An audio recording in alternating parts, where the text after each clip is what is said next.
Imagine you have spent months building a website. You have designed every page, added amazing products, and made sure it loads quickly. And finally, you are ready to launch it. You click publish, expecting people to start visiting your website. But days go by and almost no one shows up.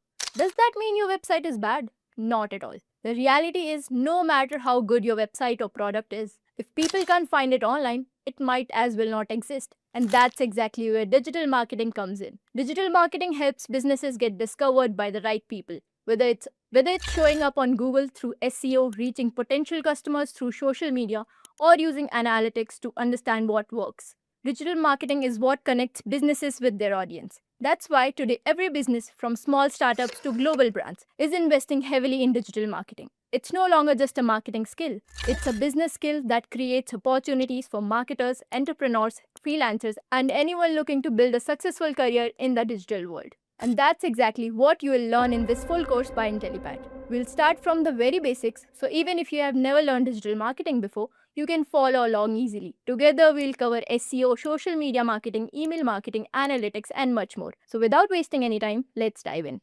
What is digital marketing? To understand this, meet Tina. She's been planning a trip for a while. So one day she opens Google and starts searching for travel destinations. She checks places, looks at itineraries, and explores budget options. Later, when she's scrolling Instagram, her feed is full of travel content like reels about hidden exploration, travel blogs, hotel stays, and travel related posts. Then she opens YouTube. And now, even her recommendations are filled with travel videos of budget guides and travel tips. After this, she starts seeing ads for specific hotels and travel packages. She clicks on one, checks reviews, looks at pricing but doesn't book. Later, the same hotel or package shows up again, but this time with a discount offer.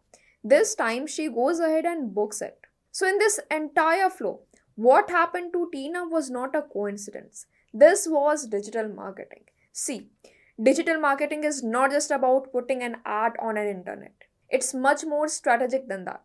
It's the process of finding the right person at the right time with the right message. In simple terms, it means understanding what a person is interested in based on their online activity, like what they search, watch, or click, and then showing them content or products related to that interest. Based on that, different platforms start showing them related content and products. First, they see general information, then more specific content, and finally, actual offers. So, everything is shown step by step based on the person's behavior until they take action like clicking, signing up, or booking. Now, the question is, why is digital marketing so important today? First, because user behavior has completely shifted online.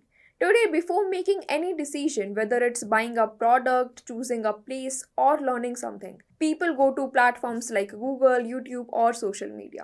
Second, it allows precise targeting. Instead of showing the same ad to everyone, businesses can target specific users based on their interest, behavior, location, and even past actions. This makes marketing more efficient and relevant. Third, everything is measurable. In traditional marketing, you never really know how many people actually responded to your ad. But in digital marketing, you can track everything: how many people saw it, click on it, and how many actually converted. Fourth is cost effective and scalable. You can start small, test what works, and then scale it. Whether it's a small business or a large company, the same platform can be used to reach the audience. And finally, it's continuous. Unlike traditional marketing, where the interaction is one time, digital marketing allows businesses to stay connected with users through content, emails, ads, and retargeting. Now, let's see the difference between traditional marketing and digital marketing. Traditional marketing includes channels like TV, ads, newspapers, and radios. Digital marketing, on the other hand, happens on platforms like Google, YouTube, social media, and websites. The first difference is targeting. In traditional marketing, the same message is shown to a broad audience. For example, a TV ad is shown to everyone watching that channel, whether they are interested or not. But in digital marketing, ads and contents are shown to specific users based on their behavior, interest, and intent. The second difference is measurability. In traditional marketing, campaign measurement is limited and often indirect. You don't clearly know how many people actually responded or converted. But in digital marketing, everything is measurable. How many people saw the ad, clicked on it, and took action? The third difference is real time result and optimization. Traditional marketing does not provide real time results. You usually have to wait to evaluate performance, and changes cannot be made instantly. In digital marketing, performance can be tracked in real time, and campaigns can be optimized immediately based on data. The fourth difference is cost and flexibility. Traditional marketing usually requires a higher upfront cost, and once it is live, it's hard to make changes. Digital marketing allows you to start with a smaller budget, test campaigns, and adjust anytime. The fifth difference is interaction. Traditional marketing is mostly one way communication. Digital marketing allows two-way interaction. User can click, comment, engage, and respond. The sixth difference is personalization. Traditional marketing delivers the same message to everyone, but digital marketing allows personalized content, where different users see different ads based on their behavior. So, based on this, some clear limitations of traditional marketings are: first, it lacks precise targeting, so large part of the audience may not be relevant. Second, it has poor campaign measurement, making it difficult to understand actual performance. Third, it does not provide real time results, so optimization is slow and delayed. Fourth, it requires higher investment with limited flexibility to make changes. Fifth, it does not allow direct interaction with users. And sixth, it lacks personalization as the message is shown to everyone. Because of these limitations, businesses today are shifting towards digital marketing, where campaigns are more targeted, measurable, real time, and adaptable. Now let's move to the next types of digital marketing. You can see the list of major types. Here we have SEO, SEM, SMM, content marketing, email marketing, and more that we will discuss one by one. So, first is SEO, search engine optimization. This is the process of improving your website or content so that it ranks higher on search engines and more people can find it. Your content can be anything. It could be a blog, it could be a website, or any article. Now, when we say search engine, we are talking about platforms like Google, Bing, or even YouTube search. Let's try to understand in this way. See, when you search something on Google, you see a list of websites, and usually you end up clicking on the top few results because they seem most relevant or useful. The ranking that you see where some websites appear on the top based on relevance, that's what SEO is all about. To achieve this, SEO focuses on things like what keywords you are using, how your content is written, and making sure your website or content is properly structured. The goal is to bring consistent organic traffic from users who are already searching for that topic. Ways to achieve good SEO include on-page SEO, off-page SEO, and technical SEO. We will be covering each of these in more detail later. Now, one big advantage of SEO is you don't have to pay for every click. Once your content ranks, it keeps bringing traffic. But it's not instant. It takes time and consistency to see results. Second is SEM, search engine marketing. This is the paid version of what we just saw in SEO. Here, instead of waiting to get ranked for the content organically, businesses pay to appear at the top of the search results. For example, when you search something on Google, you might see result with something a small sponsored tag. Those are ads. So instead of earning the top position through SEO, you're directly paying for that visibility. These ads usually work on pay-per-click model, which means you only pay when someone actually clicks on your ad. The advantage here is speed. You can start getting traffic almost immediately, unlike SEO, once you stop paying, the traffic also stops. Third is content marketing. This is about creating useful and relevant content to attract users. Now, content can be in different forms. It could be blogs, videos, guides, or even short content like reels. The idea here is to not directly sell something, but to provide value. For example, if someone is planning a trip, instead of showing ads immediately, you first give them helpful content like travel guides, itineraries, or tips. Over time, this builds trust. And once users trust the content, they are more likely to consider your product or service. So, content marketing is more of a long term strategy focused on trust and education. Next is social media marketing. This involves using platforms like Instagram, LinkedIn, and Facebook to reach and engage with users. Now, this includes two parts: organic content and paid promotions. Organic content is what you regularly post, like reels, posts, or updates. Paid promotions are when you boost content or run ads to reach more people. Social media is mainly used to build visibility and stay connected with your audience. It also allows direct interaction. People can like, comment, share, or even message. Next is email marketing. This is more direct form of communication. Here, businesses send emails to users. This could be newsletters, offers, updates, or follow-ups. For example, if you sign up on a website, you might start receiving emails related to that product or service. This is mainly used for retention, keeping users engaged even after their first interaction. It helps in building long term relationships and bringing users back. Next is affiliate marketing. In this model, other people promote your product and you pay them a commission for every sale or lead they generate. So instead of doing all the marketing yourself, you have partners who help you sell that. For example, a blogger or a website might recommend a product and share a special link. If someone buys through that link, they earn a commission. This is performance based. You only pay when you get result. Next is influencer marketing. This is similar to affiliate marketing, but here the focus is on creators or influencers who already have an audience. Brands collaboration with them to promote products through their content. Since these influencers have built trust with their audience, their recommendations feels more natural and credible. This is widely used on platforms like Instagram and YouTube.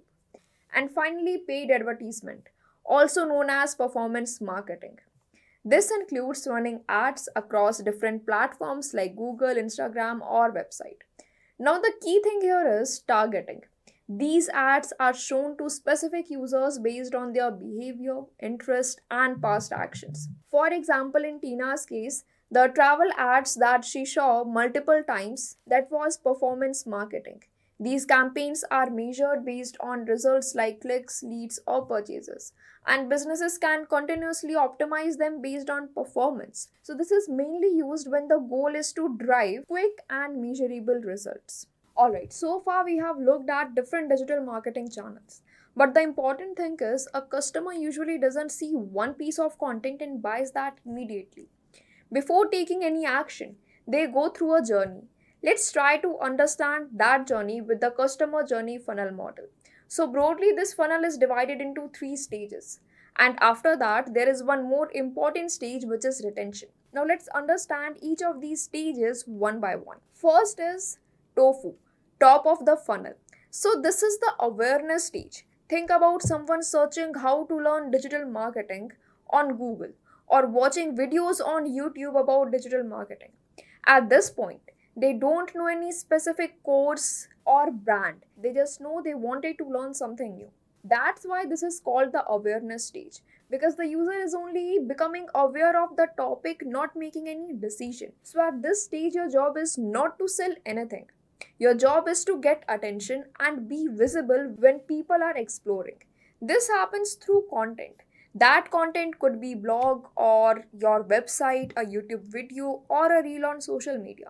The idea is simple. You create content around what people are really searching for. For example, topics like what is digital marketing, how to start digital marketing, or digital marketing roadmap. This kind of content answers basic questions and helps user understand the topic. Once you put this content out, the next question is, are people actually noticing it? Let's say your video or post is shown to 10,000 people. That means 10,000 views. Out of those views, maybe 400 or 500 people actually click on it to watch the video or read the article. That click is the first sign of interest. But let's say if 50 or 60 people are only clicking, then it usually means your content is not getting attention. You need to improve that. So at this stage, you are mainly tracking two things: how many people are seeing your content and how many of them are clicking on it. Next is middle of the funnel. Now, out of those 10,000 people, who saw your content, only a small percent actually clicked. Let's say around 400 or 500 people, as said previously. That's roughly 4 to 5% of that. Now, these have shown interest and they want to understand things in more detail. They might watch your full video, visit your website, check your course structure, compare it with other courses, or look for reviews and proof. This is why this stage is called consideration stage. So here your job is to build trust and give more clarity. You might show them detailed course breakdowns, share student results, give testimonials, or offer something like free demo class. The goal here is to get them to take an action. Let's say out of those 400 to 500 people, around 40 to 50 people actually take that step. That's roughly 10%. These are your leads. People who share their emails, join your WhatsApp, or sign up for a demo. Now, these users are clearly interested, but they are not fully convinced yet. At this stage, you closely track how they behave, how much time they are spending. Are they going through your content? Are they signing up or just leaving? If people are coming but not taking any action, then something is missing. Either your content is not clear enough, you're not giving them a strong enough reason to move forward. So at Mofu, you track things like time spent on content, number of signups, engagement. These stage is all about moving users from interest to serious consideration. Then comes bottom of the funnel. Now from those 50 leads, some users are very close to make a decision. They already understand the course. They have compared options and now they are just deciding should they buy them or not. This is why this stage is called the decision stage. Here, your job is to remove any final doubts and give them a strong reason to take action. This is where things like course demos, testimonials, placement proof, limited time offer starts to matter. Even small things like pricing clarity or urgency can impact decisions here. Let's say out of those 50 leads, around 10 people actually buy the course. If users reach this stage but don't convert, then the issue is usually trust or pricing. Finally comes retention. Now, after purchase, most people think the job is done. But this is where long term value actually starts. Out of those 10 customers, maybe 2 or 3 might come back again. They might take another course, recommend it to someone, or stay connected. This is where retention is important. Here, your goal is to stay connected with the users even after the purchase. You can do this through follow up emails, updates, offers, community access, because a user who already trusts you is much easier to convert again. So, at the top of the journey, a large number of people enter, but as we move stage by stage, that number keeps reducing. Not everyone who sees your content will click, not everyone who clicks will show serious interest, and not everyone who shows interest will become your customer. That drop is completely normal. Now, next, let's try to understand some of the important terms that are used very frequently in digital marketing. First is impression. This simply means how many times your content or ad was shown to people. For example, if your reel appears to someone's screen, even if they don't click it, it still counts as one impression. So impression are basically about visibility. The higher your impression is, the more people are seeing your content. But just impression are not enough. You also need people to take actions. Next is CTR, click-through rate. This tells you how many people actually clicked after seeing your content. It is calculated as clicks divided by impression. So if 1000 people see your content and 50 clicks, your CTR is 5%. This helps you understand how attractive your content is, because people only click when your title, thumbnail, or message grabs their attention. Generally, around 4 to 5 CTR is good. Around 1% or lower means something needs more improvement. So CTR tells you whether people are interested enough to take the first step. Next is CPC, and that stands for cost per click. This is used in paid advertisements. It tells you how much you are paying for each click. For example, if you spend ₹1000 and get 100 clicks, your CPC is 10 rupees. Now, why is this important? Because if your CPC is low, you are getting traffic at a lower cost. But if it is too high, like 50 per click, it means your ad is not efficient and you need to fix targeting or content. Next is conversion and conversion rate. A conversion simply means the user did what you wanted them to do. That action could be buying a product, signing up, or filling a form. Conversion rate tells you how many people actually completed that action. For example, if 100 people visited your page and 2 buy, your conversion rate is 2%. So this metrics tells you how effective your page or offer is. Even if you get a lot of traffic, if conversions are low, then something is not working. Next is CPA, cost per acquisition. This tells you how much it costs to get one customer. For example, if you spend 2000 rupees and get 10 customers, your CPA is 200. Now, this is very important from a business perspective because if you are spending 200 to get a customer, but that customer only gives you 150 rupees, you're still at a loss. So, a CPA should always be lower than the value of your customer. Next is ROAS, return on ad spend. This tells you how much money you are making compared to how much you are spending. It is calculated as revenue divided by ad spend. So if you spend 10,000 and generate 4,000 in sales, your ROS is 4x. This gives a clear picture of whether your ads are profitable or not. Generally, 4x or above is good and below that needs improvement. Now, closely related to this is ROI, return on investment. While ROIs focus only on ad spend, ROI looks at overall profit after all cost. So ROI gives you a bigger picture of your business performance, not just ads. Next is bounce rate. This tells you how many people visit your page and leave without taking an action. For example, someone clicks your website but leaves within a few seconds. That counts as a bounce. High bounce rate usually means your content is not relevant, the page is slow, or users are not finding what they expected. So, this helps you understand users' experience. Next is CTA, call to action. This is simply what you tell the user to do next. For example, click here, buy now, sign up. Without a clear CTA, user may not know what to do. So a strong CTA guides the user to take the next step. And finally, lead. A lead is someone who has shown interest but has not purchased yet. For example, if someone fills a form, signs up, or shares their contact details, they become a lead. Now, these leads are important because they can be converted later. You can follow up with them through emails, messages, or offers and turn them into a customer. And finally, A B testing. This is a method where you test two versions of something to see which one is performing better. For example, you might test two different thumbnails, two different headlines, two different ads. Then you compare which one gets better results. This helps you improve performance based on actual data, not assumptions. So these terms help you understand what is happening at every stage, from people seeing your content to clicking to buying and even coming back again. So till now we have understood some of the most important digital marketing metrics. These metrics are very important when it comes to measure performance. But an important question is, how do companies actually track all of these in real life?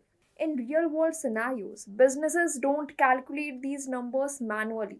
Instead, they rely on variety of tools that continuously track user behavior and provide insights.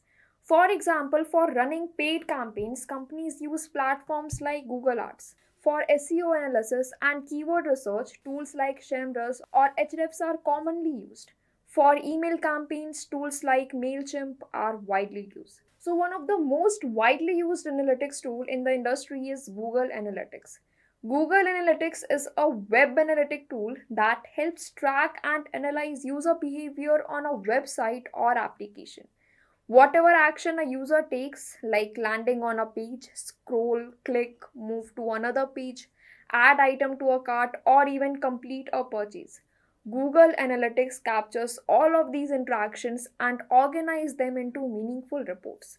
This allows businesses to answer important questions like how many users are visiting the website, Where are they coming from? Is it from search, ads, or social media? Which pages are performing well? Where are users dropping off? Are these users converting into customer? So instead of guessing, companies can make decision based on data. For example, if a website is getting traffic but users are leaving quickly, the problem could be with the page content or let's say user experience. On the other hand, if certain pages show high engagement, it means those pages are performing really well. Another key point is that Google Analytics focuses on what happens after the click. Platforms like Google Ads help bring users to the site, but Google Analytics helps us understand what those users do once they arrive.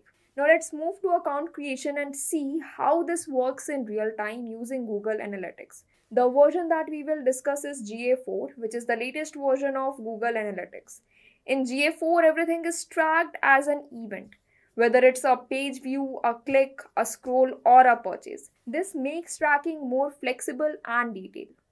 So let's see. So everyone, here we will do two tasks.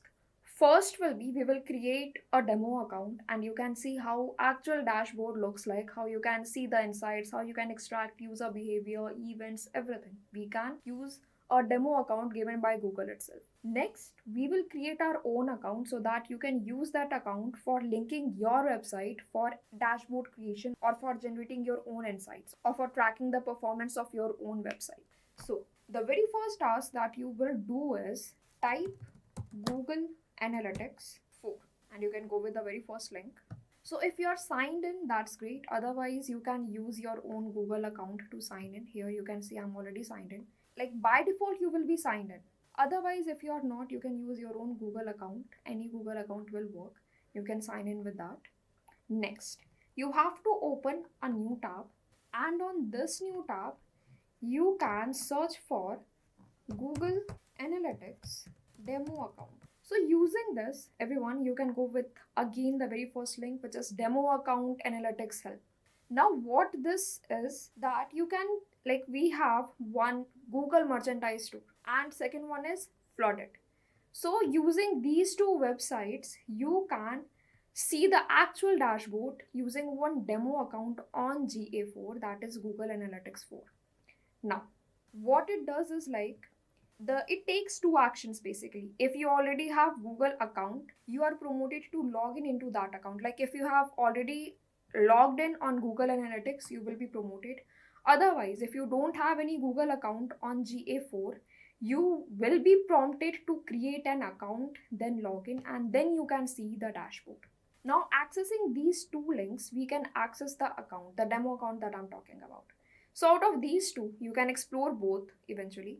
But I'll go with the very first link, not right now, but let's see first the website from where my data will be extracted. See where the data comes from. So the data in Google Analytics demo account is coming from this store. The store is Google Merchandise Store. And the second, this link is for flooded. So these are the two different websites. You can choose any one, you can pick any one. Let's go with the store that I'm talking about, the first link. We will see the store. And from this store itself, my data is coming. Now, like my Google Analytics will fetch the data from this store. Okay, fine. So this is the shop and let's explore this website first. So you can see it's like a e-commerce website of Google itself, right? So we have different pages, we have certain products. So the data, the insights, the dashboard will be created based on the actions of users, those who are interacting with this link, with this particular website. Now I'll go back again to this page and I will click on this. And when I will click on this link, I will be redirected to GA4 with the demo account that I'm talking about automatically. You don't need to do anything. So it is loading and you can see the logo, which is of GA4 itself, analytics.google.com. So everyone, you all can save this. And yes, this is my home page. This is my home page and these are the insights which is getting generated from the store that I was talking about earlier, this store. So see, what is home page? In Google Analytics 4, what is home page? Home page is nothing but a kind of summary. It's a dashboard of your website. It is summary which is showing you the important insights or the important visuals which is actually impacting your product, or you can say your website. So you can see the insights are like active users, which is 21K. See, there is a difference between users and active users. Users are those who has visited your website once, but active users are those users who's interacting with your, or who's engaging with your website or with your application. And you can see the graph for this. Second is active users in the last 30 minutes, which is 111. You can also see it's country wise, which means in United States, in India, in China, in Colombia, how many active users are there in, like, who's engaging with your website. So these are again the suggestions that you can check for getting more idea for measuring more performance. This is based on country, again, country based active users. What is this? This is also very important. This is like from where those users are coming. Direct means here, like, see, this is the source from where I'm extracting my users, from where my users are landing on my website. So it can be direct. Direct means someone is opening a tab on Google and typing the link of your website directly. So this means direct traffic, which means user know your website, they're directly typing, like, so if I type amazon.com or flipkart.com, so this is direct. I know the website, I'm typing the link, I'm directly coming to your website. Next, we have organic search. Organic search are like, I will open this and I will type something on Google. Instead of typing link, I will type something and your website is ranking, and based on that SEO is here working.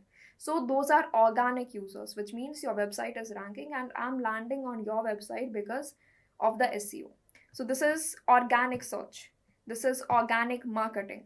Next, same referral means if it is from an indirect CTA through a CTA through a blog. If it is indirect, that is referral. Paid search are like advertisement. From advertisement, let's say your users or your audience are getting to your page. So this is also very important, which tells you from where the traffic is coming from, the source of the traffic. So if you want to see the dashboard or the insight in too much detail, you can visit the second tab, which is reports. Now in this you can see we have report snapshot, real-time overview, real-time pages, and acquisition, engagement, monetization, retention. So let's explore each column one by one. So snapshot, it's almost that we have seen on the home page. Active users, which means whose user are still active, which is engaging with your website. It is 79K. New users, which means like the user which has like newly entered on your website, on landed on your website.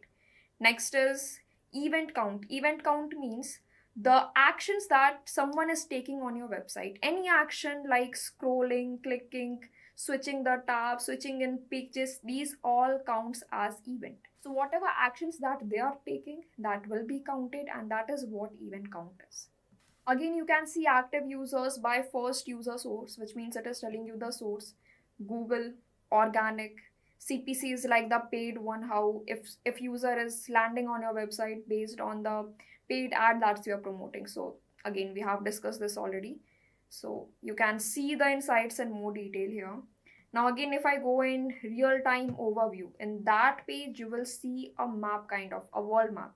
Okay, so everyone, this tab is showing you the real-time data, which means mostly in the last 30 minutes what has happened in the last 30 minutes and last 25 minutes and last 20 minutes, like what was the ratio of your active users in the last 30 minutes. So this is the insight which is getting generated or which is getting extracted for the last 30 minutes, and it is almost real time, which is current data, you can say. And these are the pages. Next we have this tab, and this is acquisition. Now if I'll go in this overview, again we have segregation on acquisition as well, different segregation based on the topics or based on the segments, like user acquisition, traffic acquisition. So let's understand what acquisition means. So acquisition means how your users has arrived to your website, again the source of how they are entering or how they are landing on your website. Now if I'll see in this overview, like same, the active users are 79K, and you can see the same thing which was on home tab initially. So see, home tab again is the summary, which means some of the insights will be taken from these, the important insights, the key insights will be taken from the report, and that will be pasted on your home page. Okay, Now next we have user acquisition, and this page focuses on newly added users on your website, on your application. Next we have engagement. In engagement again we have overview, like who was engaging in what way. So this is telling you on an average a user how much time they are spending on your website, which is 1 minute 4 seconds. This is the average time that someone is spending on your website when they are landing. Next again we have event count, the views, who's seeing your website but not doing anything. Again we also have an insight on what pages are being viewed, what activities they are doing, and so on. So this event page is very important. This is telling you what actions they are taking, the users are taking on your website. The actions can be like viewing a page, viewing an item list, or like the first visit, adding a product to the cart, making a payment. So these are the key events. So this page overall tells the overview of the event that users are taking. So okay, it was all about how Google Analytics show you the details or the performance matrices or how efficient your website goes. Now let's create our own account. I will guide you step by step so you can create your account on GA4, and then you can link your GA4 with your websites. What will happen is that GA4 will try to extract the data from your website, and from that data, your GA4 will create a dashboard for you. So the very first step is, like right now, we are using demo account, correct? So if you want to see here all the accounts, you can check, you can type demo here, and we are using this one, Google Merch Shop. Now, what you can do is, everyone, you can check this setting, admin, correct? Now in this, you can see one option of create. Click on this, and we have to create another account which is for our use, right? So click on account. So here we have to cover 5 steps starting from account creation to data collection.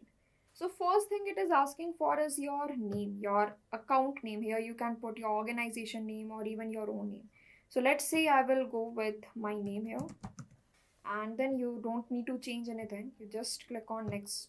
Now, second is asking for the property name, and here you can put your website name, your organization name again.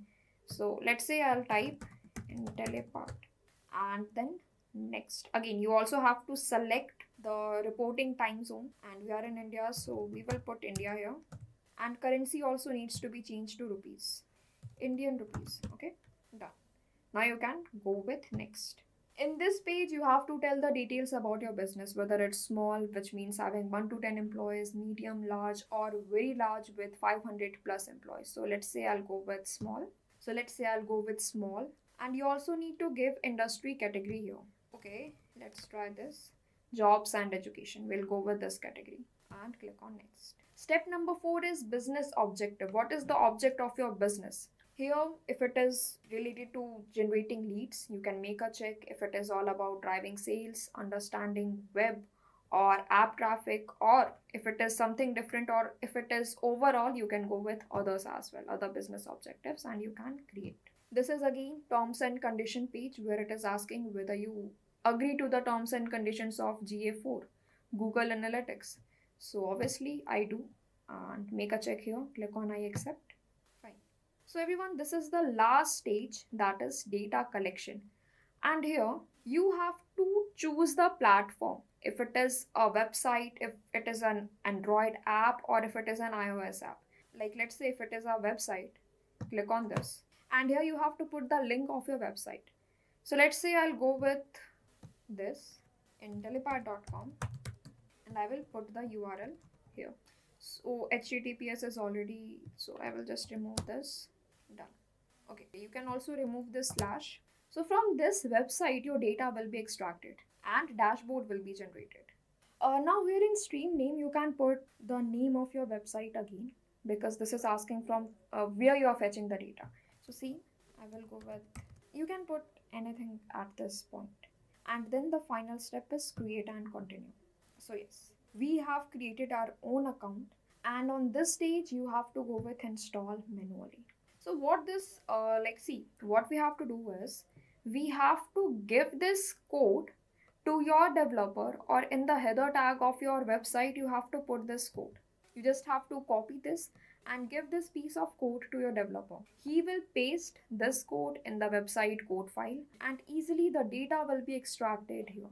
So with this, we are done with the account creation on Google Analytics 4.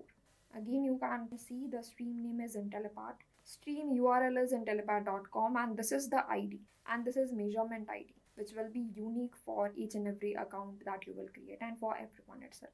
And again, you can see here as well the data, if it is getting collected or not. The data collection may take up to 48 hours to get started. Like right now, we have not properly linked our GA4 with the website, because again we need to go with the code file of this particular website and paste the code that I have shown you earlier. So yes, it is not linked right now.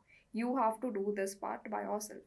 Next, if I'll click on here, data collection is pending, because obviously it will take, like, even if you will link your Google account with a website, it will take at least 48 hours to fetch the data. So you can click on continue to home, and you can see dashboard template here, and everything is zero because we don't have any data. It's the same dashboard that we had seen earlier with our demo account, but right now this is zero because of the one reason: no data. You can see we are not fetching any data because GA4 is obviously not linked with the website. So that was all about how you can create your account on Google Analytics and how you can extract data from your website and track the performance. Just a quick info, guys. Intellipaat offers digital marketing course in collaboration with iHub IIT Roorkee. Through this course, you will learn complete digital marketing from search engine optimization, search engine marketing to PPC, analytics, and social media marketing, and much more from the IIT faculty and industry experts. With this course, we have already helped thousands of professionals in successful career transition. You can check out their testimonials on our Achievers channel, whose link is given in the description below. Without a doubt, this course can set your career to new heights. So visit the course page link given below in the description and take the first step towards career growth in the field of digital marketing. Now, before we talk about what is SEO, first we need to understand what is search engine, right? So what is a search engine? Search engine is Google is a search engine. Google literally has monopoly on search engines, right? Literally that's basically what it is.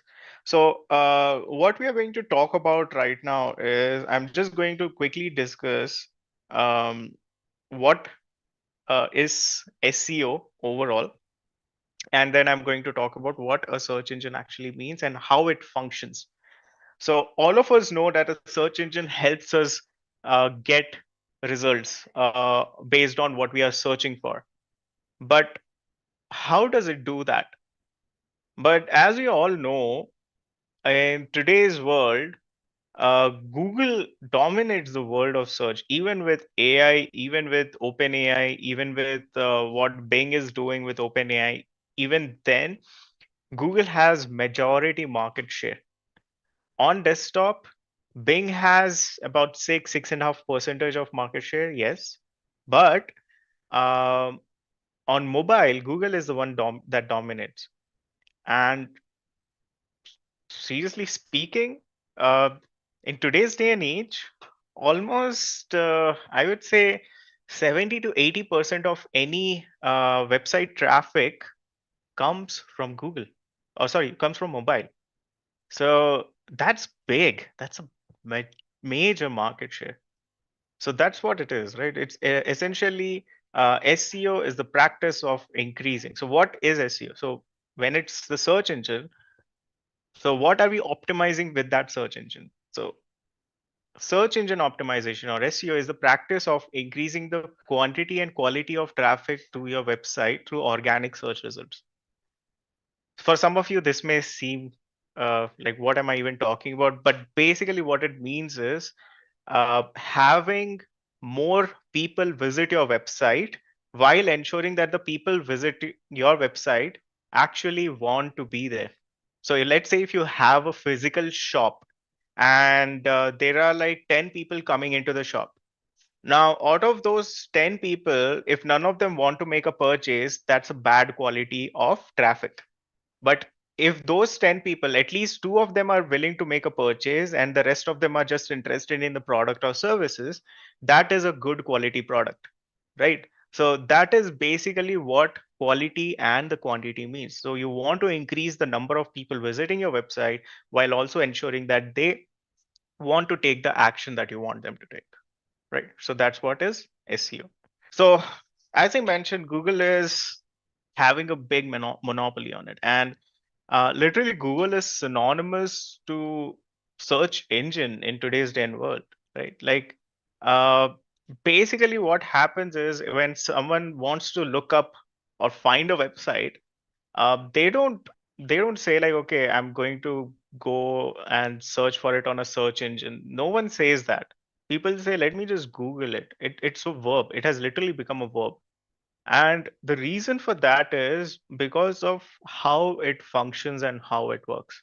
So now, uh, I'm going to talk a little bit more about how Google is actually like one of the biggest monopoly in search engine and how it got there. But before that, let's try and understand how search engine in general works. So what is a search engine exactly? And this is true with every other search engines out there. So there's Google, there's Bing, there's Yandex, there's like all of these other search engines like DuckDuckGo, and yeah, like I think like there's a bunch of them, but a lot of them are actually using the same algorithm of Google and Bing. Like DuckDuckGo actually uses Bing and all. Anyways, regardless of talking about that, the first thing that we should understand is how does a search engine works exactly like Ninad asked. So let's get into that. So a search engine essentially has a process around it. And there are three different stages. So the first stage is that there's a crawler. Second is that there is an index. And third is there's an algorithm. Now, what does this mean?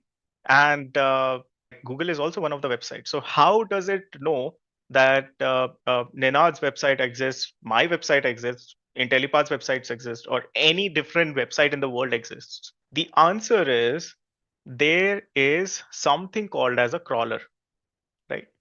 So what is a crawler? A crawler is a bot. Like it is also referred to like a robot. It is also referred to a spider or a bot. But basically, that's what a crawler is. And what this crawler basically does is it follows links on the web and tries to find different websites and the different pages that exist on the website. And it does this around the clock. It doesn't stop. Every single second, it goes to millions of different pages and like basically visits it and saves a HTML version of it. So what is that HTML version? Think of it like a screenshot of the website. So it basically saves what it sees and creates a record of it.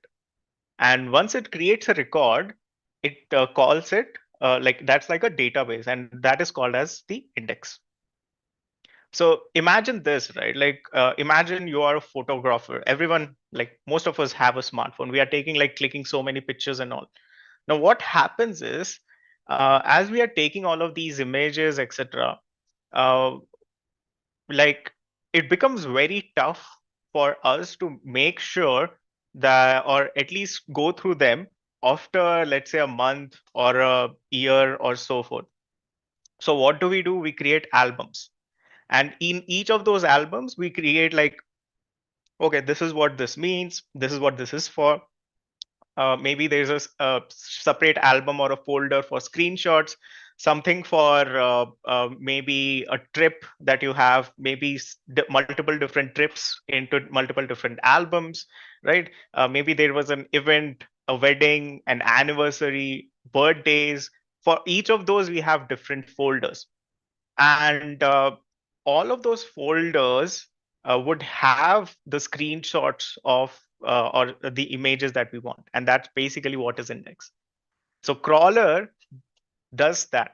It goes to different websites, it snaps the HTML versions of it, and it creates like a huge database which is called as an index. Now this index is updated every time the crawler comes to your website. And every time it finds like, okay, there's a new revised version of it. So depending on how important Google considers your site and the amount of changes that you make, the crawler will come around more and more often. Now, there is obviously other factors as well, like how important your website is based on let's say authority, how many people are linking and all. But let's not get into that right now. At a basic level, it's the job of a crawler to create an index of everything that it captures, right? So that's what the crawler and an index is.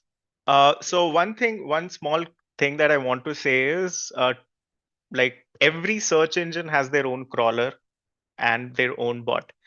Bing has a different crawler, Google has a different crawler.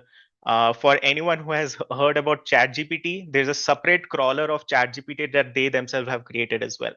So every big company who wants to collect data or wants to identify if you have a website or not will have their own crawler.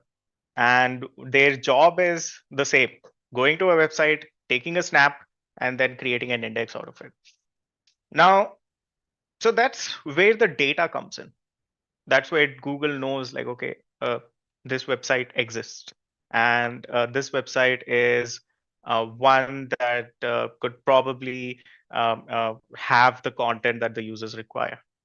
But how does it know, based on what a user is searching for, which link or which pages to actually show? The answer for that is the algorithm, right? Now, this is like a simple illustration before I get into algorithm, which shows like how a search engine spiders crawls to different websites, captures all of its pages. It takes notes of your title, keywords, description, navigate everything, learn about your website, consolidates into different folders, and then feeds that data back to the search engine, right? So this is how it works. And this is something that I've just explained right now, right?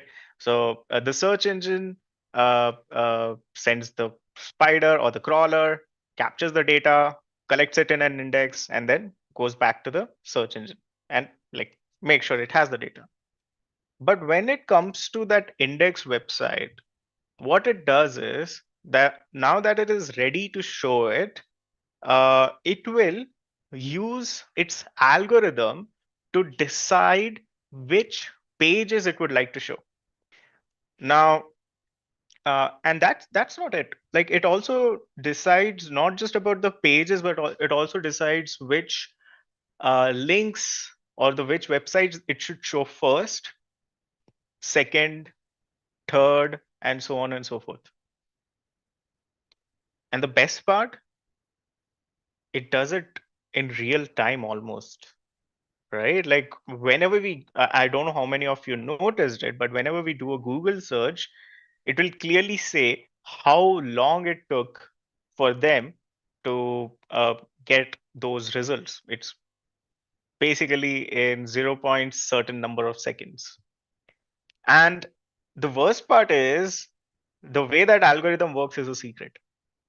So nobody actually knows how the algorithm determines which link should come first, which link should come second, which link should come third. No one knows that except for Google.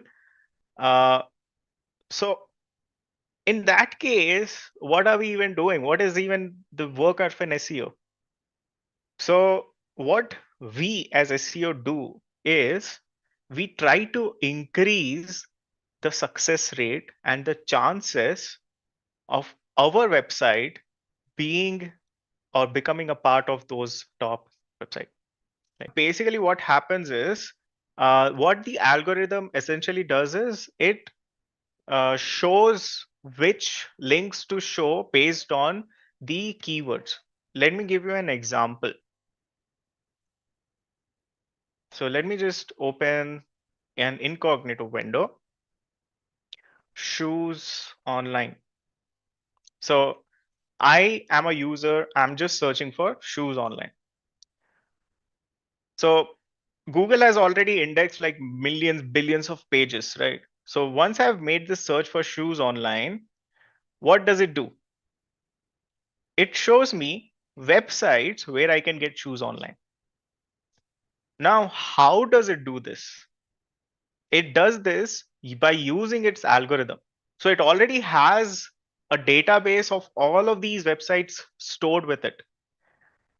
What it basically does is based on my keyword, whatever I have typed over here as a user, it will show the websites that are most likely to be relevant and show what I want.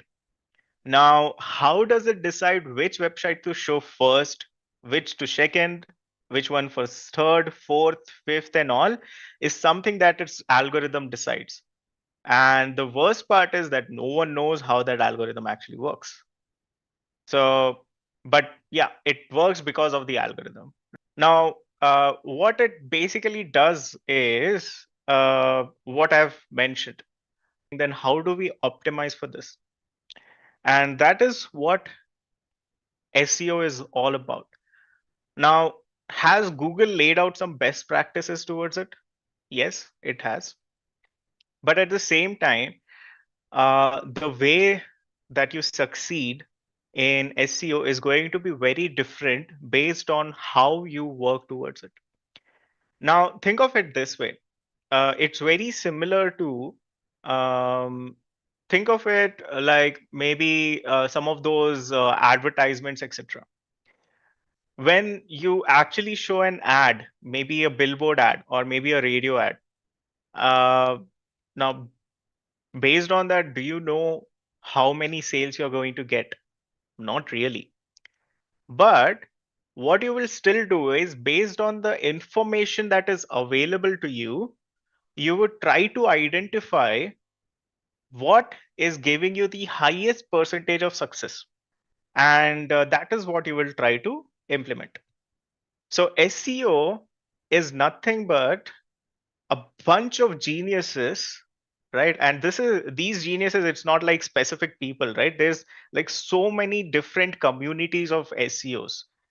All of these people together over the course of however long Google has existed have kept working on different websites trying to identify what can potentially bring them a higher rank, what can potentially help them beat their competitor. So let's say if I'm working for Mintra, I would be like, okay, how do I make sure that I maintain this so that Liberty Shoes does not overtake me? If I work for Liberty Shoes, I would be working on identifying ways to beat Mintra and get that first spot. And how will I do that?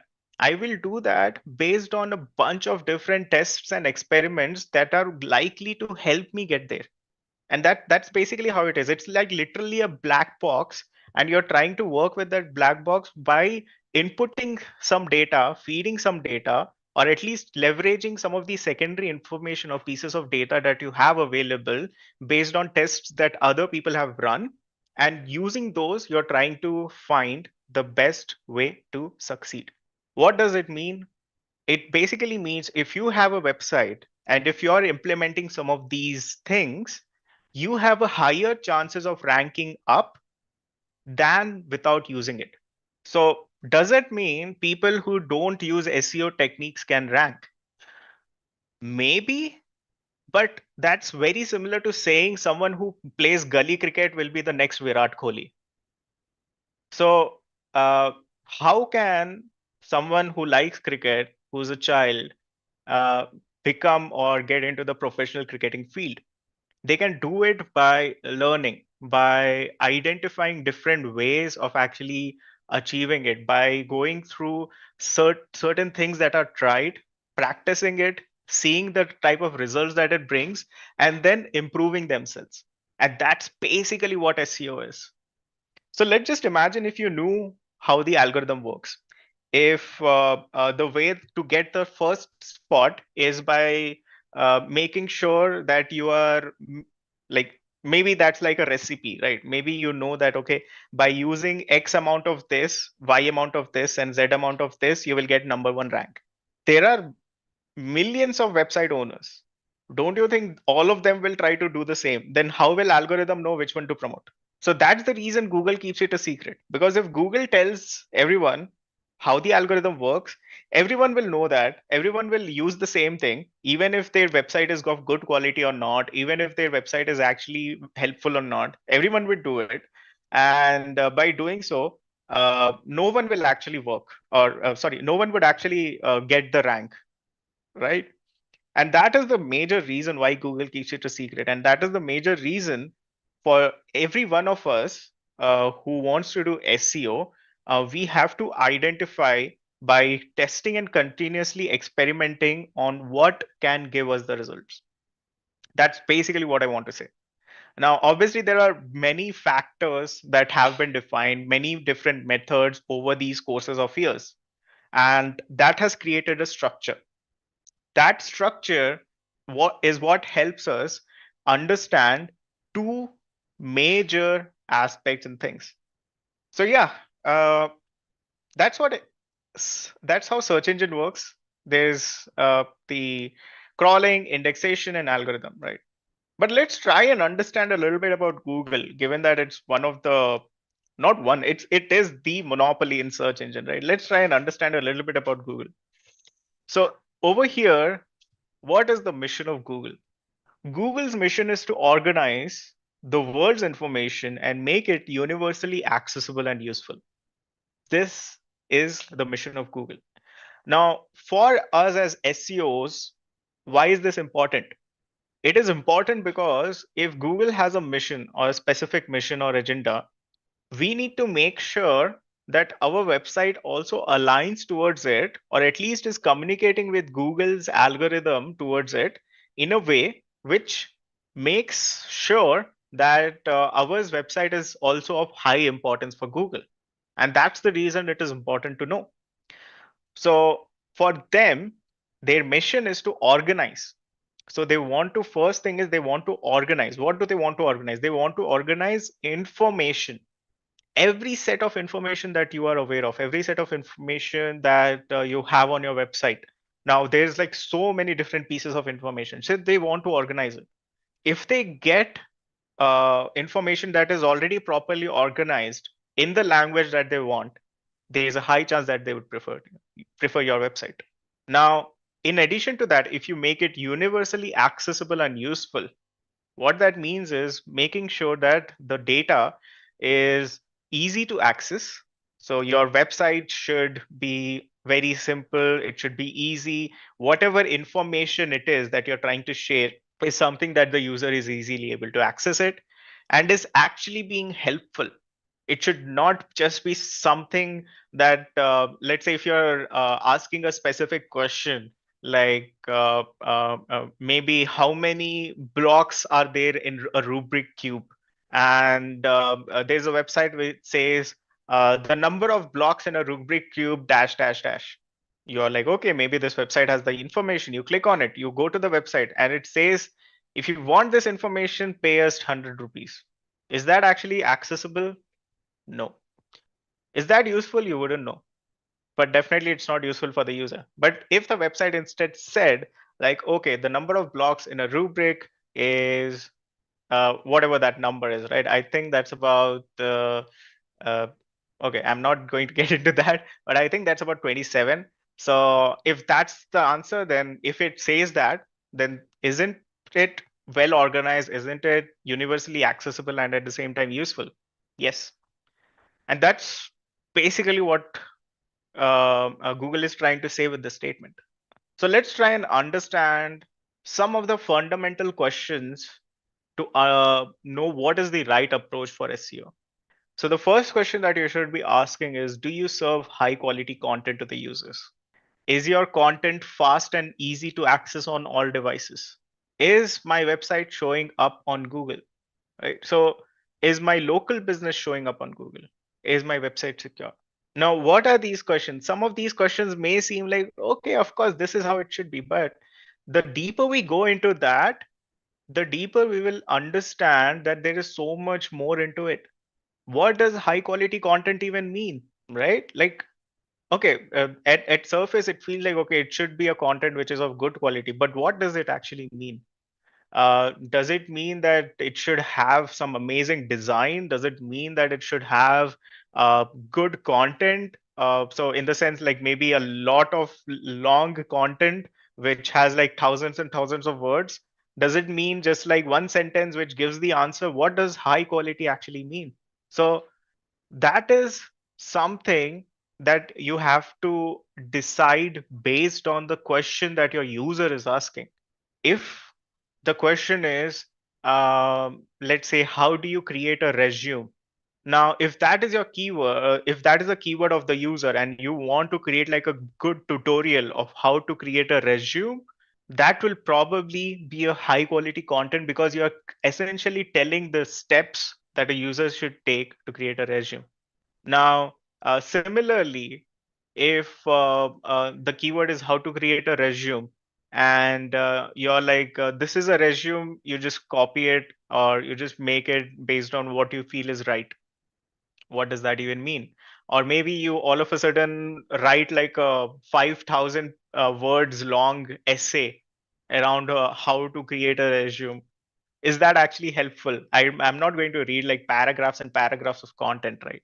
So, do I serve high quality content? That's basically what it means, right? Making sure that the content is relevant and it is simple and easy for users and it actually helps them solve their question or answer.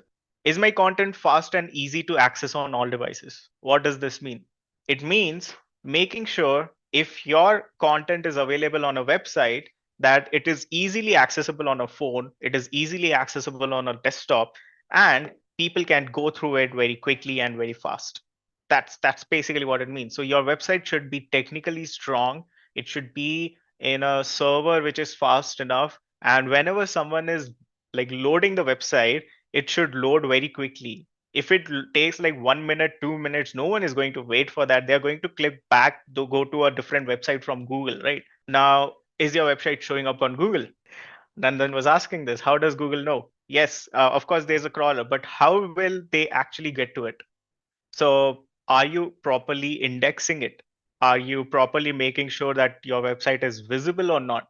Is your website's sitemap submitted to Google or not? All of those things will make a difference if your website is actually showing up on Google or not. Maybe your website was banned for some reason, then of course it will not show up either, right? So making sure that your website shows up on Google is also an important factor. Even if you serve high quality content, which is fast and easy, if it is not showing up on Google, then what's SEO?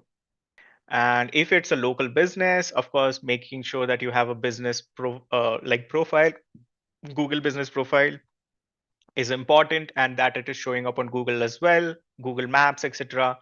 And finally, ensuring that it is secure, that it is using HTTPS, that it is also like going through different parts of data, right? So that's essentially what it means. Let's try and understand a little bit more around it, right? Like, now, what do you need to optimize and how will you do it? Let's try and understand a little bit around that. So I mentioned if you guys noticed certain things around the topic, right? But some of them must be like, what does it actually even mean? So there's, if you guys noticed, there was something that was highlighted in the very first slide about SEO. It talked about the quantity of traffic and the quality. So now let's try and understand what it actually means. So first thing is, it's all about your business. Now, what does it actually mean? Let's try and understand it from a different perspective.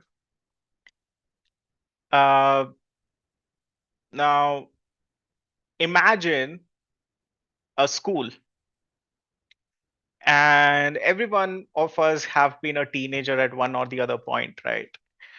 Now, in a school settings, what happened is there are two different aspects which makes you popular. What are they? The first is what you are saying to others. So, what are you talking about? What are you saying? Are you saying the cool and hip things that people care about? Awesome. That's good. That's the first step. But that alone will not help, right? Everyone can do that. So, how do you actually become popular? You become popular by not just you yourself saying things, but by others in the school talking about you, saying that, oh, that's the person. That person is so good. That person is so good in doing this. Maybe that person is so good in sports. just as an example, right? Now, when someone does this, what ends up happening? Everyone will start thinking that the person is actually important or you are important. Now, Google search kind of works in a similar way. And essentially, there are two parts to it. So the first is, what am I saying to Google? So what this means is what you as a website is communicating to Google search. And the second is, what do other websites say to Google search about you, right? So that is the two segments. And that is what on page and off page is all about. Plain and simple. On page, it's on your page. Off page, it is off your page. It's not something that you can directly control. You can influence it, yes, but you cannot directly control it. So what am I saying to Google is on page. Basically, what your website is telling or communicating to Google is on page. And what every other website is telling about your website is off page. There are simple words that will help you understand both of these things. Yeah. So off page versus on page, right? So think of on page as relevance. So what does it mean? So on page is like controlling. Since you are in control of on page, what you can do is you can make sure that the content in on page is as relevant as possible, right? To your target audience. And when it comes to off page, it's all about authority. And as Deepti, you rightly mentioned, authority is very tough since you have no control over it, but you can still try to influence it a little bit. So how can that work? In a basic essence, on-page factors decide the ranking of your website. That these include technical issues like your website's code as well. We are not going to learn coding here, by the way, but I'm going to talk about some of the things that you should be aware of in terms of your website. And the textual issues like the structure of your site, the text, and the use of the words, and how it relays the relevance to the particular user.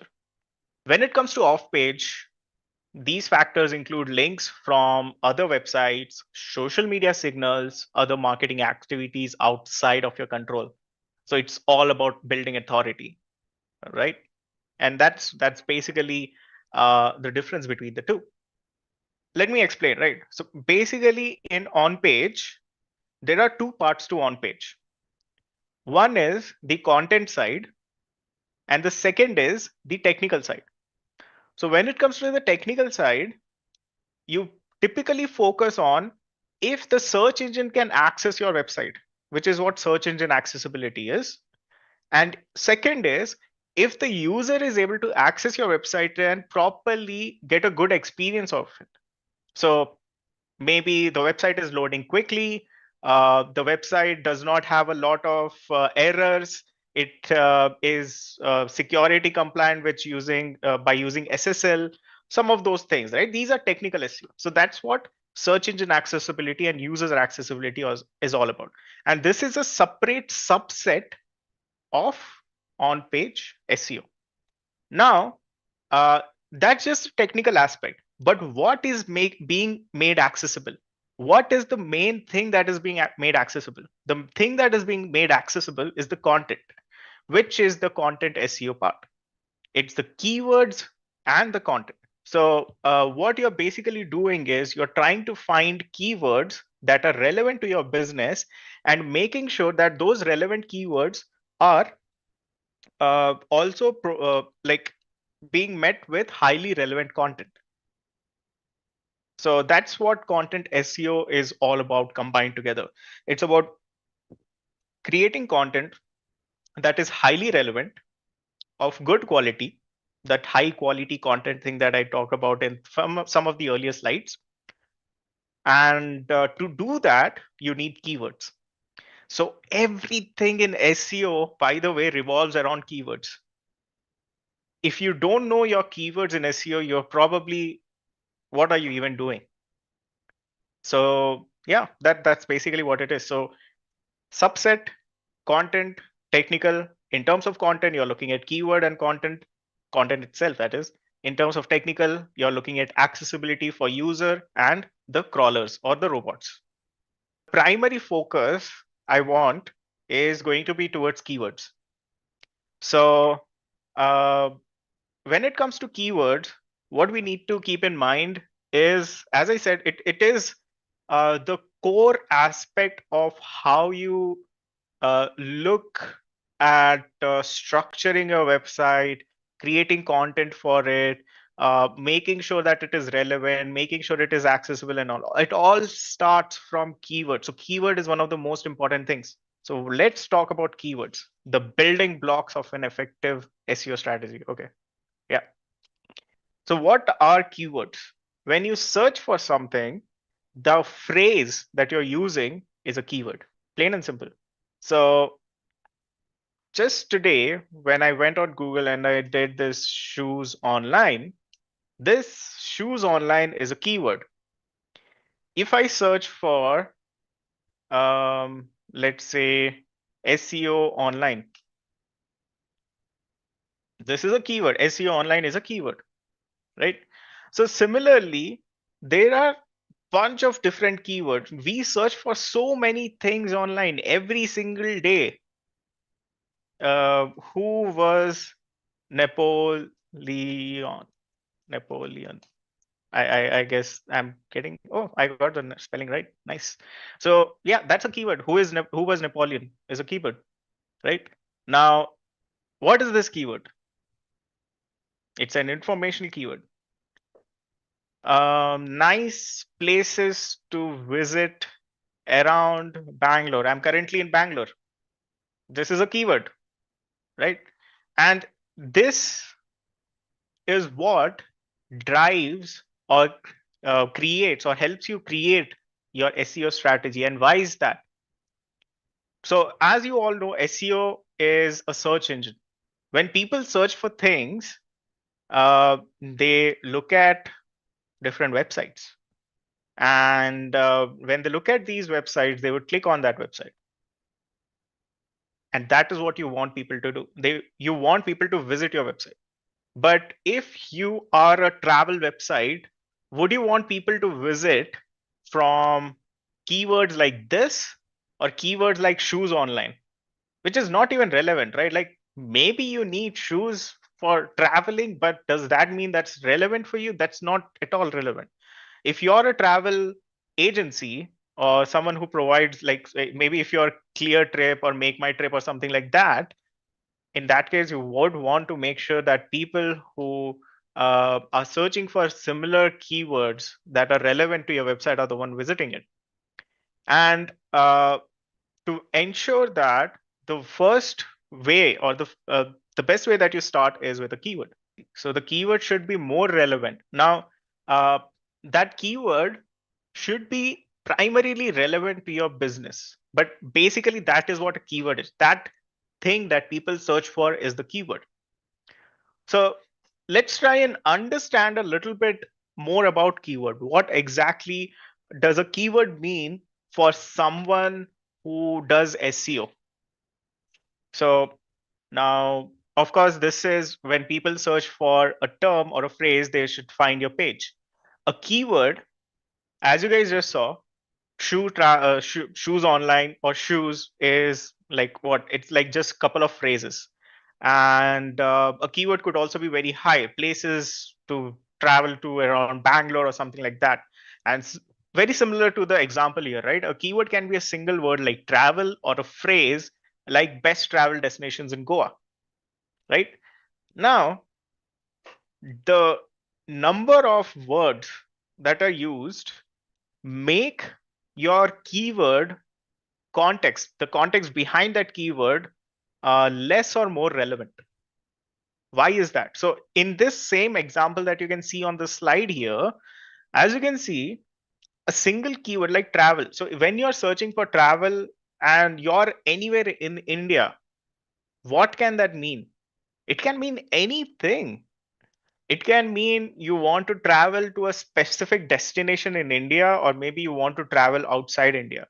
It could mean that you just want to buy some tickets, or maybe you want to buy uh, some flight tickets, bus tickets, train tickets. Maybe you want to book a taxi, car.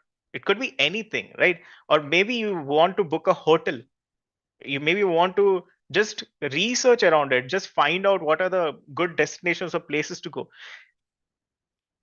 So because of that, the number of people, since there could be so many multiple thousands and thousands of meaning towards it, the people who are searching for that single word will also be very high in number. A keyword like this is called as a head keyword. It has a huge volume of people searching for it, although it is very less specific. It is very broad in nature. It could cover multiple things, but at the same time, the number of people searching for it is also very high. And then there are keywords like best travel destinations in Goa. Very specific. This is like, okay, I know what I want, and this is exactly what I want. Now, what happens? Not everyone wants to go to Goa. So from the people who type travel, if you consider, the number of people who want to go to Goa is less than that, right? And with that, the volume or the number of people who search for it compared to travel is also going to be very less. And the second thing is, it also mentions best travel destinations. There's a clear context. It is informational. They want specific information. They want to know what are good places to go in Goa. And at the same time, it is very long in size. Not everyone types so many words as well. Some people are just like, they just want best Goa. Maybe they'll find something. What is best Goa? What does it even mean? But you get it, right? Like because of how long it is, the number of people searching for it is also going to be low. And that is how people in SEO bifurcate keywords into different segments. This is primarily the head segment, mid segment, and the long segment. It's also called as head, mid tail, and long tail keyword, right? That's basically what it is. Okay, so let's try and get a little deeper into these three things, right? What is head, mid, and long tail? So a head keyword is the primary topic of the website. Think of it as that. So when you think of Amazon, what's the primary topic of Amazon? Shopping, e-commerce, shopping online. That's basically it, right?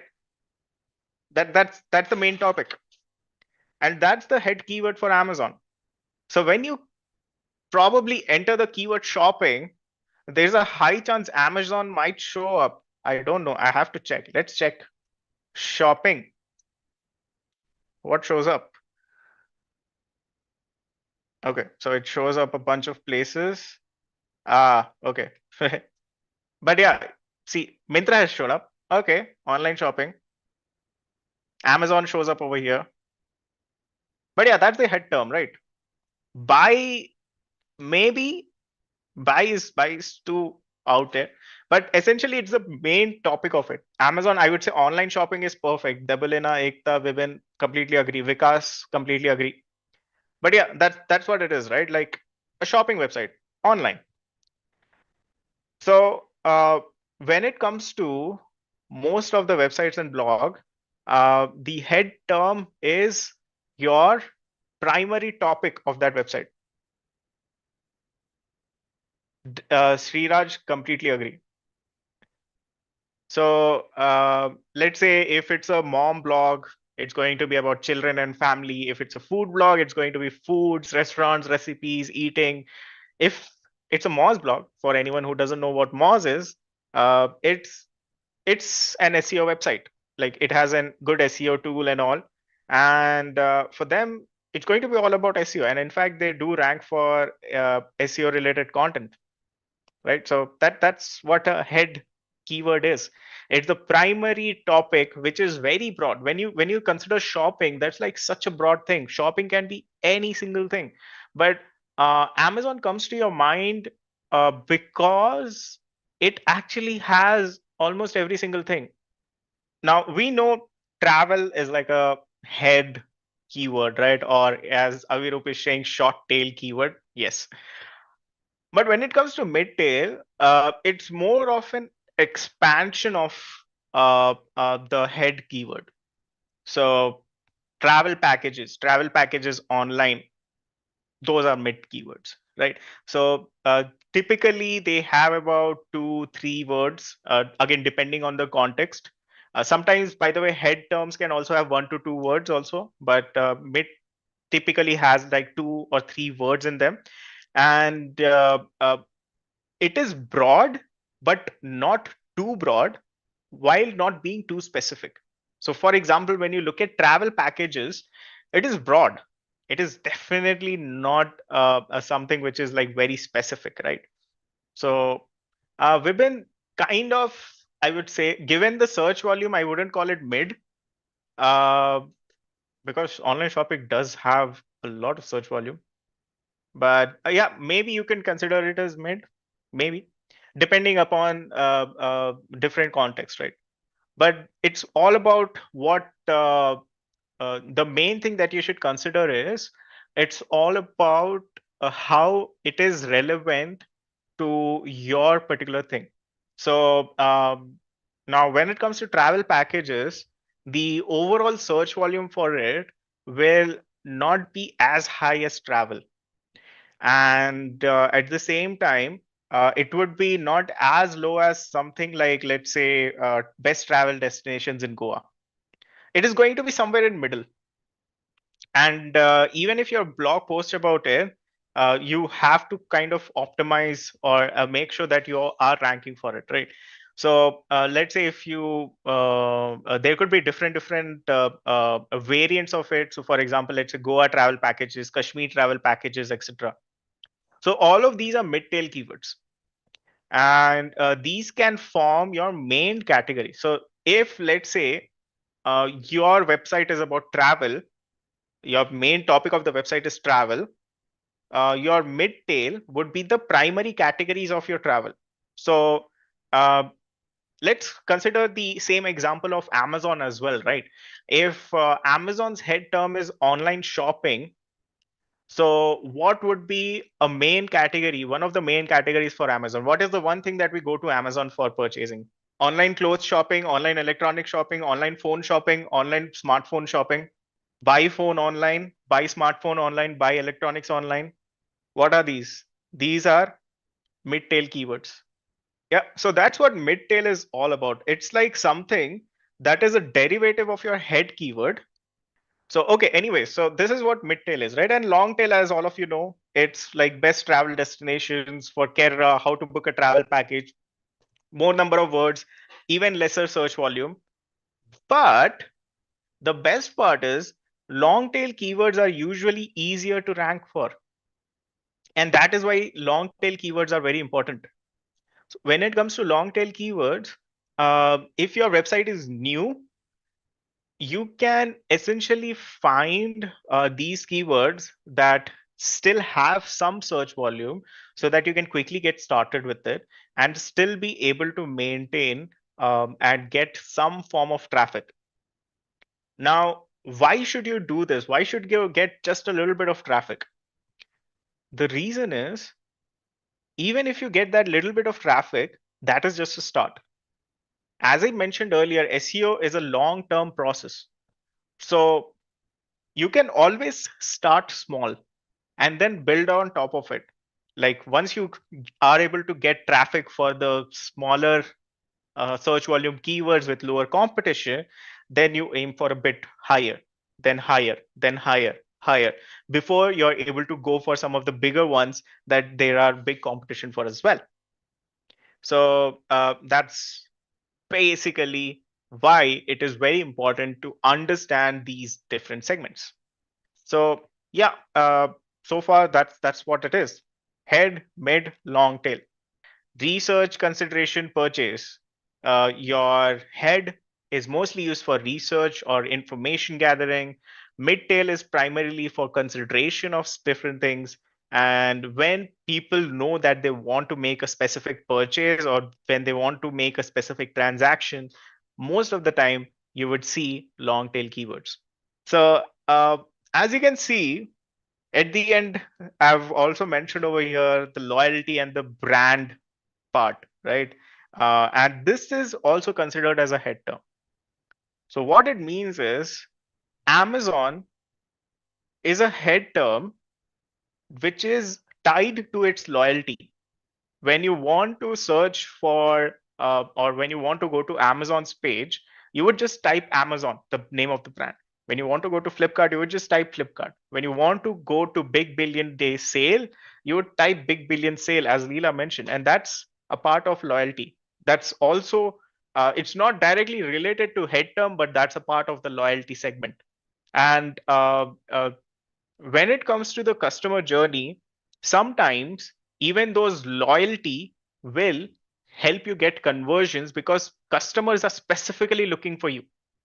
When I want to go to Mintra's website, I will be typing Mintra, and if let's say Tata Click comes up, I will not go to Tata Click. I will still go to Mintra because that's the website that I want to go to. So sometimes, and this happens mostly for let's say established brands, that while head keywords are typically your let's say non-branded keywords like shoes online, travel, etc., brand keywords could also be head for those specific brands. So yeah, that's what the keyword or the different type of keywords look like. Keyword is something that users search for. You just try to analyze that search data. So that's where we come to the next part. How to choose the right keyword. I've been talking about keyword so much, but how do you even select it? Is travel the right keyword? It's kids toy the right keyword, as Arvind says. Uh, but like, how do you even choose it?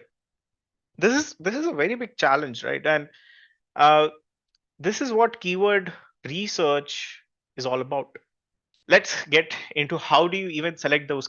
How do you even select if it is going to be kids toys, or how do you select the keyword that you want to focus on? Now, there are three parameters for this. There's volume, there's relevance, and there's competition. Now, volume makes sense. Number of people searching for it. Relevance, of course, it should be relevant. But what about competition? How do you judge that? And that's quite tricky, frankly speaking. So let's sort of understand a little bit around this on how you should even go about selecting keywords.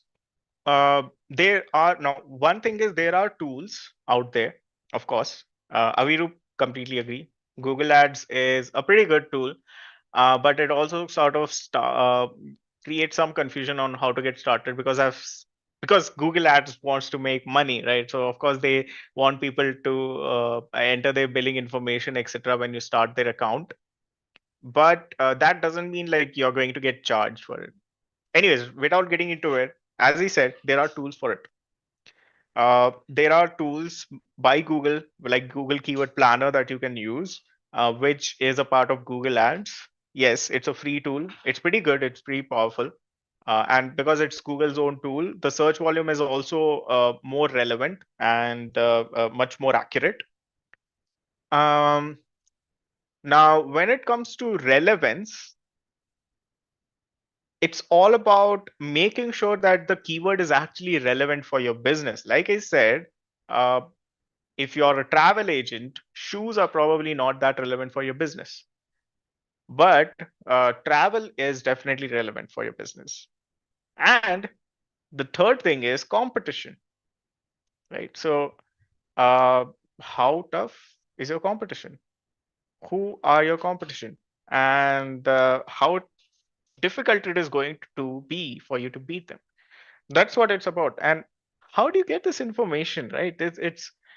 It's a bit tough, but we thankfully do have some tools for it, right? So let's look into that.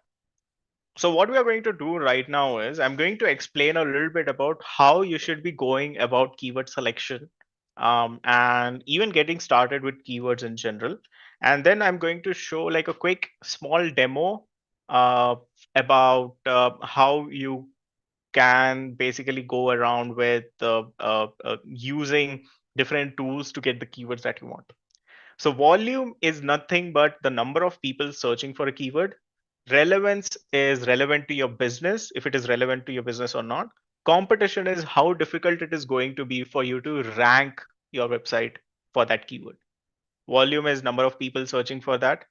So typically, the volume number that you will see is in a single month, how many users are on average searching for a keyword. So let's say travel, for example, probably there's going to be lakhs of people who are searching for it every month. That's the volume, right? So how do you even get to with the business keyword selection? So when it comes to keyword selection, you need to make sure that it is the right mix. You need to mix the user intent and the business intent. So you may be the let's say if you're a travel agent, you may be having Ladakh packages. The user might be searching places to visit in Ladakh. But if you notice, there's a very distinct difference between that. While the business intent is Ladakh packages, the user intent is places to visit in Ladakh.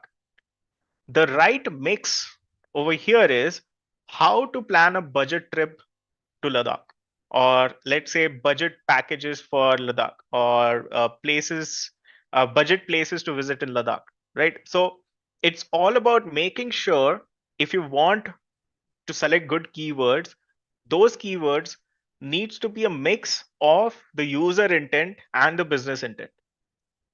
But in some cases, you can also go with just the user intent as well to get some initial traction, right? So that's basically how you go about selecting the keywords. So as I was saying, that is how you look at keyword selection. So once you understand a little bit around that, what you should be doing is you should be looking at the user intent and the business intent, and then coming up with the right mix around it. So it should be something that users are searching for. It shouldn't be something that users are not searching for, right?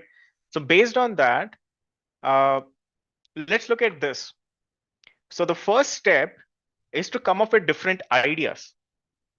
So you should be asking questions like, what services do you offer?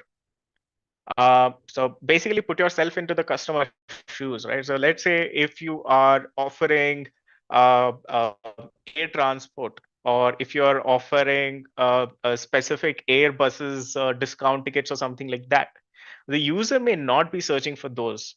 The user would be searching for something like cheap flights, discount flights, get discounts or flights or something like that, right? They will not be searching for Airbus. They will not be searching for your Air model, or let's say a specific thing. So that's the first thing that you should be doing. You should be putting yourself into the customer shoes so that you know and be very clear that, okay, this is probably what they want. Now, once you do that, you get something of uh, at least a starter keyword, right? So like for example, in this example, cheap flights is your starter keywords if that is what you're selling. If let's say you're selling tables, so tables online, cheap tables, affordable tables, computer tables, those are your starter keywords. Now once you have these starter keywords, you can use different keyword tools that are available to find the search volume of it. And then, based on the list of keywords that you get from it, you can then start to categorize those. What am I talking about? What are the keywords that I'm going to get? And that's the beauty of these tools. So you need what are these tools? So there are multiple different tools, like the one that someone was mentioning earlier about Google Ads. Then there are also like other tools like Ahrefs, SEMrush, etc. I have the links available for it. I will be sharing those links with you guys. Don't worry. But what you can do is by using these tools, once you input your starter keyword, you will get access to all the other keywords that are probably relevant or similar to your starter keywords that users are also searching for. And by getting all of those keywords, you can then try to identify or select the keywords that is going to be the most relevant, uh, that also has good volume and is probably low in competition as well, so that you can actually rank for it. Right. So that's basically how it works. And that's what we are going to do next. So I know next slide says like log into Google Ads and all and access keyword tool. I'm not going to do that directly right now because I also understand that sometimes just onboarding or getting into Google Ads can be a bit difficult. Instead, I'm going to try to use one of the free tools available. So there are a bunch of different keyword tools, right? Like keywordtool.io, Uber Suggest. So I'm going to go with Uber Suggest for now.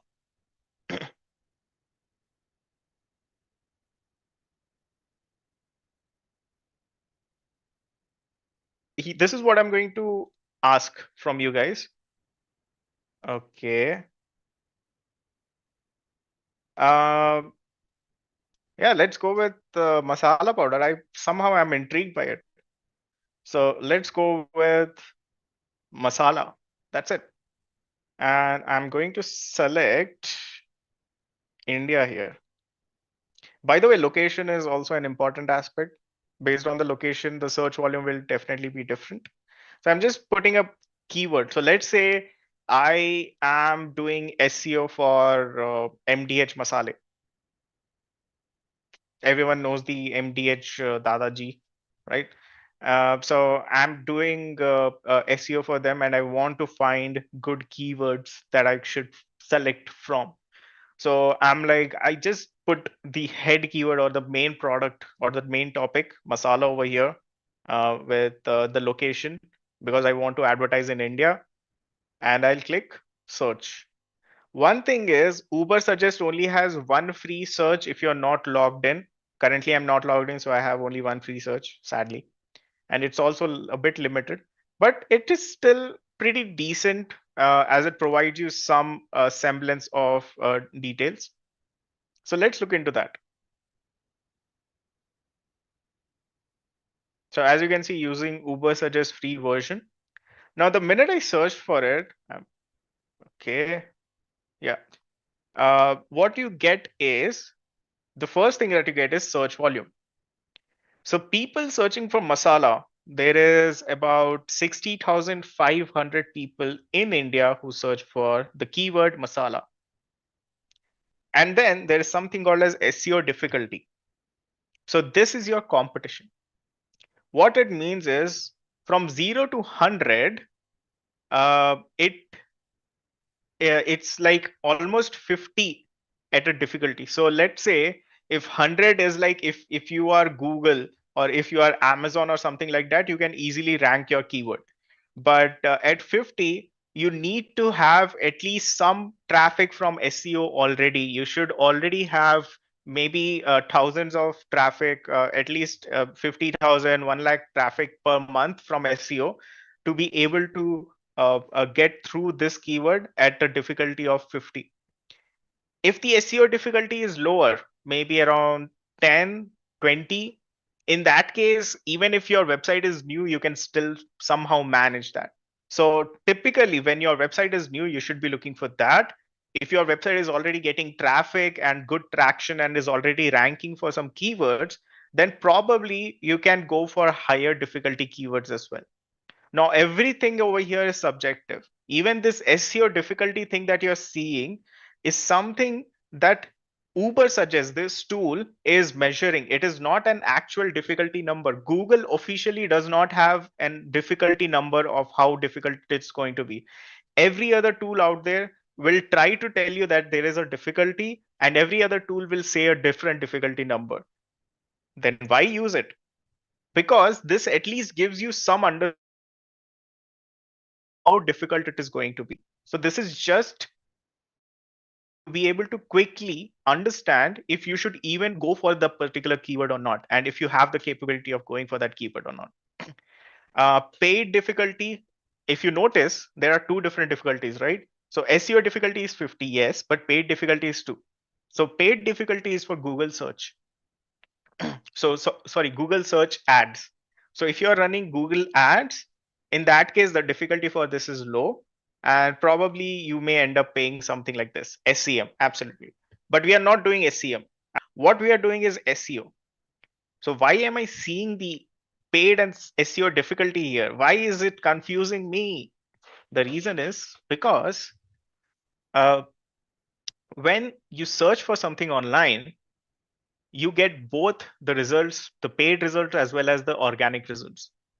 While they are separate inventory, when I say inventory in the sense the paid result works differently and the organic results work differently, they still show up in the same page.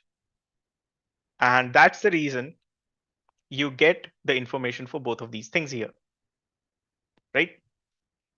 So now, okay, for this one keyword, I got to understand what the details are. But where are my other keywords? I'll just scroll down a little bit. And as you can see, there's something called as keyword ideas. So, okay, so looks like it has created some ideas. The first one is masala dosa. Of course, this is not what I'm looking for. There is masala chena. There is masala oats, masala puri, masala Everest. Okay, this is a little relevant. Masala bhindi, masala box is a little relevant, right? But then I would, if I click on this, I don't think it'll work. I'm a little afraid of clicking on this because there might be some pop-up that shows up. So that's why I'm not doing that right now. But you get the idea, right? This is the list of keywords that you would get, something similar to this. So this is like a very simple free version or free way of you can. Oh, you have done? Okay. I'm trusting you, Vibin. And it worked. Thank you. Okay, so looks like it has some nice suggestions, and it's like this is relevant, yes. Masala box, not chai, not this. And as you can see, what am I doing here? What is this? Relevant, not relevant? What am I doing? If you noticed, it's a combination of this. You're looking at the volume. It is currently sorted by volume, in fact, right? But at the same time, you're also looking at relevance.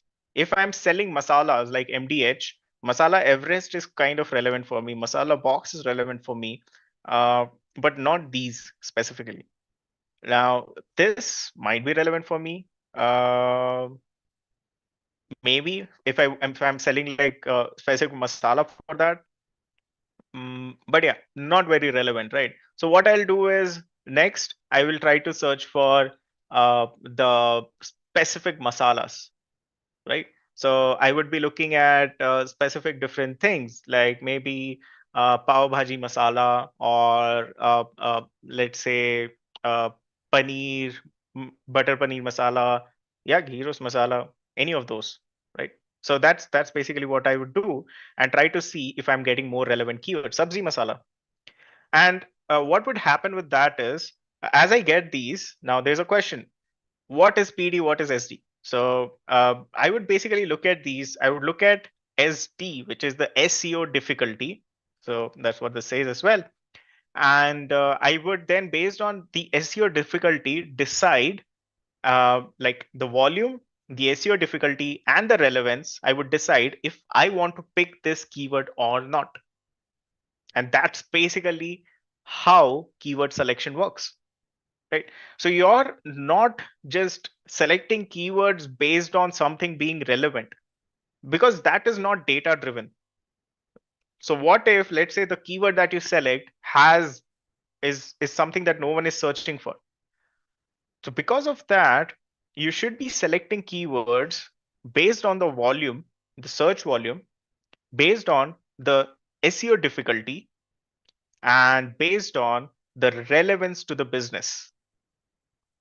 And that's what this says, how to choose the right keyword: volume, relevance, and keyword. Competition. First and foremost, Google is the monopoly of search engines.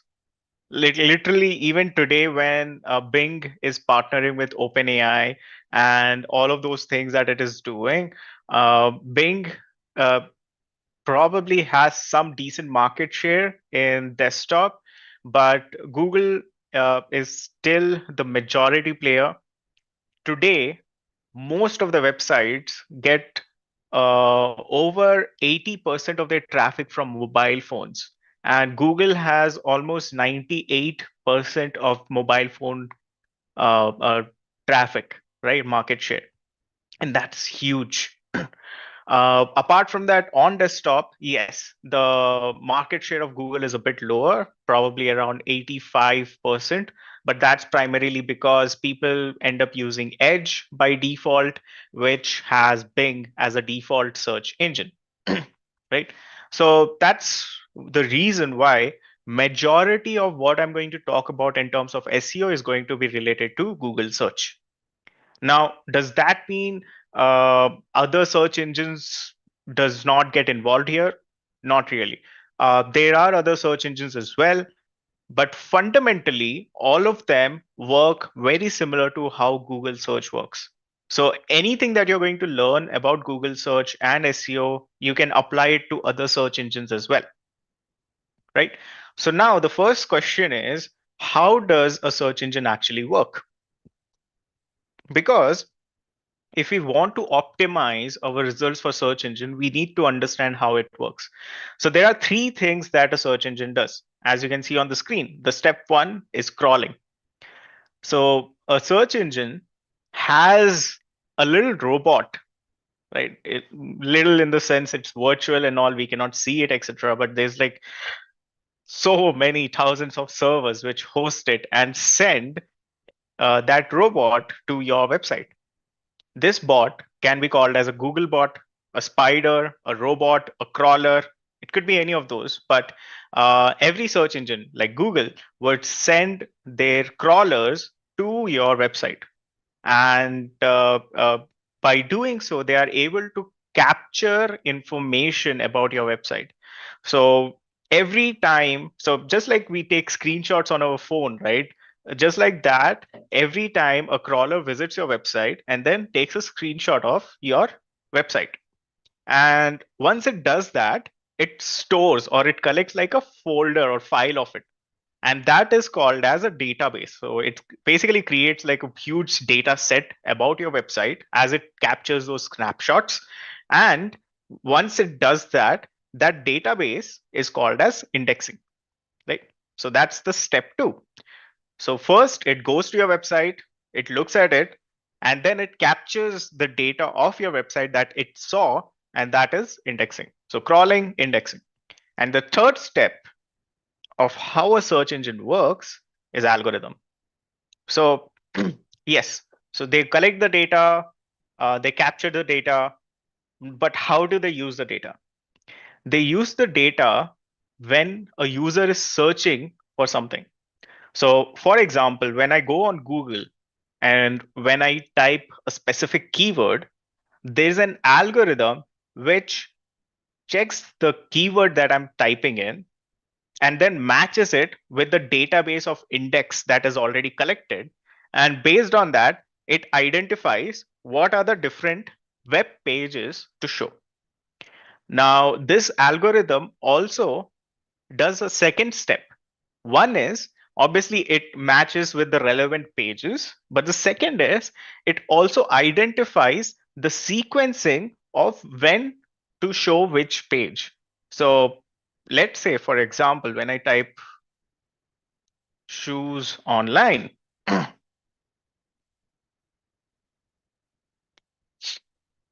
it would actually have this sequencing. As you can see, the sequencing that it decided is Mintra should be first, then Centro should be second, then Flipkart should be third, then Liberty should be fourth. So that's how does it happen? It happens because of an algorithm. And this algorithm, based on the search query or based on the keyword, this is a keyword, by the way.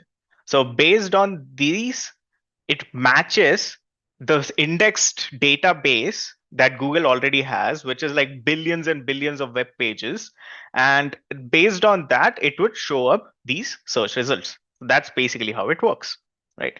And if I come a little down, okay, looks like I'm not able to see it over here, but Google used to have this small snippet which shows like how long it took to actually show the search results, which is really just a few milliseconds, right? That's possible because of how optimized the algorithm is.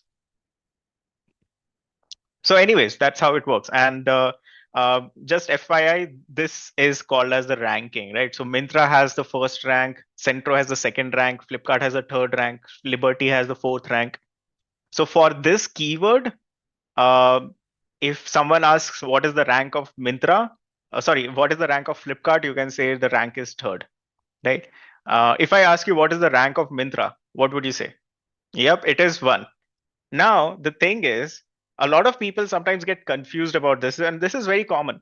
So, Google wants to make it a bit confusing. Yes, Adidas is an organization, Tata Click is an organization, Rare Rabbit is one, Cult Sport is one, right?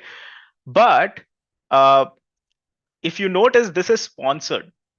So what happens is, and this is very important for everyone to understand as well. So there are two different inventories in Google search.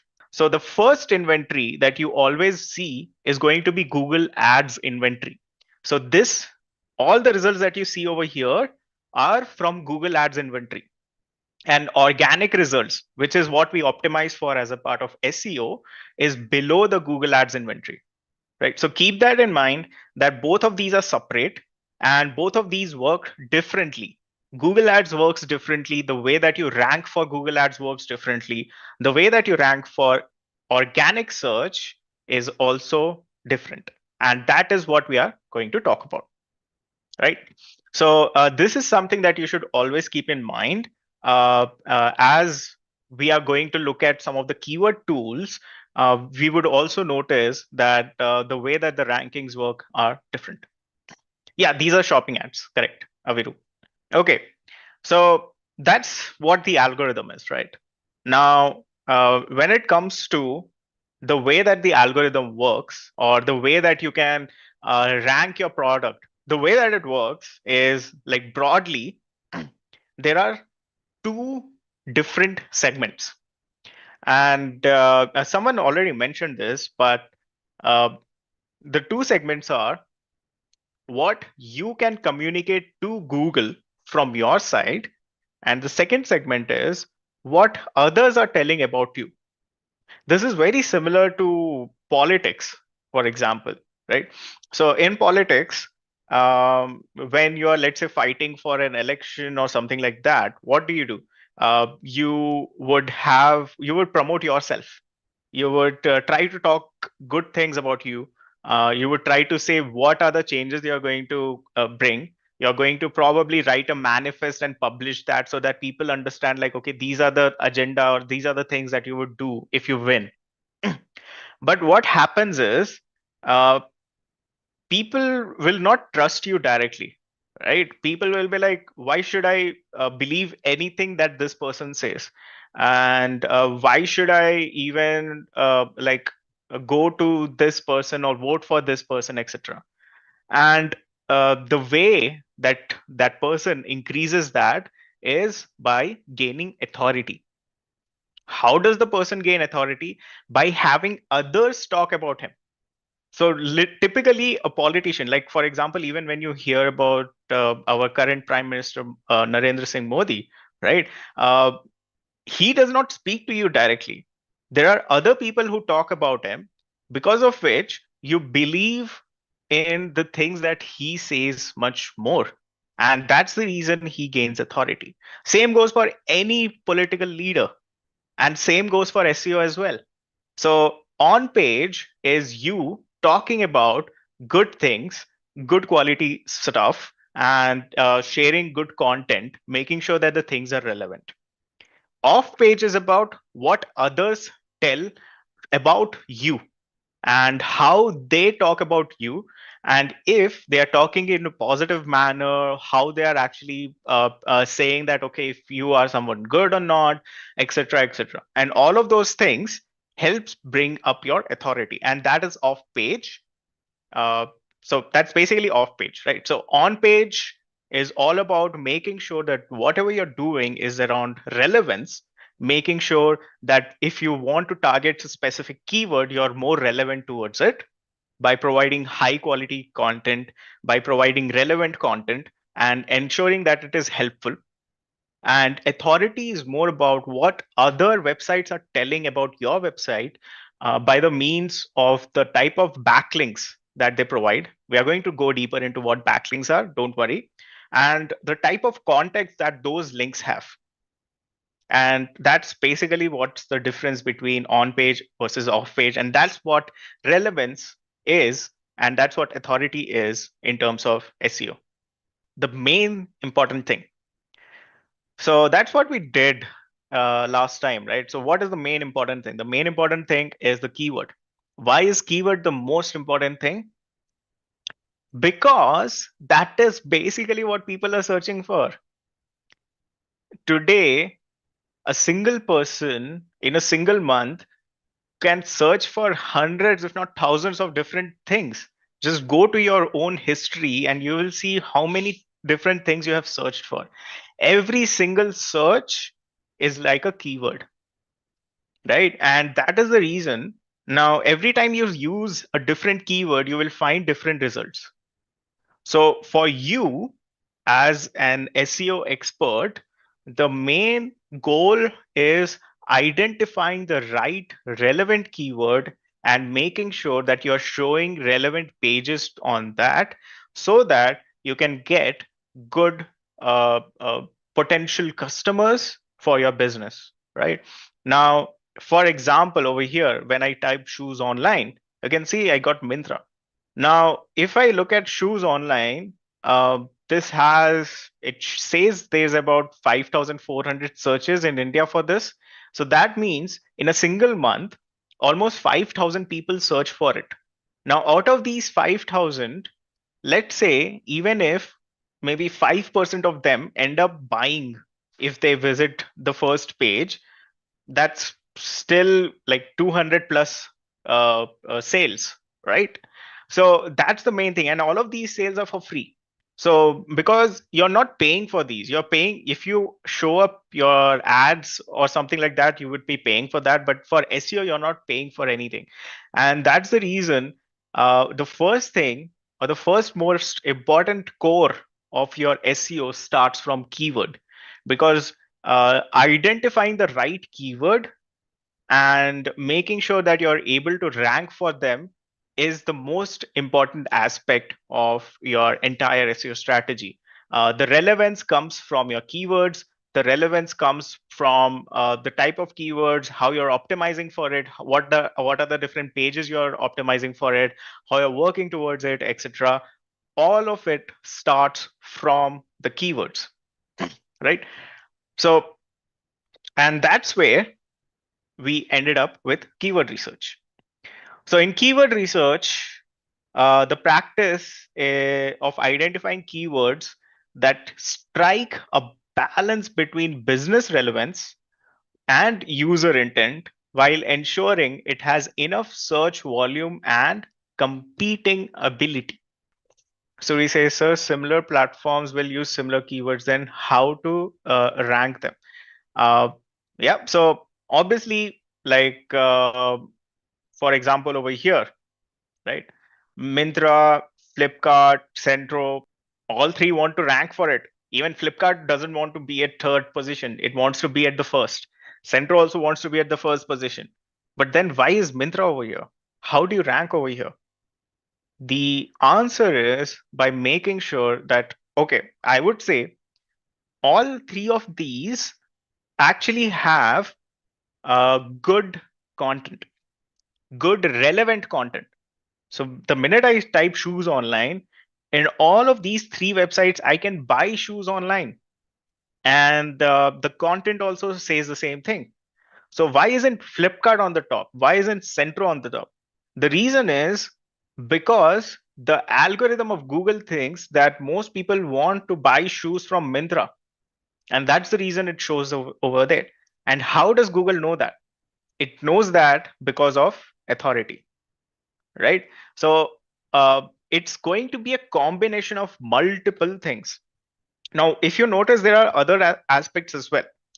Centro, for example, over here in Myntra, you can see the shop rating is like 4.7, and then it says a pricing, and then it also has some additional links, right? So these are you can basically call them as site links. And over here, Flipkart also has the shop rating. It also has some additional site links. And but if you notice, Centro doesn't have them. Then there is a good chance that if Centro also has these with their website, uh, they might get some preference in ranking. Will that be enough to outrank Myntra? No one knows that. Not even Google knows that, because that is how the algorithm works. It is completely neutral, right? But it is worth trying. And just like this, there are a lot of other smaller factors. There are like, when I think about ranking factors of SEO, there's like hundreds of different ranking factors. Can all of them, or implementing all of them, help you rank? Not necessarily, but will implementing all of them uh, improve your chances of ranking? Definitely. And that's basically how it works. These are one of the ranking factors, yes, but that doesn't mean like it is going to rank because of that. So for example, if you notice over here, Myntra says, again, this is an assumption. Myntra says, buy shoes for men, women, kids online India, right? But over here, Centro also says shop latest footwear trend. There's no difference between the type of footwear. But over here, this one is just for men, like men's footwear. That's it. So maybe because there isn't a specific, I would say, a specific page that is just for footwear, which was able to rank for this keyword. That's the reason it is not ranking that well. It also has the link as men's footwear, while it does have shoes over here. So maybe if there is like a shoe related page that was showing up over here, that could have had a better chance. Yeah, exactly. So that could be potentially the reason. Yeah, title is important, URL is important, description is important, the page's content is important, the rich snippets, all of these are rich snippets. These are important. Brand doesn't matter, Meenakshi, over here. Authority matters. Authority matters more, and your relevance matters more. As I said, it all starts with keyword research. So, shoes online. How do I know which keyword to work with? How does Myntra know that, okay, this is the keyword that it should work or optimize towards? How does Flipkart know that, okay, shoes online is a keyword to focus towards? Maybe Flipkart just did not want to optimize towards shoes online. Maybe they wanted to optimize towards men's footwear. And that's the reason this page shows up, right? So let's see what happens if I type men's footwear.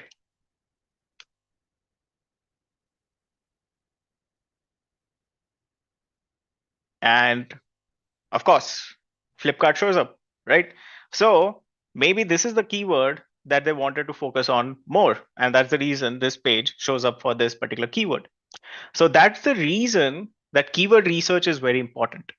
And as you can see, this men's footwear does have about 33,000 people searching for this keyword every month. So definitely way higher, right?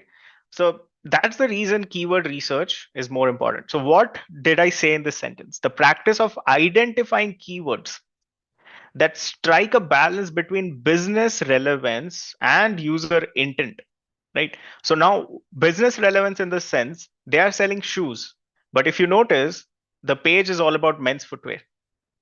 Is that related to the business? Yes, but footwear as an industry is a big thing. Typically, they are selling shoes, sneakers, etc. But it could be anything. And Flipkart itself is an e-commerce business. It's just like selling footwear online. So, uh, but as you can see, they are actually ranking or optimized for this keyword. So that's what it means. Like it's all about identifying a balance between the user intent. So the user intent may be searching for men's footwear. The business relevance is obviously making sure that they people know that okay, men's footwear is available online, and the mix of these is a good keyword like these, and ensuring that these keywords have enough search volume. So obviously they would want to make sure that the search volume is good, decent enough, and the website itself has the ability to compete. What does this mean? So again, I'm going to take the example of cricket. If I'm playing gully cricket, do I have the ability to compete in IPL? The chances are no. It's even if I do, like what's going to happen? Definitely I'm not going to be able to compete over there, right? And the same thing applies over here. Like if I'm playing gully cricket, I should stick to that. If I'm maybe into state level or maybe even the region level, I should stick to that. And as I'm progressing, as I'm improving, I can aim higher. Yes. So that's what SEO is all about, and even the keyword research is all about. You need to identify a competition that you can actually beat. And once you are good at that, then you start to focus on higher levels keywords. Reach yourself over there, then next go higher. Reach yourself over there, go higher, reach yourself over there. And that's how it works.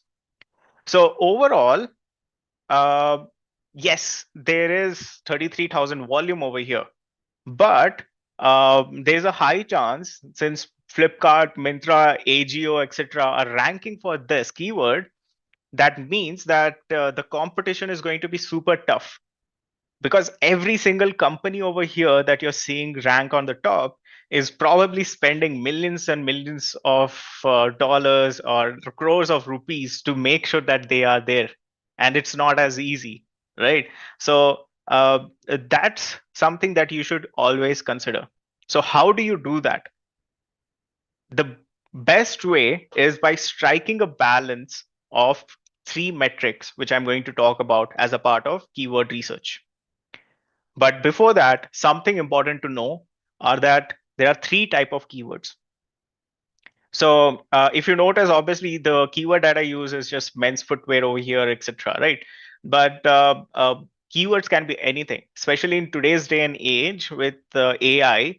Uh, People are like typing sentences in the keyword field to get the answer that they want. So for us, it is very important to segment them into different areas. And that's what this is. So there's the head, mid tail, and the long tail. Head keywords are typically one or two tokens, and overall, uh, uh, like a good example is travel, as you can see over here, right? This is very broad. Why? Because travel can have anything. It can have like from booking tickets to booking hotels to finding places, getting information, traveling for education, traveling for vacation, traveling for any single thing, right? And so it's very broad. It could obviously include websites, tickets, packages around the world. And obviously, with that, traveling accessories, absolutely. So it also has a very high volume, because number of people searching for it will be very high. So what does that mean? So just consider this. If I just typed shoes and if I just typed travel over here, let's see what kind of volume we see for volume we have for them. So these are single token terms. These are typically head terms. It's still loading.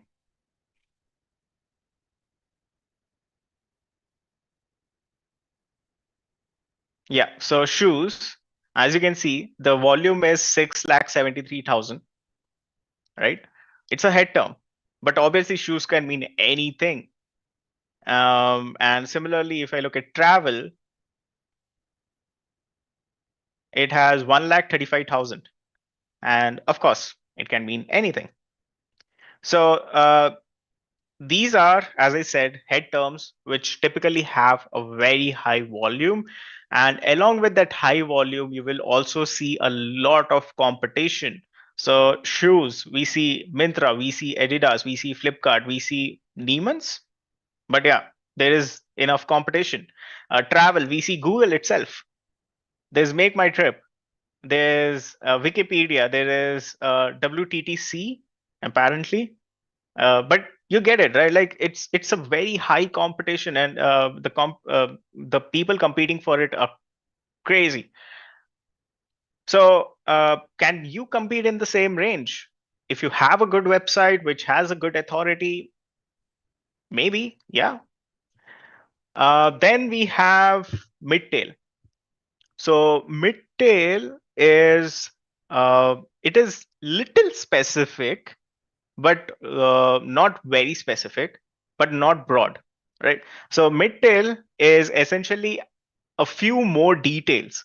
So travel, instead of travel, it's like travel packages. Travel packages Goa travel packages. And obviously the search volume will be much lower.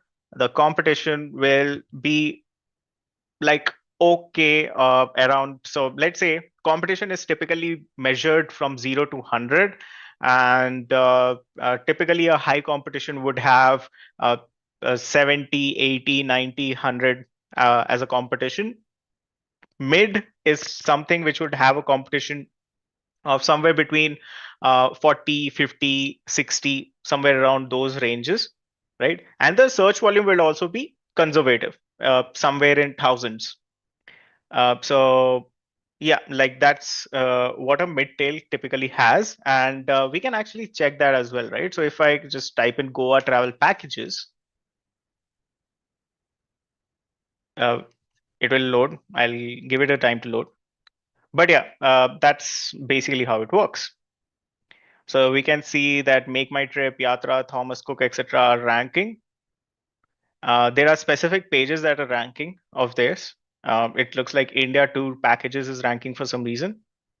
And as we can see, the search volume is a much more modest than this one, right? So this is 1,35,000. This is much lower at 49, 50,000. Then we have long tail. These are much more specific. These are like, okay, cheap travel packages for Goa. Very specific for travel packages, but also they have a lot lower volume. And because they have lower volume, the competition is also a little easier. So for example, this one, it looks like it has zero search volume. Obviously, it is going to be much easier. Okay, so this is the plugin or extension that I'm using. So in fact, every single individual will see a different ranking.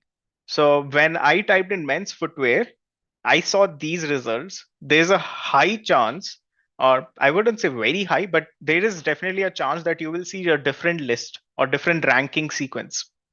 So that is very common because one, I'm logged in.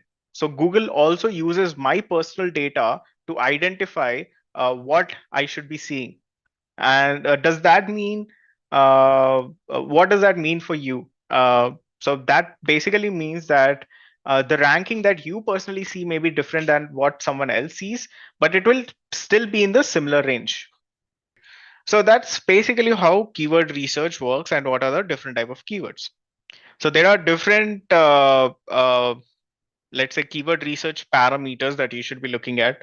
One is that it should be relevant to the business. Second is that there should be enough search volume. And third is that there should be a competition that you can actually beat. So Deepthi, initially, if your website that you're trying to rank does not have a lot of authority, or if it's a new website, aim for long tail keywords. If it's a website that already has some authority, it already gets some decent traffic from organic searches, you can go for mid-tail. And if it's a big brand, decent sized brand, locally also, if it is a good brand, you can also aim for the head terms. So these are the three parameters that you should be typically using: relevance to the business, search volume, and competition, right? Now, competition is, there are two types of competition. So there's organic and then there's paid. So when it comes to the Google Ads, so by the way, you can also get keywords from Google Ads Keyword Planner. It's completely free to do so. You just need a Google Ads account for that. The challenge is, the competition in that is your paid search competition. What is paid search competition? So this is the paid search competition. So let me see if I have some. Let me try. Let me try. Mm, hotels in Goa.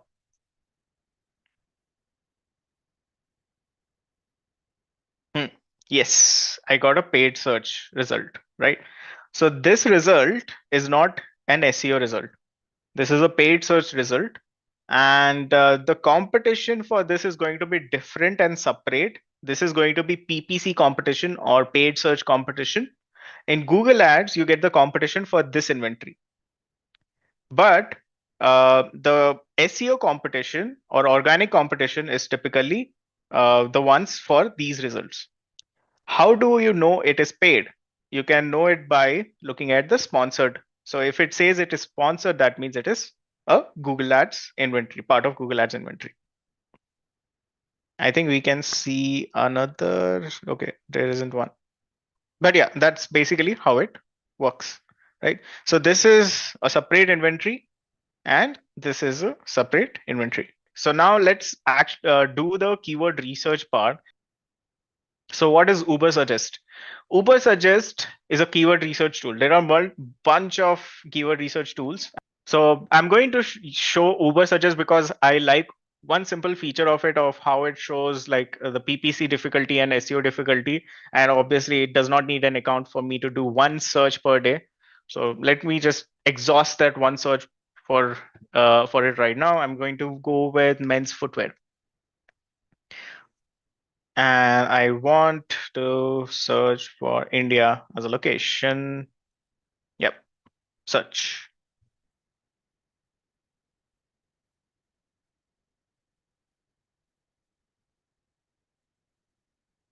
Okay.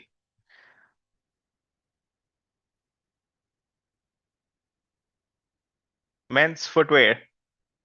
What does it show? What does it show?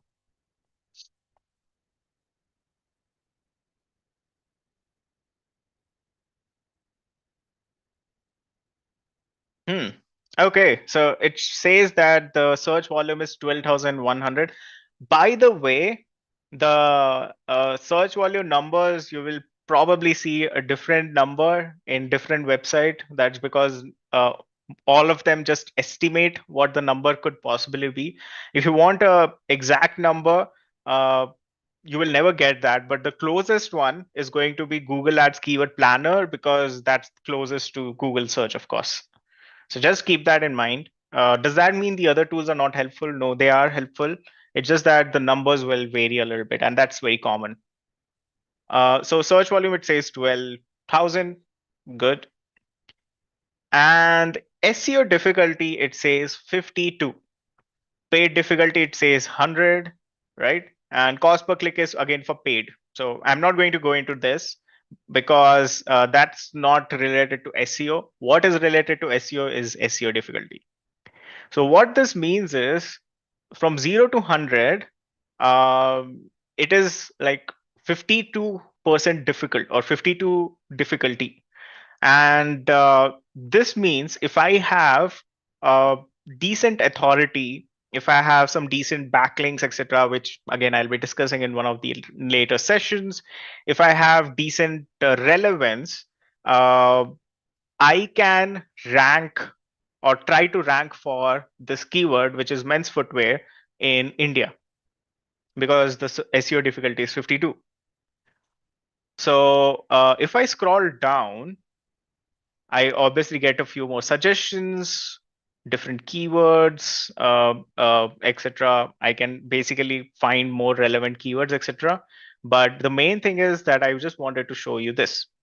So when you are trying to identify new keywords, the best way to start is by inputting, by using a keyword tool like this, and then adding the keyword. And once you have added the keyword, you will get a list of different keywords. So if I go to, let's say, keyword ideas, for example,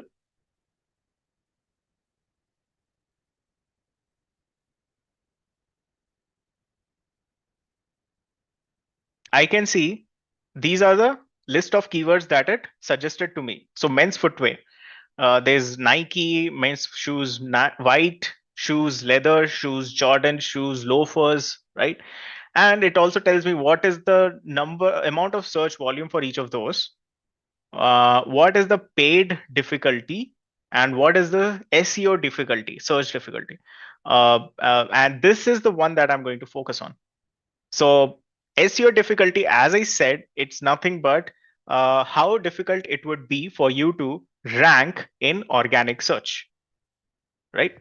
So essentially, how difficult it would be for you to rank over here or show your web page or website over here, right? So 52 means it is going to be mid-level difficulty. 15 means it is not going to be as difficult, but I highly doubt that, given that this is Nike. Um, Sometimes, again, are these numbers accurate? The answer is these are estimates. These are never accurate. So, but this will give you a good direction to go with and good keywords to select with. So you'll have to use your own judgment. You'll have to use your own general sense of it. But the three things that I mentioned was, one is business relevance. Second is going to be your search volume, and third is going to be the difficulty or the competition. So now, let's say my business is selling men's sneakers, right? And I sell sneakers of my own brand. I don't sell it of any other brand. Based on that, what are the keywords that I can select from here that will have lowest search difficulty and decent search volume, as well as be relevant for my business? These are the three parameters. So let's say my brand's name is nothing, and I'm selling men's sneakers of nothing brand. Now, with that, the website is also new, but I'm trying to find good keywords to go with. So in this list of keywords that you can see on the screen, is there any keyword? So the first question is which keyword I would select. Second is if there is any keyword at all that I can go with from this list. So let me scroll down and maybe see like if there are some better suggestions. Doesn't look like it. Nothing related to sneakers. So there's Zara men's sneakers, but again, that's a no, right? Nothing related to sneakers. Of course, it makes sense there's nothing related to sneakers because I've searched for men's footwear, right? The challenge is that again, I cannot do another search unless and until I sign up. So I'm just going to pull some neat little trick over here. Okay, so let me do another search. Let me do a search for men's sneakers, and then maybe I'll find some better keywords.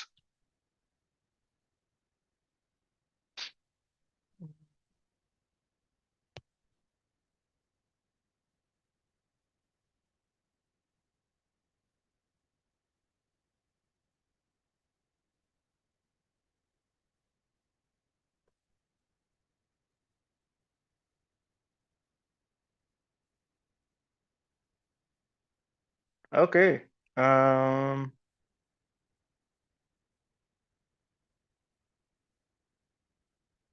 India.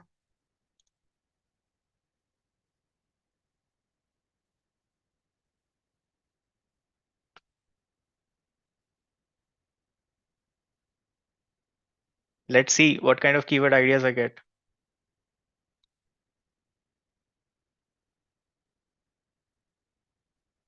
Okay. I guess I clicked on ideas too quick.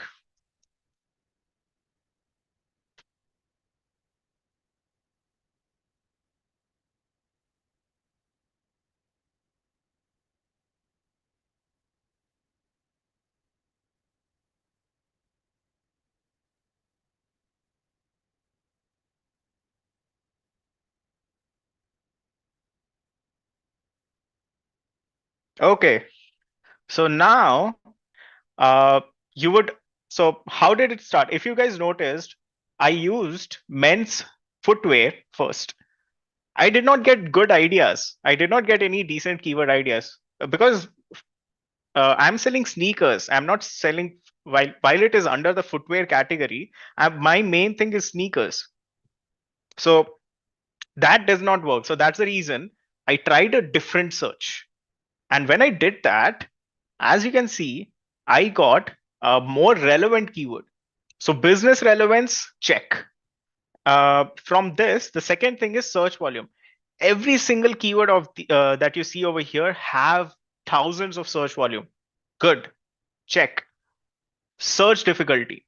All the keywords that you see, except for a few, have a good search difficulty. And since I'm a new website, probably men's sneakers under 1,000, which has like 14 search difficulty, is a good one to go with. And this is the one that I can probably go with as well. Right. So this is basically how you decide on these three elements. Okay. So we talked about these things, right? We talked about uh, how search engines work, how algorithm works, on page versus off page, components of SEO, keyword and content. Okay, so this is something like there are four components of on page SEO: keywords and content makes the content SEO. Search engine accessibility, user accessibility makes the technical SEO. So keywords, building blocks, we talked about head, mid, long tail. We talked about how you should be choosing the right keyword, basically based on volume, relevance, competition, how keyword selection works, putting yourself in the customer's shoes. And this is something that we did together using Ubersuggest. Now, what I'm going to do is I'm going to talk about how you can do it using Google Ads Keyword Planner. That's something that I want to show because this is one of the much more easier or scalable way to do it, uh, while also making sure that this does not cost you a lot of money. So I'll show that, but Ubersuggest, definitely you can use Ubersuggest as well. There are other tools like Keyword Tool, etc. Answer the Public, competition analysis, you can use SpyFu for that. But yeah, again, those are something that you can. But let's start with Google Ads Keyword Planner, right? Okay, so first thing it says is create your first campaign. Looks like there is no skip option here. Okay, I was able to skip it by clicking outside. That's good. Um, is there an option to skip this? Looks like no. Okay. Test two. Let me just click. I'll just say, I'll pick one of the websites that I have, Carbon Lightning. You don't really need like a website. You can also use like your own phone number here if you want.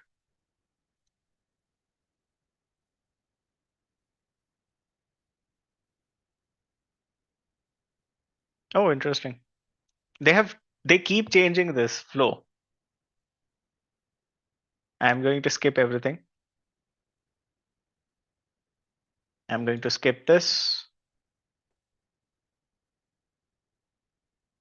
Skip, leave campaign creation.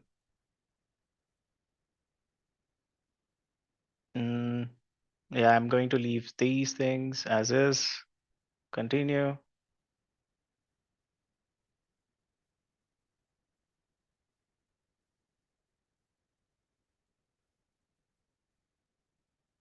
Okay, looks like I'll need to enter some payment details. Um, but yeah, like after I enter the payment details, it's not like it is going to charge me anything. I can just enter that, I can just submit it, and then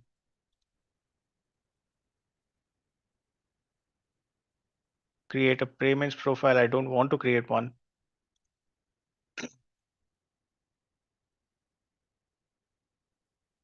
Yeah, so you just enter the details, Mahesh. You have to enter the details. Looks like they want to make sure that people do enter the details. So you can just enter the details. But since you will have no active campaigns, you can just skip this entire thing. So like you will anyways not get charged. So that's the main thing. Just make sure there are zero active campaigns, and that's it. I hope that helps for anyone else who's looking to create a Google Ads account. If the main purpose is keywords planner, then that's the way that you should go for it. Right. So once you create an account, it will look something like this. And in the left side, you will see tools. So just go to tools, then there is planning, and then there's keyword planner. Right. So repeating once again, once you get to this interface, actually, let me just make it a bit easier so that I can show the actual interface that you may see. So once you get to this interface, on the left hand side, go to tools, and within that, in planning, go to keywords planner, right? So I'm going to click keyword planner here, and something like this shows up. Now, this is what I'm going to use for my keyword research because, again, as I said, this is like a free tool to use. You get a bunch of different keyword ideas, and the search volume is also much closer to what the actual search volume is going to be, since this is Google's own data. Now, the way that you could get started is you will click on Discover New Keywords. Right. And then the next thing is that it asks for an input of a keyword. Obviously, there are other things like start with a website, filter with a website, etc. But since assuming that we don't have a website or we are just starting a new website, etc., in that case, it is always good that you start with the keyword. Now, what is this? So this is going to be a starter keyword, just like you saw how I worked with Uber Suggest. In Uber Suggest, when I wanted to talk about men's sneakers and when I entered men's footwear, I got a completely different results. So the starter keyword or the first keyword is very important. The starter keyword should be the one, yeah, as small as possible, and at the same time, it should describe your business as closely as it can. So it's like a head keyword, but it is also describing your business in a way. When you do that, you will find more relevant keywords from it. So don't forget this. The starter keyword is very important aspect. So whenever you're starting with the keyword research, make sure that you have a good starter keyword. So now, what am I? What is my business? So my business, uh, ACs, fans. Okay, let's go with both of these. Maybe I'm an electronic showroom. So my business is into selling these. Maybe I'm like a store, like a Chroma store or something like that. And I'm into a business of selling electronic items, primarily into helping with the rising temperatures. Right now, I know it's raining outside and all, but let's go with the rising temperatures of with ACs, fans, coolers, etc. So that's what I'm into, and I sell of all different brands. So I don't really care much, but that's my business. So it's something that probably I already have like a local business. I'm also starting into e-commerce now. So that's the context. Humid as well. Yeah, true. So with that said, let's get into some of the starter keywords. I maybe want to go with air conditioners as a starter keyword first. So let's go with that. And then we'll also like see if time permits, we'll try some others. So air conditioners, ACs by, let's say, AC online. Yeah, let's not go too specific. 5-star is good, agreed, but let's not go too specific. I'm just going to use one or two, maybe three, like I said, like these keywords. That's it. And you really, like, in the first search, you don't need a lot of them. You just need the core thing, the core keywords. And absolutely, Leela, I agree. So that's the reason it is very important that you go with the core. So top 5 brand, 5-star, etc. is very specific. I'm not going specific. I'm going a little broader. So think of these as your head terms. So it's the starter keywords. It should be relevant to your business while it is a head term, right? So that's what I'm going with. Inverter ACs, inverters. Yeah. But again, just going broad. Now, once I've entered this, I will probably get the different things that you guys are saying, like 1 ton, 25K, under 40K, 1.5 with 5-star inverter ACs. I'm probably going to get those keywords. Durable, budget friendly, I'm going to get those keywords. That's the beauty of it, right? This is what it does. It generates or provides you keyword suggestions. So let's see, let's get results. Okay. Of course, the number of searches rises during the summer, right? We can clearly see that trend over here. Right now, it is typically, I would say, a good time to buy is during winters because a lot of people have a lot of stock around it. But you get the point, right? Like, as you can see, it rises quite a bit over here, right? So, as an SEO guy, as an SEO expert, I, as I said earlier, SEO is a long-term game. So for me to start in this month for the upcoming summer is probably the best case scenario because I have enough time to prepare and do something. So let's just do that. Let's try to identify a way to actually help rank during the summer periods, right? By the way, this thing that you see, this curve that you see, is called as seasonality. This is a very common concept in marketing. This is not just something related to SEO, PPC, etc. This is a very common concept in marketing, but this is a very good example of seasonality, right?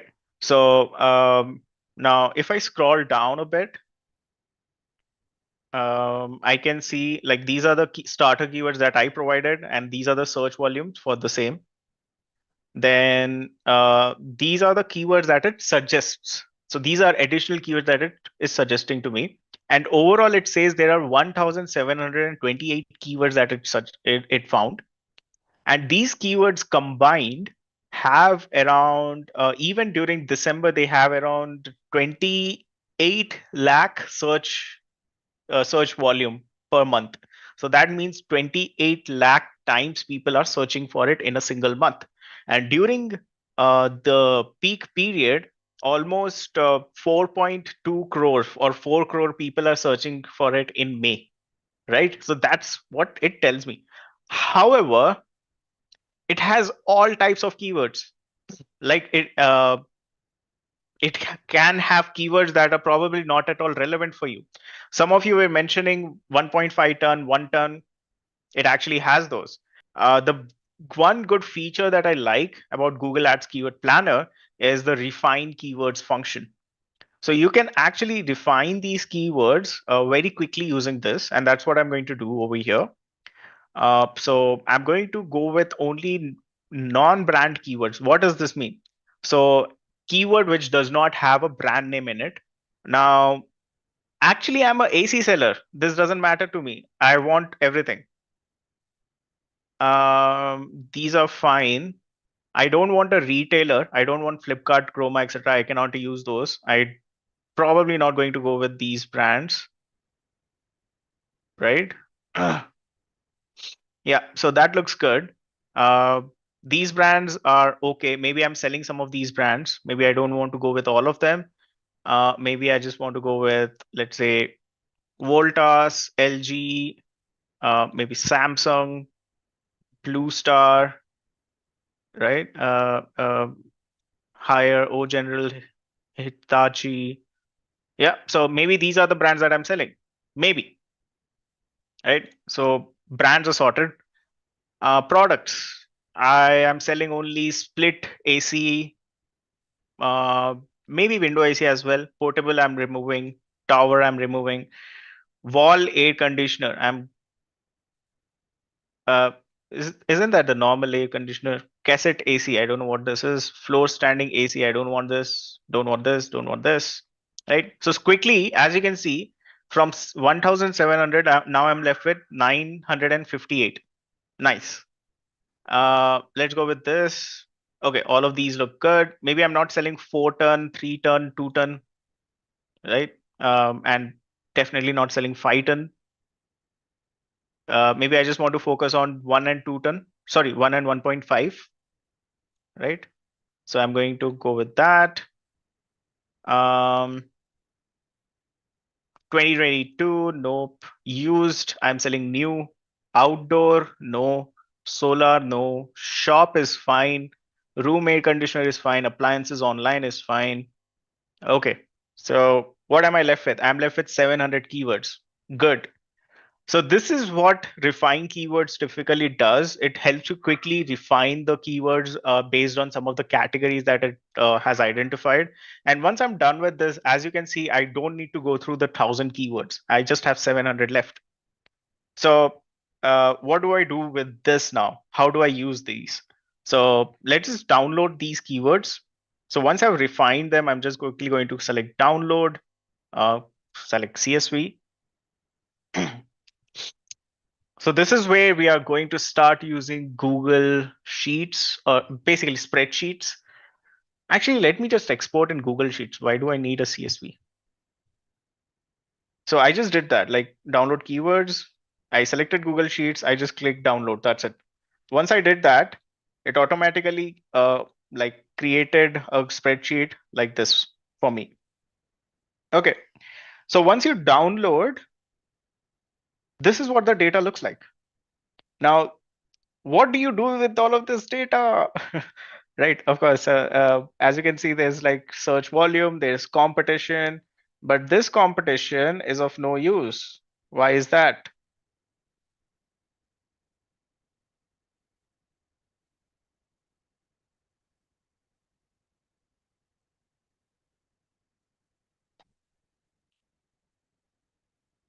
So keep this in mind. I am highlighting it for you guys as well. Don't use this for SEO. This is PPC related. This is also PPC related, right? So these two are also not relevant. I'm actually going to mark it in this red. This feels like uh, this is like too vibrant, if that's a good word to use. But yeah, this is related to PPC. Now, organic impression, organic average position, this will show up only if your website is already linked with that, with the account, etc. And then you also get search volume by every month. So what search volume the keyword had in July, in August, September, etc. For the last 12 months. So this is something that you get, right? So once you get this, since there are three parameters that I want to use. One is the keywords relevance, second is the volume, and third is the competition. Since this competition is not relevant for me, I'm just going to focus on the keyword and the search volume.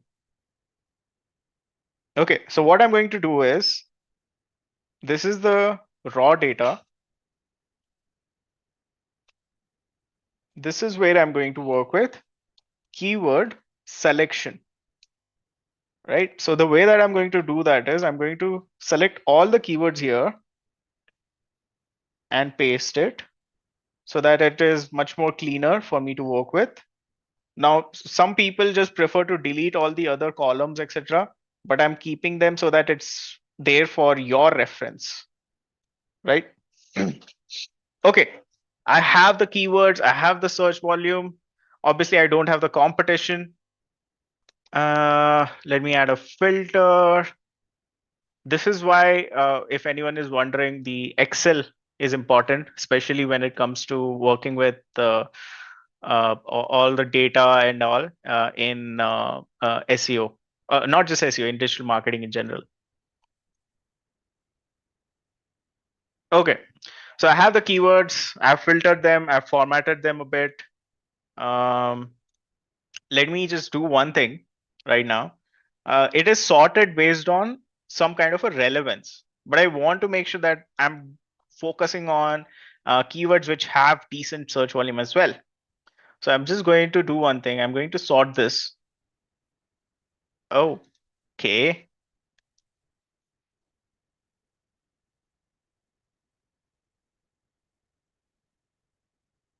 I'm going to sort this. Perfect. This one does not have any search volume. Anyways, I don't need it. Looks good. Sorted. Okay, so these are the keywords, top keywords. Now, yes, Deepthi, but I want to leave it as a reference. Okay, so now here's the thing. The three parameters that I mentioned. What were the three parameters? So what is a good space? I'll just write it over here. Keyword selection parameters. First is business relevance. Second is search volume. Third is competition. Now the question is, if I'm using Google Ads Keyword Planner and if I don't have access to some of the paid tools, how do I judge competition? I'm going to show you. There is a way, but for that you need to make sure that you are sorted with the first two. So now the question is, how do we do or proceed on this? So for business relevance, while we selected head terms to find these keywords, when we are actually selecting the keywords, we would want to make sure that these keywords are highly relevant to our goal. So there are typically two goals from SEO perspective. The first goal, again, based on the business, it depends, but typically there are two goals. The first goal is business identify keywords that help achieve specific goals. Let me do one thing. Let me actually put this over in a separate tab. Identify keywords that help achieve specific goals. For example, the first goal could be example goals could be, let's say, sales. So in case the business is related to selling ACs online, so you would want to make sure that you're identifying that are related to that. So yeah, that's what I'm going to type over here.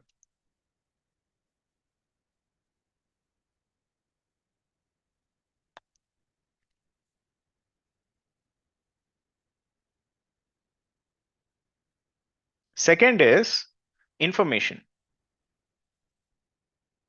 Why is this important?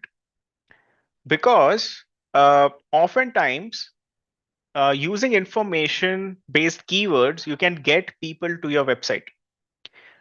Does that help conversions? Not directly, but it does two things. It helps you increase the authority, because if people are visiting from SEO to your website, Google thinks your website is important, and thereby your authority goes up. I wouldn't say it goes up all of a sudden, it goes up slowly, step by step, right?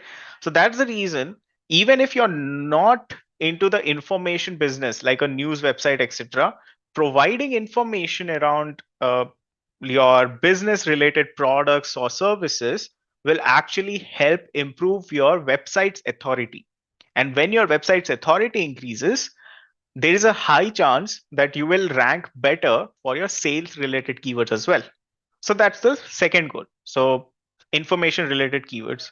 So if you are selling ACs online, find keywords related to reviews, uh, let's say, or it could be AC information, uh, technical details, services, service info, not services, because we don't offer services, right? Etc. To help improve SEO traffic and increase authority, right? So that's basically the goal with the business relevance. That while it should be relevant, it should be specific to a to a goal. If it is sales related, what you should do. If it is information related, what you should do. Search volume. Now, obviously, in this, the best or the highest search volume is what you should go for. But keep in mind about like if something has a very high search volume and it has a very low competition, there's a high chance that there's a reason behind it. If not, every single other website which already exists might have gotten it. So if you're a new website, you should probably be a little conservative. If you're an existing website which already has decent traffic, you can be a little bit higher also, that's okay. And if you're like the Flipkart or Myntra or Amazons of AC, go for it. Go for any single keyword that you want, because there's a high chance that you can actually get to that. So search volume, that's basically the parameters.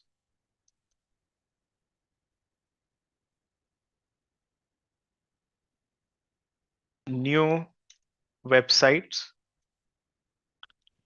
go for long tail and conservative search volume. Like, now, the reason I'm saying conservative is because based on your business, you will see the numbers be very different. In consumer electronics, etc., like ACs, the search volumes will typically be very high. But if your business is into something very specific, maybe your business is into manufacturing the screwdrivers for a specific type of screw. Who even wants that? Who is going to search for that? The chances are the number of people who are going to search for it is going to be very low. But those people who are going to search for it, the low people, are actually going to place high orders. So maybe in that case, even if you're focusing on keywords with 50 search volume or even 100 search volume in a month, that's okay typically, because the entire industry does not have as much of a search volume and it's more B2B. Not exact match. This is more about like how you should consider the conservative part. Okay, so long tail, go conservative. For example, thank you, Geeta, in B2C of 500 to 5,000. Okay, then on the second side, you have websites with existing SEO traffic and some rankings. So for these, go for mid-tail and yeah, like mid search volume. For example, again, in B2C, it could be somewhere around 5,000 to even, let's say, 40,000 or 50,000. Right? And then third is big brands or established websites with good authority. go for anything above 50K.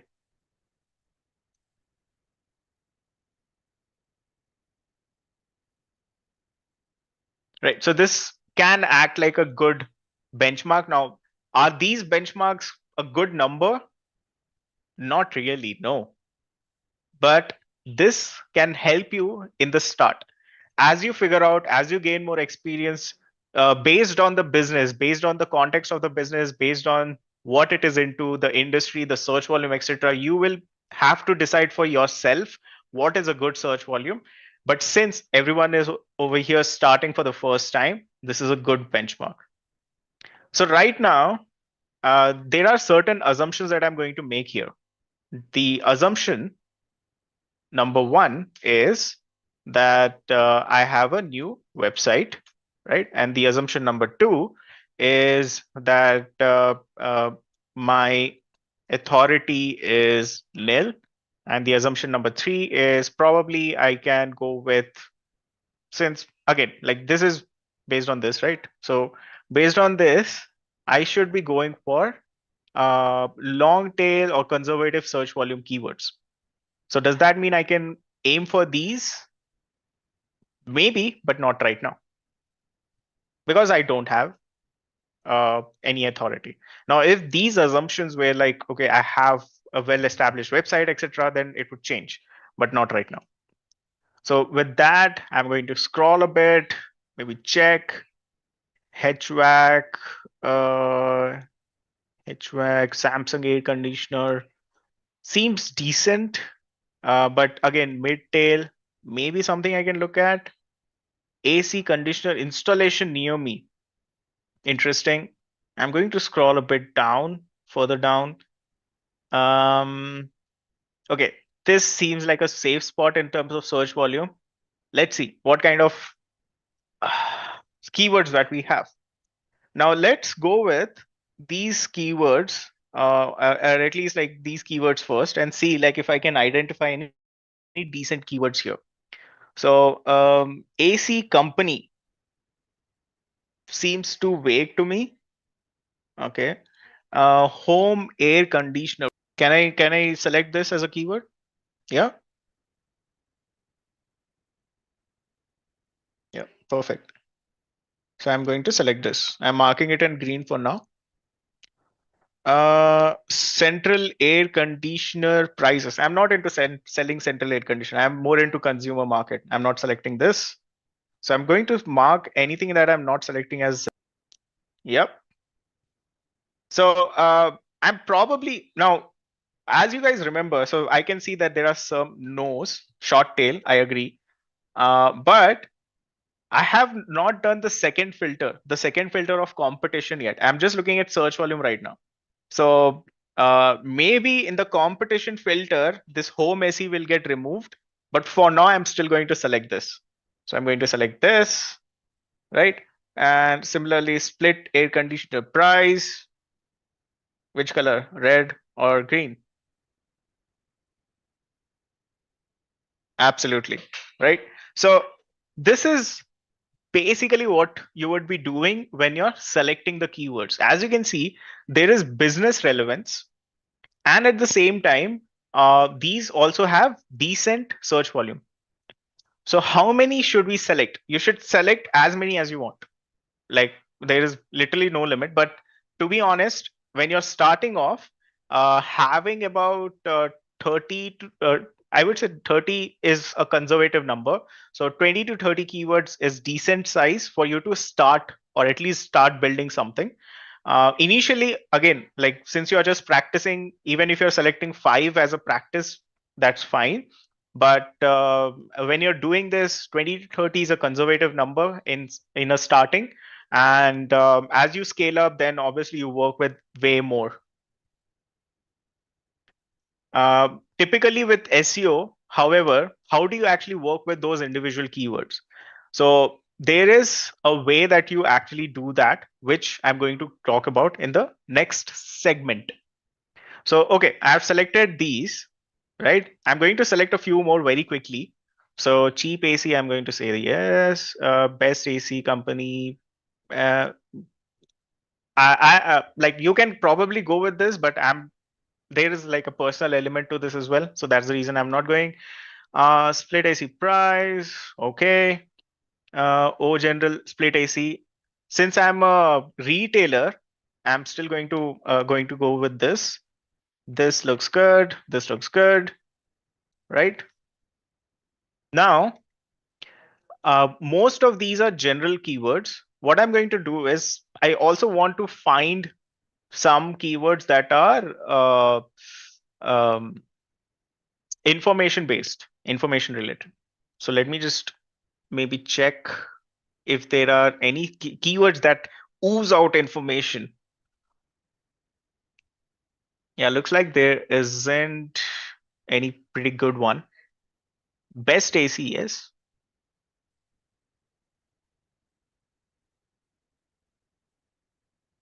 AC key price.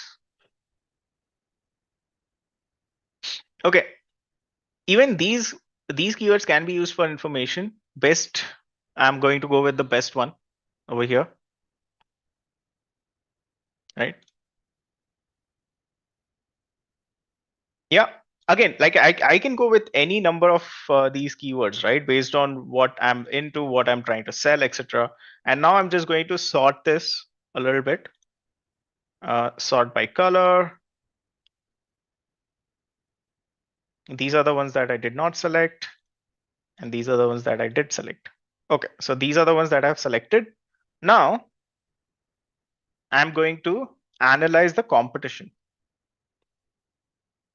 So some of you are wondering, how am I going to do that without a paid tool? Luckily, there is a website which does allow us to do it.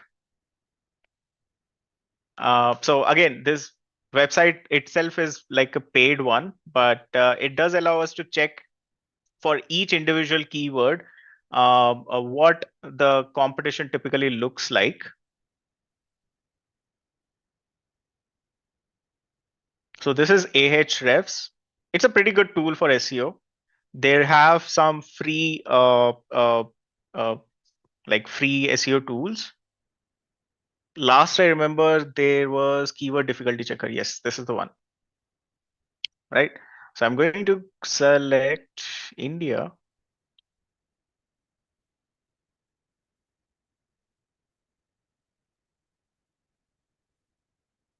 Mm, mm, mm, mm.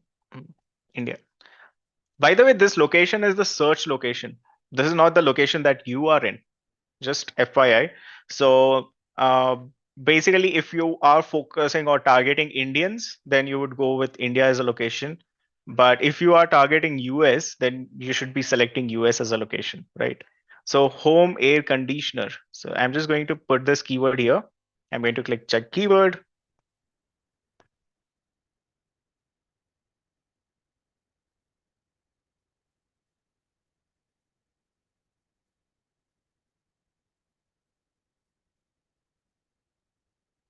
Okay, so it says the competition is 44. It looks like it's hard, right? And there's like Amazon, Flipkart, and Blue Star, etc. over here. So I'm just going to put that 44. Cheap air conditioner. I'm going to do a few more over here.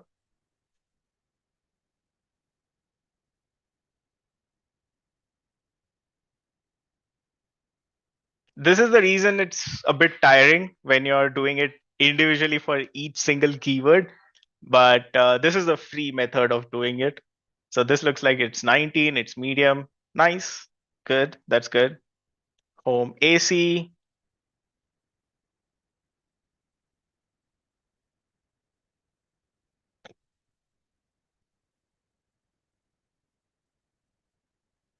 I'm just going to do like 2 or 3 more, and then I'm going to leave it. So don't worry, I'm not like, but as you can see, this is like a very easy way for you to get competition info of SEO for free. I'm going to do this last one.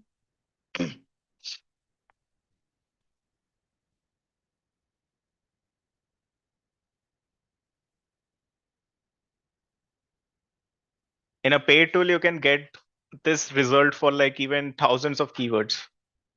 Okay, split AC price. It's easy, 9. Nice.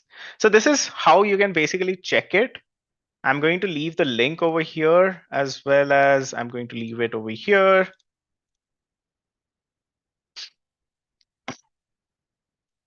0 to 30 is good enough, but looks like I can go with all of these. So these are pretty good keywords for me to go with. And based on that, find selection status or something like that, whatever you prefer. I'm just using this for uh, like ease.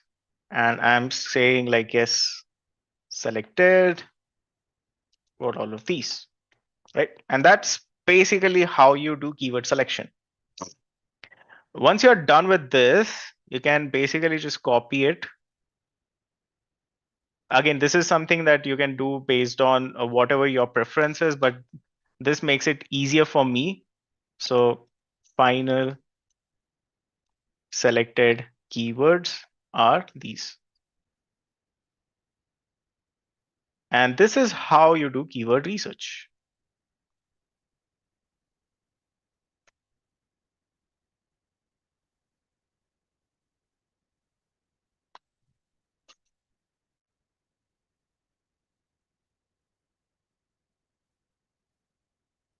Yeah, I mean, this is good. Even home AC is nice. Uh, cheap AC, split condition price, split AC price, pretty decent ones. Oh yeah, I forgot of this one. I want to check this one as well. This was going to be my information keyword.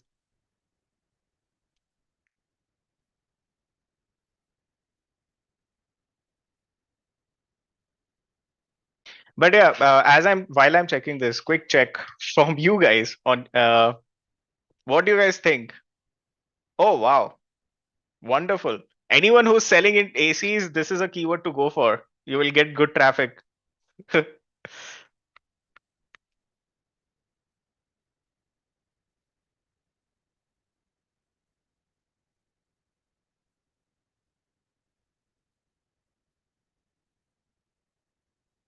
What do you guys think though? Like, does this make sense? Is this easy?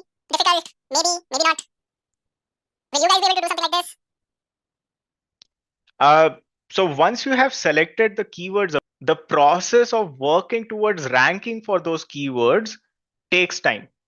And because once you have implemented something, you will have to wait for a while before you start seeing results from it. So typically, before you start to rank, it takes about at least 6 months, even, or sometimes in some cases where the keywords are much more difficult, it could even take a year. So, yes, it takes time. Okay, so that's how you work with different tools. Now, again, Uber Suggest is one. There's a bunch of different tools, right? There is keyword tool. So this is keywordtool.io. There is Answer the Public. I really like Answer the Public in the sense that it provides you different questions that people may ask, but it basically tells you like what are the different questions people are asking. This could be good for the FAQ section if you would create one. So the next thing is we have these relevant keywords. Yes, I also mentioned about what are the different things that you could do when you're selecting a keyword, but there is something that you should be aware of when it comes to keywords as well, which is intent. Typically, and this is something that most of the tools, third party tools, etc., also leverage as a way to communicate with you about the intent of the different tools, etc. Different keywords, etc. And these are divided into 4 segments. What what does an intent mean?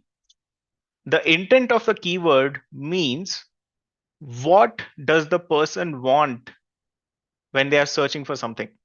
So when I'm searching for shoes online or buy shoes online, there's a clear intent that I want to purchase the shoe, right? That's the intent. And let's say if I am looking for reviews of a specific restaurant, what is the intent there? The intent is this: yes, I want to make a purchase or I want to visit the restaurant, but I'm still considering it. I'm not 100% sure yet. And as such, I want some more information before I complete the transaction, right?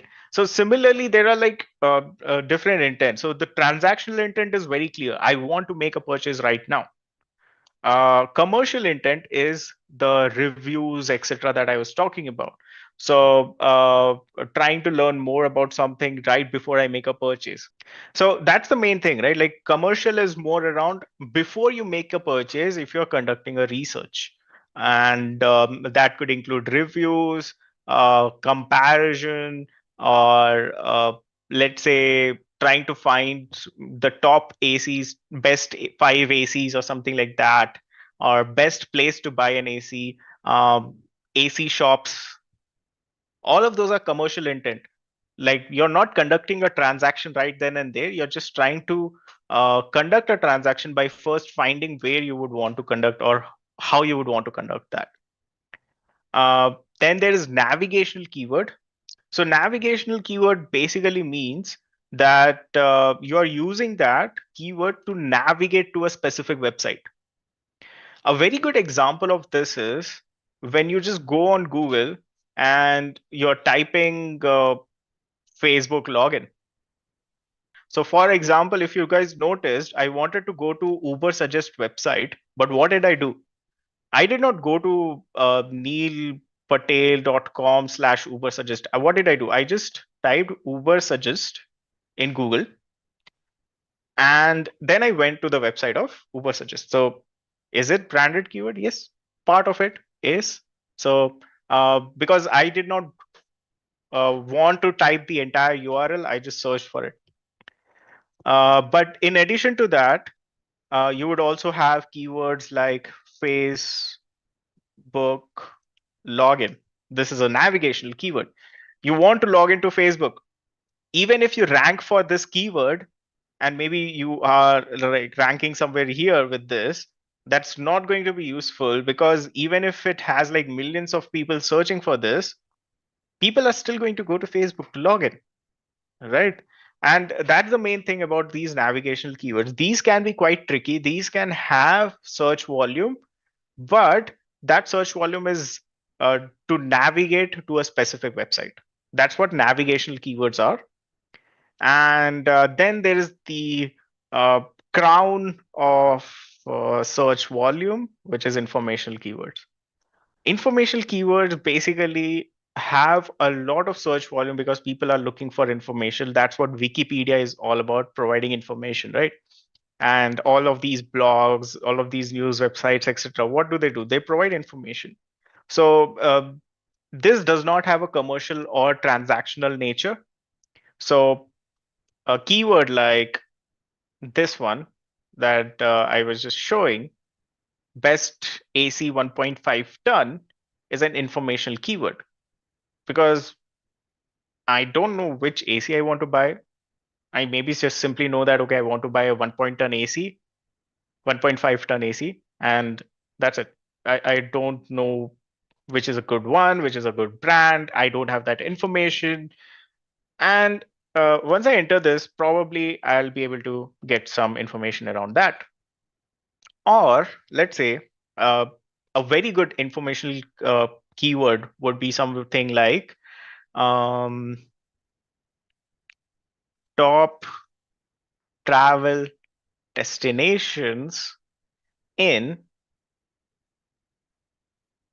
wherever you want to go. Maybe you want to go to Goa. Maybe you want to go to best travel places in Goa, right? What do I get from this? I get information. I get, okay, 30 best places to visit, 52 best places to visit, 68 best places to visit. Yes, those are informational keywords. So adding an informational keyword to our website will pop up our website when search for that kind of information. Yes, Leela. Now, how does this help your website, or how does informational keyword help your website? The answer is when So this is one of the signal that Google uses, is what are the existing keywords that you're ranking for, and what are, in addition to that, what are the amount of people, or what are the amount of traffic that you're getting from Google already. Informational keywords are the best way to sort of work with those numbers, because oftentimes those commercial and transactional keywords are already being taken up by big brands, which becomes very difficult for you to fight. But to get there, a very simple way to do it is by providing information, which isn't something that a lot of people have a lot of. Sorry, there's typically not a lot of competition for those. And since there's not much competition, it's easier for you to rank. If you're ranking, if you're getting traffic, your authority starts to goes up as well. So that's a positive sign for Google as well, right? So that's the main thing, and that's the main reason people do this. But the best part is, uh, nowadays, even with these informational keywords, you can still make sales happen. Although the sales may not be that high in number, the conversion rate might not be that high in number. You can still make sales happen as people like go through the information. They can also make purchases, as you can see over here, right? So that's how you can work with informational keywords. But how do you identify these different intent? So let's just do that very quickly, right? So before I even go with the final selection of keywords, let's add something else over here. Let's just go with these keywords and try to identify the intent. I'm going to add another column here.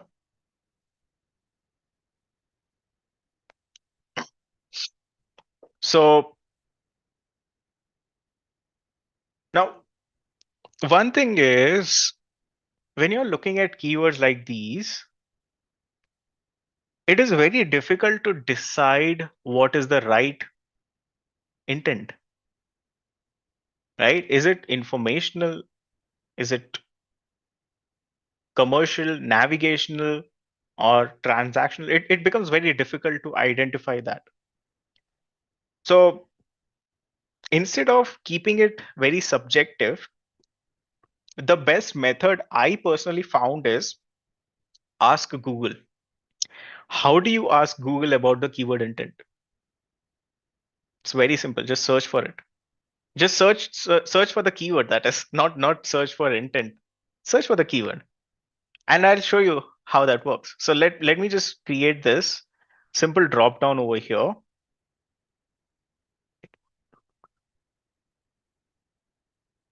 I'll say, so what was that? Informational, navigational, commercial.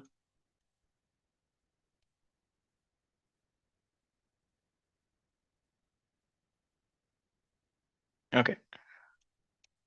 Now, what I'm going to do is, to remove any ambiguity, I'm directly going to search for this keyword.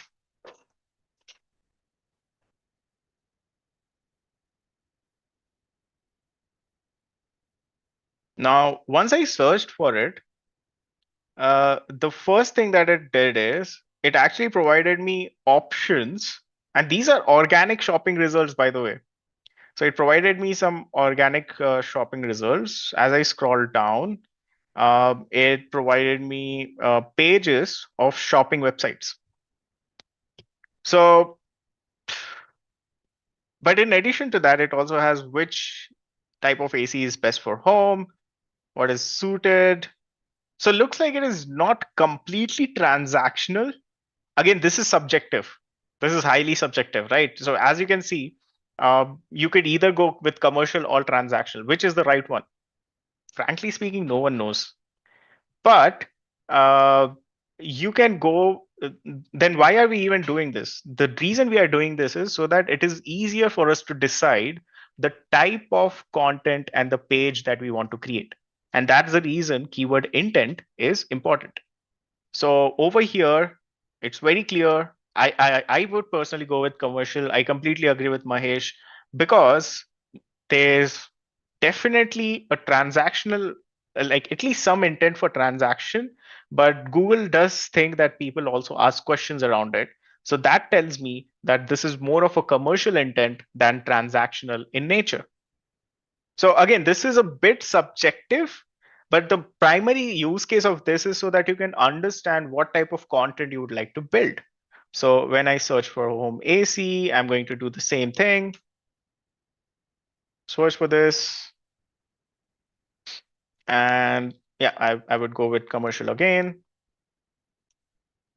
and so on and so forth. So let's just go with this one.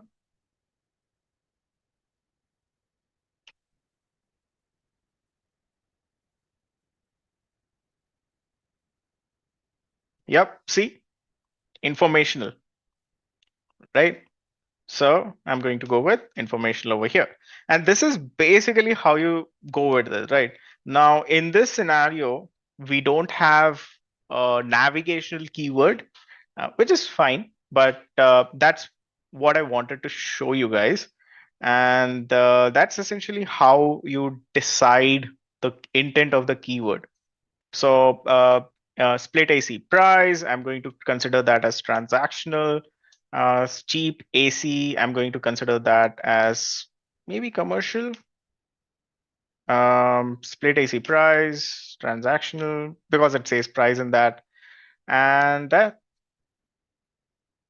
navigational is like, I don't think we have navigational keywords in this. But navigational is typically like, let's say, a Facebook login, uh, or Chroma store account, Google account, etc. Those are like navigational. Commercial is one step before transaction. Informational is clearly, so information is like you just want information, that's it. And sometimes information can go into transactional as well, but that's very less. The best way is, again, the best way to find out is just searching for it and seeing what type of results typically show up. And as you can see over here, the most of the results are information based. So it makes sense to mark it as information. So over here, you're letting Google decide instead of you just deciding on your own.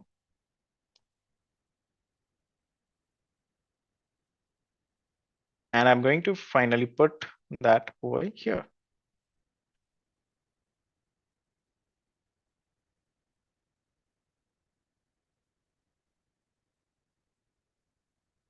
Okay.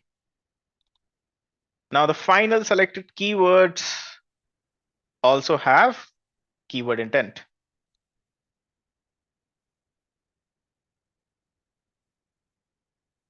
So this is how I can decide that I can use this for informational, uh, uh, like informational intent. Just a quick info, guys. Intellipaat offers digital marketing course in collaboration with iHub IIT Roorkee. Through this course, you will learn complete digital marketing from search engine optimization, search engine marketing to PPC, analytics, and social media marketing, and much more from the IIT faculty and industry experts. With this course, we have already helped thousands of professionals in successful career transition. You can check out their testimonials on our Achievers channel, whose link is given in the description below. Without a doubt, this course can set your career to new heights. So visit the course page link given below in the description and take the first step towards career growth in the field of digital marketing. We looked at Google Ads Keyword Planner, and I also talked, or at least mentioned, some of the other keyword tools that are there. But something I feel like was missing is how you can kind of do all of those things. So the primary reason I used Google Keywords Planner, Ahrefs, the free version or the free tool that Ahrefs provide, and in addition to that, I used that intent identification, manual intent identification, was so that we are able to clearly understand how you can do it without spending any money on the tools, because uh, frankly speaking, as people who are just learning, like yourself, it becomes very tough to sort of shell out money for something that you're not even aware of, right? And that's the main reason. But what I'm going to do is I'm going to show a quick demo on how it works with a paid version of the tools as well, so that you can understand that usually when you're trying to do these things for free, it takes a lot of manual effort. But when these tools are provided by the companies or the businesses that you work with, uh, typically you would be able to do these things much faster, right? So that's the main reason. So I'm going to show it on SEMrush. This is a tool that like I have a like I primarily use its free version during the session, but I'm just going to show like a very simple one on how you can use the paid version of it as well. Yeah, like SEMrush, Avirup. What did we actually discuss yesterday?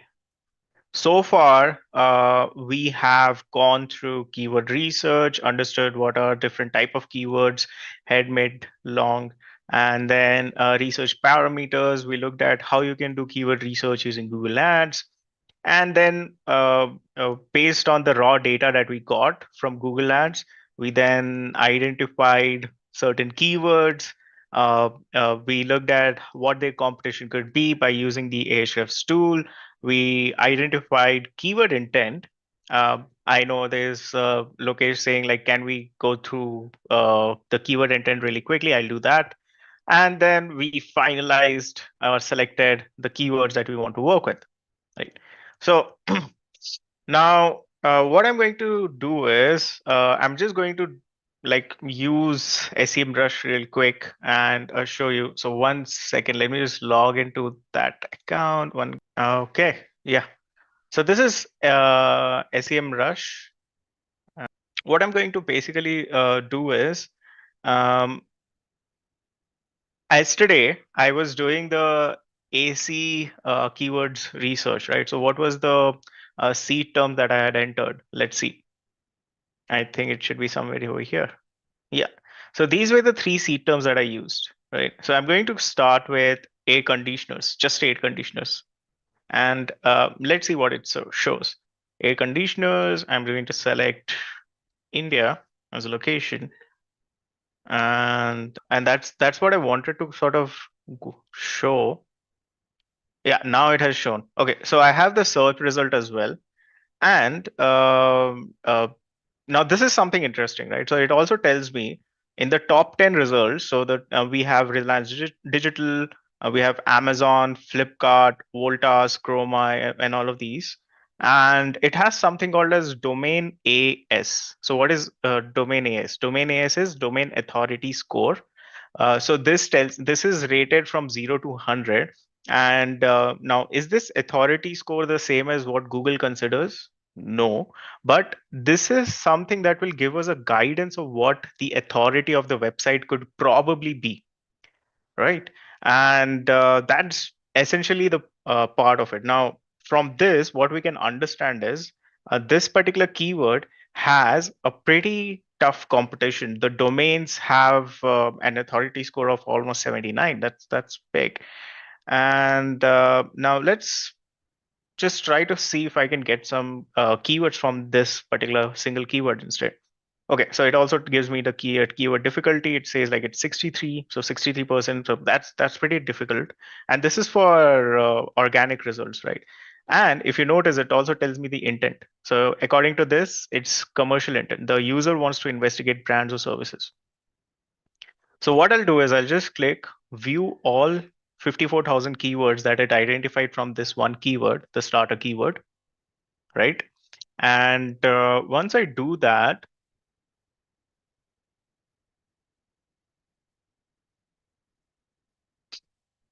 right.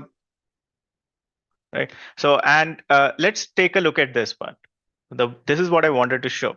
So what are the things that we actually got in the keyword research yesterday? We got the keywords, we got the search volume, we got the competition, and we got the keyword intent. What do we get here? So we get the keywords, we get the intent. So it, as you can see, some keywords are marked as two different intents. So now obviously these intents, as I said, are subjective, but these are the intent that it identified. And then we also get the search volume, and in addition to that, we also get the keyword difficulty, right? So for me, when I'm doing keyword research and I'm trying to find different keywords, a paid tool gives all of these information to me directly. I don't really need to like find each of them individually, independently. Like I got this from Keyword Planner, I got this from Ahref, I got this manually. I wouldn't need to do all of that by using a paid tool, and that's the difference. Now, is SEMrush costly? Yes, it is. It's I believe last I checked, it was around $120 for a single month, which is pretty high, pretty steep. But at the same time, it does provide enough value once you are starting to get paid for your work, and that's what matters over here, right? So over here, once I have this, I can directly just export this data and start working with the same. That's the best part about it. So this is just like a small glimpse that I wanted to give of how paid tools typically make it easier for you. And they have a price, but they have a justifiable price because of that. Okay, so in this scenario, all of these are search difficulty, like the normal SEO difficulty. Yeah, so competitive density is related to paid difficulty. So this one is paid difficulty, this one is SEO difficulty. So if I go to pricing, you can see like if I just look at monthly, oh, it's $140 per month now. So it's steep. Again, I'm saying it's steep. That's not a lie. But at the same time, that's the main reason I showed you how you can do it for free so that you can at least practice and understand these things. And later on, once you start getting work, probably the company or business you're working for can sponsor it, or yeah, basically your work itself can sponsor it. Because sometimes if your work is good enough and you have good clients, uh, the the revenue that you make from it pretty much covers the cost. So I know uh, like some of the SEO people who have been into it for almost 10-15 years, and they work with some of the top clients, right? And I'm not talking about some small shot, I'm talking about clients who make like millions and millions in revenue. And for them, they typically charge close to around $10,000 to $15,000 a month. So for them, these tools are pretty much nothing, chump change. And that's the reason these tools are also priced in such a way, because of the data and the value that they offer. So Uber Suggest is a pretty decent tool in terms of price. I think they have a much smaller price tag, probably around $19 or $20 per month, if I remember correctly. But yeah, then also the accuracy of it is a bit low, and there are also caps in the number of updates that you can do extra. So that's like a quick thing that I wanted to mention around SEO tools. The way that you determine intent is by trying to understand what they could potentially be looking for. And based on that, you can determine what type of content you would want to show to them, right? And that's the main purpose of it. So there are four typical intent and the four divisions of it. And the first is, of course, informational, where people are looking for just information. They are not looking to make a transaction, or there's no commercial intent as such. Second is navigational. This is where people just search for something because they want to navigate to a specific website. So it could be login, dashboard, or something like that, or just the brand name itself, wherein they know that they want to go to a specific website, but they just don't remember the URL. Then there's a commercial intent, which is just one step before making a transaction typically. So let's say if someone wants to buy something, before that they would want to do some quick research around something, right? And that's basically what the commercial intent is all about. And finally, after that, we have the transactional one, wherein they want to buy something, and that's the intent that they have.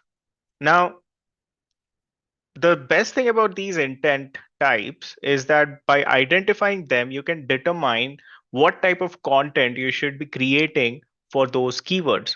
So there was this question multiple times asked by every one of you, is that how do you use these keywords in the website? How do you implement these keywords in the website? Right?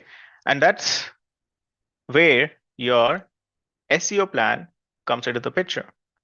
So SEO plan is the next step after finishing your keyword research.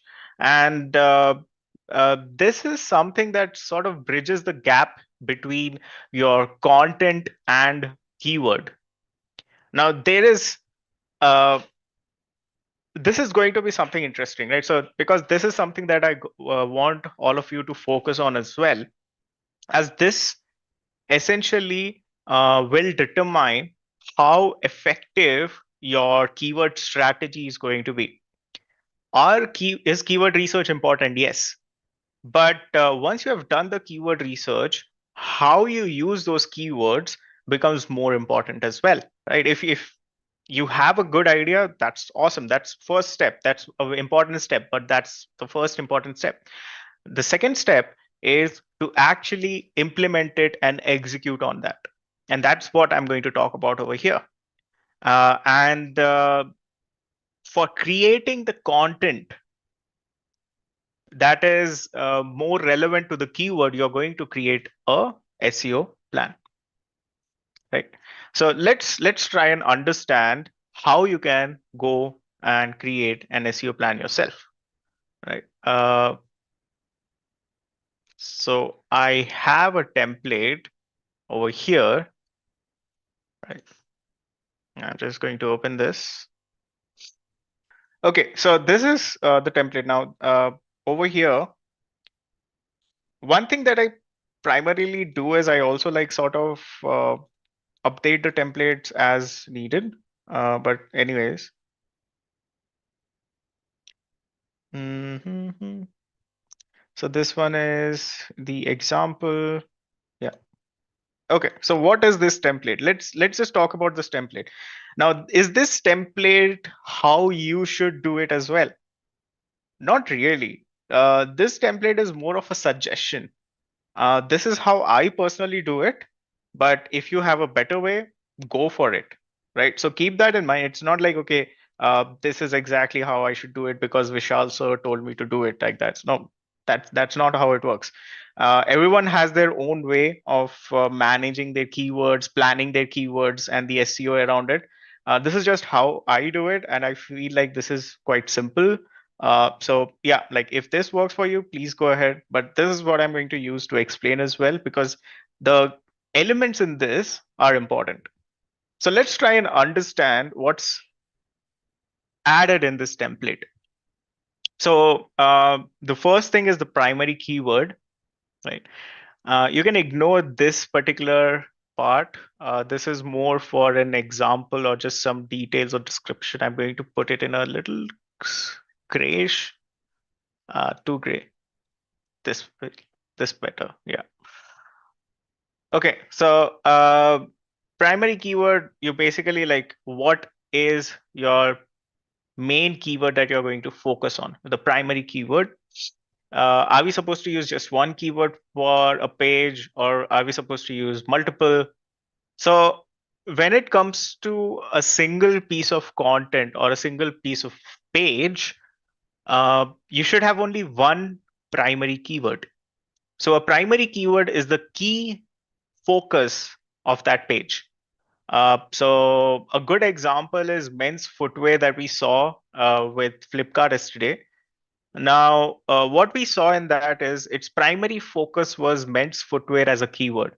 And the entire page and the content, etc., was wrapped around that keyword as a primary focus.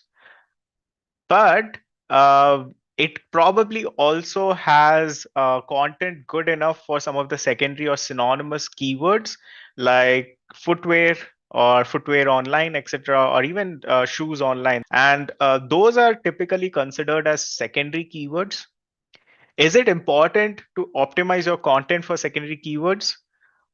It's not something that is super important, but if you do it, that's a good thing.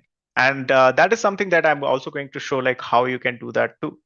So you should have only one primary keyword, but you can have multiple secondary keywords based on how long your content is going to be. So only one primary keyword.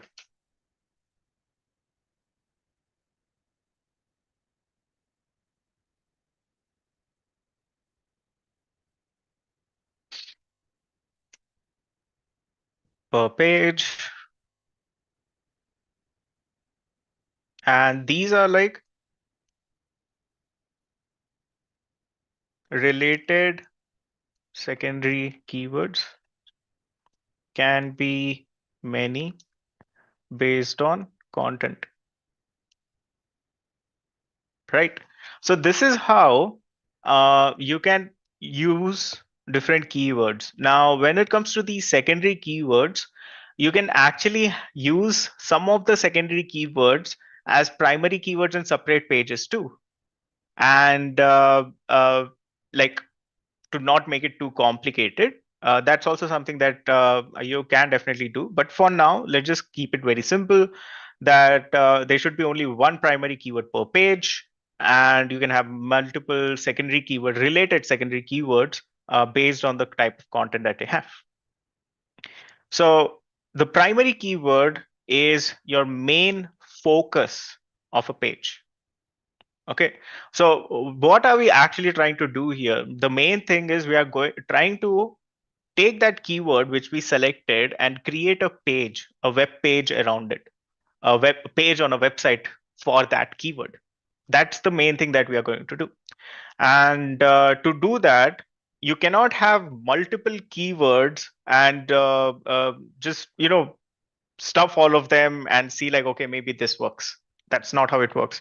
And that's the reason for every page, you should have one main focus keyword. And that's what this primary keyword is. So a primary keyword is the main focus of your page or the topic of your page, if you may. And where do you get these primary keywords? We just did the keyword research for that, right?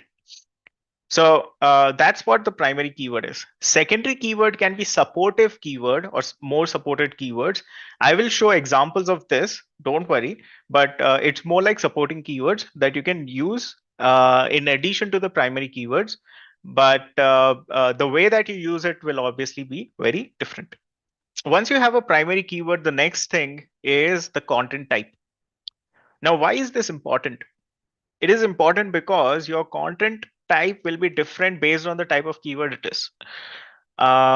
If the keyword is something that has a high transactional or commercial value, probably you would want to use or focus that particular keyword towards a category page or a product page.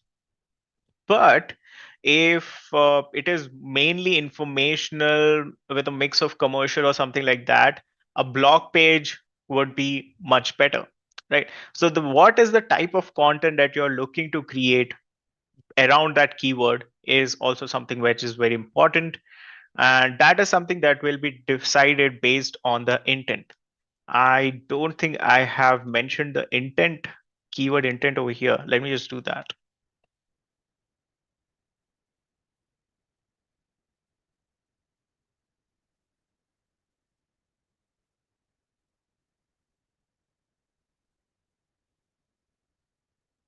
Yeah. So the keyword intent helps you decide and makes it easy on what type of content you would want to create as well. Secondary keywords, again, so these are basically supported keywords or additional keywords that you may want to also talk about in the content. Again, the example for this is coming. Then there is URL slug. So basically, let's say something like after your domain name, the website's name. So if your website's name is google.com, then what will be the link for the page? Is it going to be google.com slash, if the keyword is maybe hotels online, then probably the URL slug could be google.com slash hotels hyphen online, right? So this is nothing but this part of the page. I'm going to unlink this. Yeah.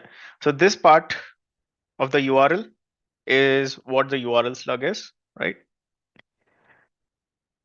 Uh, the subdirectory of the URL is what it is called. Then you have your page title. So page title is, so let me just open this actually. Let me just open shoes online as a search, and then I'll be able to show a comparison of this as well. Right. So, no worries, Vipin. I'll explain that.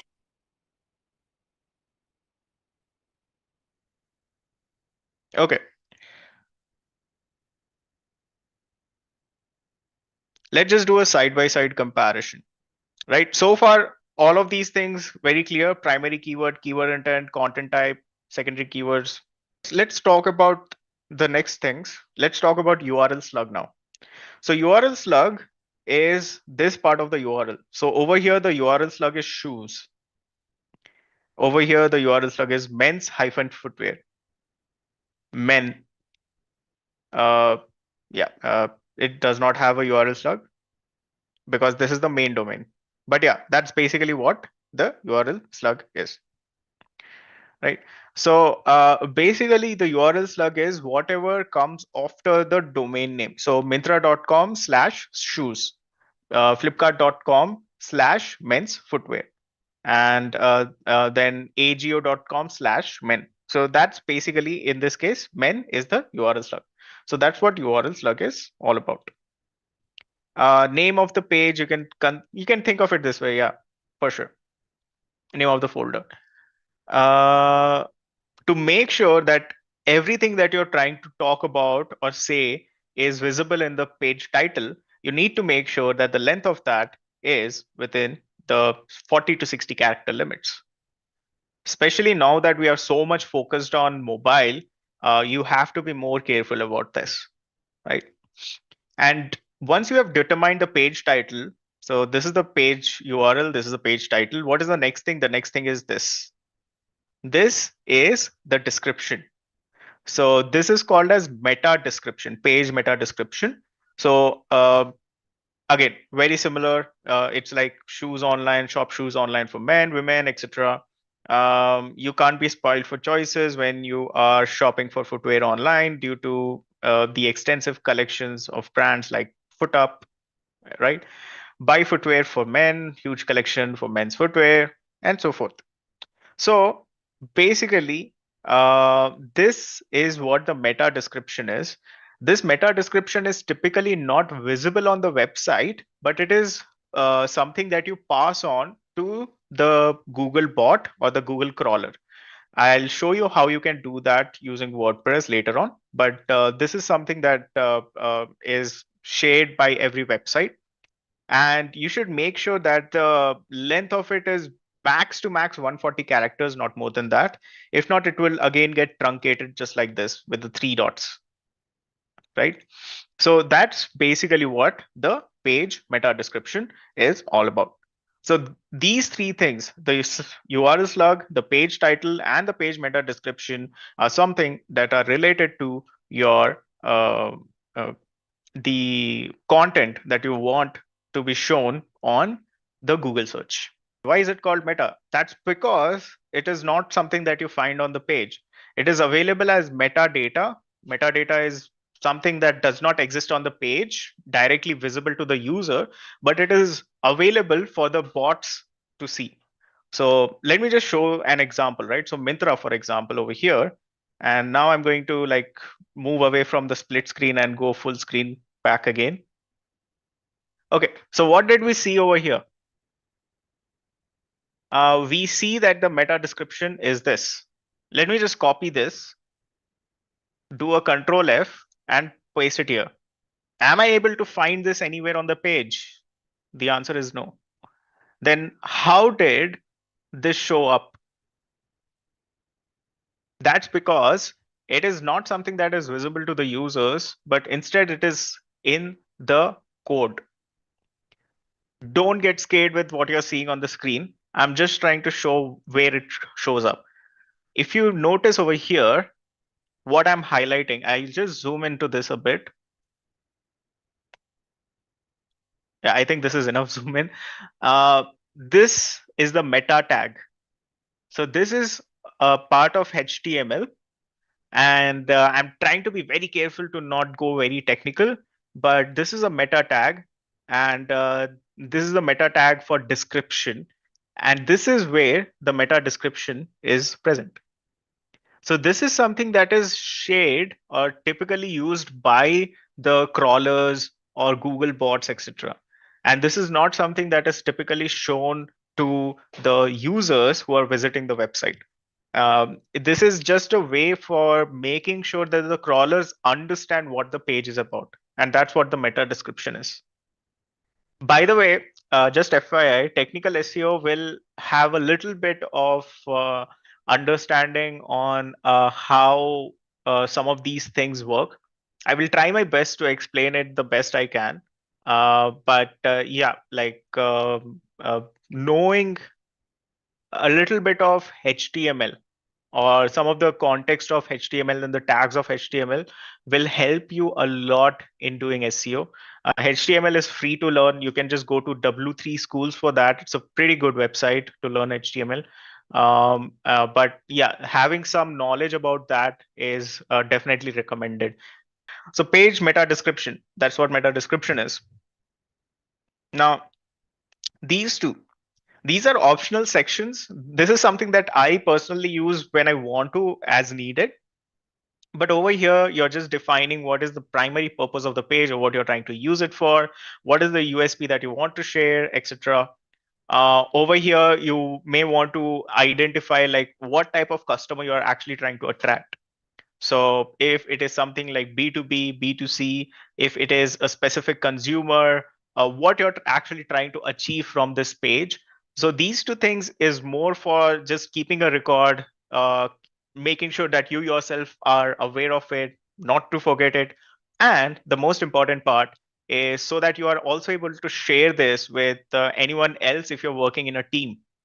So let's say if there's a separate team that manages content or works on these execution, you can just share this and you can be sure that you have shared your way and vision on how you would like to implement the keywords. Then there is content outline. So once you have your plan, the next step is to create an outline of the content. I will show how and what this looks like. And then finally, the content itself. And then you can keep a track of if this was published, it was in draft state, it was in editing state, and when it was actually published. So that's basically what this SEO plan template is all about. So the purpose of the page is more about what you want to use the page for. Like, so I actually have an example over here that I can talk about. So in this case, we will talking about travel deals, right? And the purpose of this page was to provide information on various travel deals around India and offer links to the same.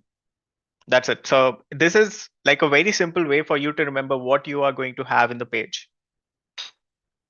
Google Ads Keyword Planner typically has decent data in terms of search volume. So that's the reason I generally prefer this for search volume at least, so that I have better expectation. Okay, so this is what I'm going to do now. I'm going to make a copy of this.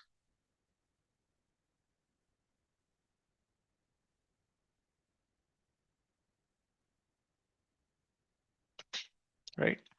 And let's actually, let me just make a copy of this in this particular spreadsheet so that everything is in a single place, right?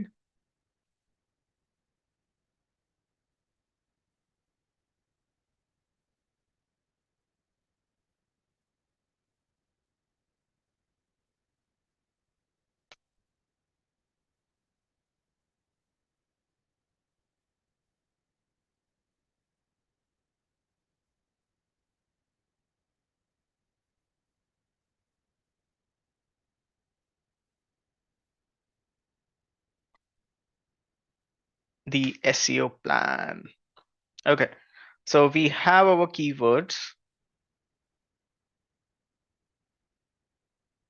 right? And we also have the intent.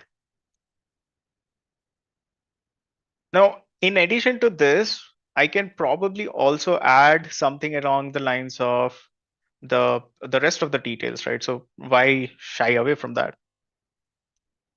Competition, and I had the search volume. So these are the things that I already have. So I'm just going to copy and paste them over here. Perfect. So now, how do I actually go with this? So the first thing that I'm going to do is let me also set some prioritization for this.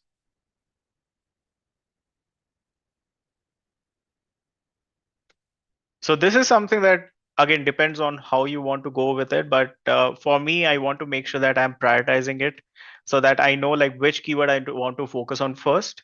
So I want to focus on this one first because it has the least competition and it's informational. I can probably set up a blog with this.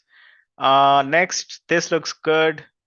I can probably go with this one next as and this as well. So both of these I can actually do together. Then there is the split AC price and this. Probably I can do both of these together as well. Synonyms at the end of the day. And this can be the fourth, right? So this is my priority.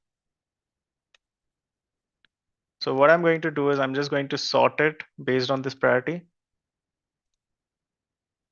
Oh,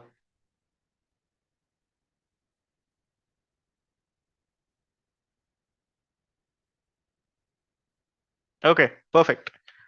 So now that it is sorted, this is the first one that I want to sort of use for my keyword. Now I'm going to decide all of these things. So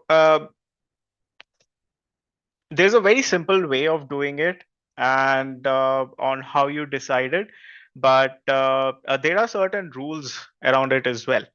And that's basically what I'm going to sort of talk about over here. Hmm. Okay, so in terms of content type over here, I want to make sure that I'm working with a blog. Since these are transactional, probably something like a landing page or like a product page is something that I can work with, but I'm going to stick to a landing page over here. Cheap air conditioner. So this one also I can probably go with like a landing page, category page, product page, whatever that is, right? So essentially I'm trying to define or determine a good content type.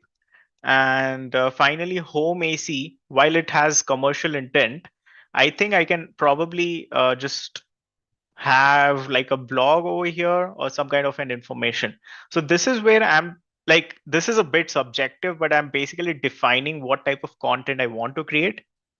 And in terms of secondary keywords, what I'm going to do is I'm going to try and identify if there are any specific secondary keywords that I can use in addition to this primary keyword. So these would a very simple way for me to do that is actually just search for this keyword and see like what are the other keywords I can find. So let me just do that really quickly. I'm going to use Google Ads Keyword Planner for this once again. Just get some quick list from that, right? Um,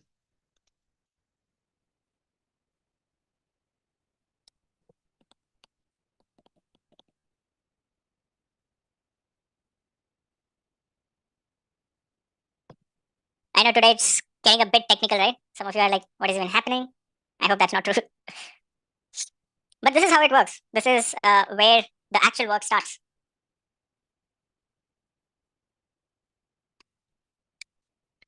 the searches depend on search volume. So if there are like there's like enough search volume, then it doesn't really matter. Okay, so this is the main thing, and then uh, okay, so let's see if there is any specific secondary keywords that we can actually use. So best AC 1.5 ton looks like best split AC is something that we can definitely leverage, right? Probably, let's see, 1.5 ton, 5-star inverter. So inverter related ACs or something like that, somewhere around that. Window AC, of course, right? So these, if you notice, all of these are related keywords that are similar to it, similar to the existing one. So what do I have here? I have different types of 1.5 split ACs, and then I also have inverter or the star rating or the power rating of the ACs, right? So from the secondary keywords, what I can get is I can get some of the details around um, uh, let's say different formats of it, different types, different things. So I can talk about all of these different segments and see, since these secondary keywords also have uh, I would say decent size of search volume, like 4,400, and then like this one has 4,400 as well. It's pretty nice. So I can probably go with these, but yeah, these are okay. So competition, Leela, don't forget this is paid competition. You don't consider this. But anyways, this is secondary keywords. That's the reason I'm not focusing too much on competition. My primary keyword is what will determine if I'm going to work with this or not. And secondary keywords is something that helps me understand, sorry, it helps me target some of the additional keywords, right? So these are not going to be my primary focus anyways. So I'm not really worried about the competition. If I get some traffic from it, great. If I don't, that's fine. As long as I'm getting traffic from this keywords, I'm completely fine. So that's the main thing. And with that, the next step is to identify a URL slug. So let's say, actually, this is where I'm going to start using ChatGPT.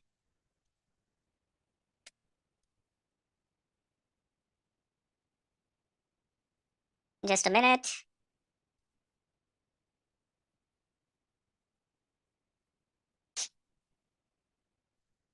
Right. So what I'm going to do is I'm going to say I'm an electronics seller in India, and I sell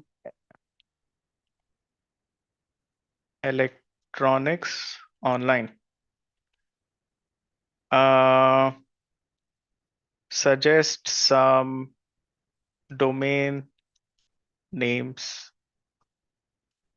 Let's see. I'm going to just quickly decide something. Okay, there's 2 for 6. Oh, interesting. Okay, I'm going to go with 5. Gadget Bazaar. Let's go with this. This is again something that is just a nice way for us to like look at it. And I'm also going to be like Gadget Bazaar keywords. We just created a brand name. Nice. Is it an actual website? Oh, it's an actual website apparently. Doesn't matter. Okay, so Gadget Bazaar is the website, right? So in this scenario, I'm just going to decide what the URL slug is going to be. I want to make sure that the primary keyword is kind of there. So let's see, gadgetbazaar.in slash, I can just go best AC, or I can just be like best 1.5 ton AC. 0.5, I'm not very sure if a dot in URL works. I don't think it's supposed to. So I'm just going to skip that. And best 1.5 AC, right? So something along the lines, right? So essentially you're trying to make sure that you're properly communicating or leveraging the particular URL. So let me just see. I don't think you can use a dot. So that's there. So 1.5 AC, that's fine. I can actually do that. Yeah, I'm going to go with what Avirup says. best 1.5 ton AC online. AC, I'm just going to keep it to that, right? But it is also supposed to be something simple and smaller. This is not very small. Let's see. I'm going to ask ChatGPT about it. I'm doing SEO for this keyword. Can you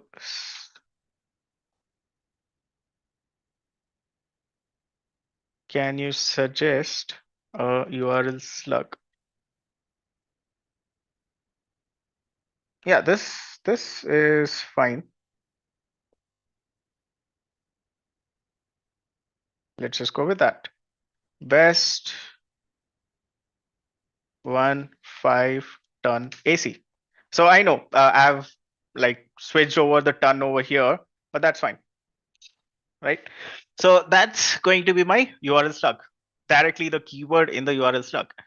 Now, as for page title, page meta description, but the main thing that I want to make sure is ensure that primary keyword is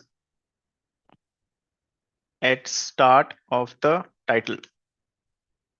Ensure that meta description contains the primary keyword, right? So these are the two things that you need to take care of. So with that, let us ask ChatGPT once again. Create page title and page meta description while ensuring they are within 50 and 140 characters respectively. The page title, the page is going to be an information blog, and the primary keyword should be at the start of the page title. Yep, pretty good, I'd say. So by the way, I'm also showing a little bit around how you can work with prompt engineering. As you can see, I was pretty detailed in what I want. Discover the best 1.5 ton ACs for your home with our topics, efficient cooling and energy saving options reviewed. Perfect. I love this. Right. And yeah, I have my page title. I have my page meta description. It's not huge. So it's supposed to be between 40 and 60. So that's fine. To the web. Okay. To the web. See, this is a navigational keyword. To the web pixel checker.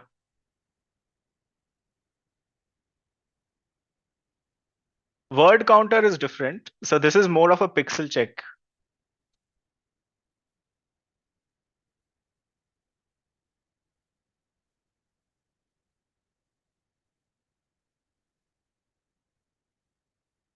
In pixel, you're checking like how much space it is taking. Okay, you need to enter.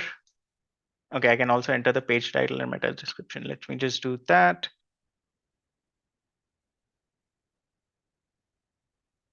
Yep, looks good.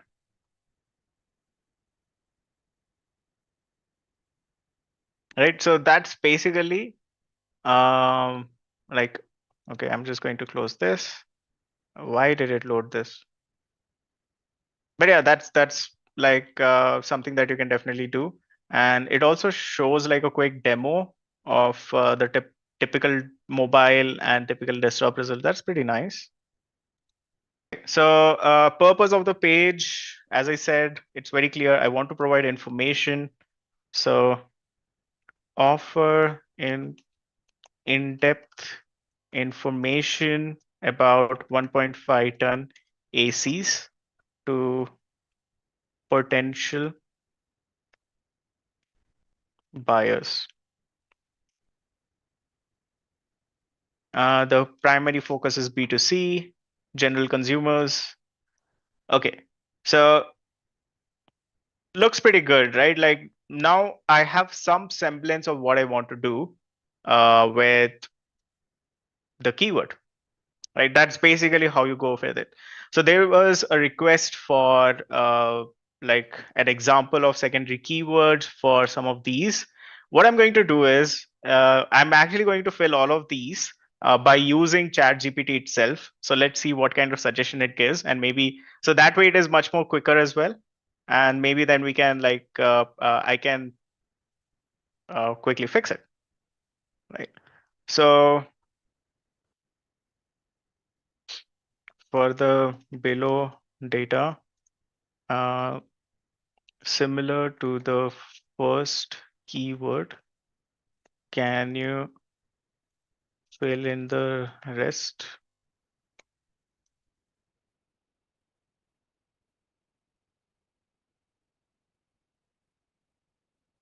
Okay, let's see.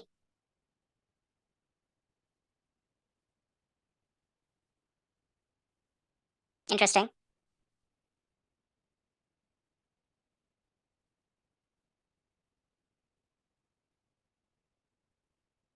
Share some secondary keywords as well. Yeah, pretty good actually. As long as they have search volume, I'm fine with that. Oh, no, obviously I can check for the search volume for these, but I think this is pretty good. So let me just quickly. Yeah, it is fast. Now, is this how you should do it? Not really. I mean, you can do it, but at the same time, you should make sure that you're validating things. And this is something that a lot of people don't do. A lot of people, they just don't validate. Yeah, Ekta, as I was saying, what I did is, since I have the first set of data, I just told ChatGPT, can you follow the similar format and fill in the rest of the data? And it just did that for me.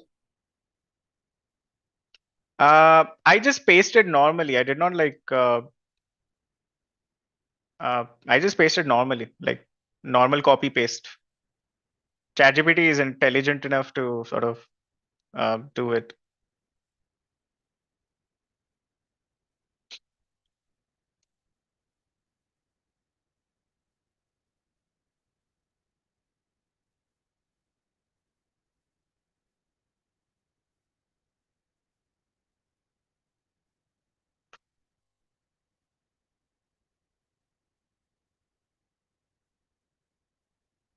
Okay, so let me just copy this, and then maybe we can quickly review it and then finalize our SEO plan.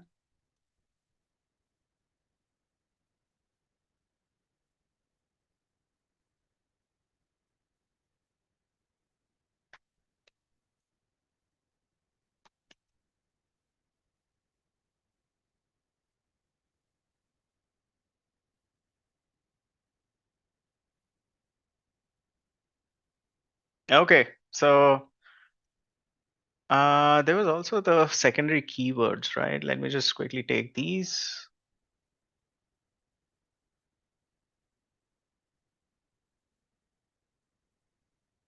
I just pasted normally. So this is like Control C, Control V. Okay, if you want, I can paste it again, not a problem. So this is interesting. But anyway, so I just copied it, Control C, and then I just went here, Control V, that's it. So this is how I pasted the data.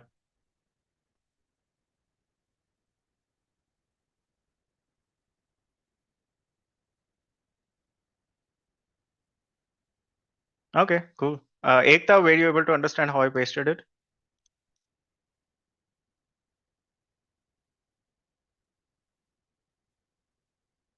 Okay, in the Excel, so I just copied the table. Um, so this is my habit of pasting in values by removing formatting. But basically, if I just copy this normally, and if I just paste it, as you can see, it would come like this. So I would just have to remove the wrap and all of those things. So uh, to avoid doing that, I just use a shortcut, which is like If you want me to tell you, I'll tell you. It is Alt ES, and then I just select the format by doing this. Table on ChatGPT, Ekta, I think I just mentioned right now. Are you still confused on that? I just selected the table that I want. I copied that table and then I pasted it over here.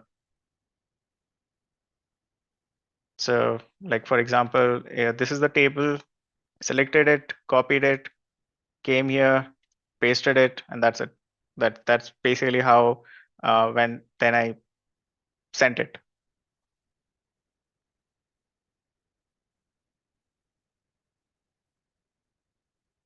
Okay. So yeah, I have some of the secondary keywords that it suggested. But yeah, similar to that, I'll just select some of the secondary keywords like these, right? Like split AC price list, etc. So what I'm going to do is I'm just going to, for now, I'm not going to go too much into formatting. I'm just going to paste them as is. But yeah, that's essentially how you can get those. For the prompt, I'll show that. This is the prompt that I wrote. Now it already had the context of the previous one. So for the below data similar to the first keyword, can you fill in the rest? That's all I said, and then I pasted the value. That's it.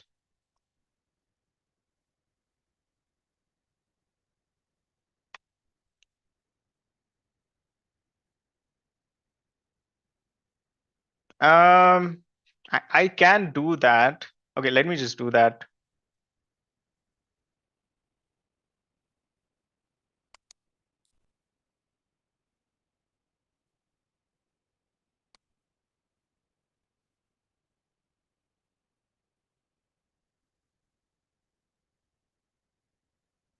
And yeah, so basically, I'm not going to spend a lot of time on that, but yeah, basically this is how it works, right? Like you have all of these list of keywords that you can potentially use in your content. Now, how are we actually supposed to use all of this data, create the content outline, etc.? That's the main thing. So that's what we are going to figure out with content outline and then creation of the content. So I'm going to as a next step, I'm actually going to use a lot of chat GPT, by the way. So while I could do it manually, I want to make sure that you guys are also well equipped with how to work with AI tools like these and how you can create content that is actually SEO friendly as well while using these. So there are a few things to keep in mind, but overall, that's something that I'm going to talk about as a next thing. And the next step is content outline. So content outline, I'm going to put it over here. And what is the content outline? Content outline is nothing but your structure of the content. This is not the content itself, but an outline of the content. Now, some of you may be wondering, why do you need a content outline? This is something that is actually very important because what happens is when you create an outline of the content, think of it as how you are planning the entire content itself. So this is not where you're writing on. So look at it this way. You may have visited websites that have thousands of words of content. I I don't think I remember the website, but there are also websites which post content which are like 10,000 or 15,000 word length. And that's massive. That's like almost good enough to create like a short story, right? But I'm not saying like that is what you should be doing here. Instead, it is more about identifying when you're creating a content which has like, let's say 2,000 words or 3,000 words, a structure or an outline helps you make it much easier in how you want to go with it and what are the things that you want to talk about. Because in the process of creating content, we often get a little bit lost uh, because we wouldn't have a clarity of how many words is good enough, maybe we would forget some of the other parts, etc. So having that structure, having that outline makes it much easy, not only in terms of creation of the content, but also in terms of planning and making sure that it is SEO friendly.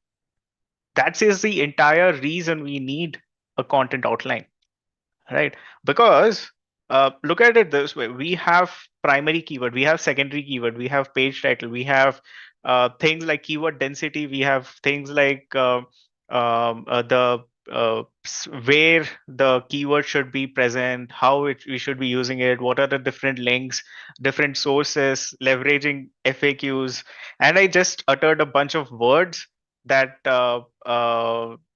that's like too many things, right? So how do you take care of that? You take care of that by creating a good content outline, and that's what we are going to do. So in a content outline, these are some of the things that you kind of take a look at. The optimization checklist. This is something that we also sort of leverage with both the content outline as well as the content itself. I will explain all of this. This is nothing but how you go from the journey or the on-page journey, right? So that's basically what it is. Let's do that. So let's get started with the best AC 1.5 ton. Let's start with this keyword. Okay, so obviously I do have a template for what a content outline should typically look like. Let me just open that.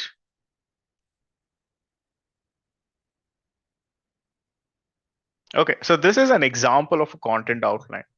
Now over here, if you notice the main keyword, again, let's just go through what a content outline typically looks like, and then we'll create our own.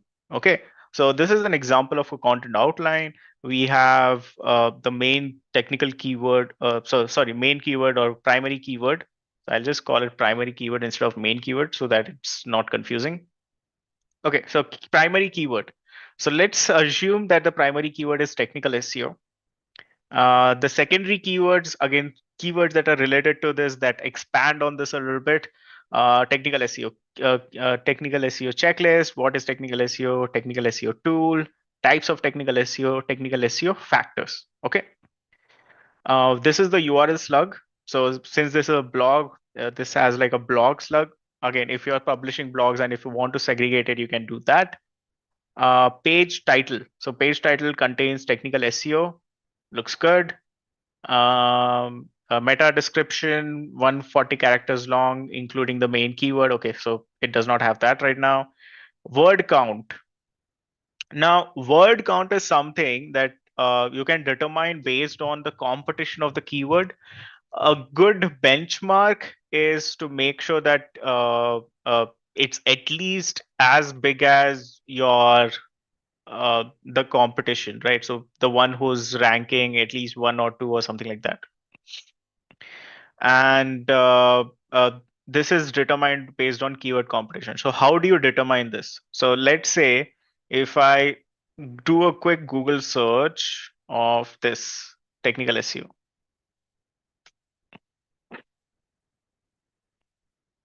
Okay, so for technical SEO, as we can see, these are the pages that are ranking. This page, it says there are like 7,000 words. Oh my God. Okay, that's truly an ultimate guide, I believe. This one is 3,000 words. This is 3,000 again, 3,000. They are pretty typically going for 3,000. This is by Google. This is 8,000 by Backlinko, right? So that means if I want to rank myself, I need to make sure that my content is at least at par with that. I should have at least 3,000 to 5,000 words. And looks like HubSpot actually has this content with a lot of words. So that's basically one of the examples of a long form content, I would say, right? So based on this, I should actually update this from 1,500 to 2,000 to maybe 3,000 to 5,000 or 4,000 even, right? So again, like this is based on your competition, because if you want to beat your competition, you need to be at least at par with them. I'm not saying like word count is a way to compete. So all of a sudden, if let's say someone has 1,000 words, if you put a 10,000 word article, all of a sudden you'll rank number one. That's not how it works. But this is just like a benchmark that you should at least have enough content for. That's all it is. It's not like, okay, this is a benchmark for 10xing or getting like 1 lakh words of content or something like that. Never do that. As long as you're within the same range, you're okay. Right? So determine based on keyword competition, so 3,000, 4,000, something like that. This is a single page, right? And this is a good example of a long form content, right? Just look at the amount of content it has.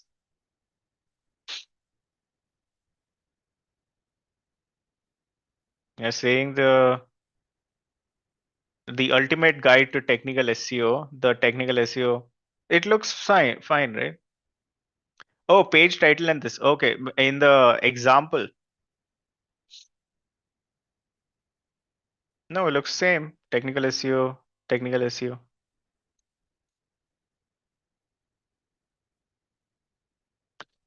Vibin, yeah, there is an extension. I use this extension, the keyword surfer extension. It's not super accurate, but it is still pretty good. So it provides me decent direction for free, and I don't really need to like open the web pages. So that's the reason I use it. Keyword Surfer is something that I've included in this tools and resources over somewhere over here, over here.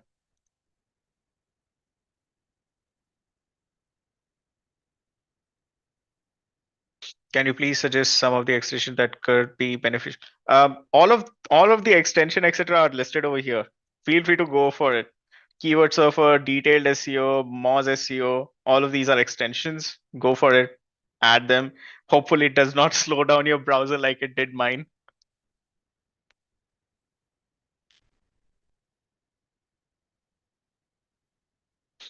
Okay. So yeah, like the page title, meta description, word count. Now, I have mentioned the SEO optimization checklist over here once again, just as a reference. But that does not mean that you have to do that as well. It's just something that uh, you can do. So, what is the checklist? Now, primary keyword usage. You should be using the primary keyword in the URL, in the title tag, preferably at the start, at least once in the first 150 words of your content, in the H1 and H2 tags. For anyone who's asking what H1 and H2 is, I will explain this. But this is basically your the biggest, most headline, and H2 is like a bit smaller than that. Heading, yes, heading. Thank you, Hina. Then we have the title enhancements. So you can also use title enhancements if you want, like in 2023, how to best guide review, something like that. Um, but it's only when it is applicable. It's not something that you should be using everywhere. In fact, let me just change this 2023 to 2024. Yeah. Image optimization. So primary keyword is good. Title enhancement, fine. Image optimization. So in the content, if you just have words, it's going to be pretty boring. So over here also, for example, this is a very long form of content. It actually gets pretty boring, but at the same time, this is very helpful and useful. But I'm not seeing any images, surprisingly. Oh, we have an image over here. So something like this, right? So this is an image. Now, for those images, you should use a descriptive image name and alt tag. What is this? Let's check this out. So this particular image, right? I'll just open this image in a new tab. And I can see this image, the name of the image in the URL, you can see this technical SEO guide underscore 3. So this is a very descriptive image name. So they have very clearly laid out that this is related to technical SEO guide, right? And the second thing is the description or the alt tag of the image. What is an alt tag? I don't know if they have used it over here. Let me just quickly check. Again, don't get scared when I'm doing these things. Uh,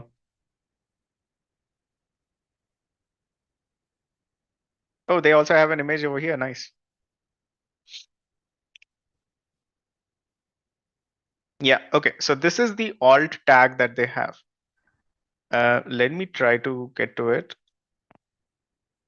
This is the image. Yeah. So over here in HTML, if you notice, this is the URL of the image. And then there is something called as alt equals to, and they have mentioned the alternate text for this image. Alternate text is typically used by the crawlers and by accessibility tools to know what the image is all about. So this is like a description of the image itself. So technical SEO checklist hierarchy, that's the alternate text. So by reading this, you will know what the image is about. And that's the main purpose of the alternate text. Right. So whenever you're adding an image, it is important to have a descriptive image name and the alternate text along with that. And whatever number of images you use, let's say if you're using 2, 3, 4 images, at least one, just one of those images should have the primary keyword in them, along and the alt tag as well in the image name and the alt tag. So this is the part of image optimization. Now, there was a pretty interesting question talking about videos. In fact, just like images, you can actually add videos as well. The name of the video, the title of the video, and the alt text of the video can be much more related with your keyword. And in addition to that, what a lot of people also do is just like this content outline, when you're creating videos, also you can plan it in the similar fashion. Yes. But at the same time, you can also add a video and add a transcript of that video below that if you just have video content, and that itself will help you create different type of form of content as well. So again, not going too like deviating from the main topic here, but that is also something that can be done if anyone is interested into video content primarily. Alternate text is nothing but a way for us to communicate with the bots, to tell them in communicate with the bots about what the images actually contain. So over here, the communication that the bot gets is a technical SEO checklist hierarchy. So using this, the bots will know that this image is a checklist hierarchy, or basically related to technical SEO and some kind of a hierarchy for that. So that's basically what this is. And this alt tag or this alt text is a way for us to communicate that with the bots. So, but yeah, that's basically what the alt tag is. Now, keyword variety. So, what is this? Basically, when it comes to, I think I should put this keyword density over here. Okay. So, what is keyword density? Now, this is the keyword density is nothing but how many times you would like to repeat the keyword in the content. Imagine this, if you are repeating the keyword, uh, like if the content is like 1,000 words, and in those 1,000 words you have repeated your keyword like 100 times, that's clearly keyword stuffing. You're like literally putting so many keywords into it in hopes of ranking for that. Google can easily catch that, and the minute it catches that, there's a high chance that it will block your page and not rank it at all. But that does not mean the keyword should not be there. You should still have the keyword. You should still have some percentage of the words as keyword. So the keyword density, typically, if you have it between 0.5 to 2%, is a good number. So what that means is, let's say if you have a content which is around 2000, or let's just put it as 1000, right? You have 1000 word content.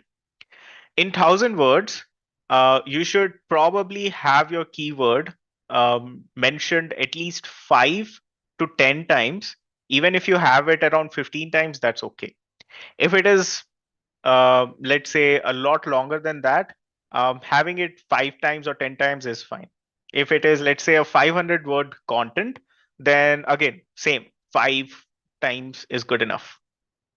So that's the main thing. Like, you should not repeat the keyword a lot. That's what the keyword density is. The keyword should not be the major part of your content. Why will it block? Does it violate any of its policy? The answer is it basically understands that you're trying to game the system. I think this was almost 15, 20 years back, if I remember. At that time, a lot of websites were trying to do this.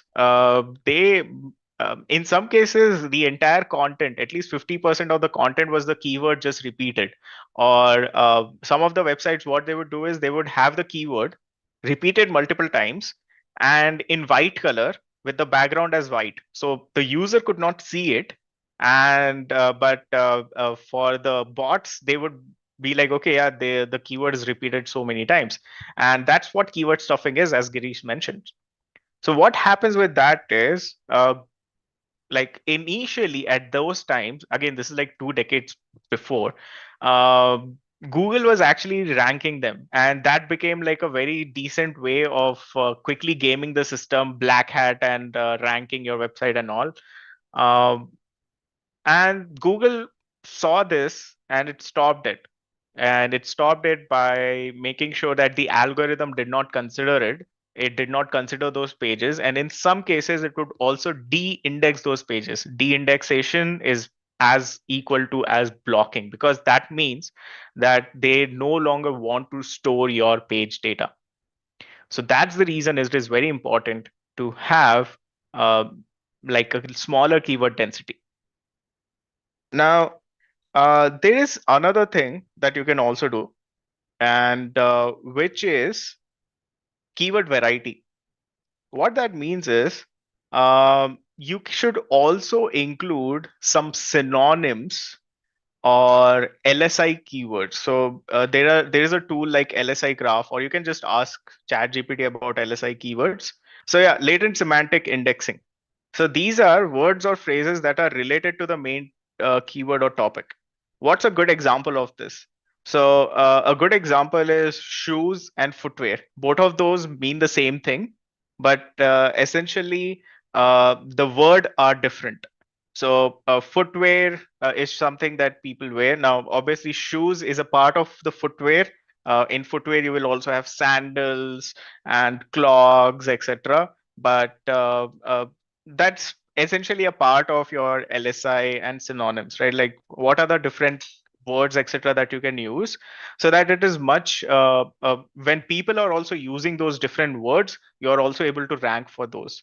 That's the main context behind it. So it is good to have a variety in terms of synonyms and use of LSI keywords.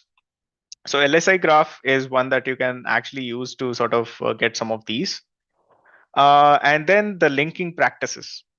Okay, I know that's the reason there's a checklist, right? It's not just content, there's so many things. So we have the primary keyword, we have the title, image, keyword itself, how we are going to use the keyword, and then the linking practices. What is this? In addition to having the particular content, you would want to make sure on how you're linking or using links on that particular content. So a quick example is this one. So this is a link. What is this? This is an internal link. What does that mean? So if I go to this link, or if I click on this link, it will take me to a different page of HubSpot itself. Similarly, this is also internal link. This is also internal link, internal. I don't know if they have an external link. They have, yes. And then this one, right? So source, they are saying this is an external link. So why is this an external link? Because this is going to an external or a different website. Now that's essentially what is the difference between internal and external link. So the main thing that you should keep in mind is whenever you're working with any content, there are two types of link. One is external and another is internal. In external link, you should have, or you should make sure that there are descriptive anchors. Now, in this case, you don't really need like a proper description because this is just the source of the image. But let's say if you are saying that, okay, you got or you sourced something from a university page or something like that, just make sure that there is like a decent description in the text of the link. FYI, this text is called as anchor text. More about that later. And internal link. So this is nothing but these are links that goes around your website. So for example, this is an internal link. Technical SEO start by conducting this audit, right? On page SEO, this is an internal link. Now, if you notice, on page SEO is a good secondary keyword over here as well. But at the same time, this is also going to the on page SEO tutorial that HubSpot has, which talks more about like how you should do it, and essentially like uses on-page SEO as a primary what do you call it? Primary keyword over here, I believe. At least I guess it does. But yeah, this is an internal link, right? And having a mixture of both internal and external link is very important when it comes to your particular on-page SEO. And finally, we are at secondary keywords.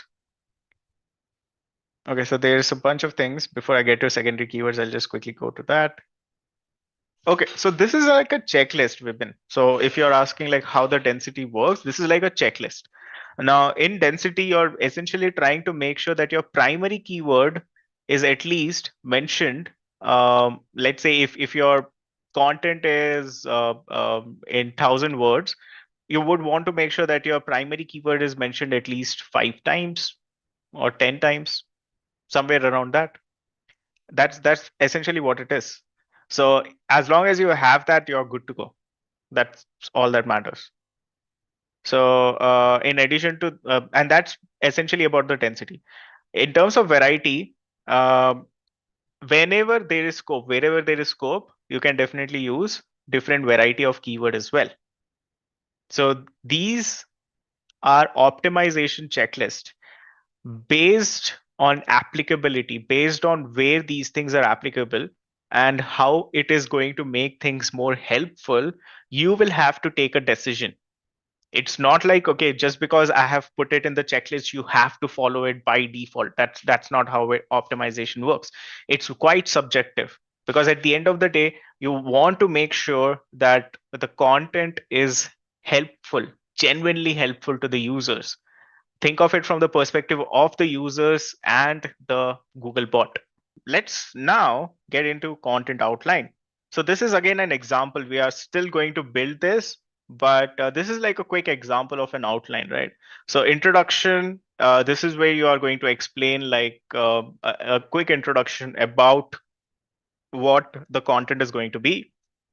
Keep it short, but at least have something around that. And then like from here, you start with your secondary keywords or different type of content. So use H2s to divide your content into different subsections.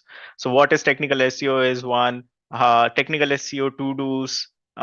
Then these are like further list within that: complete technical SEO checklist, essential SEO tools, and like these are like subsections, right? Subsection of the content, so that it is like a very quick outline. Now, this is not the actual content, as you can see. This is just describing what the content is supposed to be. Why is this important and why is this needed? So this makes it easier for you to then create the content that you want. And that's the main purpose of this. There is another example somewhere that I have of, yeah, this one, travel deals content outline. Let me just use this. Okay, so this is another example. Travel deals is the primary keyword. These are secondary keyword: online travel deal, best travel deal, holiday deals, flight and hotel deals, right? So this is the URL slug, title, meta description, word count determined based on keyword competition. And now this is the content outline: introduction, then H2, H2 basically travel deals and how to find them. H2 over here is discover India's top travel destinations, right? So as you can see, very different from what this content outline has. But at the same time, this is just like a quick outline of how you can structure your content. So over here, like top travel destinations, some suggestions around that, types of travel deals, upcoming holiday deals, secrets to snagging best travel deals, so on and so forth, right? So this is how you can like this is what a content outline typically looks like. So let's create one of our own right now.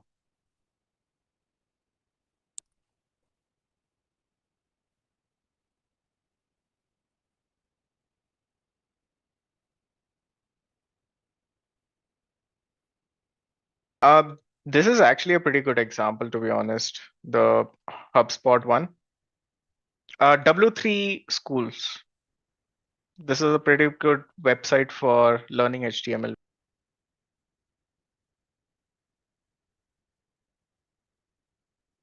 So yeah, over here, if you notice, audit fundamentals is the first subsection. This is the H2, the second H2, the third H2, the fourth H2, right? So there's like a quick outline that they have mentioned over here. Clickability checklist. Within this, they have H3s, right? And then they have the content for these H3s. So that's like a quick example, I would say, of how they would create the outline first, then the content comes in later. So let's just create a quick outline, right?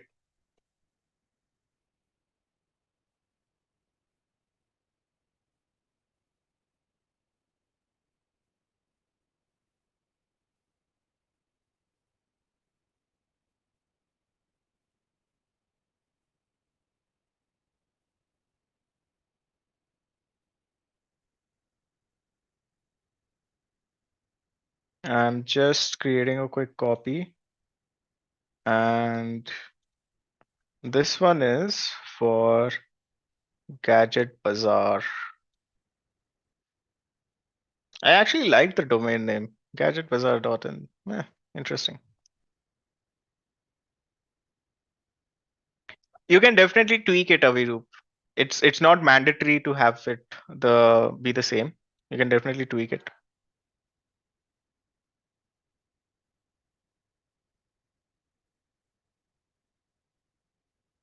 Okay, so let's start with this one. Best 1.5 ton AC. So I'm building a content outline for best AC. We had selected some secondary keywords. I'm just going to paste those over here. Yeah, so these are just some examples that I selected. I don't necessarily need to just go with these. Right.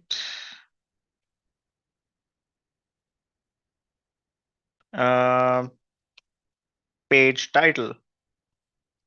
Some of you may be wondering, why am I doing double work? But this is the content outline, so it is important to have it in a single space. Okay, so word count to be determined based on keyword competition. Let's just take a quick look. Okay, so let's take a look. Hindustan Times has 4,900. This has 2,500. Um, around 5,000 over here. So I think a good ballpark would be close to around 3,000 words. Yeah, that's a hefty one. But yeah, looks like everyone is upping their game in the number of characters. Now, based on these checklists, I want to create a content outline. Now, as I mentioned, I'm going to take a help of ChatGPT over here. So this is what I'm going to do.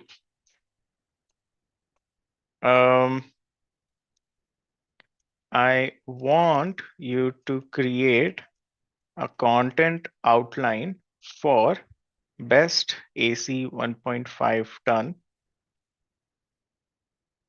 Provide me with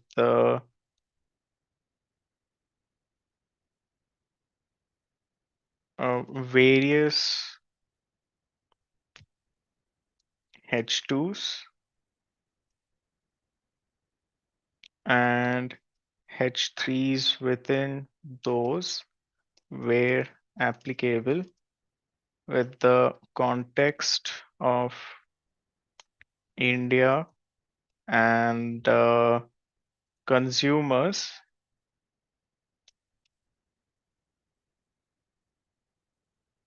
looking to make a purchase or decide which one is best.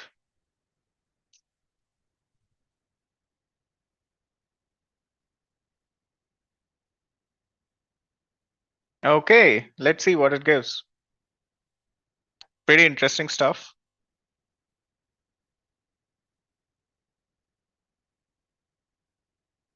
Okay, I like it. I like it. But is this good enough? How do you decide that? That's something that is important to do.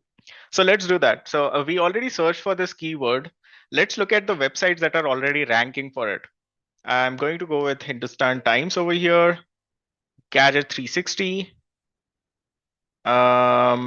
Let's see, Live Mint. This is good enough, right? So now what I'm going to do is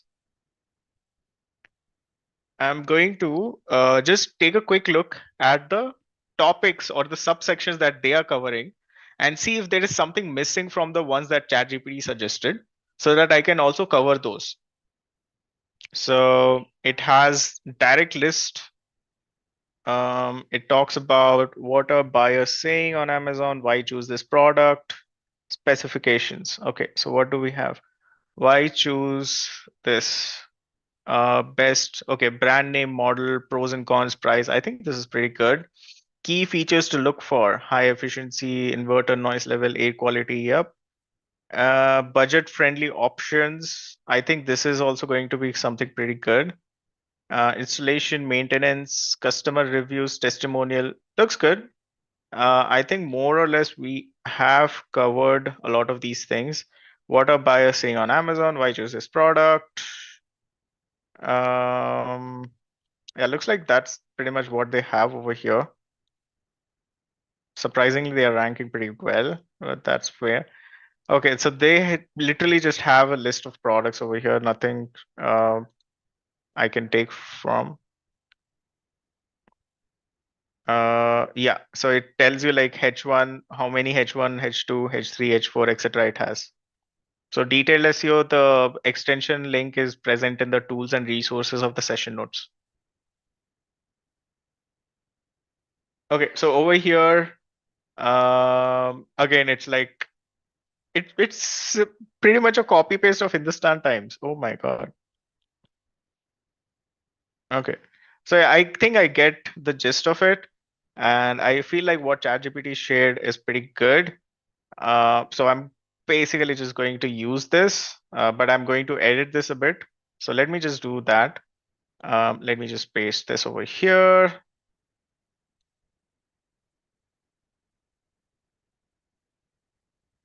Oh,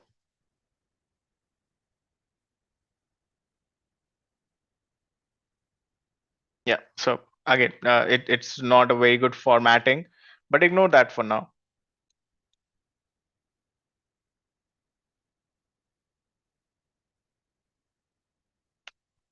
Introduction is missing, but that's okay. I can always add that.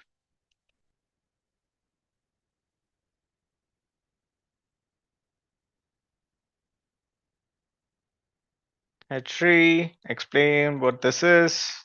Yeah, I think this is pretty good as an outline, to be honest.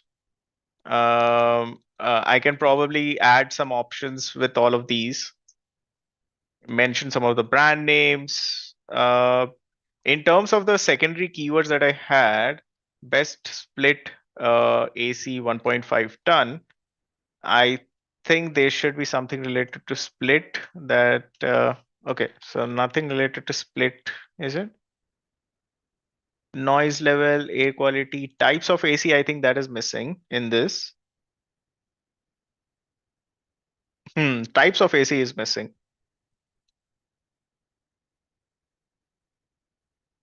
So I can basically add that as a H2.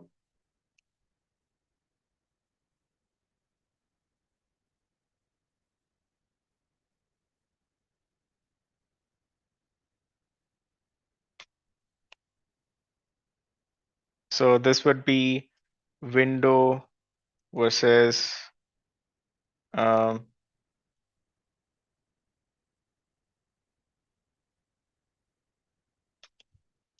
right. So typically, like these are the three that they are there. I can talk about those. But yeah, that's pretty much it. So once I have some semblance of understanding for this, I can just make sure that I have a clear understanding of okay what the content outline could be. And once I'm satisfied with this, the next step is obviously adding this link back to my SEO plan over here. So I'll just add the URL over here. And my outline is ready, right? So now how do I go from outline to content? I'll talk about that shortly, but that's basically what I would do with the content outline. And yeah, like I pretty much just quickly use ChatGPT for this. Some of you may be wondering, like, isn't that going to pretty much provide the similar type of content to others and all? You should be reviewing the content outline. Again, there's a strong reason for creating outline and not the content directly. I could have asked ChatGPT to create the content, but I did not do that because I first want to make sure what I'm actually going to write about. And now here's what I'm going to do, right? To create this content, I'm basically going to go step by step. Now, if I just told ChatGPT to create the content, what it would have done is it would have created a content with maybe 500 words or something like that. And that's not what I want. My competition has 3,000 to 4,000 words. I will be nothing when I do that. So to actually beat my competition, what I would do is I would ask ChatGPT to write about each section individually and then go from there. So the next prompt I would say, okay, let's write a quick introduction, keep it within 0 to 100 words, and talk about like a quick introduction about what we are going to talk about. And then I'm going to ask it to write this one for me, like what explanation of what this means, what are the room sizes, benefits, etc. After that, based on these, if there are specific models that are top that I can identify, I will just share that and I will ask it to write the features. Now, the question is, will Google not detect AI content and restrict it? So this is where the differentiation comes in on how you use AI for doing this. In today's day and age, if you write content yourself, that's perfectly fine. But you will end up spending a lot of time in creating content while your competition will just use AI. And if you use AI, there's going to be duplicate content, there's going to be AI content, there's going to be restrictions, there's going to be plagiarism, as Mahesh mentions. So, how do you make the better of these two worlds? The answer is by ensuring that you're leveraging AI while making sure that the prompts that you're using is personalized and customized for your own type of content with little modification. Yes. So, how are we going to do that? Uh, think of it in this way. When we look at different websites, we all of a sudden in our mind get a tone. Let forget about website for a minute, right? Look at any videos, look at any people who are mentioning something on a video. The way that they talk about it, the way that they add the tone to it, etc., is very different. So when I talk about, let's say, someone like uh, let's say Carrie Minati, uh, you would know that he's someone who's going to essentially talk in a certain way, wherein like he's just shouting a lot and being quite expressive and being like, okay, or something like that, right?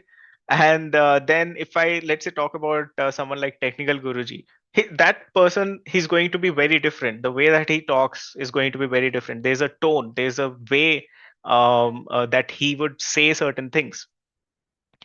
You can actually do the same thing with your content. Now, what about AI content then? So Google is not against AI content. What Google is against is plagiarism, duplication, as well as blatant disregard to being helpful. That is what Google is against. So how do you deal with that? How do you work with that? The best way to deal with that is by making sure that you're providing content that is useful. You can actually generate useful content using AI. And in addition to that, making sure that there is a sense of personalization along with that content. So there is something that Google has for all of these things. There are certain parameters that Google uses, and that is what we are going to do with the particular content creation as well. But yeah, that's basically how you differentiate, distinguish, and make sure that you're getting the best in terms of content while also being efficient.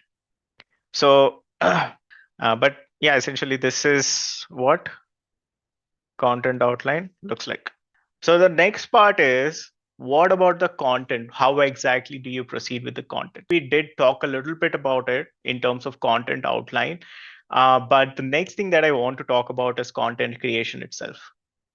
So let's try and understand some of the things around content creation and essentially how you can also leverage AI or Gen AI along with that. So we have seen that Google's mission is to organize world's information, right? So this is something that we all make it universally accessible, useful, and whatnot. So from this, one thing that we understand is that we have to provide the best possible information for the keyword that we have selected. So whatever the keyword is, we have to provide the best information possible or the best content possible. So a good content has to be clear and precise. So these are some of the things that you should keep in mind. Even when you're using Gen AI, these are some of the very important things. It has to be clear and precise for both readers and search engines. So this is a very important factor, right? So a lot of times we forget that the content that we are writing is for two different types of audiences. One is your human readers, people like us, you, me, everyone else, right? Uh, all of us reading the content. And second is the search engine. Funny enough, because they are the ones who will decide what is the rank or what is the position we are going to get. If the search engine will not understand the content, then that's a failure. And if the readers will not understand the content, then also it's a failure, because both of these are actually interconnected. So second is, you should also make sure that you're reducing bounce rate. So what is bounce rate? Bounce rate, now, while Google has mentioned that this is not one of the ranking factors or primary ranking factors, I'll talk about ranking factors later. But essentially, a bounce rate is something wherein someone has visited your page and then they did not visit any other page or left your page after just a few seconds. And that's a very common thing. Oftentimes we visit a page, and if we are not getting the information that we want, we are like, okay, I'll visit the second page that shows up in the Google search result, because we have so many options and choices, right? We don't want to just visit one page and get the information if that information is not available. So it is very important to reduce the bounce rate. So you're just like going to the website and going back again, going to the website, going back again. So that's like you're bouncing back, and that's what is called as a bounce rate. So let's say if the percentage of people who have visited your website and then bounced off is maybe 20%, that is fine. That means out of 100, only 20 people bounced off, which is an acceptable number. But if out of 100, 90 people bounced off, that's alarming. That tells you that, okay, that's not a good number. And that is something that you should definitely work towards to make sure that you're reducing that. And that's what it means to reduce the bounce rate. Third is increased trust. So SEO should also enable us to increase trust. It's not just about putting the data or content out there, but it should be trustworthy content. How can you do that? There are multiple ways of doing it. You can definitely try to make sure that you're using sources that are well vetted. You can also provide links to the sources. You can also talk about where you got specific data points, right? And then there is like essentially something that gets attention and backlinks. So this is what off-page SEO is about. But this should be something that people actually genuinely like enough that they are also sharing with others. And at the same time, because they are sharing with others, it is also generating backlinks, right? So that's essentially what happens with good content. What exactly is bounce rate, right? So bounce rate is, let's say when I go to Google, there are 5 different results. I went to the first website, I did not find what I was looking for. So maybe I wanted a recipe for idli, and when I went to the website, it was talking about dosa. I'm like, okay, I don't want this. So I go to the second website. So for the first website, I have bounced off it. And that means like, and now if let's say out of 100 people, 20 of them are doing the same thing, that means the bounce rate is 20%. If 90 are doing the same thing, that means the bounce rate is 90%. And how do you reduce bounce rate? There are multiple ways. One way is to make loading time faster. Second is to make sure that the content is much more relevant. As it says, good content has these following effects, right? So making sure that it is more relevant, it is clear, precise, it is offering the information that people want. It is not filled with multiple pop-ups, etc. It is not filled with advertising like a lot of news channels or news websites today are, right? So that's the main thing. That's how you reduce bounce rate. Google Eat. So what does it mean to have quality content? So this is something that you may have heard me say quite often. You should have good quality content. Anytime you're looking at SEO, they will say good quality content. But what does good quality content actually mean? So for that, Google has laid out something called as EEAT, experience, expertise, authoritativeness, which together brings trust. So now the way that Google scores this is a bit different. Now, does this mean like this is a ranking factor? No, this is not a ranking factor, but this is a guideline provided by Google to their quality raters. I have a link or URL to the exact document, which also shows this thing. And this is like an official Google document, right? But over there, you can check how they want their quality raters to review or validate a website. And this is a pretty good metric to look at. The reason for that is because this is not a metric by itself, right? But this is a pretty good guideline to go with, because this will help you ensure that whatever content you're creating is of high quality. Now, what does that mean? So this is an excerpt directly taken from the document, right? So what does all of these mean? So when it comes to experience and expertise, this is of the person creating the content. Keep in mind, this is much more closer or much more relevant for blogs. This is not relevant for the product pages. For product pages, as long as you have details and definitions of the companies, etc., that will help. But when it comes to the blog part, making sure that the experience and expertise of the person who is creating the content is also mentioned over there, or there is some level of trustworthiness around it. And then the authoritativeness and trustworthiness of the creator of the content itself, and the website is also taken care of. What does all of this mean? I have a checklist for you, so don't worry about it. But basically, what this means is that experience and expertise of the person is something that should be there. And at the same time, the website, it should, uh, through its content, show that it has good authoritativeness and trustworthiness. So typically, this is what the document shows. As you can see, by combining authoritativeness, experience, and expertise, you create trust. So this is the source of that. This link has like, this is always updated. So if they have made some change, so see, it is last updated on March 5th, 2024. You will notice like all the different things that it talks about in terms of the quality of the content, right? And how quality rating overall works. So read it at your own pace or whenever you want. And in this, if you notice, there will be the mention of eat, right? And it talks about what each of these mean. But let's like, for example, online stores, product reviews, etc., for the trust, experience, expertise, authoritativeness, etc., right? So it mentions all of these. So you can definitely go through it. But I've also created like a quick checklist for all of you to like ensure that you are good with Eat as well. So this is the checklist for Google Eat, right? So now, is this checklist exactly what you should be doing?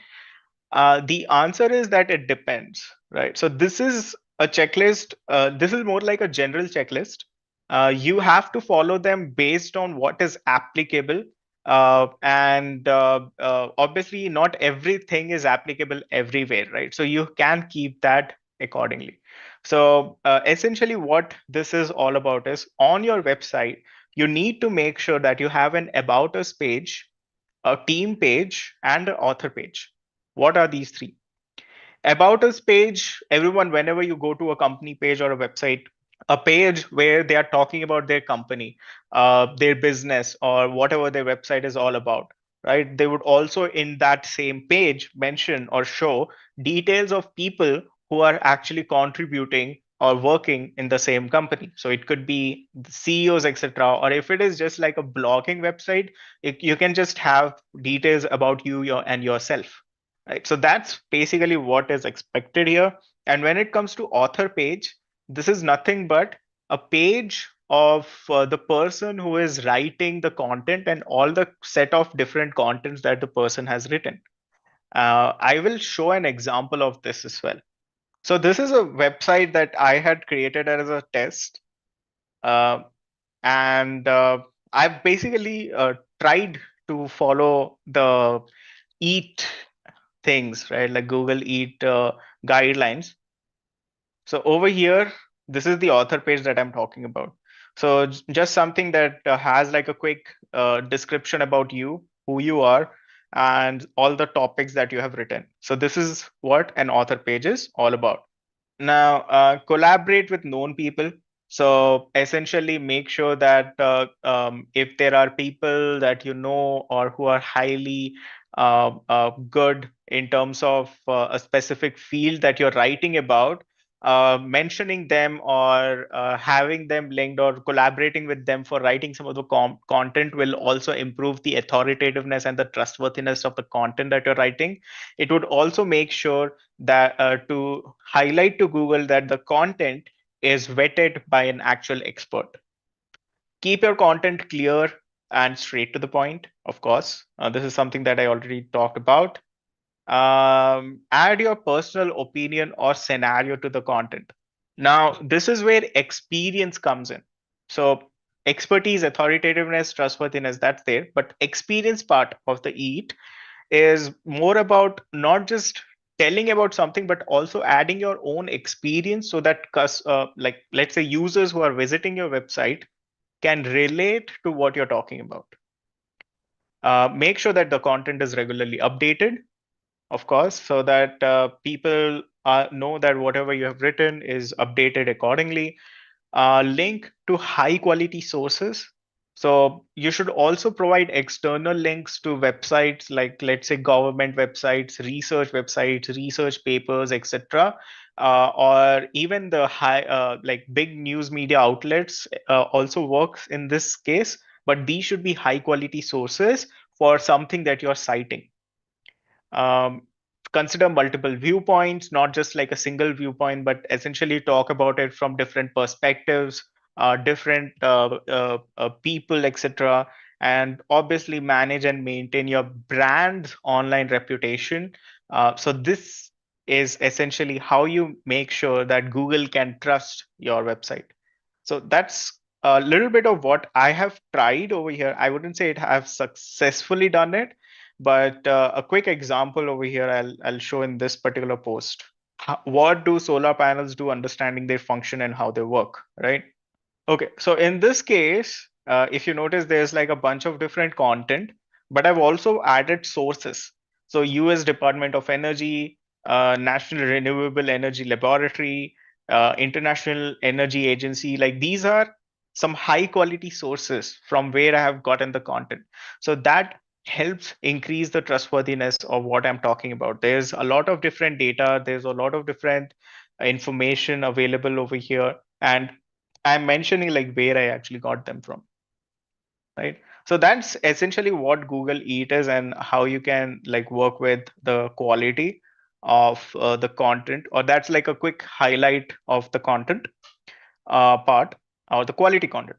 Next, let's understand what are the types of content. So this is something that I kind of uh, talked about a little bit, but typically for each keyword, you need to decide what type of content you're building. The most popular content are usually, let's say, product pages or blog posts, etc. But there are also glossaries, slideshows, directories, videos, etc. Video, the most popular one is your YouTube, for example, right? Like there's like a bunch of videos over there. So videos, a good example is YouTube, but what are glossaries? I'll show you a pretty good example of a glossary, right? This is what a glossary looks like. So it's like uh, Darwin Box as a HR software. So HR glossary for HR terms. So what they basically have is a bunch of different HR terms, and then for each of those, they have an individual page. So absenteeism policy is a part of HR, and they have like a meaning and definition around it. Now, there is something around this that Google has also released, which is called as thin content. So what that means is when the page has very little content, just like this one, and this glossary has been one of the ways that a lot of websites sort of try to create a bunch of different pages to rank themselves. But obviously, it isn't it like now Google has sort of caught on to that, and that's the reason now you will see glossary pages which isn't with thin content anymore. So for example, appointment letter over here, as you can see, this is not thin content. What is the thin content? Thin content means content which is very less in size. This is a very good example of that. And then normal content is something like this, which has decent amount of content written for the same, with examples and all of these things, right? So that's what a glossary is all about, and that is what like a glossary content is all about. It's like a blog post, but it's just defining different content or different part of things. So let's say if you are into HR software or something like that, you can have a glossary for HR related things. If you are into masalas like Kudwa is, then probably you can have a glossary related to different types of masalas or a different type of ingredients or different meanings of different ingredients as well, right? So just an example, but that's essentially what it is. Like a product catalog, not exactly, more like a definition and a meaning, more like a dictionary, if you will, uh, for that particular industry. So just like these, right? So it's not something that has to be a part of your actual menu, but you can just like have something over here. So I'm sure they have like a glossary link over here. So HR glossary, right? So you can have it as a part of your resources, and then you can have all of those links. So within HR glossary, as you can see, the uh, glossary items comes up. Yeah, the terms, HR glossary terms. So agile HR, absenteeism policy, appraisal, each of these are like, as you can see, there are so many different type of terms, right? Wage drift, wellness program, work-life balance, workspace, bullying, etc. All of these are the primary keywords over here, and that's what you talk about. Under resources over here also, we will have the glossary. Every website has a glossary page, not really, but it helps to create multiple pages. And when you have multiple different pages, the chances of you ranking for some of those or having those pages get organic traffic increases, thereby helping your website gain authority. So it's one of the way.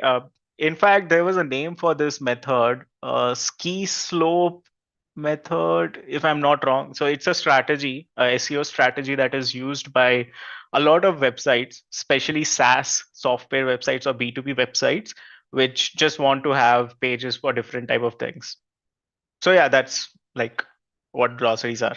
So that's how like these are the different type of content, and you're not limited to just blog posts or pages, right? You can determine what type of content you want to build uh, based on the keyword that you have and the intent that you want to service.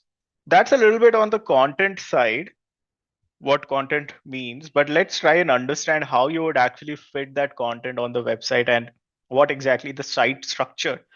What does a site structure mean? So let's just take an example. I hope all of you have filed your ITR if you have any income and paid Nirmala Tai her part. Right. So this is clear tax. This is a pretty big, massive website. So let's take a look at this, right? So this is a website which has multiple different products. So if I hover over the product, I can see they have um, uh, products for like individual, independent products. So that includes GST, accounts payable, vendor management, ITC, so income tax related, TDS, invoicing. They have product suites for finance. They have consumer products like ITR filing, tax consultation. Then in resources, they have case studies, newsletter.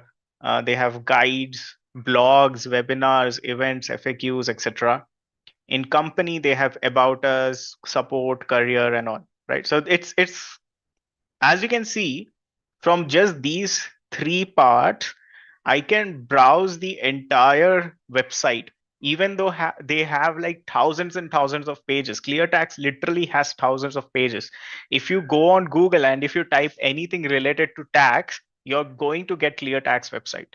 That's how big it is. So if I just go on website and if I type, let's say, something around the lines of section IE in ITR 3, right? What did I get? I got ClearTax because of how massive their website is. They have multiple thousands of pages talking about every small little thing around income tax or taxation, finance, etc. And given that, and given so many pages, even then, if I visit their homepage, their structure is very clear. I have the products, I have individual products, product suits, I have resources, I have like, let's say, things to read, learn from, I have details about the company. That's it. Right. So I don't have like a cluster of like, okay, we have thousands of pages, we don't know where what is. That's not how it is. And this is why a site structure is important.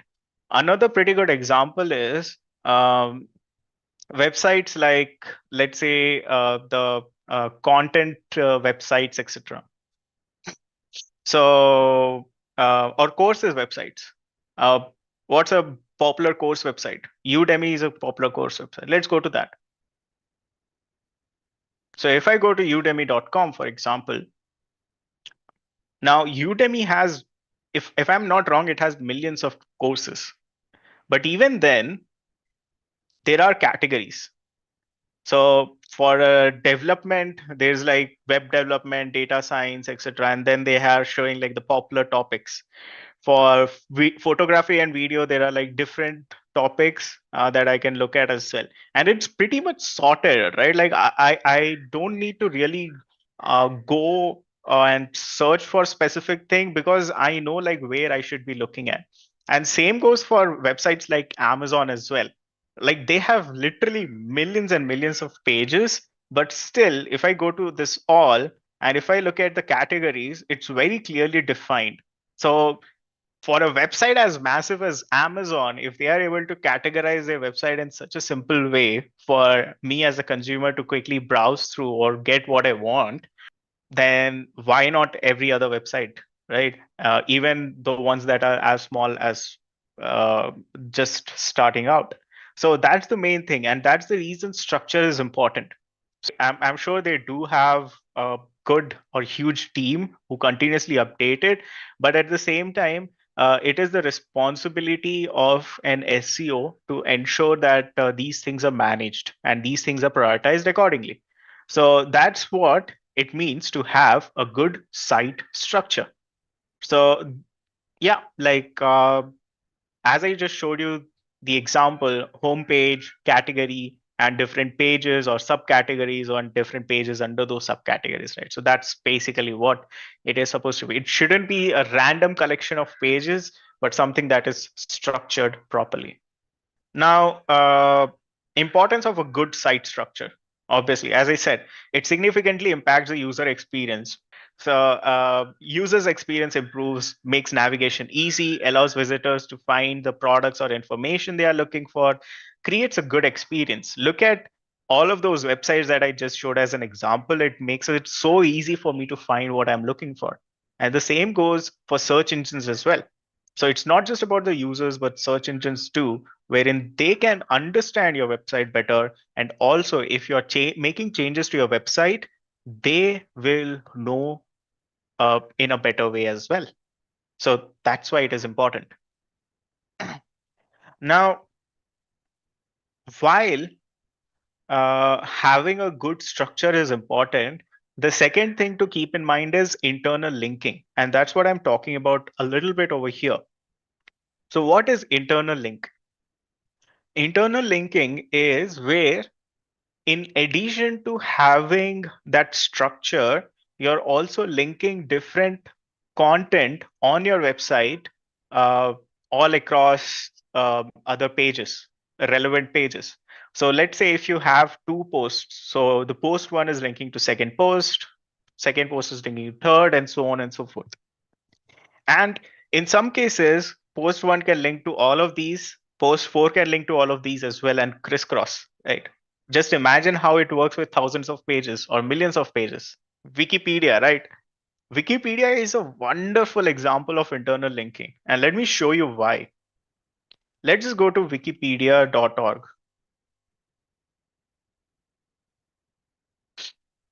Now, as you can see, Wikipedia, you can find almost anything that you want, right? So let's just see, maybe dog breeds. I want to learn about different dog breeds. So there is dog breed. Perfect. There's a content for that. Let's go to that. So dog breed. So it talks about what is dog breed. So it says a dog breed is a particular type of dog that was purposefully bred by humans to perform specific tasks and further details. But if you notice, it has certain words highlighted in blue, like this one, dog, and this one, artificial selection, phenotype. coat color, right? And then it also has breed standard. And as I'm hovering on it, it also has this nice little feature where it also shows me some quick snippet about what that link essentially has: crossbreeds, mixed breeds, natural breeds, right? And as I'm scrolling through this, you can see there are so many internal links available. So, what are these internal links? What will happen if I click on these links? So if I click on artificial selection, for example,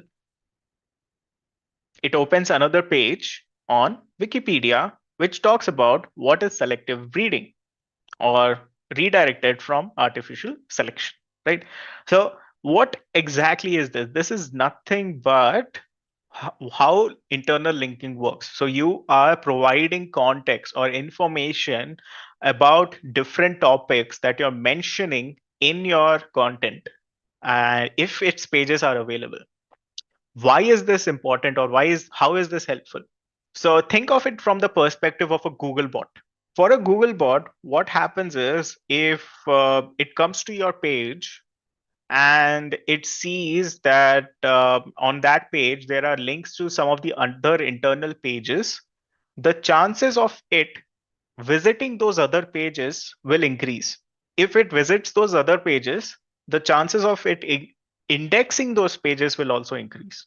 Now, this is not a concern with most of the smaller website. If you have a website which has like maybe 10, 20 pages, probably it's not a big concern for you.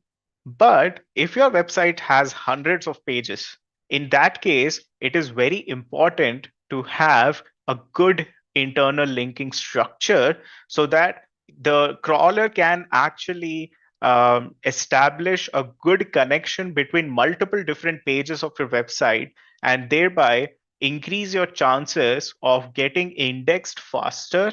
If you're making changes or updates to your website, getting those updates published faster, and essentially making sure that your website is presented in a proper fashion and improve its success rate.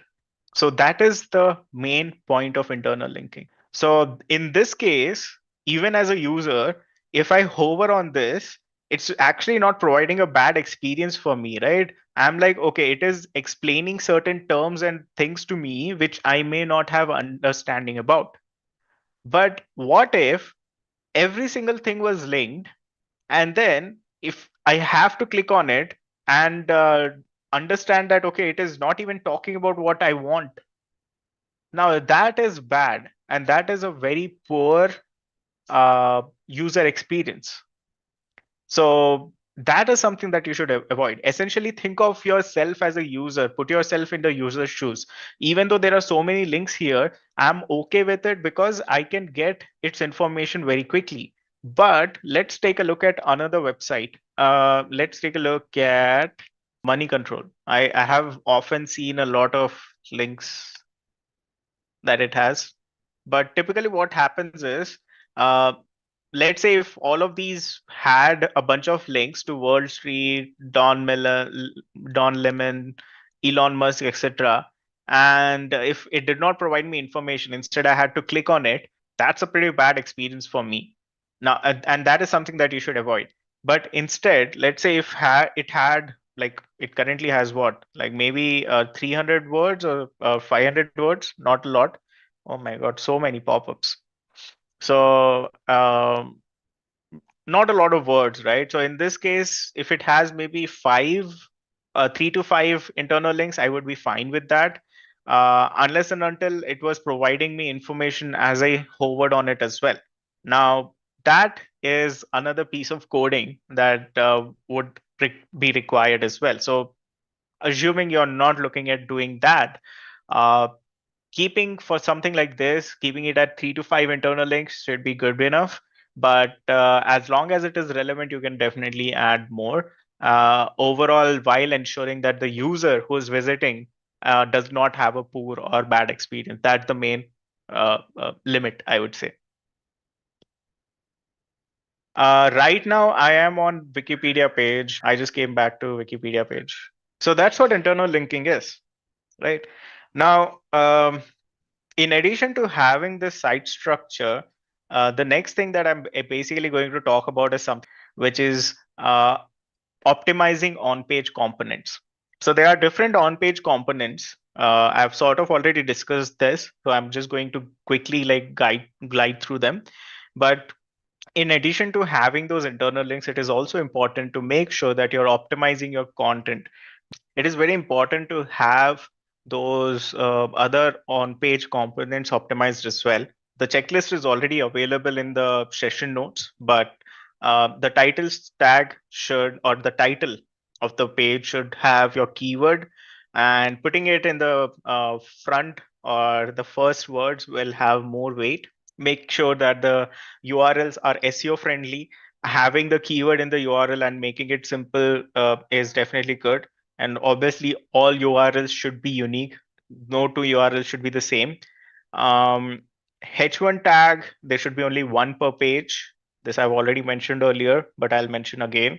And make sure it includes your keyword. Typically, your page title itself would be the H1 tag. Experiment with different modifiers like the year, the best, guide, reviews, etc. If you're working with blog content and all, use multimedia in your blog post like images, screenshots, videos, etc. Make use of H2s and H3s. Optimize your image. Make sure that you're tagging your image with the keyword rich alt text. Um, like obviously it may not help with rankings, but it will help you rank traffic from Google image search, which is also helpful in increasing authority. Use keyword at the beginning of the post in the first 100 words. Outbound links, ensure that you're including at least two high authority or related authority sites, outbound links. Internal links, make sure you're adding at least 2 to 3 internal links.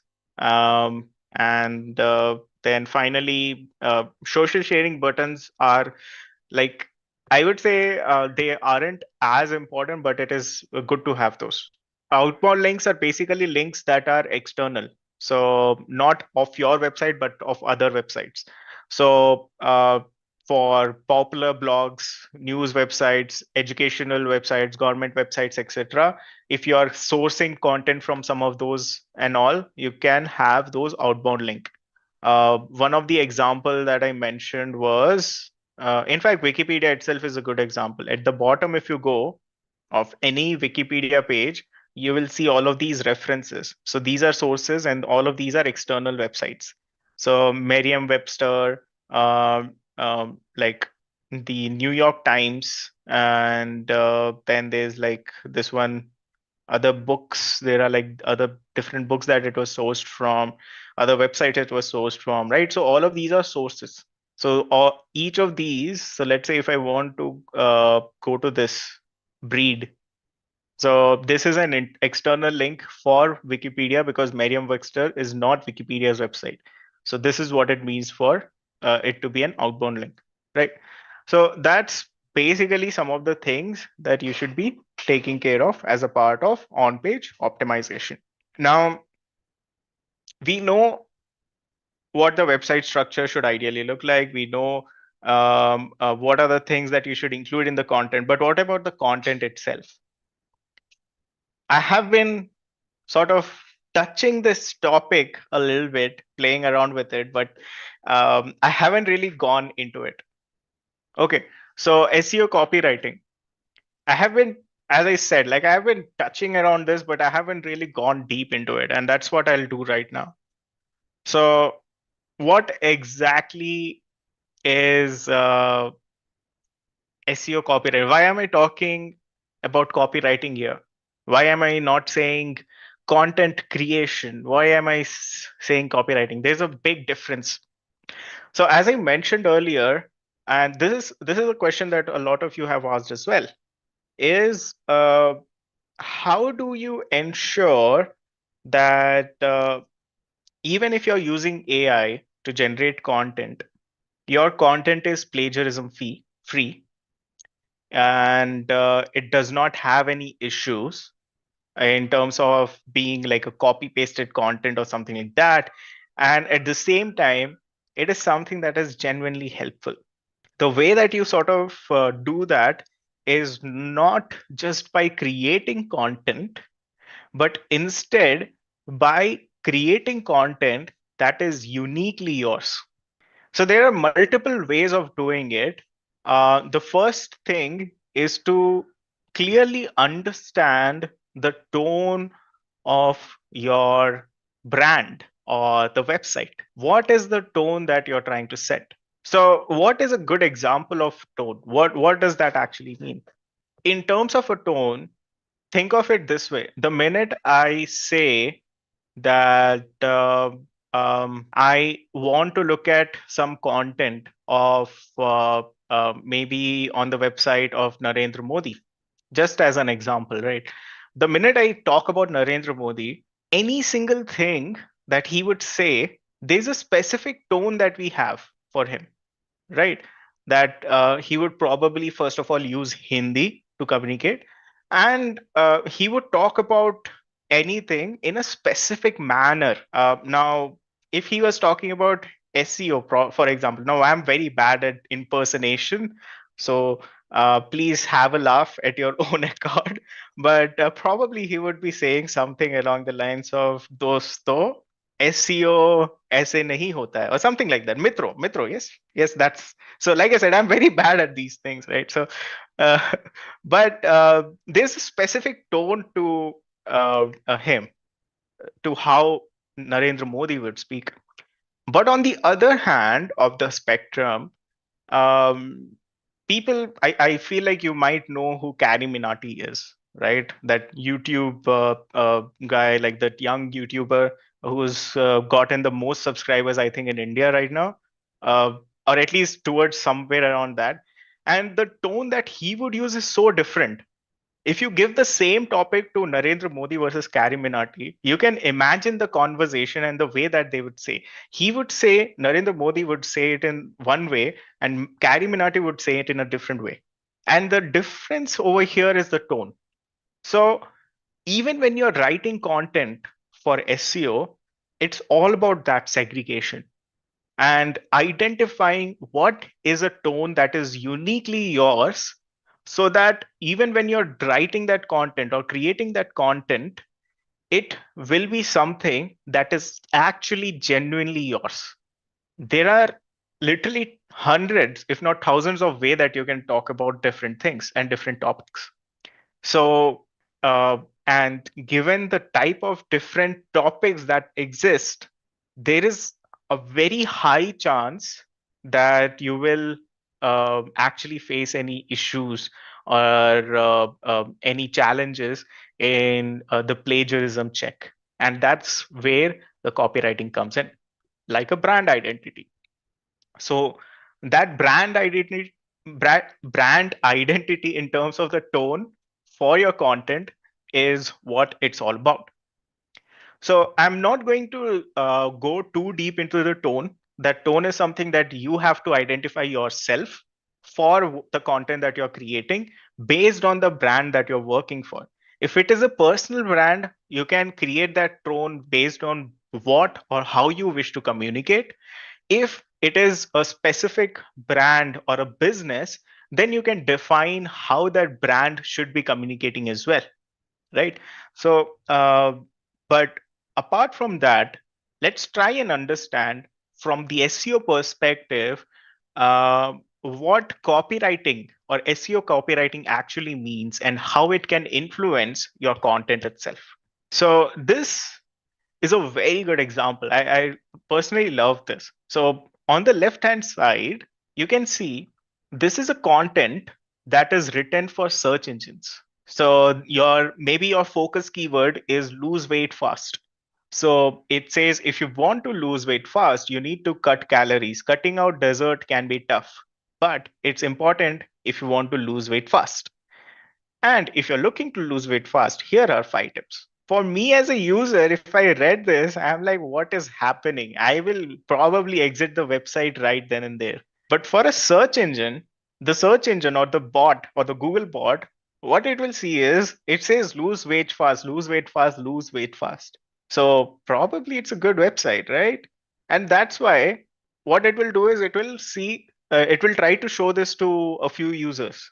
Now, all of a sudden, what happens is users who go to this website, and because they are like me, maybe they will be like, what is this? What is even happening? And they will bounce off it. the ranking, maybe it was good at one point of time, but it starts to go down again. And that's basically what happens here. On the other hand, if you're writing content for human, so want to drop those excess pounds, look no further than the tips in this post. Here's where you learn how to reduce caloric intake, burn excess calories, and more. Sounds human, looks interesting. For me as a human, looks good.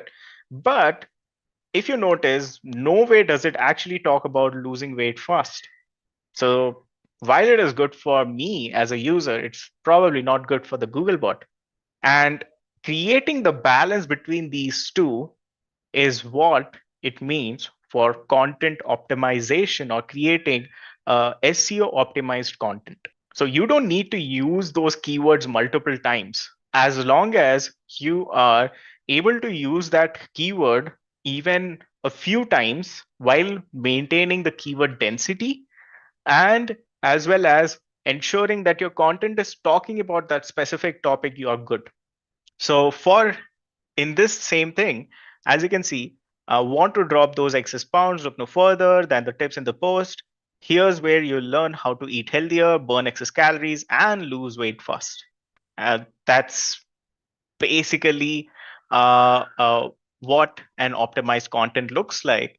Because not only is it written for the human users like all of us, but it's also written and ensures that it's also talking about the robot.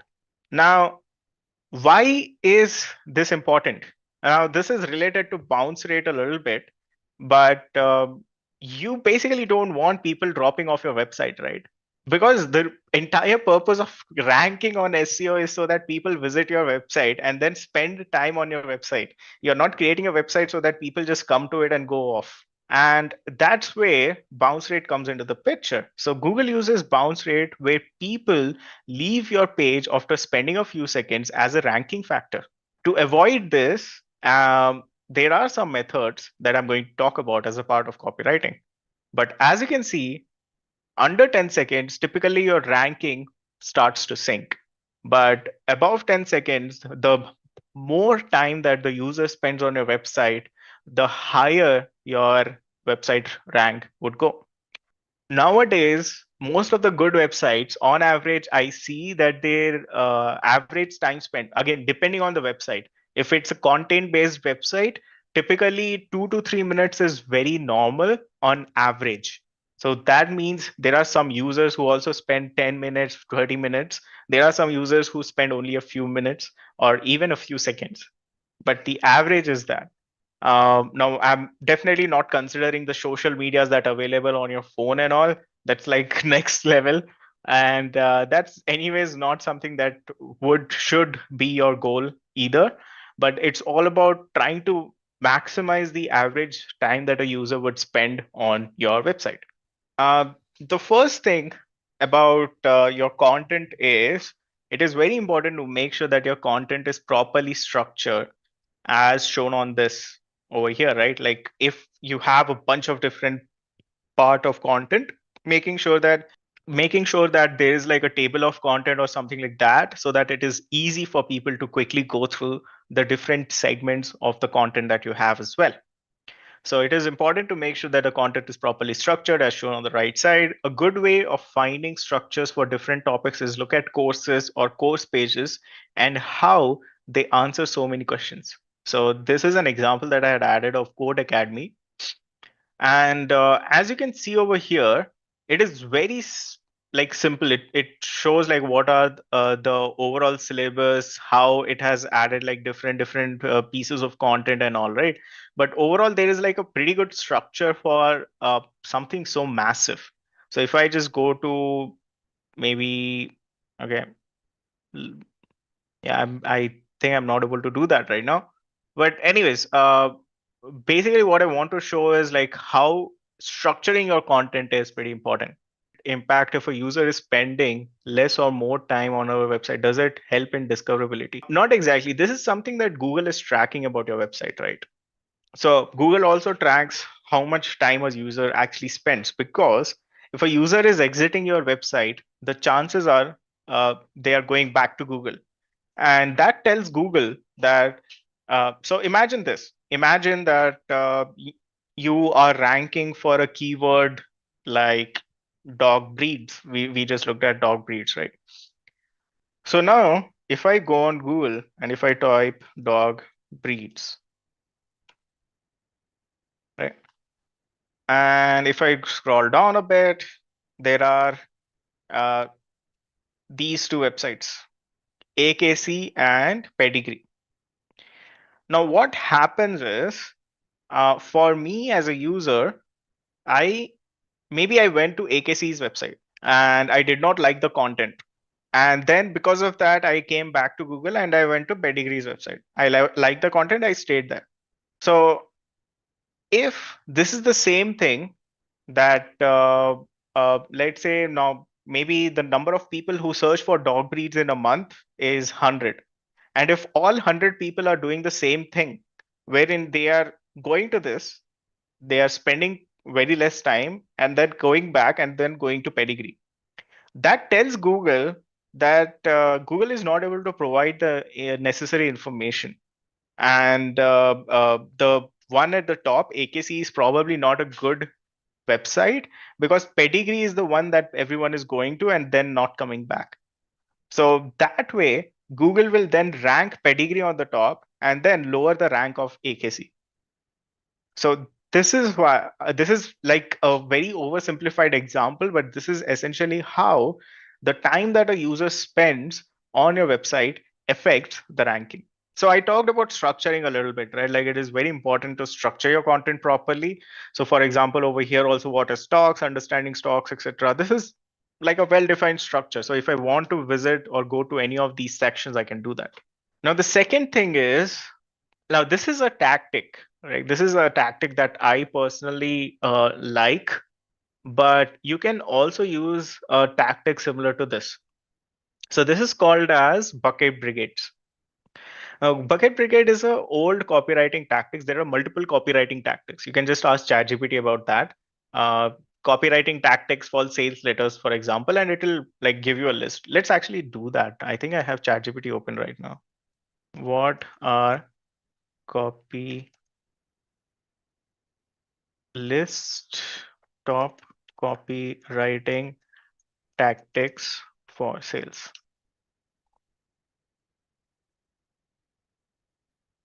Yeah, let me just give it an example. This is where you like keep modifying or changing the prompts, like bucket brigades.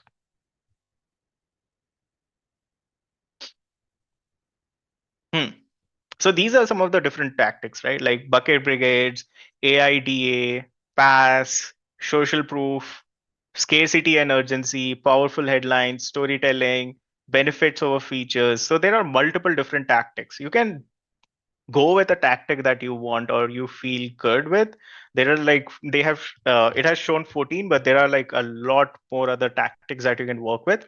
So I'm going to talk about bucket brigade because personally I prefer this, but like you can go with the one that you feel could work well for you. So now, as for bucket brigades, let's look at this. So, for example, over here, bucket brigades, what is this?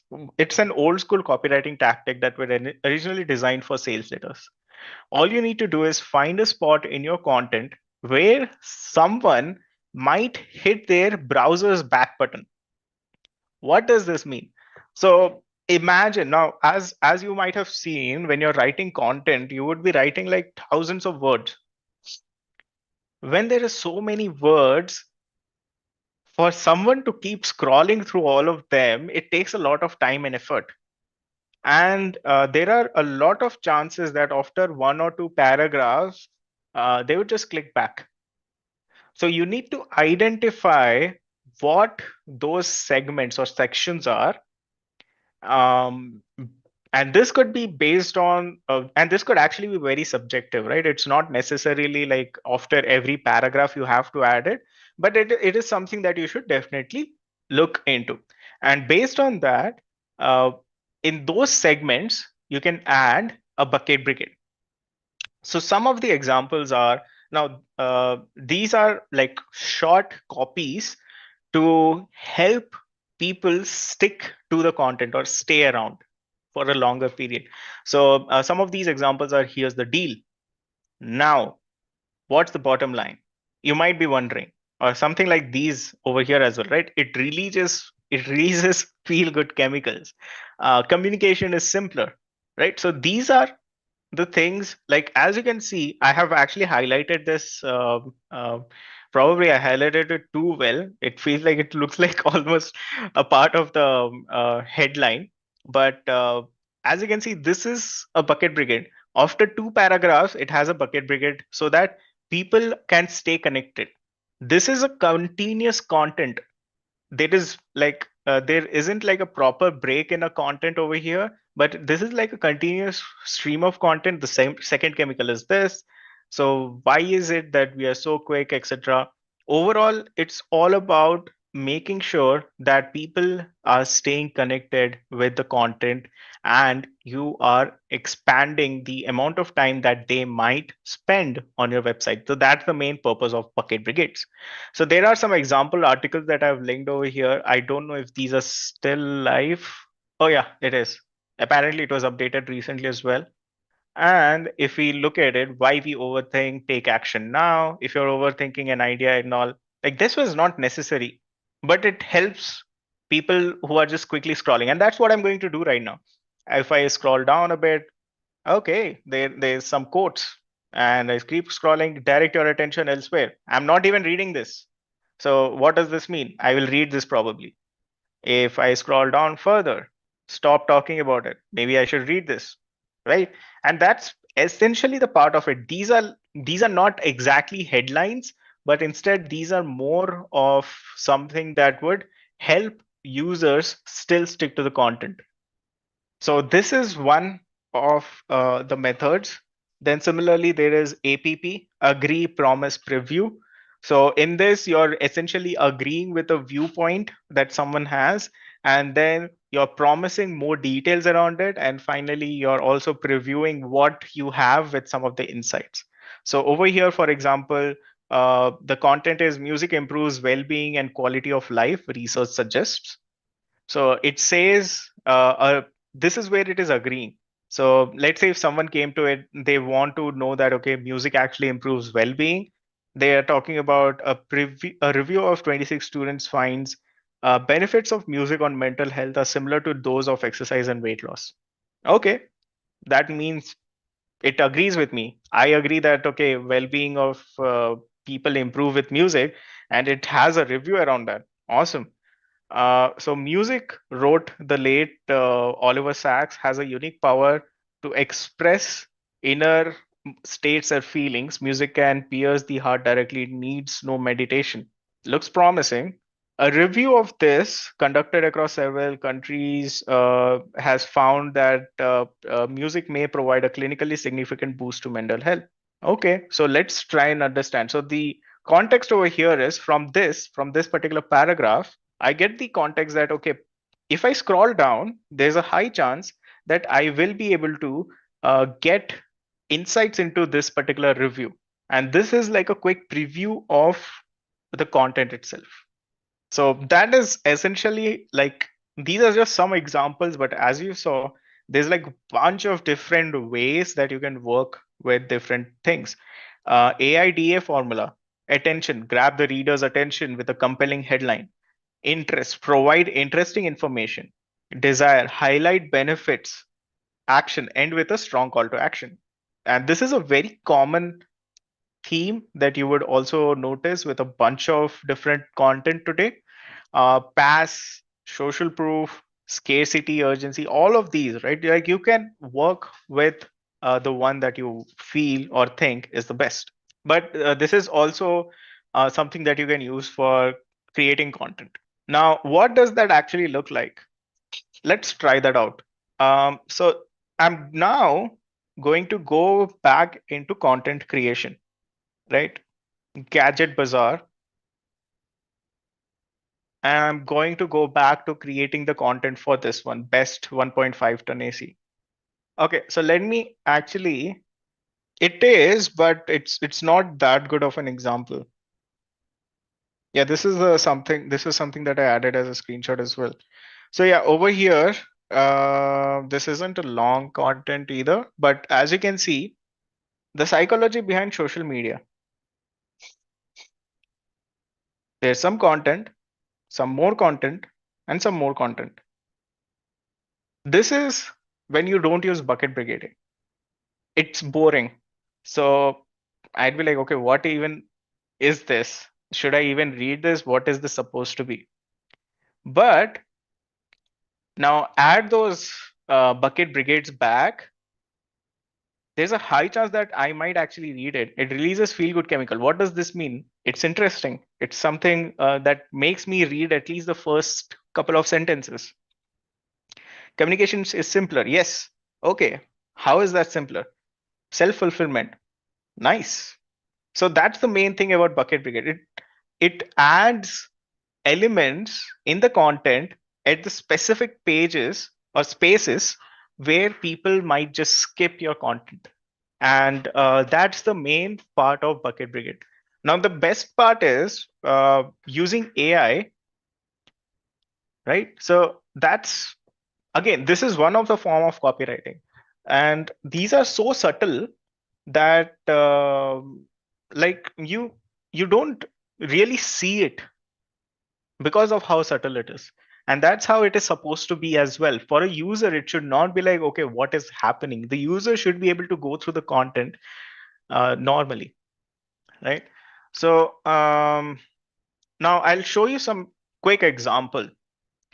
Create a 100 is too small, 200 word content around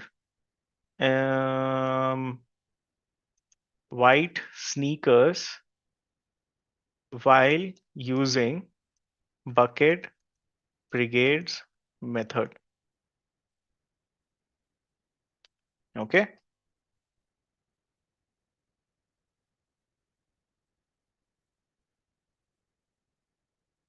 Yeah. So this is the bucket brigade method, right? Now, what I'll do is do the same, but with AIDA method instead of bucket brigade.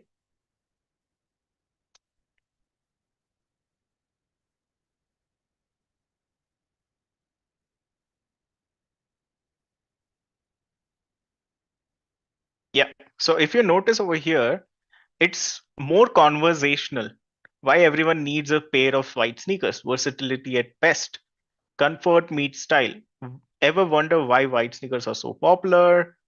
Easy maintenance, think white sneakers are hard to maintain, affordable luxury. Okay.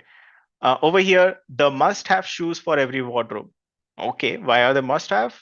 White sneakers are the ultimate fashion staple. Okay. Why white sneakers stand out? So it's like talking more about it, creating a desire around it, the perfect blend of style and comfort. So that's what white sneakers are. Action, elevate your style today. Ready to transform your wardrobe? Do this, right? So it's just a style of writing. As I said, both of them are talking about the same thing, but in a different way.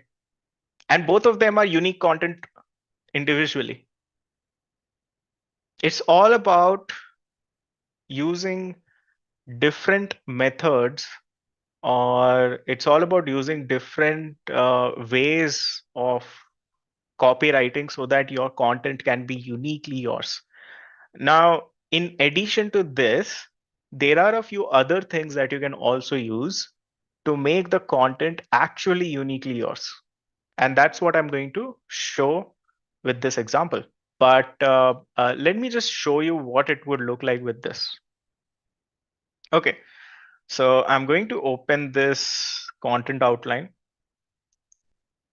And let me also open the earlier. Okay, perfect. So this is what ChatGPT told us previously. Okay, so let's do this, right? What I'm going to do is, since it has already created this outline for me, and it has some previous context of what I was trying to do. So what I'm going to tell is, I want to write So let's do it this. Let's write content for this content outline. So what I'm going to do is I'm going to say, let's start with um, this one.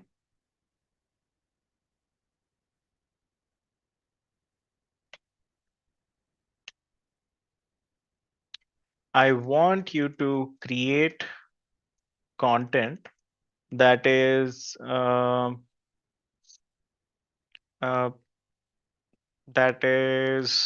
engaging, uses the bucket brigade sales copywriting style, and um, um, uses the tone and voice of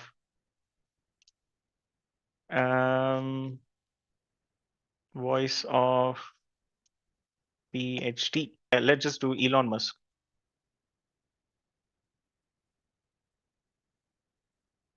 Tone and voice of Elon Musk.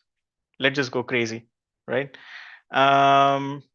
So in addition to this, what else can we say? Yeah, let's just try with this. Let's enter. Just look at this, understanding AC tonnage. All right, let cut to the chase. What does this mean? Why should you care? In the world of air conditioner, tonnage refers to the cooling capacity. Simply put, a 1.5 ton AC can remove this of heat from your room in an hour. Think of it as a cooling superhero with the power to make even the hottest Indian summers feel like a breezy autumn day. Nice. So that's the thing, right? Like you can go nuts with this. Like there's so many different things. Now, obviously, if you notice, it while it is nice, probably I would want it to be a little bit more descriptive, right? So for example, when it says understanding tonnage, explanation of what it means. Now, so maybe if I want, I can also ask it to explain this better. So let's say ideal room size for this, which is good. I want it to also compare or provide examples along with that. It has provided a nice example, but maybe like an example, comparative example, I can do that. Or I can like ask it to do multiple different things, right? And then once I have set that, what I can basically do is I can be like, okay, great, uh, to the next topic now. And that's what it would do. So the next topic was top 5 best 1.5 ton ACs in India. What was that? As you can see here, it already has the context around it. Top 5 best 1.5 ton ACs in India. So this is the content. And what has it written? Let's see. So now, obviously, in this there isn't like much to do with the tone and all, but it still tries its best. Probably not something that I would go with. Maybe I can change this a bit, but that's the main thing, right? Like you can work with it, play around with it, change the tones, change the prompts, and try to make it in a way that one, you're not just asking it like, okay, now that you have created outline, create the content for me. The chances are it will not create that great of a content. And two is, even if it did create the content, it would be very short and you will not be able to properly edit or work with it as well. So yeah, that's basically how this works. And as you are doing this, as you're reiterating and iterating and working with this, you will be able to come up with a proper tone. And the best part is you can actually ask it to give you the prompt that you should be using for the next set of content. So for example, if I want to, if I were to start a new chat and wanted you to create content from just the keyword as an input in addition to the other things mentioned above, what would the ideal prompt look like? And that's it. I have my prompt ready.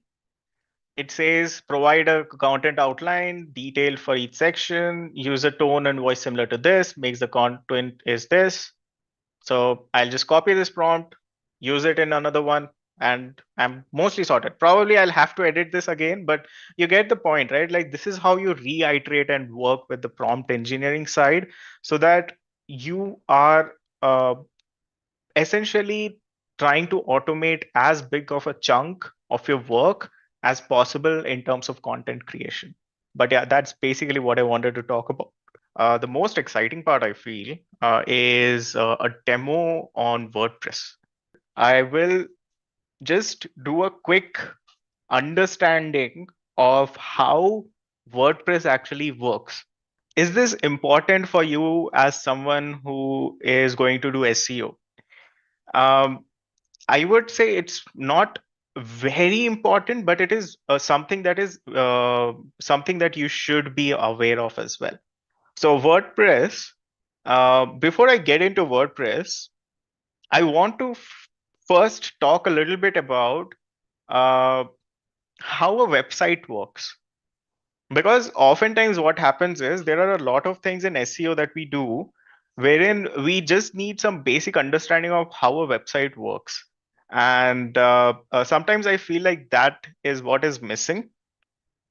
So let's just talk about that really quickly, right? So oftentimes people are like, okay, I need to use WordPress, that's the only way. Some people are like, there should be like a custom website. There's something called as CMS, as Mahesh says. And then some people are like, no, I'll just create like a custom platform of my own. Maybe I'll use some of the languages like PHP, Laravel, and maybe I'll build something of my own, etc. Right? Like when it comes to a website, there are all sorts of different types or ways that you can get a website up and running. And as someone who would be looking at SEO, you will need to at least have that basic understanding of it, so that when the time comes that you need to implement something on the website, you will be aware of it, right? So that is something that I'm going to talk about really quickly. So how does a website work? Now, think of it as a parallel to real world.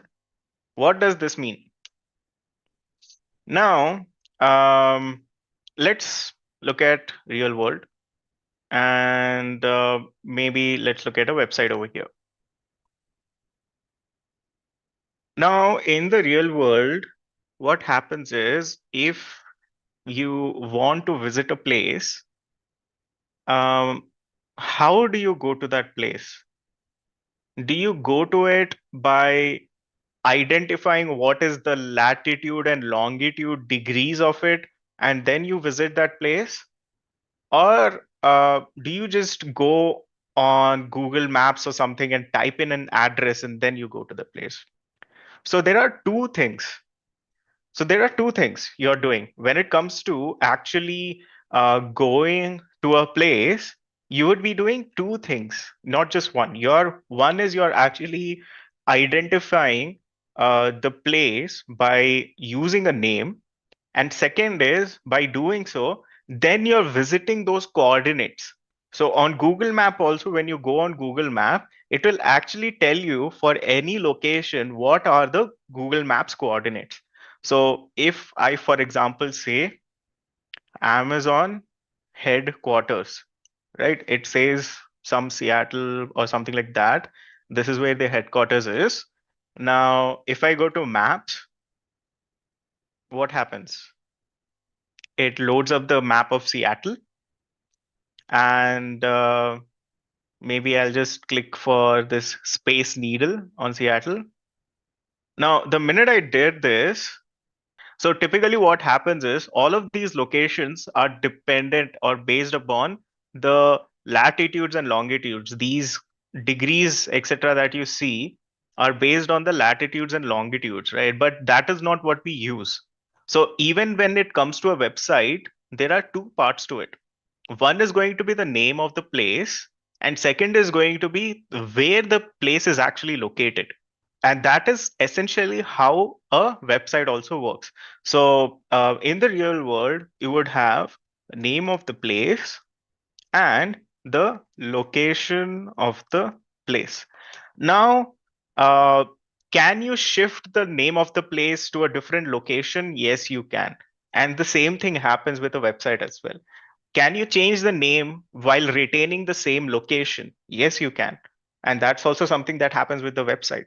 So similar to this, what website has is called as domain name, and it has something called as hosting or server hosting, right? So the name of the place in the real world is nothing but the domain name on the website world, or you can call it like webs world if you want.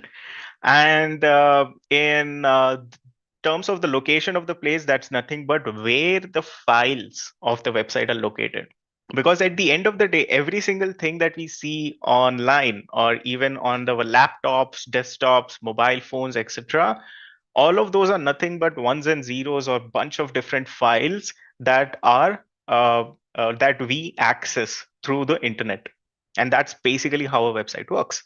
So let's say when you go to a website like maybe amazon.com, what is happening is while I'm going to amazon.com, every single thing that I see here, all of these buttons, all of these characters, all of these different like clothing items or whatever these are images and files that are probably stored in some server somewhere across India, US, or wherever the server's location is. Now, I'm not typing in the address of that server. I'm not typing in the IP address of that server, like, okay, 136.1 dot something or whatever that IP address is. I'm typing amazon.com, the domain name. So typically what happens is in the web world or in the website, these two are usually sold separately, because domain name is something that you buy separately, and where you want to host your files is something that you buy separately, and then you join both of these or link both of these together by something called as DNS. You combine both domain name and server hosting by using something called as DNS, domain name server, right? And that's basically how a website function and how both of these are linked. Now, to keep it simple, obviously there are services where you don't need to worry about all of these things. And WordPress.com, etc., are some of those services. Even Shopify, if you've heard of it, Squarespace, even GoDaddy offers some of these services, right? Like if you go to GoDaddy, Bluehost, etc., you don't need to buy these things separately. While they do offer you to buy these separately, you don't need to. You can definitely like buy like a package, a web hosting package, which includes the domain name as well. HostGator is another one. Absolutely. So all of these they offer it as a package because they understand if someone wants a domain name, they want a server hosting. If they want a server hosting, they probably need a domain name. And you don't really need to worry about all of these. But sometimes what happens is you need to have an understanding of why these are different. And that's what I wanted to explain. So when it comes to, right, so let's try and understand then how is a website actually created. There are three types of websites typically. So the first one is manual setup. Second is automated. And third is fully automated, right? Now, obviously, this is like a broad oversimplification, but we don't need to know more than this, right? So if even if you get an understanding of what this is, you're good to go. as someone who is going to practice SEO. So let's try and understand a little bit about what these three things are. Now, in manual setup, typically you will need to buy domain and hosting yourself and manage everything. So when it comes to domain name, you buy it from wherever you feel like. When it comes to server hosting, you buy it from some other place, or maybe you use like a cloud server or something like that to get the ball rolling, etc. Right? And that's basically what you would end up doing. So a quick example of this would be, let's say, if you're using AWS, Google Cloud, etc. Then in the semi-automated, what you're doing is you're buying domain yourself. And hosting that will be managed for you. So essentially,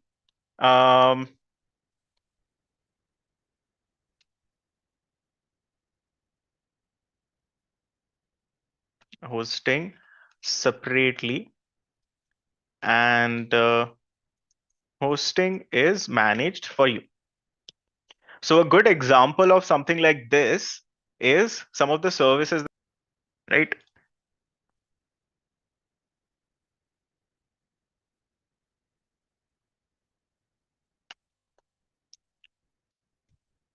And finally, fully automated, they do everything for you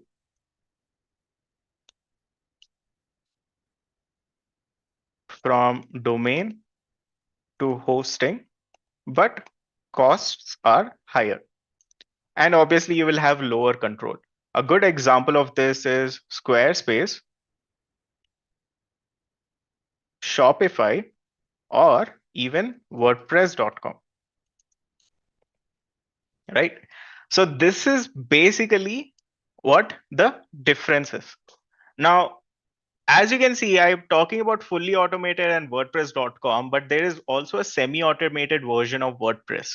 And that is basically what I want to talk about. So where is WordPress in all of this? The answer to this question is there are two versions of WordPress. There's not one. So the semi-automated version is something that you get from WordPress.org, and the fully automated version is something that you get from WordPress.com. Now, why is this a difference? Why is it like this? Some of you may be wondering.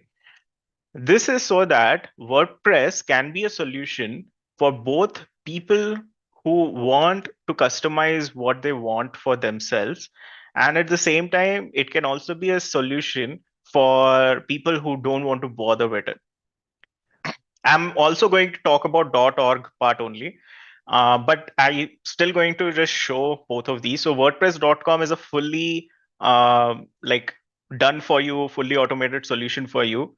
And obviously you can get started with this for free. But they also have like if you want to get your own domain name or your business name, then you have to pay for it, etc. So there is this free plan. I think they have an explanation of what that free plan includes somewhere. Yeah, it's just like direct setup. Or what you can do is you can go with like a paid plan wherein this includes a free domain name for 1 year. Like all their paid plans includes the free domain for 1 year, which is pretty nice. And then obviously like there are other limitations on different things like DNS, SSL. There is ads. WordPress has ads as well. Word ads. Apparently, this is something that they launched recently. Oh, yeah. I wasn't aware of word ads actually. Interesting. Okay, so they have this word ads as well. They have like site logs, in-app and analytics, and all of these different things, right? In this entrepreneur, they also include WooCommerce if you want to do shopping, etc. Now, the thing is, this is pretty like good if you don't have any or if you don't want to bother with going into the .org one, and if you just want to directly start using a service, you can do it. Is Elementor available in .com? I am not sure of that. I think they do have plugins capacity, but I don't know if Elementor is a part of it. Frankly, it's been a while since I've used .com or Vidu. And then there's a .org. So .org, what happens is this is more open source, as it says. And you typically, if you click get WordPress, it will ask you to download a zip file and set it up. Or you just, they also provide some recommended hostings that you can go and sign up with as well. So what is better? Essentially, it depends on how deeper you want to get into it. For most of the simple use cases, .com is decent enough. But if you do want good control over the things that you want to do and you don't want limitations, typically this is also cheaper when you're using it with some of these services. In that case, .org is better. So what does this look like? This Carbon Lightning website that I was showing earlier is something that is built on .org. So this is the website. This is Carbon Lightning. This is a website that I have created using WordPress, right? And it's like a very simple website. Frankly speaking, it's not like high design or anything. It's like a very simple website. I think I'm using Elementor on this. But yeah, like that's what it is using. It has some posts from last year that I've made. And yeah, that's basically what it is. So what I'm going to do right now is I'm going to access its admin panel. So to do that, I'll just type in wp-admin. And it would ask for my login, but since I'm already logged in, it just loads the dashboard. There's a bunch of things over here, but I don't really need to worry about these. Apparently, they have meetups in Bangalore. Okay, good to know. Then over here in the left side, there's like all the different options that I have. But if I want to create content or post content like blogs and all, I should be going to posts. So this is where I would be creating my blog content, etc. If I want to create pages like about us page, contact us page, a landing page or something like that, I would be going to pages. So if I go to pages right now, yeah, you would notice that there's like a privacy policy page, the home page that I have, an about us page that I've set up, and a contact us page, right? So this is where you would be setting up your pages. And in the posts, this is where I have all my blogging posts, etc., like in-depth solar panel review, what do solar panels do, understanding their function, and all of these, some of these things that I had published. In addition to this, I also have some other plugins, etc., installed, and that is something that I can access from here. So what are plugins? Just like in our phone, we will have mobile apps, right? So what are the apps that you typically find on a phone? You would have things like your camera app, your SMS app, your phone call app. You would also have Gmail, Google Maps. You would have WhatsApp, Facebook, Instagram, some of these apps, right?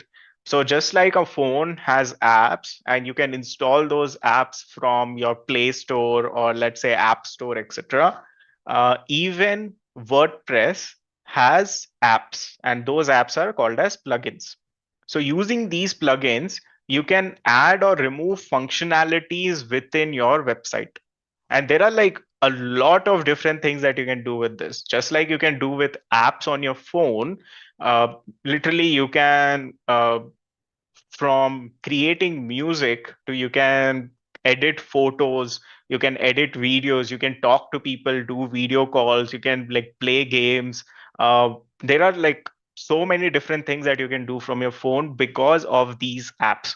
The plugins also do the same thing. Using different plugins, obviously some plugins will be paid, some plugins will be free, some plugins will be freemium, wherein some part of it is free, other part of it is not, like software. Absolutely, Mahesh. So that is how plugins work. So Ganana, this is like .org. Setting up the website is free, but I did pay for the domain name as well as I paid for the web hosting that I'm using.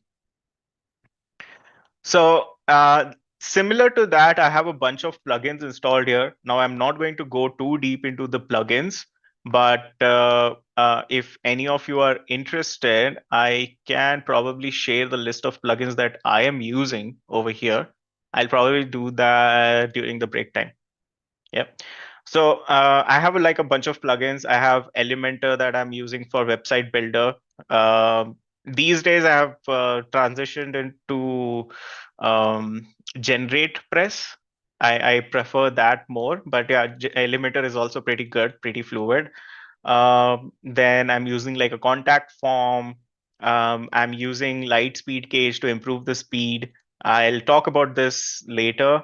I'm using Metapixel for tracking. I'm also using this as well. Authors plugin. There's like schema plugin. This I'll be talking about as a part of technical SEO. And a bunch of other things based on my requirement, right? But that's typically what I have over here. So now, when it comes to these plugins, as you can see, I'm using Elementor. So let me just show you how using these things, I can make things happen. So one primary plugin that I want to talk about, and this is important for SEO, is Yoast SEO. So this is something that we will definitely be using as a part of both our on-page content optimization as well as with some of the technical SEO elements as well. So I'll be talking more about this. Now, there are other plugins as well for WordPress. There is all-in-one SEO, there is Rank Math, there's like a bunch of other SEO plugins. Personally, like all of these are fine. You can go with any plugin that you want. They all of those plugins will also have a premium version, but this is like a test setup. So even the free version is mostly fine for most of the requirements. So Yoast is good for multiple things. I'll be talking about it.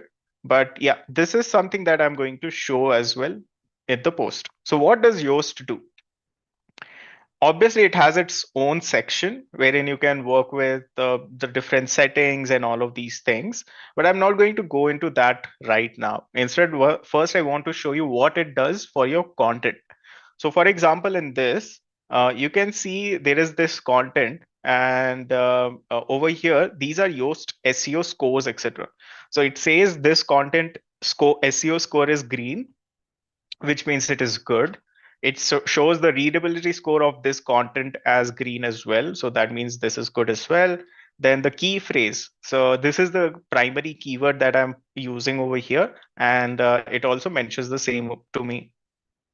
Now, what I can do is if I just click on edit, I can see more information about why it is green and what are the different checks that it has done.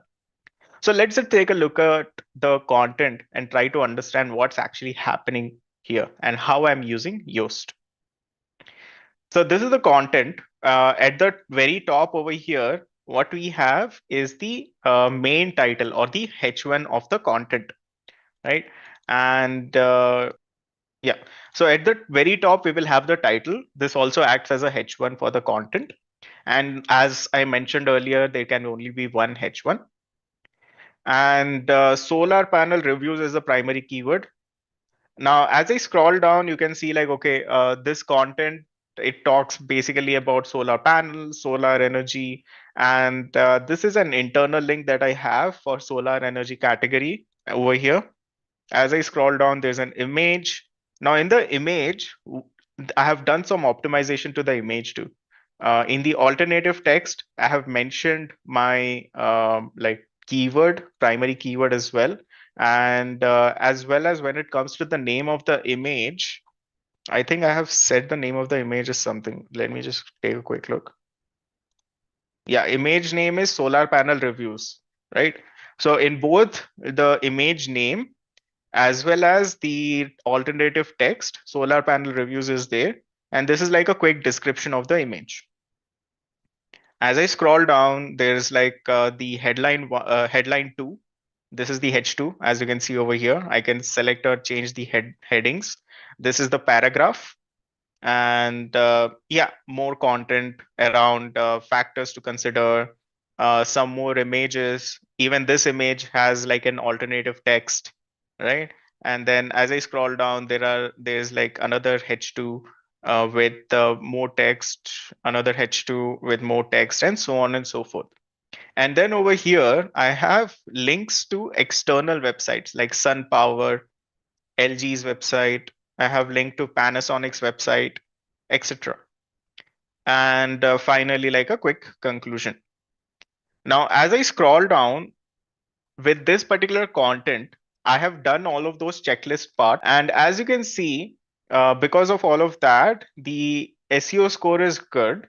And along with that, it also tells me what this would look like in the search appearance in mobile as well as on desktop. So I can get an understanding of what this would look like if it shows up on Google. In addition to that, this it also helps me change or edit the title for SEO. So this basically becomes your page title as well.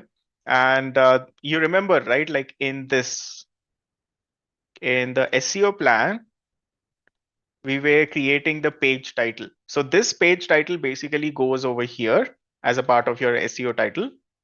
Then this URL slug will go over here in the URL slug part. So URL slug is different. URL slug is your URL itself, the link of your page or the post. And then meta description. So from here, you can just take your meta description, put it over here. And it will also tell you if they are exceeding the character limits, etc., and what it would look like in different results. Right? Now, another good thing about this is it also shows this SEO analysis. So if you expand on it, it will tell you what are the things that it looked at, what are the things it checked. So if any of these things you have not done, it will also tell you like these are some of the things that you should be looking into. So now, does it mean that everything applies everywhere? It completely depends, and it is a bit subjective, as I mentioned earlier. But this is a good checklist to have, and that is what this plugin is doing for you. And as you scroll down, you also have an option for cornerstone content. So if this content is like the primary content, which is quite long, which is then linking to other pieces of content, you can check this. If not, you can ignore this also. And in terms of advanced, this is something that I'll be talking about later. Don't worry. I'll be talking a little bit around this in terms of canonical URL, etc., in terms of technical SEO. But yeah, it also has options for that. So overall, that's basically how it works. In addition to that, it also has like a score for readability, etc. What type of voice you're using, if that's good or not. It sort of looks into those. I wouldn't really put a lot of mind into this one. SEO score is much more important. But does it mean if your SEO score is green, you are going to rank first? No. It is just a checklist. This is not a ranking method. SEO, Yoast SEO will not make you rank, but it will help ensure that you are taking care of all the things that you need to. And that's the main purpose of it. Don't just rely on Yoast SEO and be like, okay, it will take care of my ranking. That's not how it works. It will just help you go through the checklist. And then you are the one who has to make the decision on what are the things that you should be looking into. So that's like a quick, I would say, a demo on what this looks like or how this works. And if I click view post, you can also see this is what the actual post looks like with the URL and all of these details. It also has this author box that I was talking about. And yeah, that's basically how you can post content on WordPress. So exciting stuff. Technical SEO. What is technical SEO? Some of you may be wondering, of course. Now, when it comes to on-page SEO, like I mentioned in the earlier slide, it is divided into two parts. One is the content part, and the second is the technical part. Yeah, over here, as I mentioned in this, that when it comes to the keywords and the content, that's mostly on the content SEO segment, wherein your primary goal is the content itself and how you're sharing that with the users as well as the search crawler, right? But the technical SEO is going to look at two aspects, two primary aspects. One is the search engine accessibility. So, how easy it is for the crawler to find your website, if it is finding the content on your website or not, if it is finding the right content on your website or not, if it is able to read the content properly or not, if it is able to show the right elements of the content on the search engine results page or not, right? In addition to that, you're also going to look at improving the experience of the users themselves. So that is what technical SEO is all about. And there is a big reason why it is called as technical SEO, because it is highly technical, right? So don't worry too much if you guys feel like, what am I even talking about? Because as you guys practice these things, as you guys look into learning more SEO and doing these things, you yourself will be able to figure out and work through these.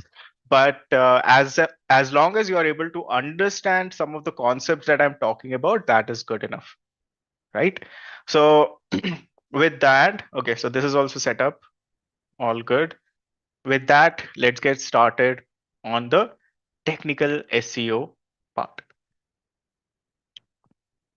So the agenda for technical SEO is we are going to talk about Google Search Console, what exactly this is and how it can be set up. We're going to talk about crawling, which includes robots.txt and sitemaps. We are going to talk about indexing, which also includes canonicalization, redirects, and rich snippets or schema. Uh, we are also going to talk about page experience, which includes the speed, mobile friendliness, and security. Some of the top uh, uh, aspects that Google looks at when it comes to the experience overall. Right. So that's what we are going to focus on as a part of technical SEO. So Google Search Console, what is Google Search Console? Um, the top search engines of the world, Google is the top one. Then there is the Bing, there is Yandex in Russia, there is what is the China one called? Baidu, I think, right? So these top search engines of the world, I don't know about the rest, but these do offer a search console or a webmaster or like a dashboard for you to understand how your website is interacting with their search engines. That is the main purpose of this. So Bing has its webmaster. Yandex also has its webmaster. I don't know what Baidu has. I don't remember what it has, frankly speaking. It's been a while since I've even looked at Baidu. But Google has Search Console. Previously, Search Console used to be called as Google Webmaster. Then they renamed it as Google Search Console.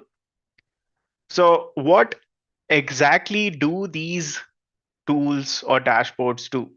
Let's go to the website to understand itself from there itself, right? So Google Search Console. Okay. So this is basically the homepage of Search Console, and it tells you information to help improve your performance on Google search. That's the main purpose of it. So it has a bunch of information available for you on how your website or what your website looks like on the Search Console, and if there is anything you can do to fix or improve that. So you can optimize your content with search analytics. And this analytics is very different from what you will be able to see on Google Analytics. I'll be showing what that is as well.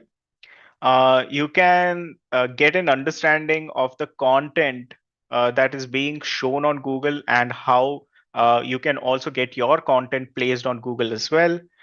You can fix issues or get alerts on the issues that Google sees on your website and fix those, and also basically get a good understanding of how Google spider bot or whatever is crawling your website actually sees your web pages. So they have also some nice training videos if you want to go through those. It's pretty good. More like a summarized version, but still they are pretty good and comprehensive for anyone to get started with. And it also talks about core web vitals, rich results. Both of these are something that we are going to talk around as well.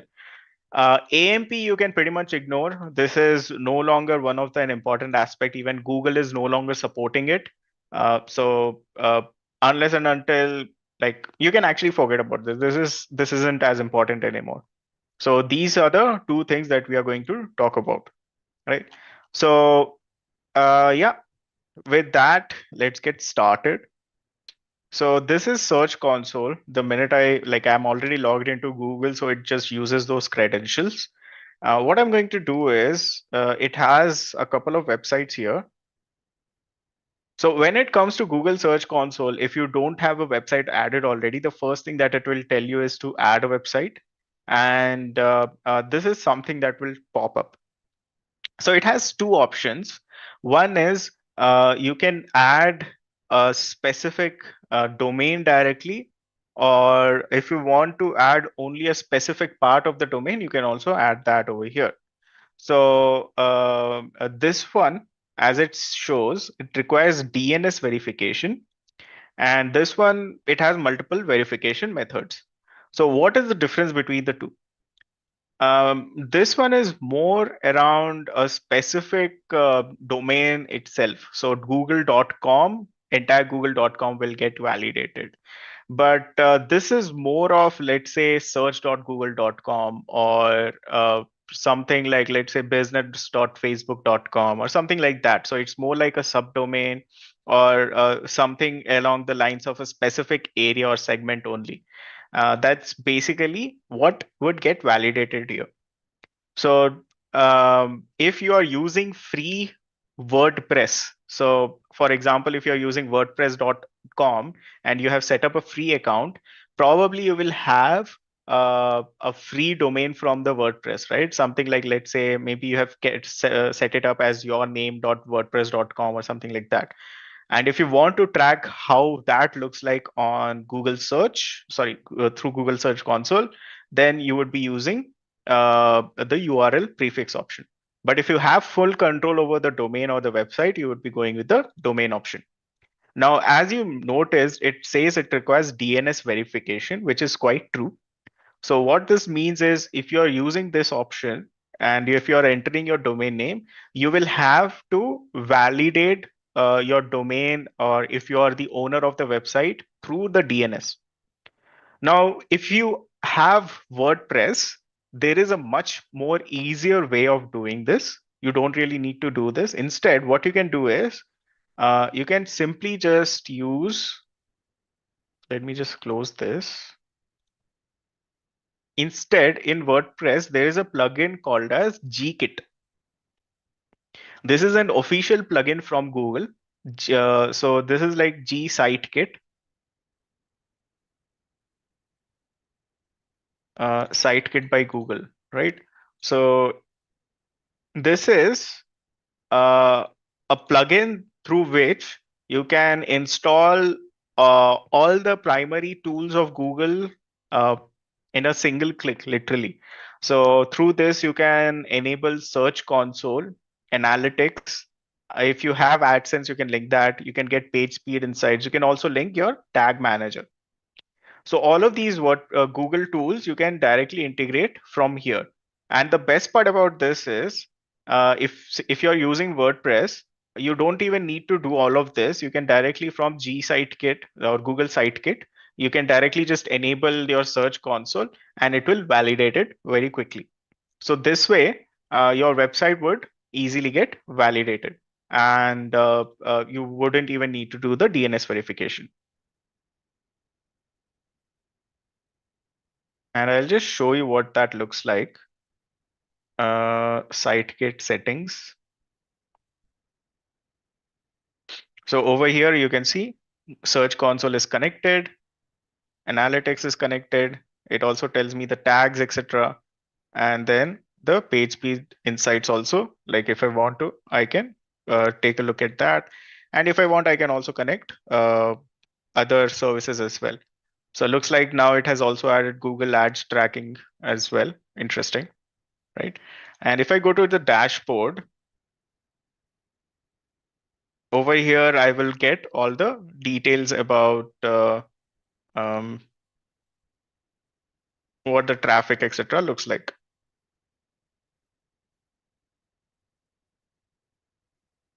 Oh, looks like I had 20 visitors. But yeah, anyways, so there's like some traffic, etc. that it talks about, impressions and all. This is pretty much a dead website, but I guess it still gets some search queries and all. Anyways, so that's that. And yeah, like it basically helps you get that validation done very quickly. So that's the main purpose of it. So let's say if I put in test.com over here, uh, it will tell you like what are the settings that you would need to do on your DNS record. And based on the name server provider, you can also like it will also provide you the tutorial on how you can do it as well. And looks like they also have, yeah, but yeah, that's pretty much how it works, right? So that is how you set it up. And once you set it up, let me just show with this one. I'll remove this. I'll remove this also.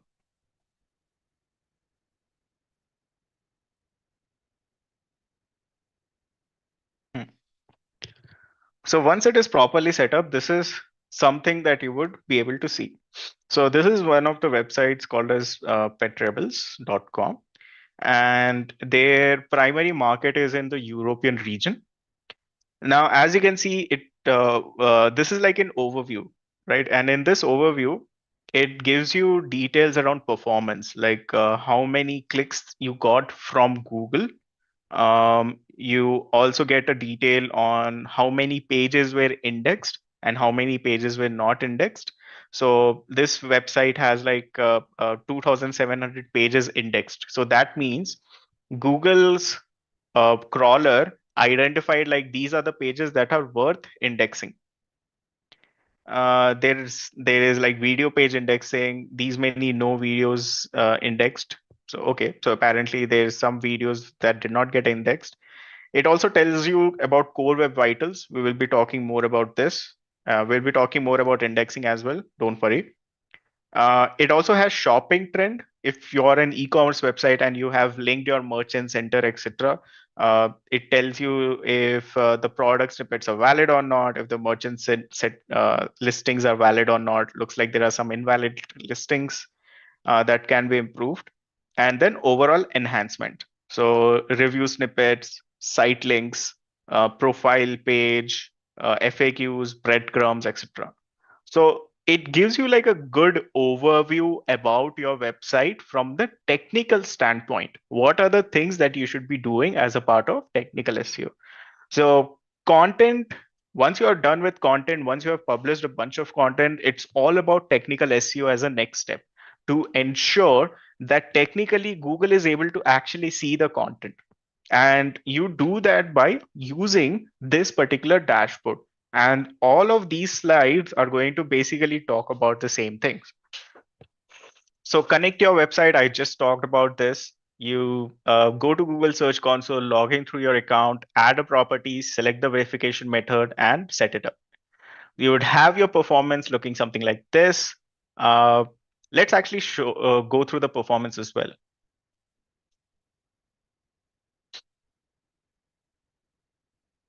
In this, obviously, Sitekit is better if you have WordPress.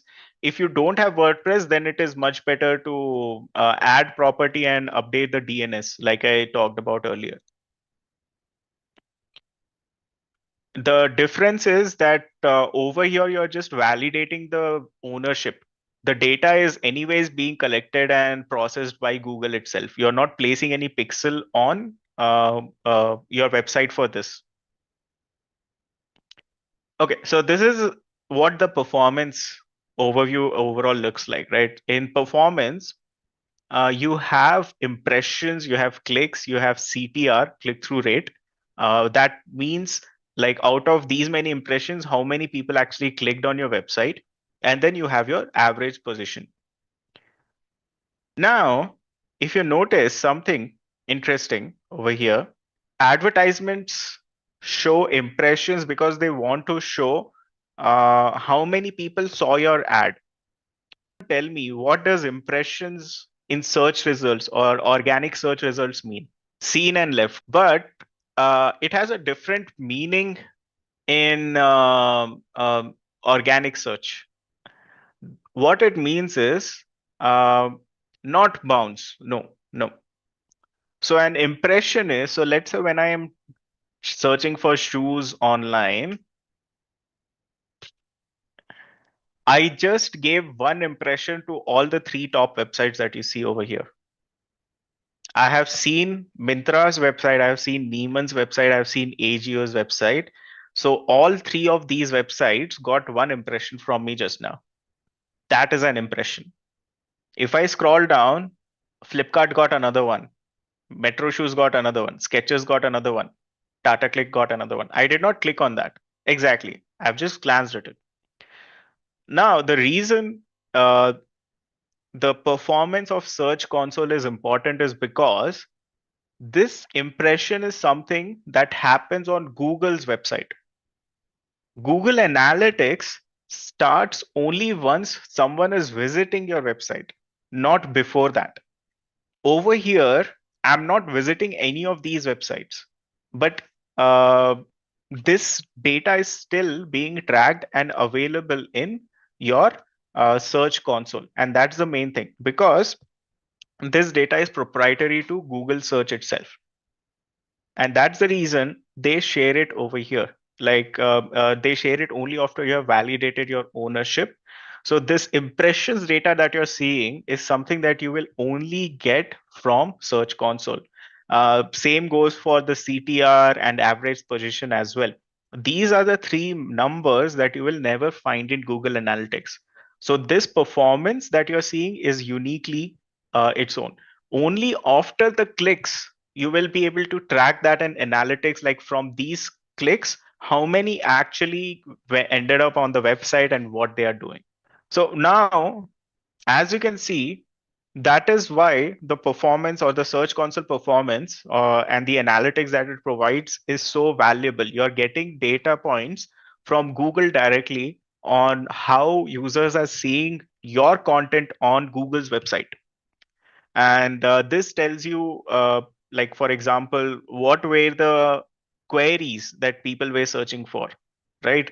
And from that queries, how many of them actually clicked on your website after seeing your particular results.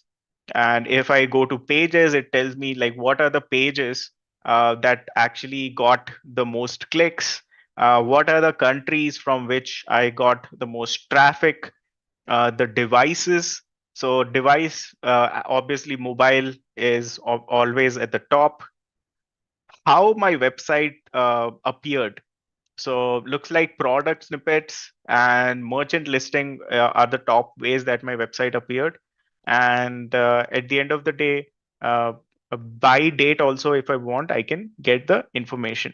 So it tells me overall how the traffic from Google search came to me. And based on all of this information, I can also determine what are some of the things that I should be looking at or fixing.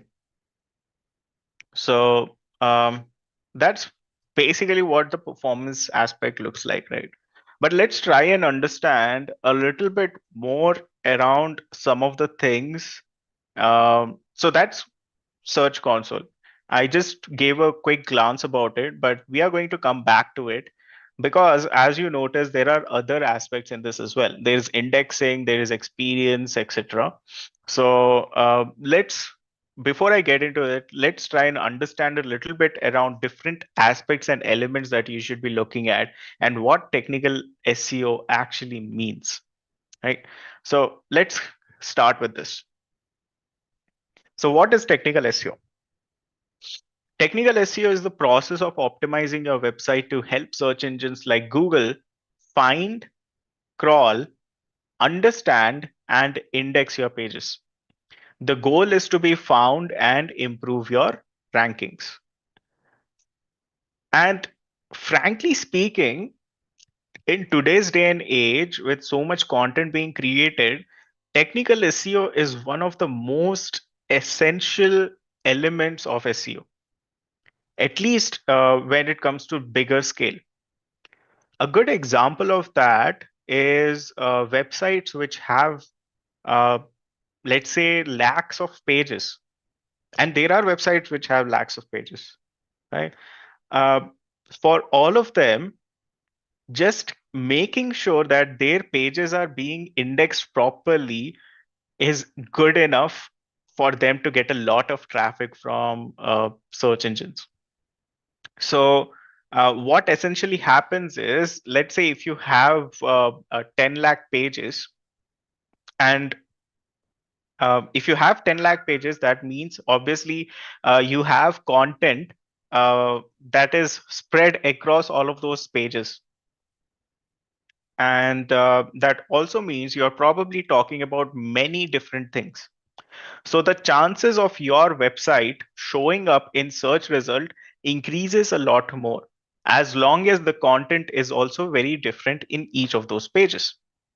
And a lot of websites do have that caliber, especially in today's day and age with AI. It is very common to have thousands of pages being created in just a couple of weeks, in fact. And that's the level of speed that websites have picked up by using all of these different tools and sources.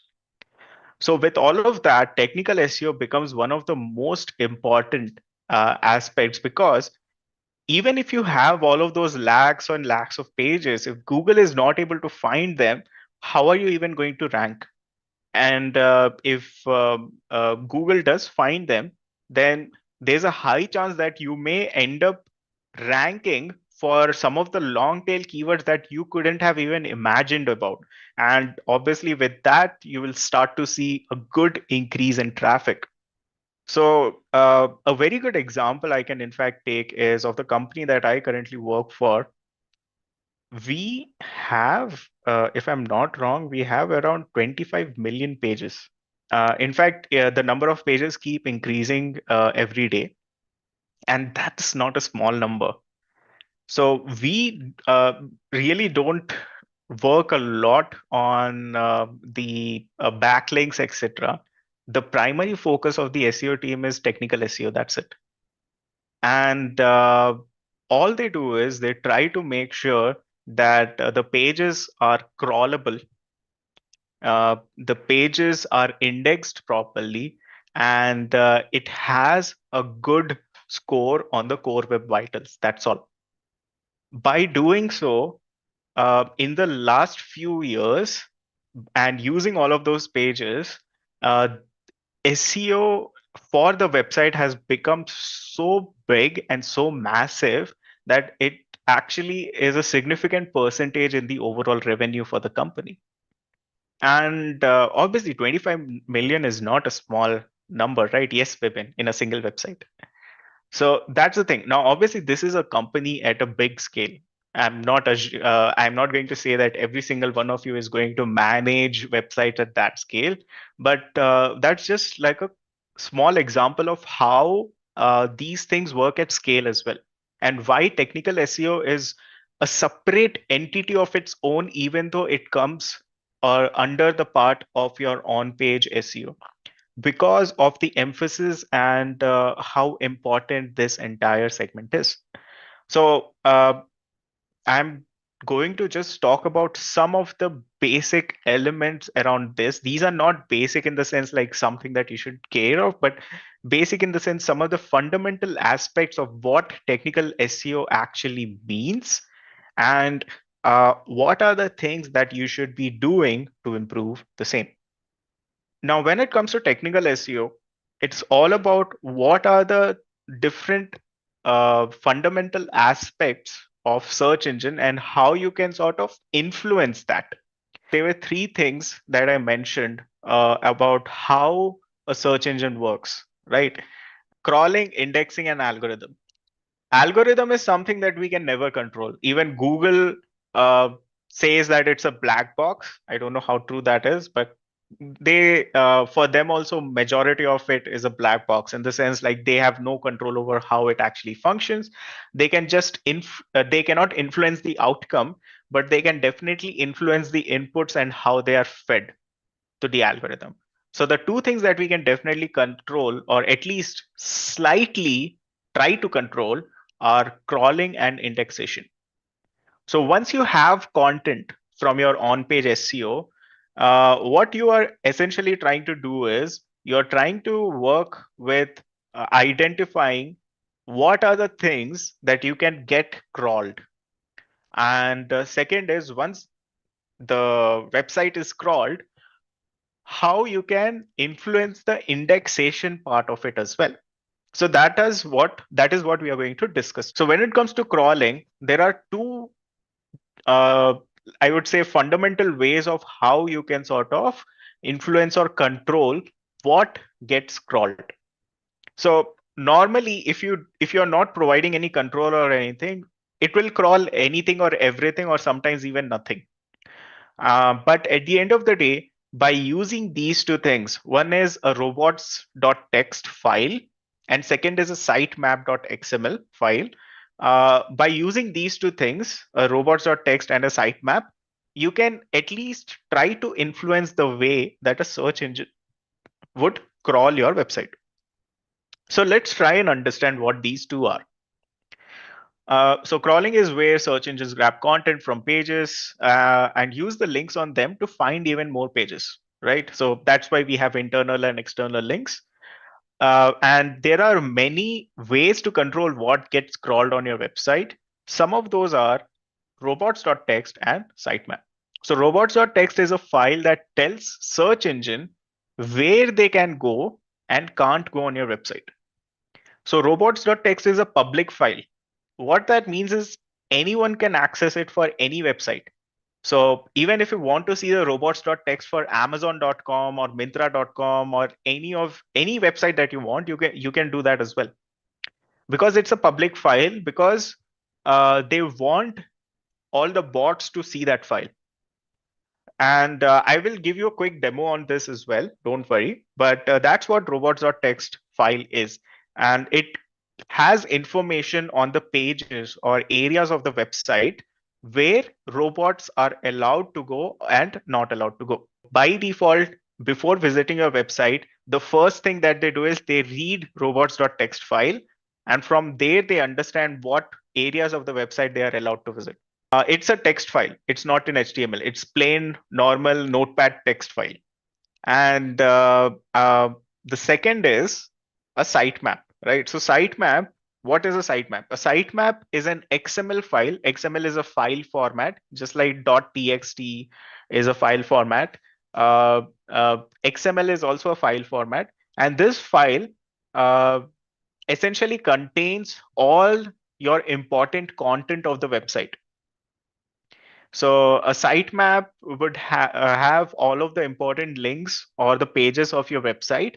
And this is something that you would want to share with the crawlers or robots or the bots, etc., so that they only focus on those areas of your website as well. So we will dig deeper into this to understand more about it. Don't worry. But that's like the quick overview about it. So as I said, it's like a simple text file that tells Google not to crawl a page or part of your site. So that's basically what it says. Like if you have areas on your website that you don't want Google to crawl, you can mention that in the robots.txt file. And it always has the same URL. So the URL slug of it will always be robots.txt. And so for example, if your website is example.com, then the URL of that will be example.com/robots.txt. So blocking the crawler on certain pages does not mean, so this is important to note. When you're saying that robots should not visit a specific page or the URL, that does not mean the URL might not show up in the search result.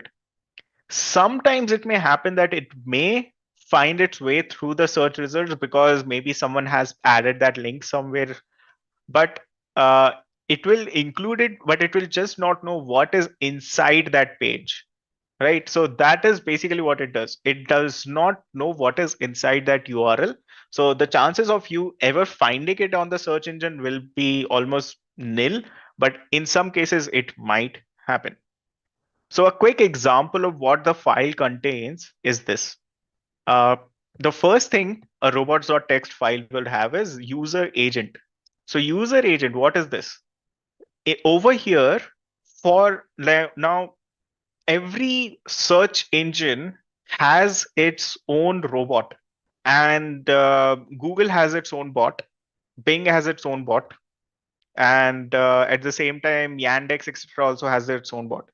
In addition to that, OpenAI, because they also crawl websites, right? So OpenAI also has its own bot. Your SEMrush, Ahrefs etc also has its own bots. Similar to that, there are literally thousands of bots on the internet. If I'm not wrong, it's probably more than that, going to multiple different websites for their own purpose. So what you can do over here is in the user agent, you can define which bots you want to block or allow for certain things. And if you want to do it for all the bots by default, you can just use star. Star means every bot. So you're saying user agent star, then you're saying disallow this page. So what you're saying is the user agent should not be visiting this page, but you're allowing it to visit admin Ajax for whatever reason maybe. And then if you want, you can also tell it like your sitemap is available over here. So that's basically what the robots.txt file contains. So we'll take a look at some of the examples for this as well. Amazon.in/robots.txt, Myntra.com/robots.txt. Okay. So user agent this, and then Amazon has so many pages, right? So what it is doing is it is saying it is disallowing all of these. So cart page, product availability, rate the item, some other internal things that they have, customer reviews, customer review media upload, images, etc.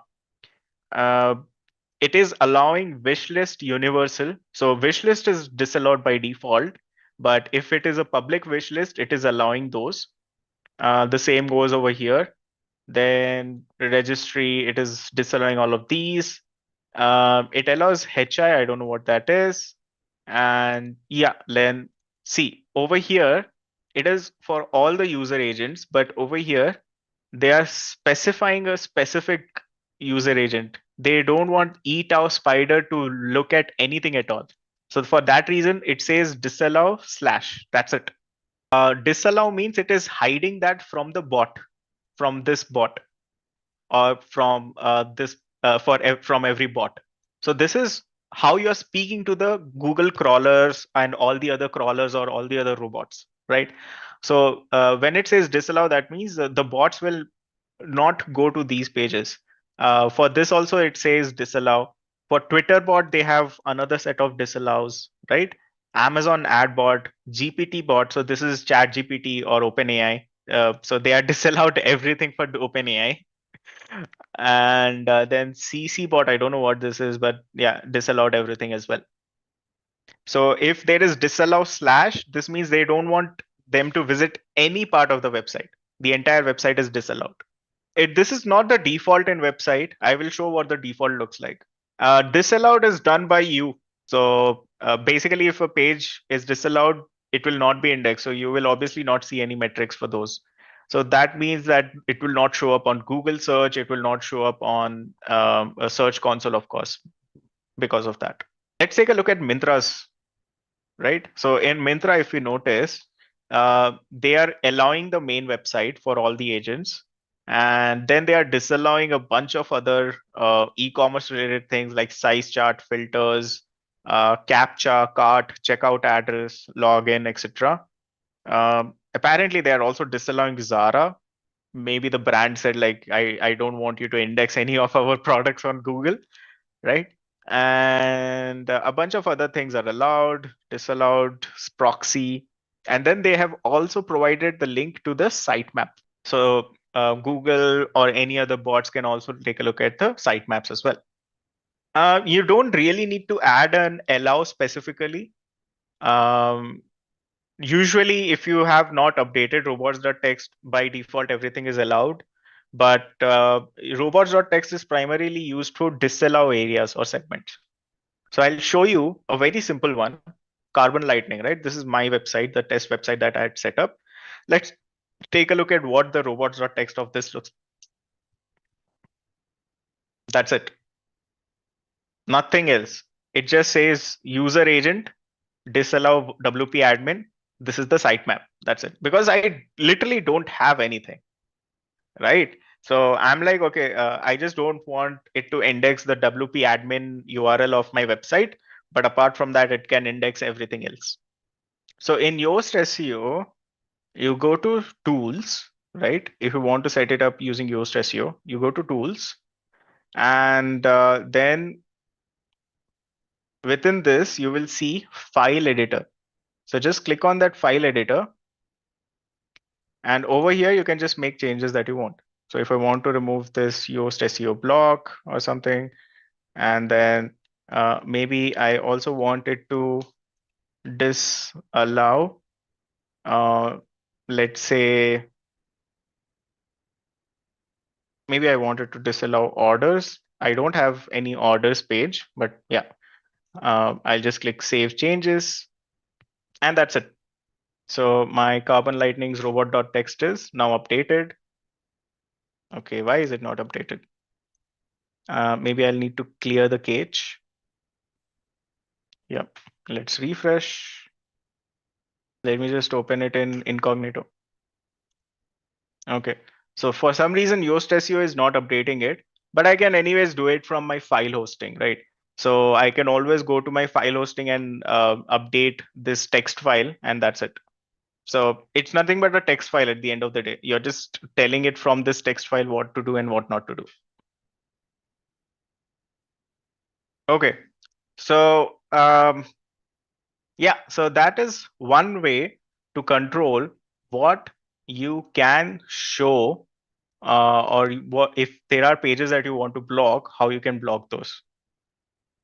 So why block a crawler? This is something that you guys have been asking. So some of the sites or the pages on the site serve a purpose, but that purpose isn't ranking in search engine.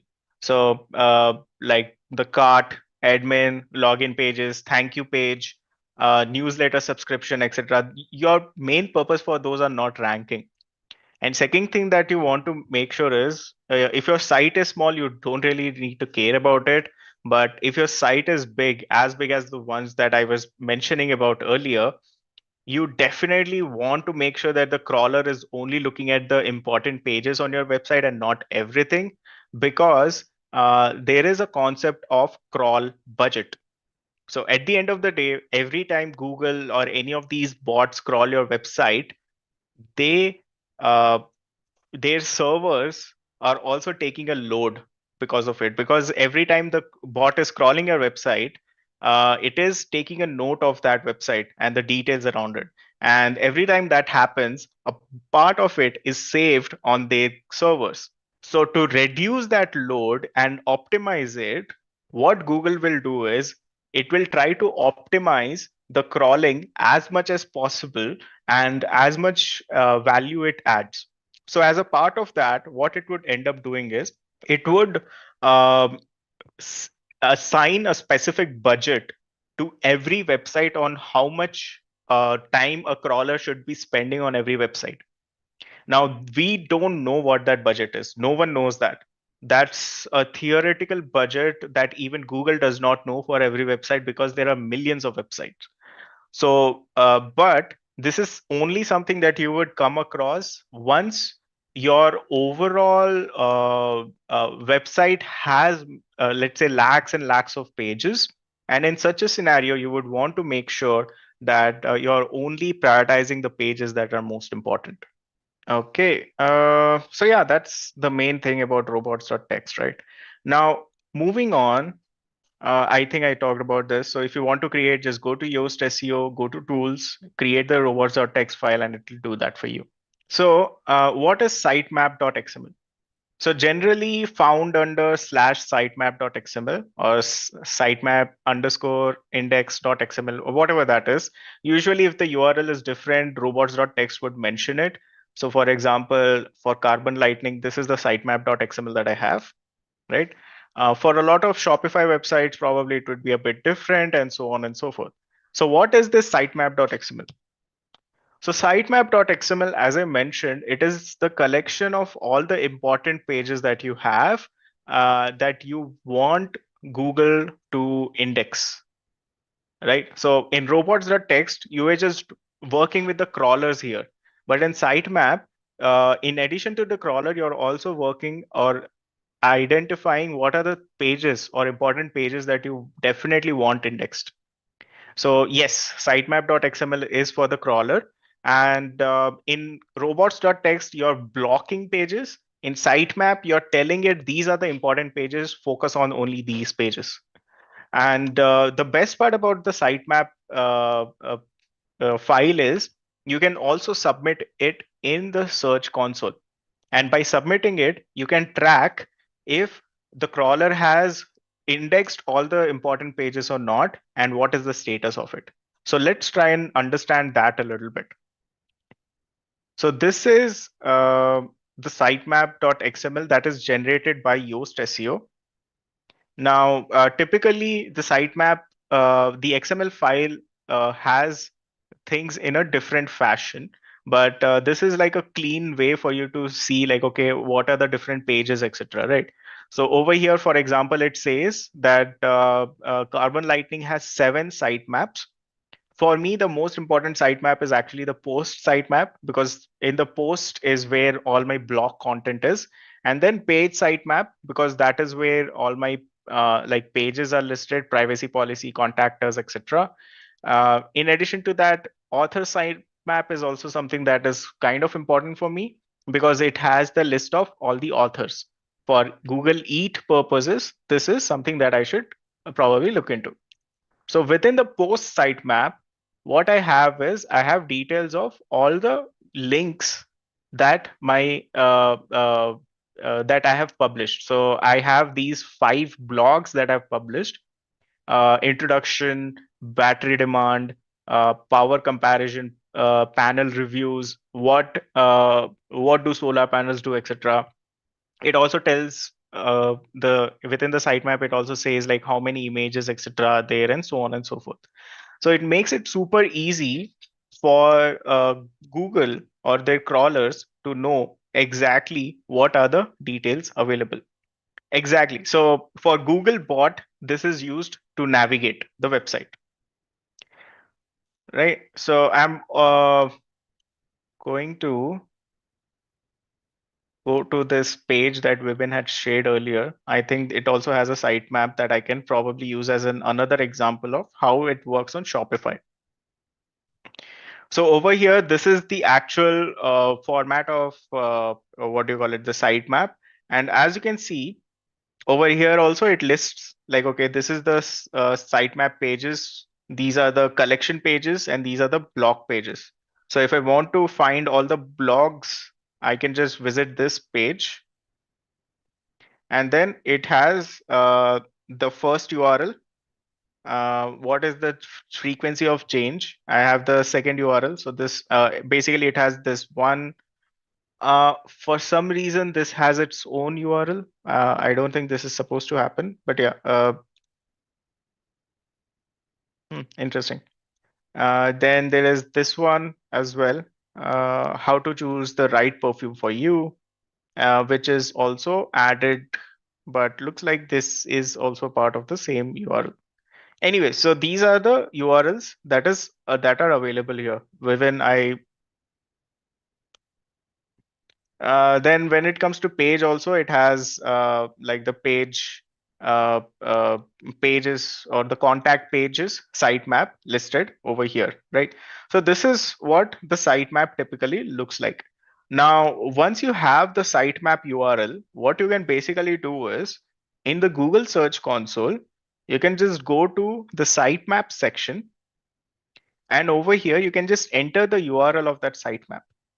So for pet travels, for example, sitemaps are already entered, and this is like the German, French, English, and the Dutch sitemaps.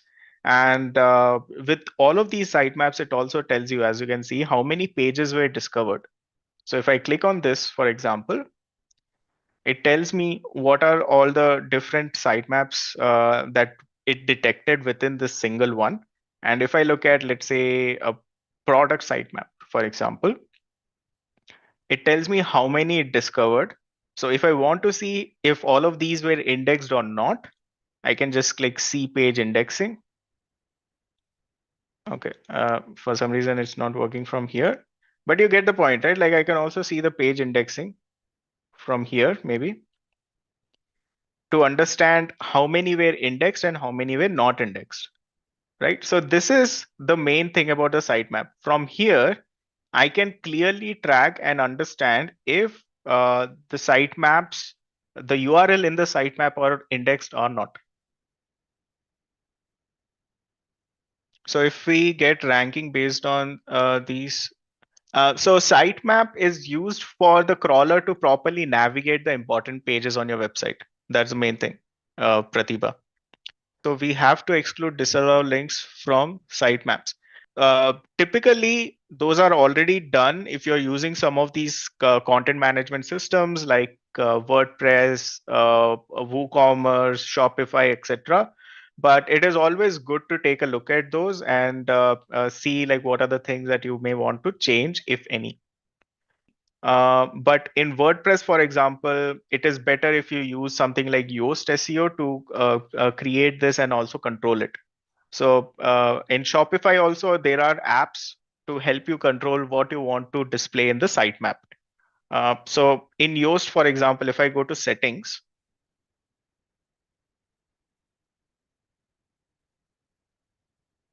and within the site features, all I need to do is I need to scroll down, and there would be XML sitemaps. So it says enable feature, that's done. So if I want to make more changes to it, I don't think it has that available. Probably I can exclude some of the content types, but yeah, like if I just enable this, by default, it will automatically create the sitemaps for me. Sitemap, on the other hand, is used to share the important pages from your website. Right, so that's basically what I've mentioned over here as well. And yes, of course, you can submit the sitemap on Google Search Console, as I just showed you. So yeah, that's essentially what this is. The sitemap is all about, what the robots or text is all about, and how you can work with the same. Just a quick info, guys. Intellipaat offers digital marketing course in collaboration with iHub IIT Roorkee. Through this course, you will learn complete digital marketing from search engine optimization, search engine marketing to PPC, analytics, and social media marketing, and much more from the IIT faculty and industry experts. With this course, we have already helped thousands of professionals in successful career transition. You can check out their testimonials on our Achievers channel whose link is given in the description below. Without a doubt, this course can set your career to new heights. So visit the course page link given below in the description and take the first step towards career growth in the field of digital marketing.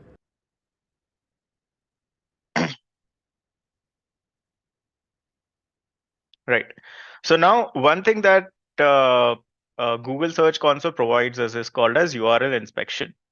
So basically you input any URL in the search on the top and it would provide you insights around it. So let's just take a look, right? Let's go with this one maybe. Or does it actually have pages indexed? Wow, it does. Interesting. Hmm. So this is like a very basic website. I was not expecting that it would index any pages. But anyways, let's just look at this URL, for example. So what is this URL? So this is a simple website which talks about a service now, right? So in this, like there's like a beginner's guide on how to get started, etc. And I want to understand what like this is what we see, right? We see an image over here, we see some text and all. This is what a user would normally see on the website. But what does a crawler actually see? So what I will do is in the inspect URL, I will just paste this URL, I will enter, and then it will retrieve data from Google Index. And from here, you can try and understand what is actually happening. So let's say the first thing it tells you is if the URL is indexed or not. So if a URL is indexed, that means it will also show up in the search results. So it clearly says that the URL is on Google. Good. This is what we want. So this means that it can appear in Google search results, if not subject to a manual action or removal request with all relevant enhancements. Relevant enhancement is something that we will be discussing later, but yeah, so that's perfect, right? Now, if you notice, it has two options here. One is view crawled page and second is request indexing. We'll come back to this. Let's just take a quick look at this, right? So page indexing, it says page is indexed. It tells me what is the sitemap that it used. So this was the sitemap that it used to index the page. Okay, so the sitemap that is installed is definitely leveraged here. It leveraged the post sitemap, which makes sense because this is a post or a blog post. It also talks about something called as canonical. We'll discuss what this is, don't worry. But yeah, so overall looks good to me. Page fetch is successful. Crawl allowed, yes, perfect. Indexing allowed, yes, perfect. Crawled as Google bot smartphone. So one thing to know is Google, whenever it visits your website, it will visit, typically it will visit as a smartphone bot. Previously, it used to visit or see it from a desktop perspective, but now it will see it from a mobile perspective because Google focuses on your website being mobile first, right? At the end of the day, they do have like 99% of the mobile traffic. So it obviously makes sense. Um, so it also tells you when Google last visited this URL. So it was on 6th August. Okay, fairly recently, not bad at all. And it also talks about HTTPS. The page is served over HTTPS. So this is like a security. I'll talk more about this as well. But yeah, so this looks good as well. So overall, all checks looks good. Now let's try and understand what these two things are. So it says view crawled page. So what this means is we can check what Google actually saw from this. So if I click on this, you'll notice something that just popped up on the right side. So what you will notice is it is very different from what we see of the website because what Google captures is the code of the website. It does not capture the what the screenshot of the website looks like on the phone or something like that, right?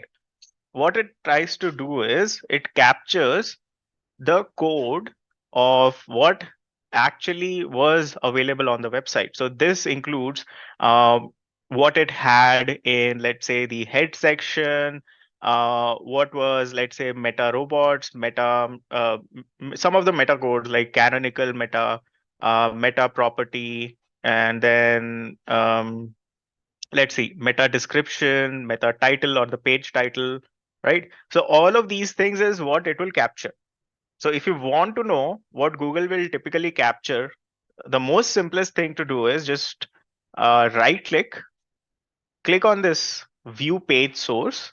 If you're using a different browser, probably you'll see something else, but you just click on this, and this is basically what Google will typically capture, right? So this is the code. This is the front end code, or basically what gets downloaded every time you visit a website. And this is basically what the crawler will see every time.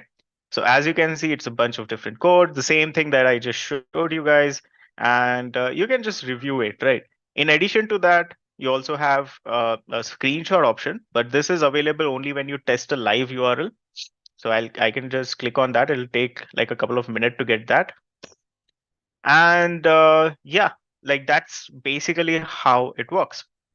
Now let's say once you have noticed the scroll page and all, and you saw this HTML that was fetched, you notice that based on the time that it was actually pulled, there has been some changes. So, for example, in the index, what we noticed is, uh, so this basically loaded with the screenshot and all. So this is what Google actually sees as a part of the screenshot, right?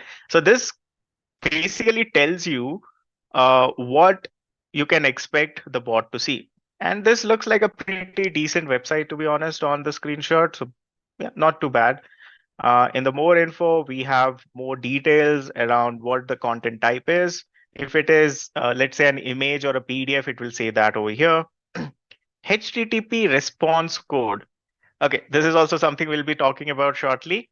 But yeah, it also says that what was the HTTP response or the server response, if everything was loaded or not, and if there were any messages. So yeah, so that's the best part about it, right? Like it tells you every single thing, and you can essentially test to see if your page is properly being seen by the crawler or not. You don't have to do guesswork, and that's the main benefit of this. And let's say, so that's what view crawled page tells us, right? And as we look into this, as you saw that this was last crawled on 6th August. Now, sometimes it happens that it takes even 30 days for a page to get crawled. And in such a scenario, let's say if you have made some changes to the page, maybe some information that you had on it was incorrect, and you want to make sure that the correct information is indexed. Maybe the title that you had earlier was wrong, and now you have fixed it. So in such a scenario, what you can do is you can request indexing as well. So basically, if you have made some changes or updates, you can re-request it to crawl it once again, and it will do that for you as well. So now, does it mean the minute you click on it, it will do it? No. It takes some time, but it will definitely try to prioritize it whenever possible, right? So that is what the index or what the view of Google actually looks like, right? And this is basically what the search engine also sees.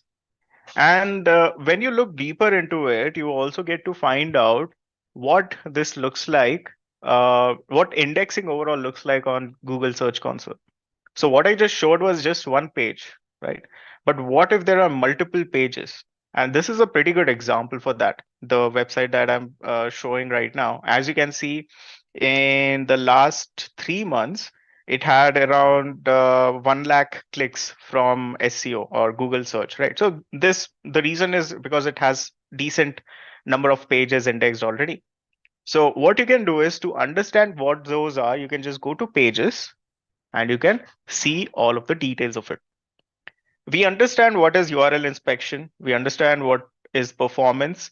And let's try and understand a little bit about indexing, right? So we looked at sitemaps as well. Let's try and understand what is pages.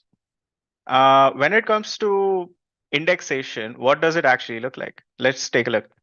So when I go to this pages section in indexing, what I notice is it will tell me how many pages it detected, and out of those, how many it indexed. So now if you notice, it says that overall it has detected a bunch of pages. So if I just look at the most recent data, it says that it has overall detected close to what is that? Not index is around 29,000, index is 2,700 something.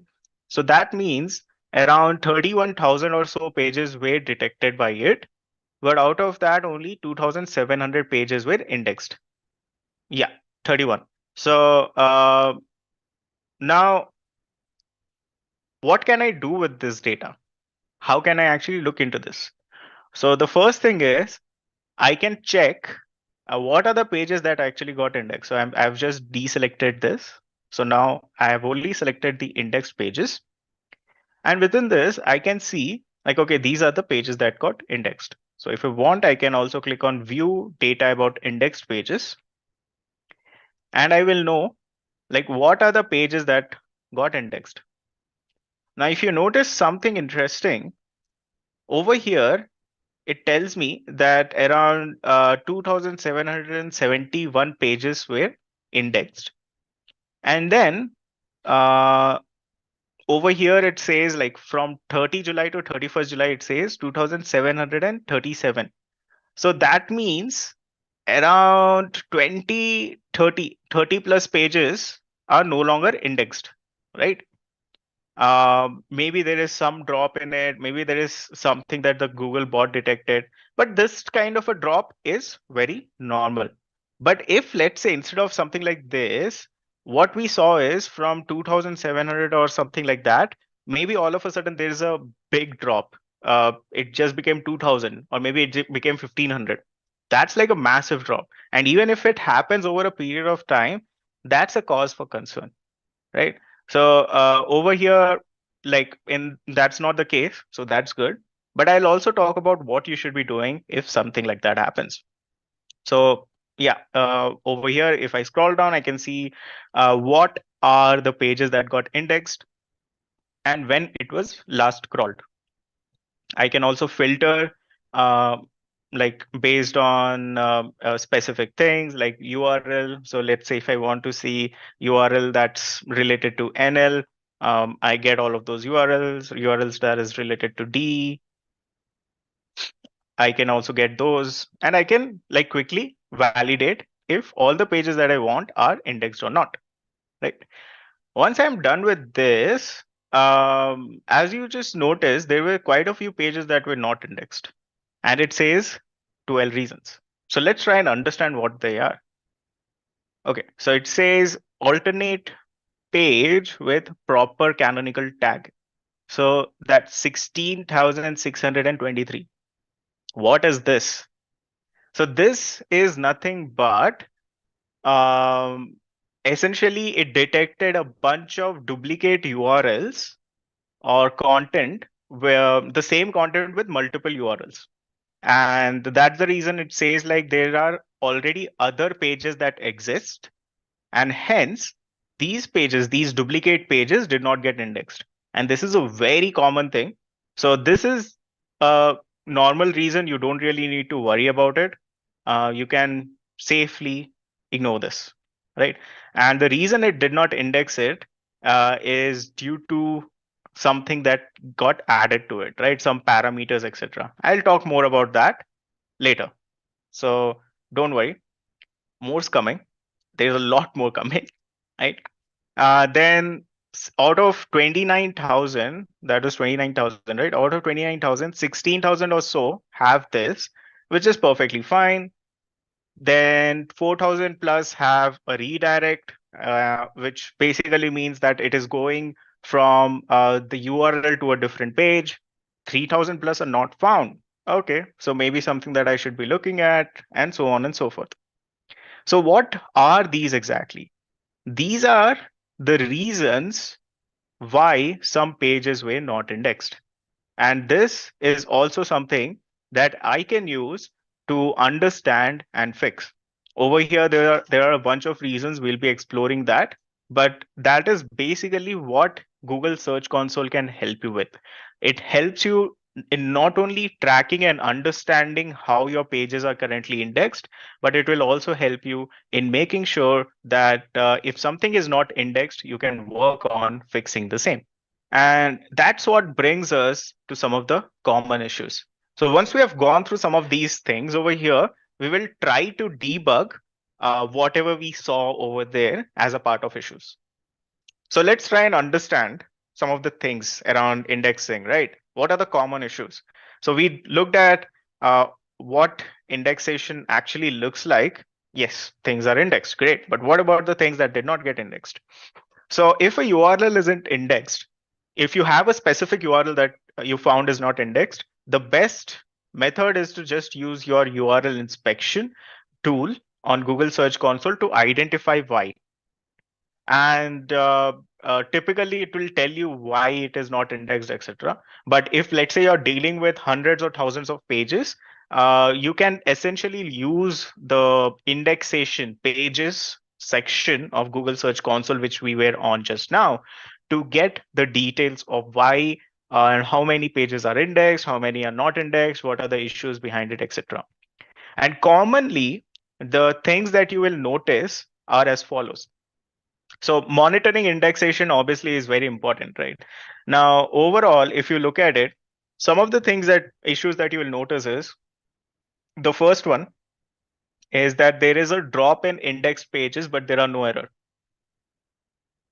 You guys just saw a small example of it. That's not a big example, but that's a very small example of it. But let's say right now, maybe there are 10,000 pages of your website that is currently indexed.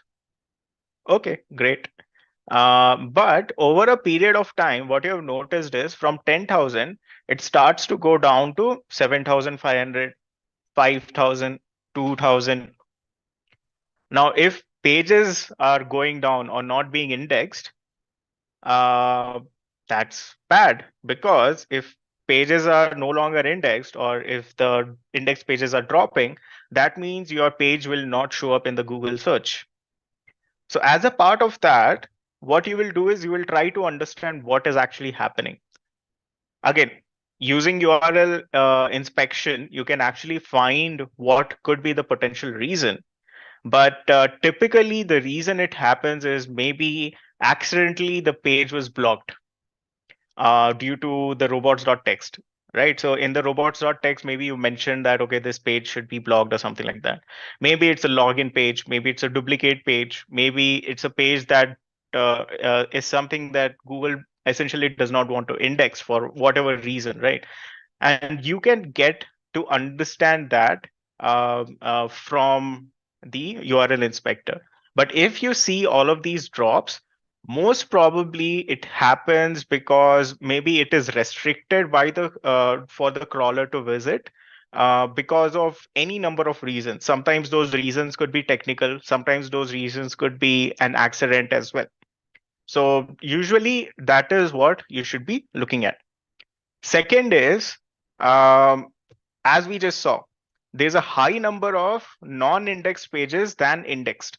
So we just saw that overall there were like what 31,000 URLs, but out of that only 2,700 something were indexed, and rest of them were not indexed, which is like only 10% of it was indexed, and 90% or more was not indexed. Now, in such a scenario, there are two possibilities. The first is that a large number of duplicate pages, probably because it uses some or the other parameters like uh, type equals to dress, color equals to green, or sort equals to price, or in the example that we just saw, uh, it was add to cart option. And for each add to cart, it was detecting a new URL, the crawler. So when these parameters are added, what happens is the content is not changing. The content stays the same, only the URL changes a bit. And that is probably the reason for such high duplicate pages. How do we deal with this? The answer for that is canonical URL, which we'll be covering shortly, right?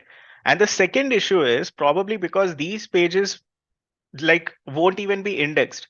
Maybe because they have the same content, which is like maybe it's like a page or a category page where you're just sorting or filtering through different products and things, right? A very, I would say, a very good example of this is the Amazon search page. So when you're searching for something on Amazon, you get this URL, search URL, and in that you have all of these different filters. So as you're using that, the URL will also change according to that. And in such cases also, the pages probably won't be indexed. Then there's server errors. So essentially this means the Google bot essentially can't access the URL or the website because it tried to access it, it waited a while, and your site did not load. Your site was busy, the server was down, could be anything, right? So this is the third common issue that you find. The fourth is a 404 error. So 404 error basically means a website which has like now usually what happens is a website server, as I told you guys last time, has multiple error codes or HTTP status codes. 404 basically means that there was no content that was found, right? And finally, the fifth common error is missing pages or sites. So this means Google couldn't find your page. It could be due to that this page was newly created and is not crawled yet, or that it's like essentially the page is dropped for indexation. So that means it was indexed earlier, but it is no longer indexed. So the best option again is to use the URL inspection to understand the potential reason. So these are some of the common issues, right? Now, something else that I added over here, and this is something that is also important to understand, is what are the common HTTP status codes? So what is a status code? Basically, what happens is when a website loads, it serves or it provides the files of those websites through a HTTP server, or in a simple term, a server.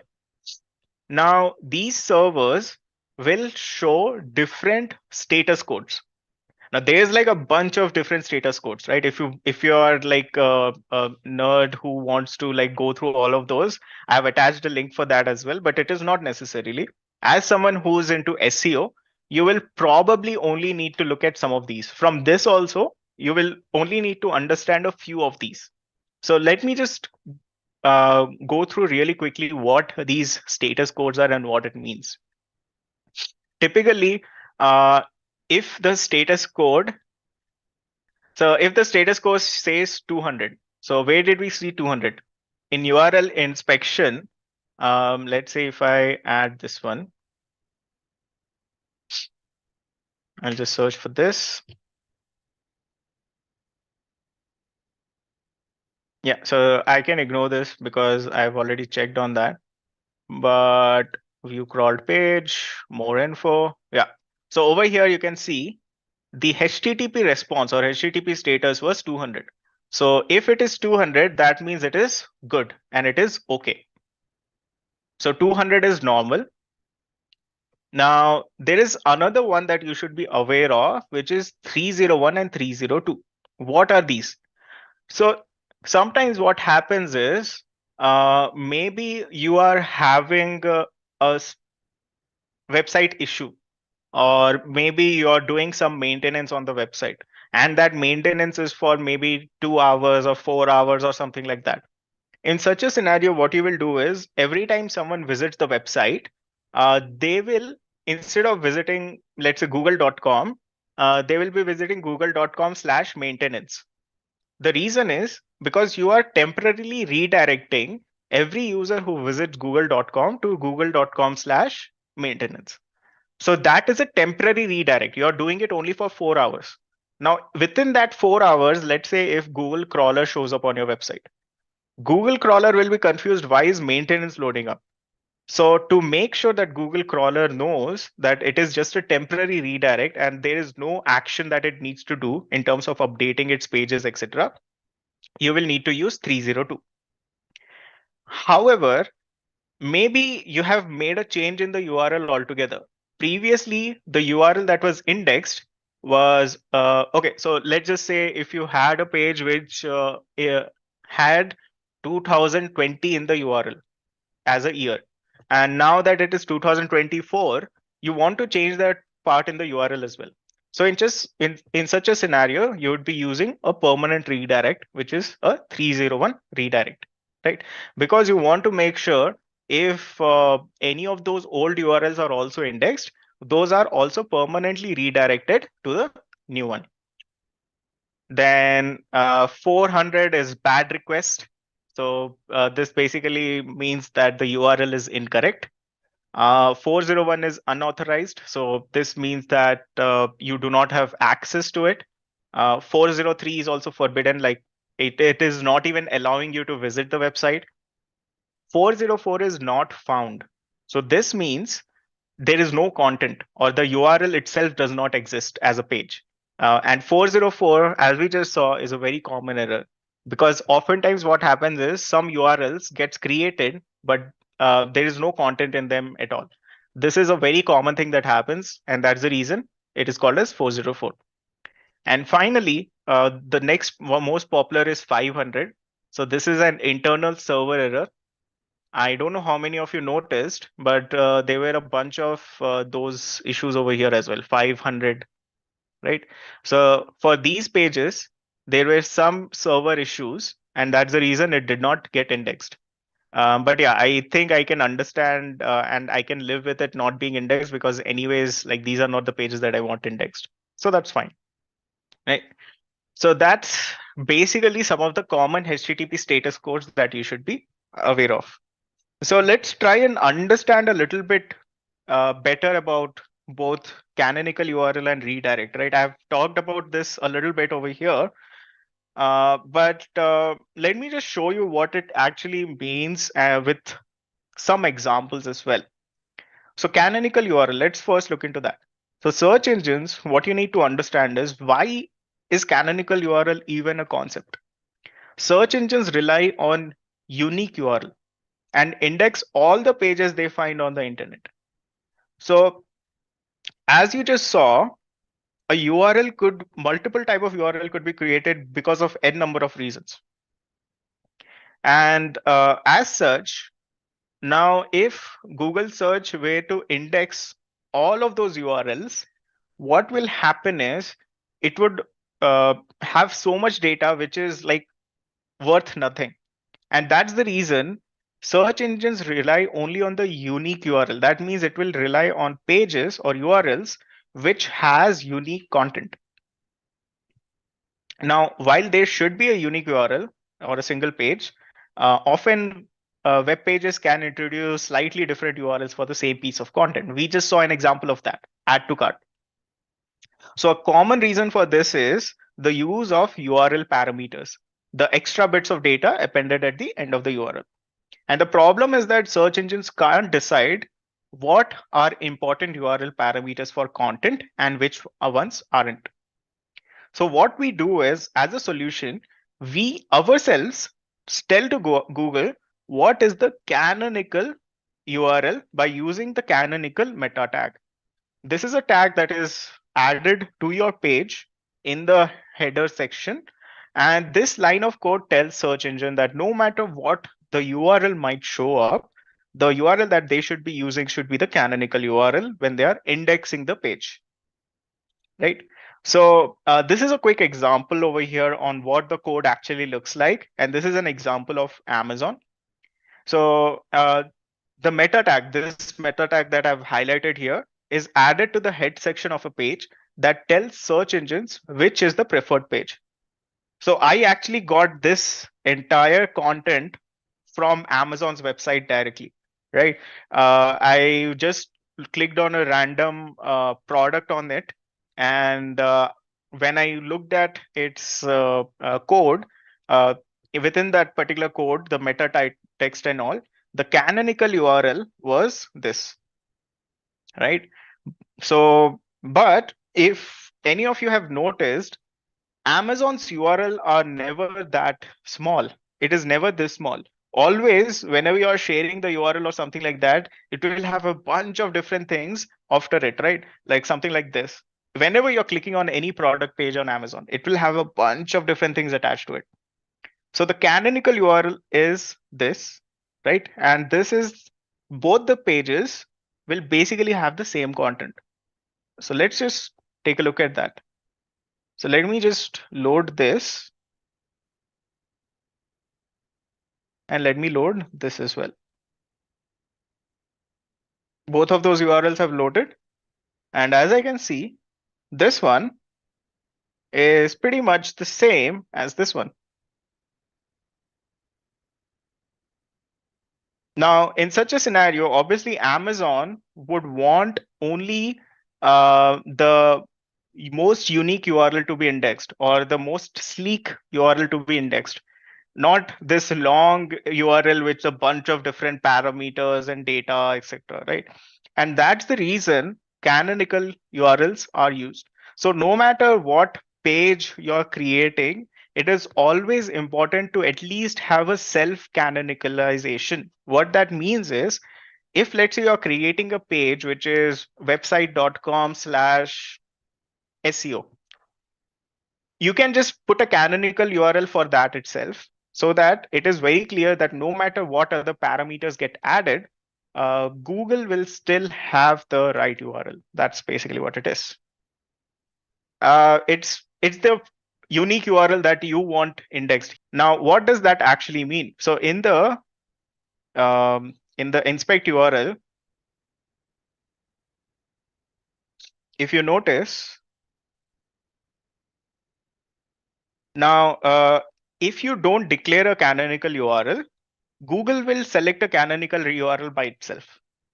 And when Google selects it, you don't know which one it is going to select. Sometimes it will select something which is absurd, which is not what you want. So in such a scenario, it is always best that you declare the canonical URL by yourself, and then it will take it or most probably use the same one. So that's the main purpose of it, right? So that's basically what canonical URL is. How to declare canonical URL? So you declare it by using this link rel equals to canonical, and then you mention it. So that's how it works in code. I can actually show it how it looks in WordPress also. Let's just go to Carbon Lightning, the website that I was using earlier. So typically, if you use SEO plugin like Yoast SEO or All-in-One SEO, etc., it will take care of it automatically for you. So over here, I'll just quickly edit this.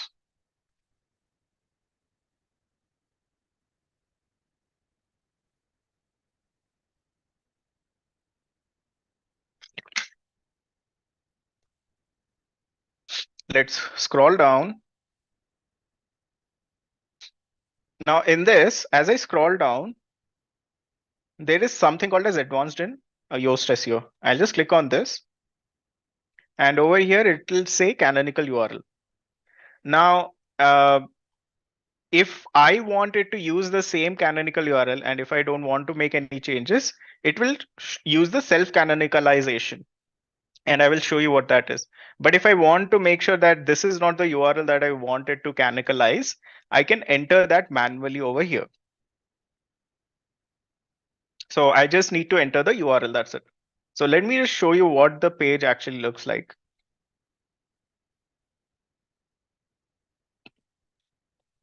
So this is the page. And over here, link rel canonical this. So this is the same URL that I currently have available, right? Exactly the same. If I copy paste on it, it's the same. The reason is because this is this is the one that Yoast automatically adds.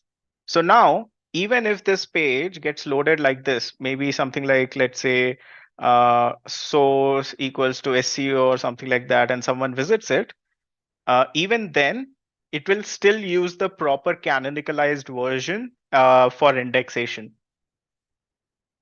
So that's basically why this is important. Now, Yoast obviously takes care of it by default, so I don't need to really worry about it on WordPress.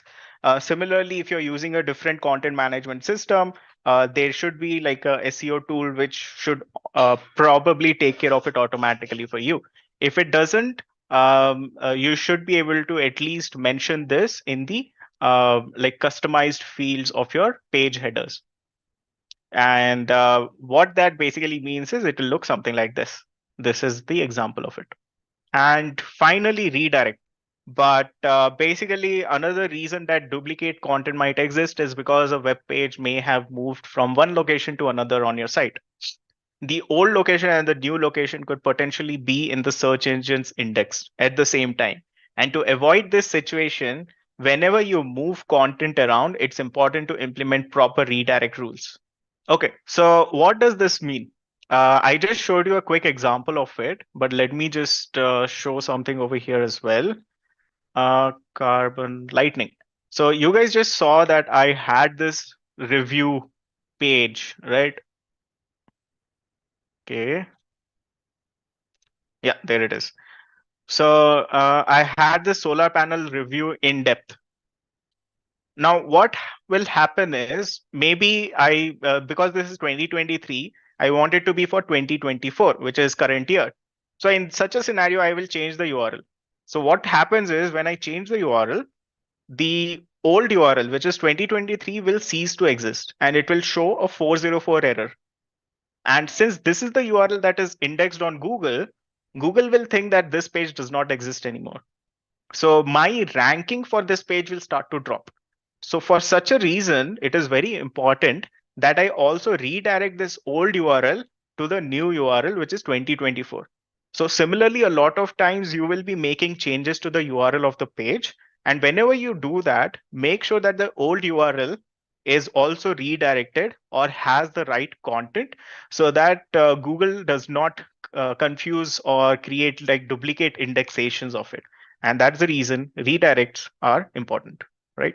So yeah, that's basically what I wanted to talk about as a part of indexing.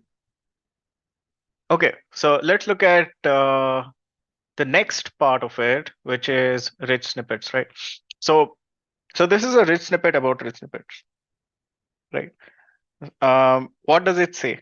So rich snippets are also known as rich results are normal Google search results with additional data displayed. This extra data is usually pulled from structured data found in a page's HTML. Common rich snippets types include reviews, recipes, and events. Let's try that, right? So I'm just going to do a quick Google. What are rich snippets? We have the same one over here, right? Now, if I actually, as you can see, basically, right, like this is very different from the results we see over here or over here. This is a normal search result, right? This is what we expect, that first there will be the name of the company or the website, then there will be the URL, then there will be this blue link, which like Google expects you to click. And okay, I'm just going to go back. And then you have the meta description, right? So the blue link is the page title and this is the meta description. So this is what we expect the normal search result to be. But sometimes you would have these featured snippets, right? Like this one. So it does say about, like I don't need to click on it, but yeah, you can find out more about this, which we are anyways discussing over here.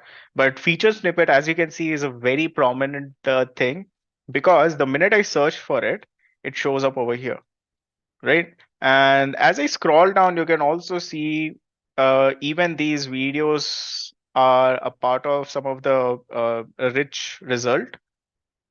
Let me see. Yeah, this is another example of rich snippets. So this rating, the review, the price, the stock, free delivery, 14-day result, 14-day return. What are these?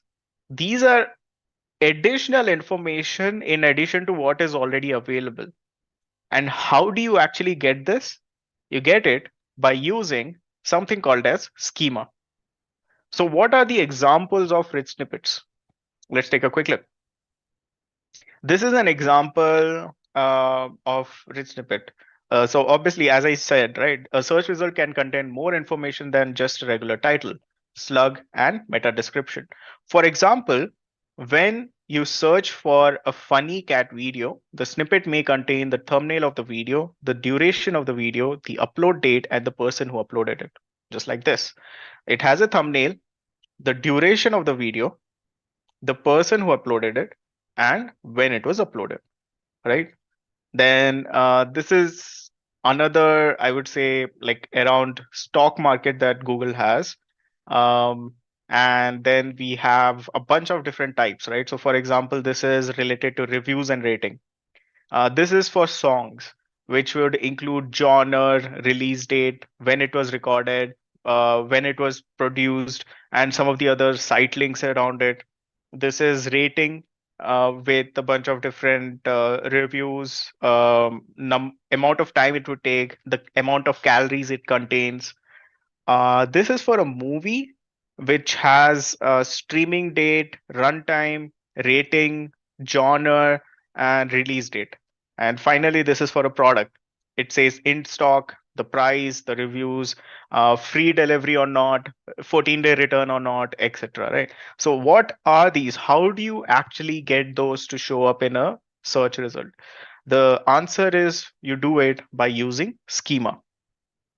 So knowledge graph is different. Yes. So knowledge graph is like typically it also uses some of your rich snippet data, but knowledge graph is quite different.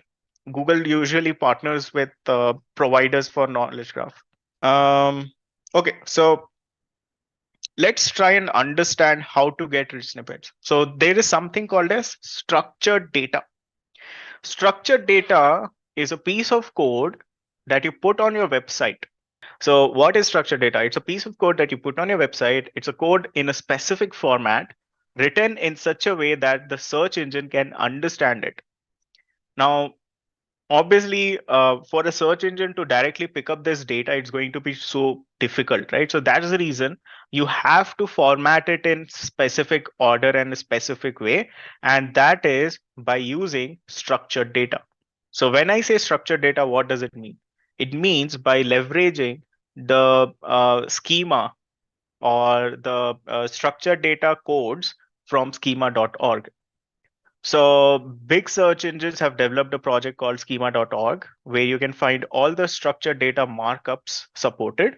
So by the search engine, you can use this to find markups. For instance, if you sell shoes, you could show what color shoes you sell and what sizes you offer in the snippet via product schema. This is available over here. So this is a products related schema. And in this, as you can see, when you're using these different tags, for those tags, what it expects and some details around the same, right? Now, obviously, as I scroll down, you will notice there are so many different tags for it, right? So many different things. And then it also provides you like some examples around what it looks like without any markup, what it looks like with by using like, let's say, micro data, and maybe if you're using JSON or maybe you're using structure, etc. So this is something typically a developer would be helping you with. But then how can you do it yourself? And that is what we are going to talk about. So luckily, you don't solely need to depend on a developer for actually working with structured data. I'm going to show you two methods. The first is on using a WordPress plugin, how you can do it using WordPress.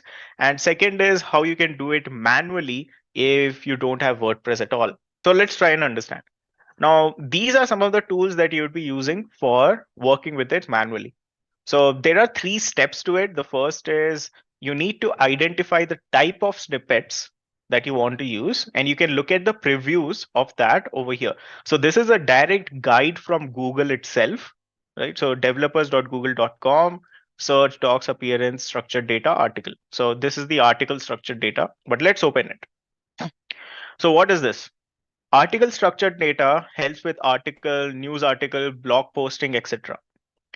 Typically, this structured data would look something like this, with a thumbnail or with a specific image that you have as a part of your page, and some quick snippet about the content of it. And they have provided an example over here. As you can see, um, uh, now let's say this is your HTML page.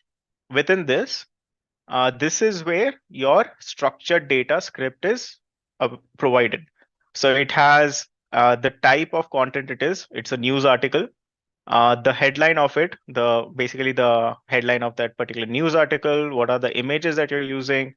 What is the date it was published? What was the date it was modified? And who is the author? Person. So if the author is a person or an organization, that's what it is. The name of that person or organization and the URL profile of that author, right? So if there are multiple authors, you would have multiple authors listed similar to this. And if I click try it out in rich result test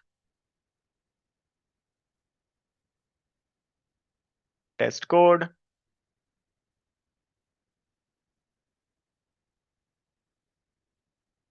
it will say if it is valid or not, right? So we'll go through it step by step. Don't worry, but that was just like quick example. So as you scroll down for this article, you can see proper guidelines around it. Like what are the different properties that are available or objects that are available, and how you can work with it, along with some examples as well. And if you look in the left hand side, you will see these are the different structured data snippets that Google search is like okay with and basically supports heavily.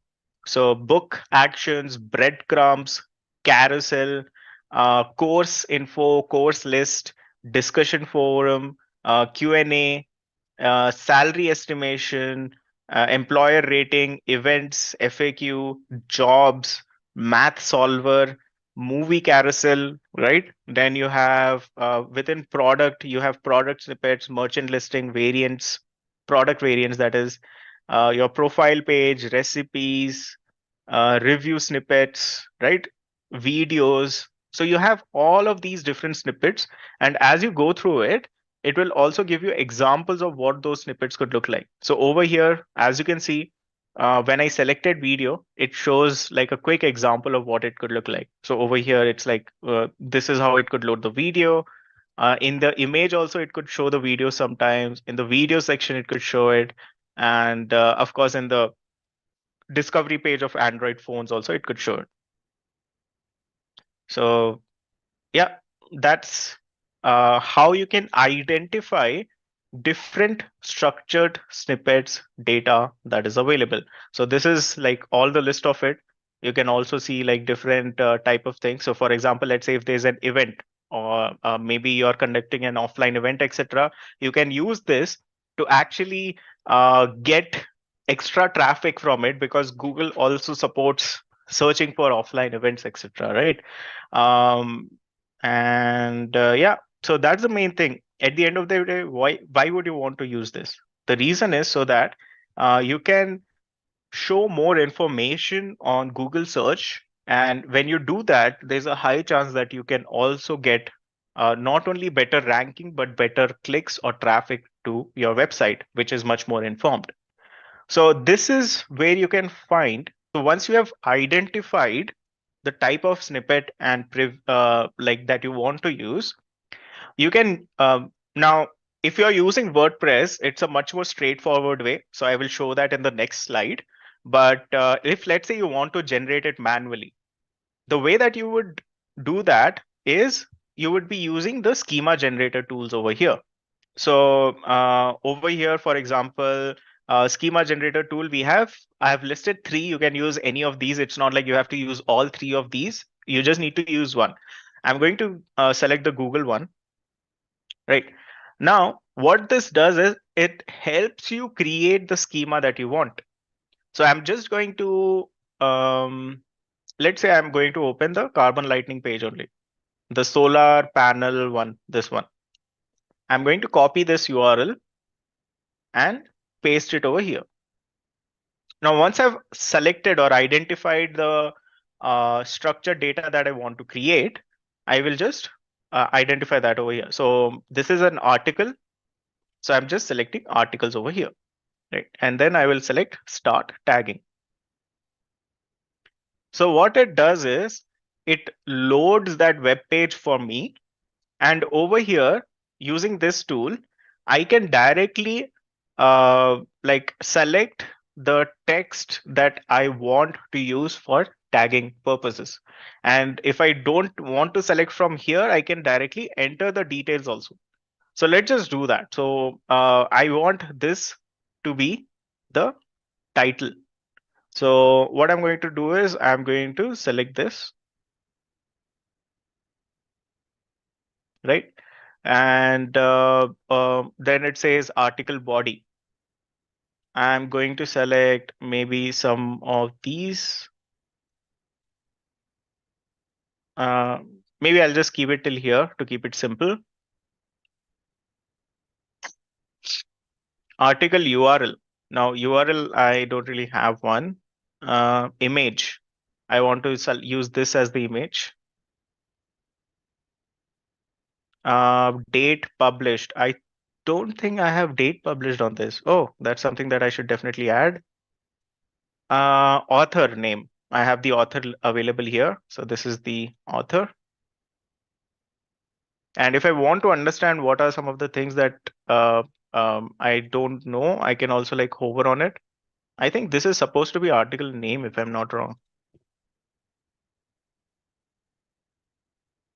No, it's the name of the author. Okay. Or is it?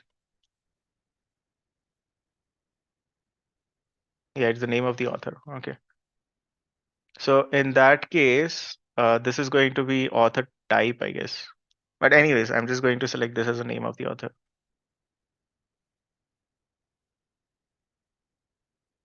URL, I can add that manually.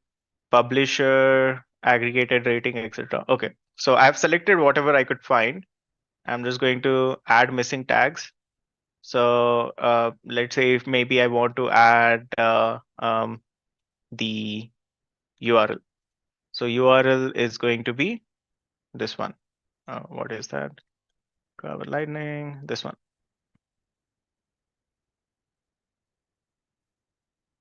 Save. And the URL is also added. Now, once this is done, as you can see, I'm not writing any code here. I'm just selecting the right things. And if I want to add something manually, I can just do that by using this add missing tags. And once I'm done with all of this, I can just select create HTML. And it will automatically create microdata or the JSON format for this. The next step for me is I just need to copy this data, right? I just need to copy and paste it within my header of the website. That's it. So that's basically what I would be doing. And if I want to test it, I can go to this URL. I can copy this. I can go to the code section, paste the code, and I can select test code.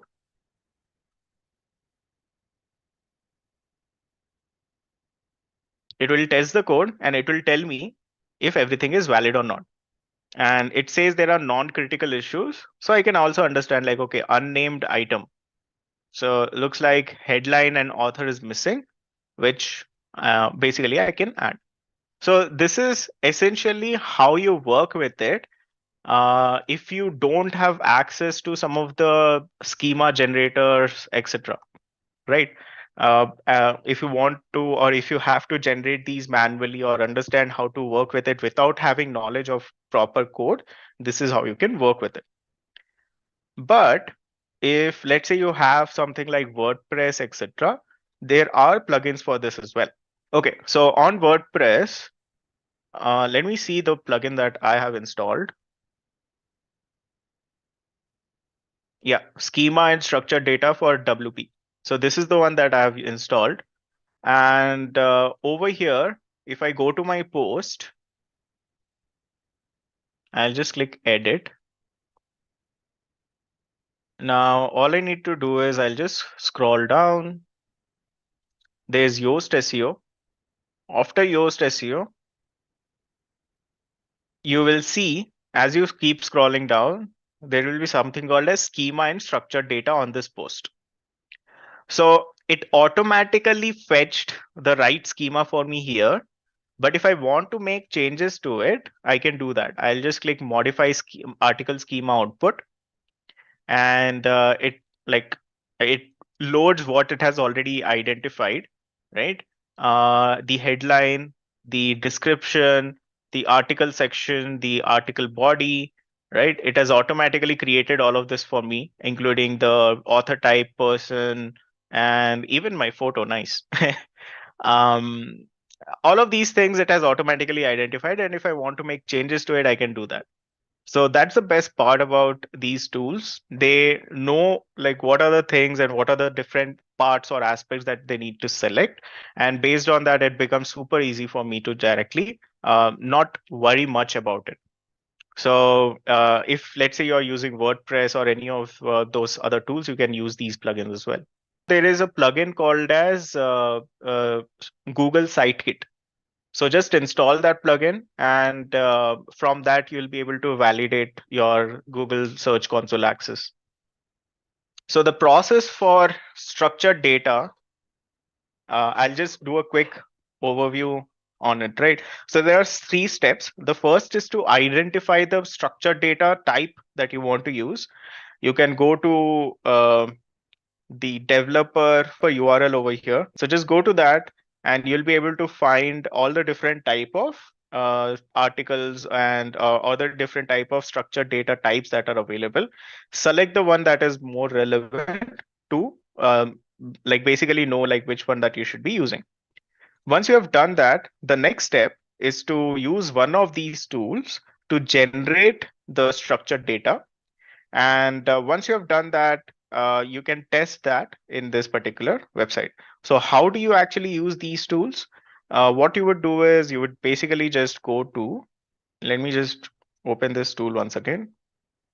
You would go to the tool, you would select your already published page over there, or you can just copy paste that URL over here. And once you have done that, you just click start tagging. You tag the data or select the data over here. So for example, if I want to tag this, I can just select it and I can tag it accordingly, right? Based on the one that makes sense.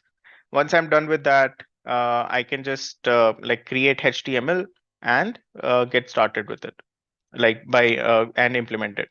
So this is the manual method. If you want all of this to happen automatically, you can use the WordPress plugin that I shared over here. So yeah, if you want it to happen automatically, you can just use this plugin.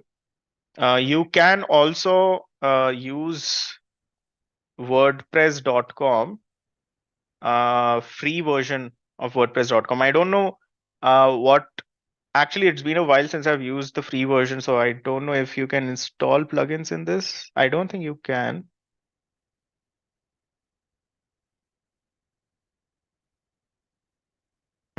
I don't think you can. But yeah, at least you'll be able to practice a bunch of things if you at least create the free website, this free plan of WordPress.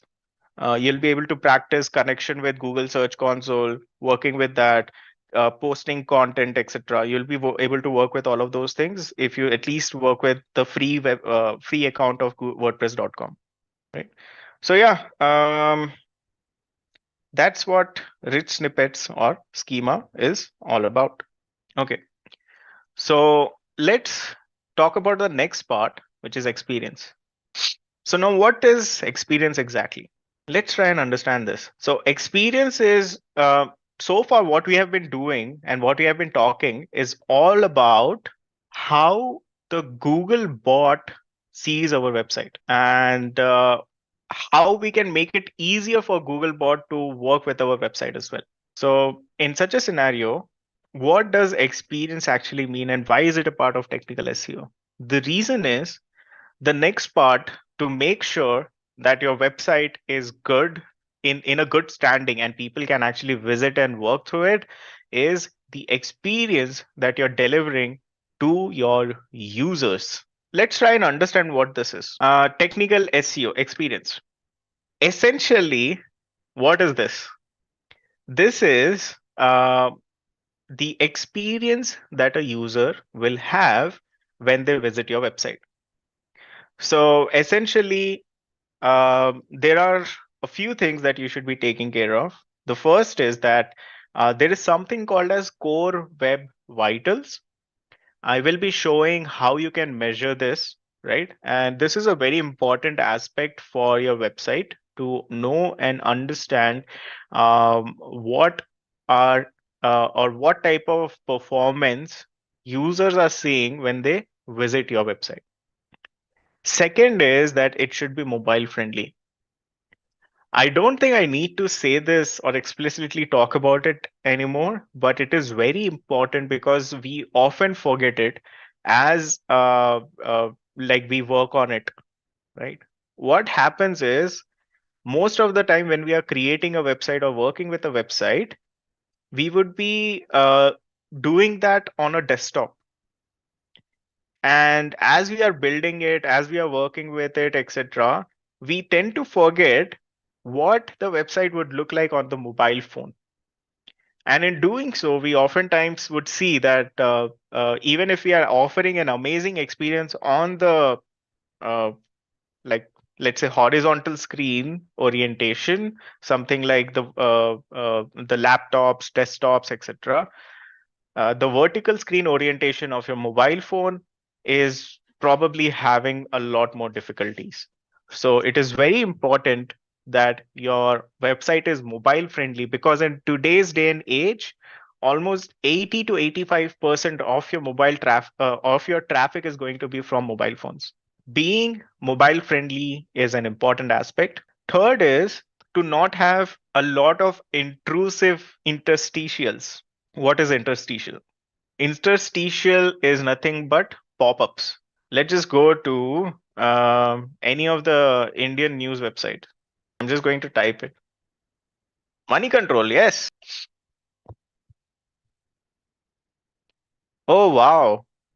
This is an interstitial right when I try to visit money control. This is an advertisement even before I was able to visit the website, right? This is an example. Literally in the URL, if you notice, it says interstitial. Let's continue to money control.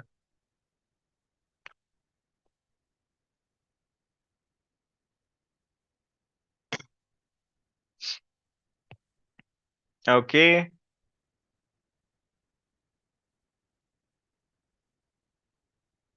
It has something over here related to push notifications, right? Oftentimes, website would also have some kind of a video popping up from over here, right? And then, like if I say no thanks, maybe something else will load, and there would be a bunch of different ads, etc., right? But you get the point. Overall, it becomes very difficult for me to go through anything, and that's what an interstitial is all about. Okay, so that's basically what I wanted to show, right? That these obviously are not good experiences, and especially if I visit the maybe the mobile page, you will notice that it's even much worse. Like for example, if I, let's say, load something over here, it will show a bunch of different ads. It will show like a bunch of different things on the page, which are blocking me from reading anything at all. Like maybe it has this thing, get app. Sometimes they have like live chat and a bunch of other things. So the more you have those, what happens? The user will have a lot more worse experience by doing so. So it is always good to avoid as many pop-ups as possible. And finally, making sure that your website is secure by using SSL. Right. So these are the four main things. We are going to dig deeper into all four of these. Some of those are very straightforward. I think mobile intrusive and all, I've already explained those. But I think let's dig into the site performance a bit, because that's going to be a lot more interesting. So let's try and understand first from the site performance, including the core web vital. So what about the site performance or the speed of the website? Site speed. Site speed is simple. How fast is your site? Now, I don't know how many of you know this or are aware of this, but the first big billion day sale of Flipkart server crashed. So, what happened when server crashes? People could not access the website, could not buy anything probably. So basically, what happened is the site crashed. It was so, I think it was almost 10 years back or so that they had this big billion day sale.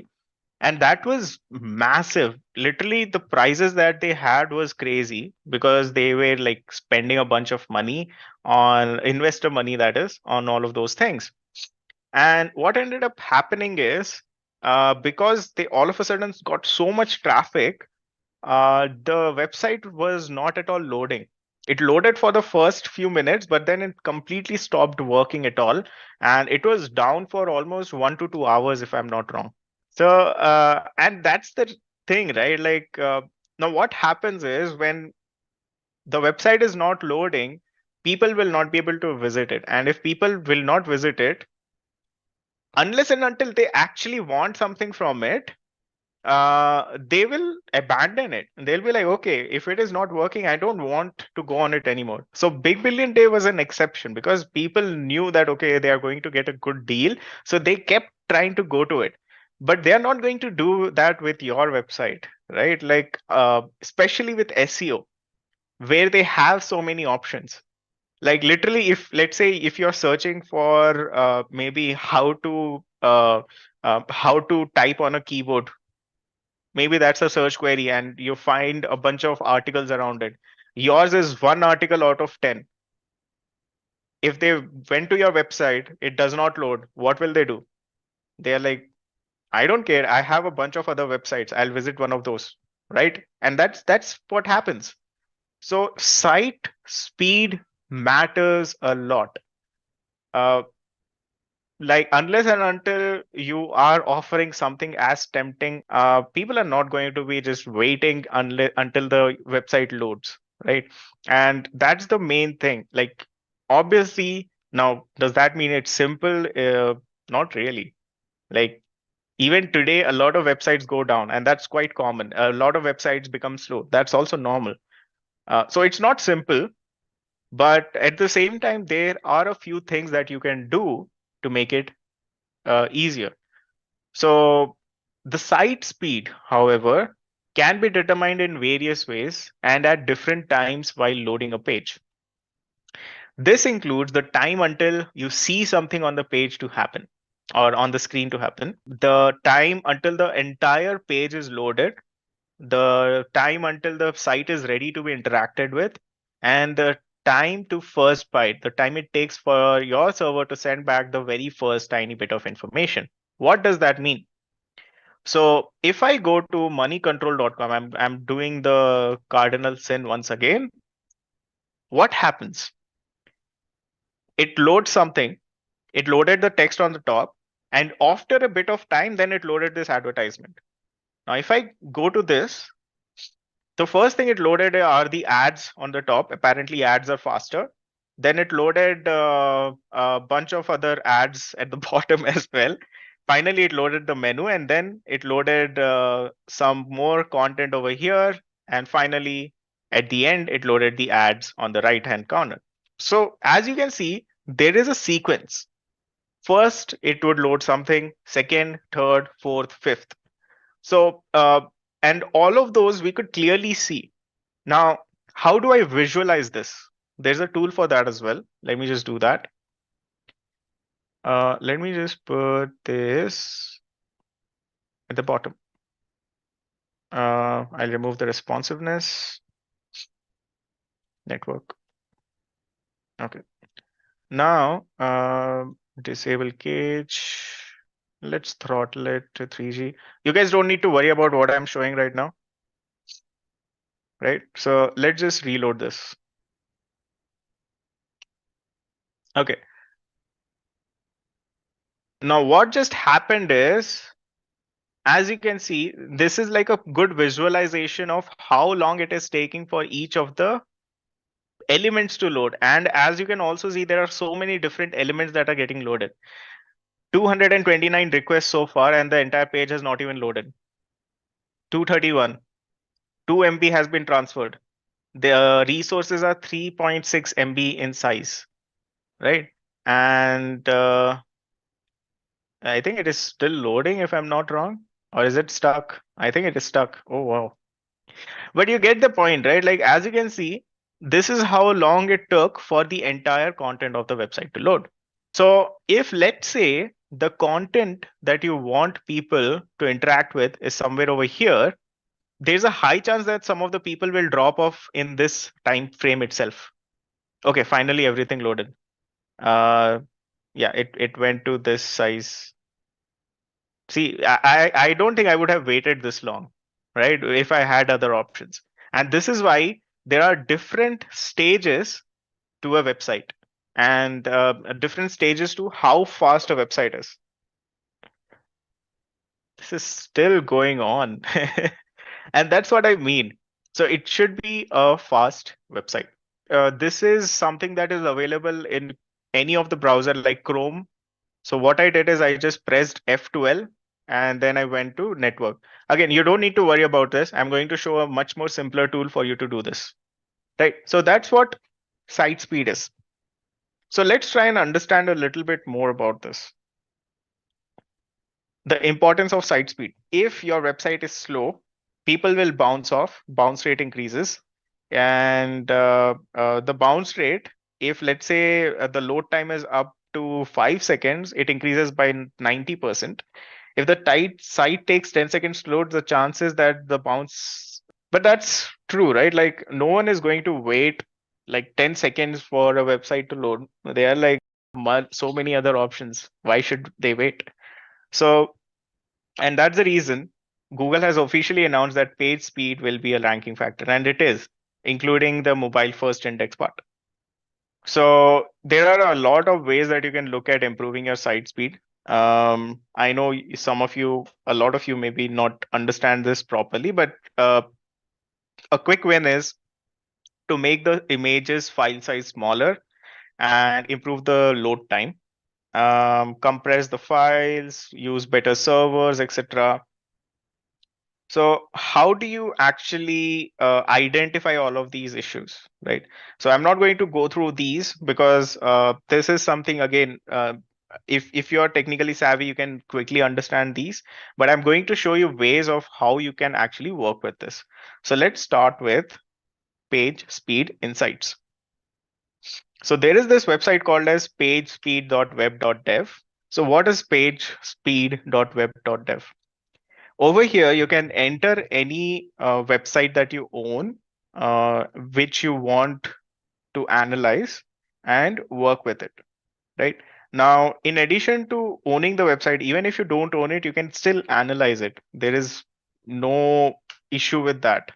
So let me do one thing, and I'm going to work with carbonlightning.com. I'm going to open, let's say, Myntra.com, right? And I'm going to open Geeta's website. Perfect. So now, if you notice, there are two sections of this. One is discover what your real users are experiencing. So this is something that shows up only when you have a lot of people visiting your website from a Google search, etc. Now, typically big websites are where you will see this. Even if the website is not too big, you will still see some data as long as there are at least, like, let's say, traffic in thousands per month for your website. And second thing that it shows is performance issues that it has identified through a simulation.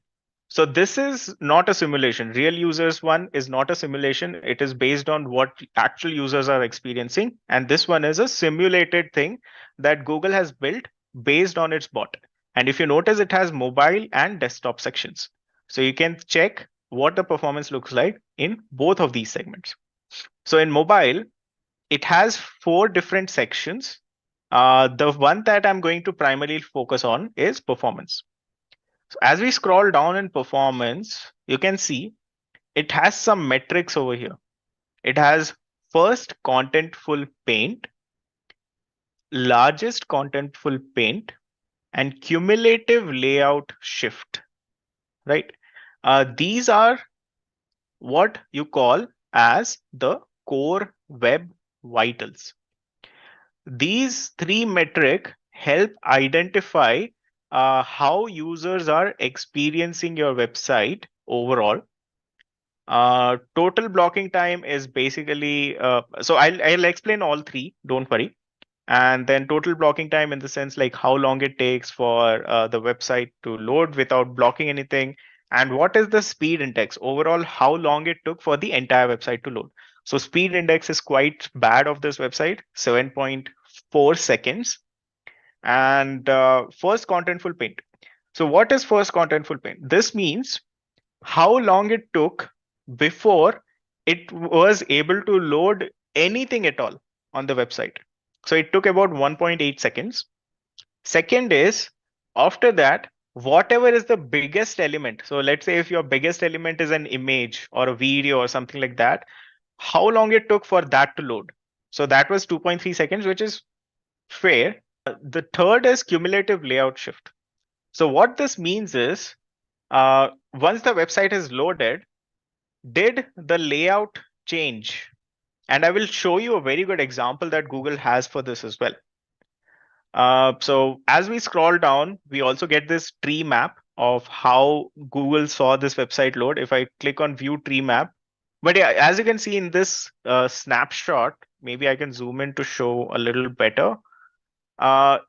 Each of these are screenshots that it took to show like how each element of the page was loading. Correct. So that's basically what it shows over here. So it looks like in the first 3 slots, it did not even load anything. And then from the 4th slot, it started to load something. And that's the reason the first contentful paint is so poor. It is 1.8 second. So each slot is 0.5 second. So in the first 1.5 second, nothing loaded. In the between 1.5 to 2 seconds, something loaded. So that is the first contentful paint. Then slowly between 2 to 2.5, 2.5 to 3, 3 to 3.5, and 3.5 to 4. So I know how long it took for the content to load. So this gives me a good glimpse of how fast my website is. Now, as I scroll down, it also provides me diagnostics in the sense it tells me what are the potential areas for me to improve. So it says reduce unused CSS. So this means like essentially if I have some code or some files that I can probably reduce or look at minimizing. Initial server response. So it says like how long it took for just the server to show up or server to respond. So probably I'll need to work on the server a bit, eliminate render blocking resources and all. But as you can see, it's already at 90%. So I don't really need to work on it except for maybe SCP, FCP a bit, and also the speed index a little bit. But mostly based on all of these checklists, and as you can see, the audits, the number of audits it did, it seems pretty decent, right? Similarly, I have all the other different areas as well, like serve images with low resolutions and all as a part of best practice that I can look at as well. But overall, this gives me a good idea of what are the things that I should be looking at. So let's just take a quick look at some of the other pages that I have loaded over here before I talk about a simple way of improving the score. So this was page of, so it looks like there are already real users who are visiting the website and its core web vitals assessment has failed. So it says the largest contentful paint happens at 3.3 seconds. So there's a possibility of improving that. Cumulative layout shift is 0. That's good.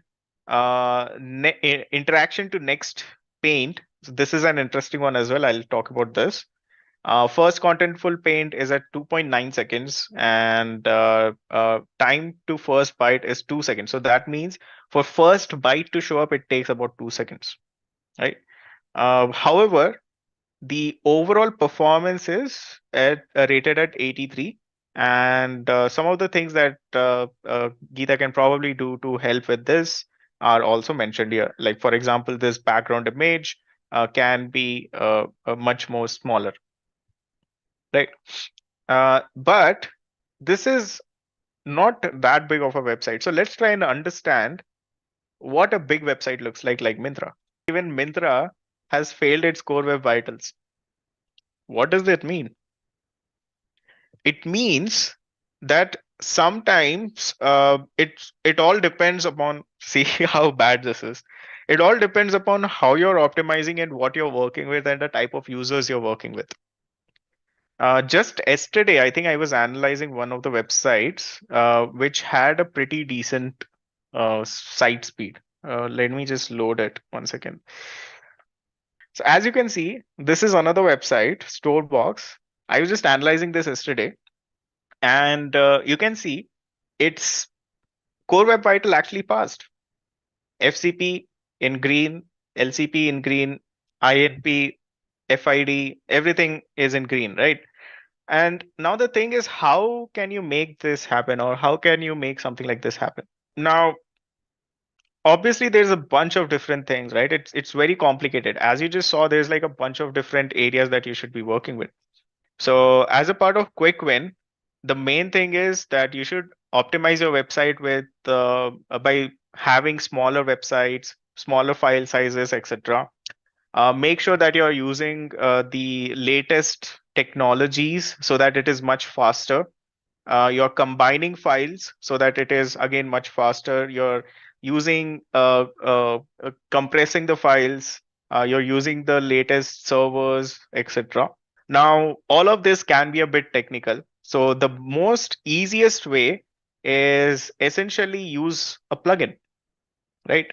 What does a plugin look like? You can use WordPress plugins like Lightspeed Cache, W3 Total, or even like premium version of WP Rocket. All of these are pretty good plugins that you can use to optimize your website. I personally, for Carbon Lightning, I'm using Lightspeed Cache, right? All you have to do is in like in this, once you have installed the plugin, there will be something called as Lightspeed Cache. The one thing that I like about it is the presets. You just go to this. You can select the advanced preset by default. You don't even need to worry about it. Just click apply preset. And once you have done that, so let's say, for example, I do this, like apply preset. And after that, I can just like click on this button and clear or purge all the cache. That's it. What this will do is it will take care of all of these things for you by default. It will even like do some basic optimizations, etc., that are needed, and that should ideally help you improve some of the performance. But at the same time, as you notice, the core web vitals and your performance score can be a bit different. So what are core web vitals? So that is how you improve the performance, this performance score. But let's try and understand what are core web vitals, right? So if you install the plugin, obviously there's a bunch of things that you can do with it in terms of optimizing and working with some of the different cache. compression and all of those things automatically taken care of for you. Every other content management system will have that. But for Core Web Vitals, let's first try and understand what these things exactly are. So I'm going to first talk about the uh, uh, the largest contentful paint. Actually, these are the three that have been promoted to Core Web Vitals now. So let's talk about largest contentful paint. I've just clicked on this. And as you can see over here, it clearly says what is largest contentful paint. So it basically, if it is under 2.5 seconds, that means it is good, right? So this means whatever is the largest content on your website, how long it takes to load. So some examples over here for largest contentful paint, as you can see, in this, in the first few seconds, it was this part was the largest contentful paint. Next, this was the one. After that, this was the one. So it basically shows an example of this being the largest contentful paint of the entire page once it loaded, and how long it took to load this. Same with this one. Over here, the LCP is this one. This is the largest contentful paint. In Instagram, it's logo when you're trying to log in. In Google, when you're trying to do a search, the largest contentful paint is probably this one because it takes the most amount of time. Sorry, over here, like because it takes the maximum space, right? So that is basically how you identify LCP. Similarly, luckily we also have good examples for all these others as well. I'm going to just talk about these two right now. You guys can explore the others as well. And you can find more details around it on web.dev. But let's look into this. NIP is basically how responsive your website is for interactions. So poor responsiveness, take a look at this. When you click on something, it takes a lot of time to load. So let me zoom into this a bit and hide this.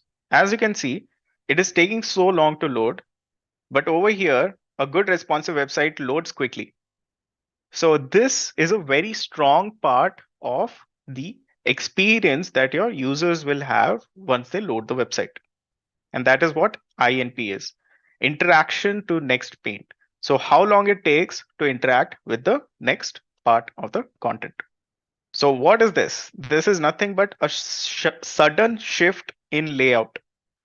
So let's say a website loaded and it's like order confirmation and you want to go back, but all of a sudden something loaded on the top, because of which it completed the order.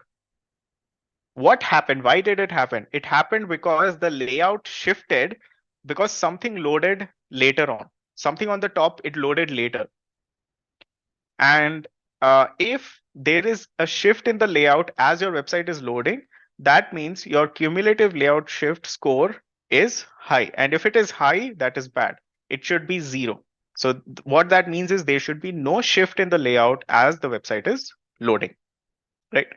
So these are some things that are not directly related to the performance aspect that you see here, but instead it is more related to how you're designing your website or how you're creating your website and ensuring that the type of images or the type of things that you use are that much more optimized, right? So that's basically what the site speed and core web vitals talk about. Screaming Frog SEO tool. So I'm going to provide like a quick demo of how it works and how you can work with it or use it. This is pretty good to identify a bunch of technical issues as well as some of the content related issues.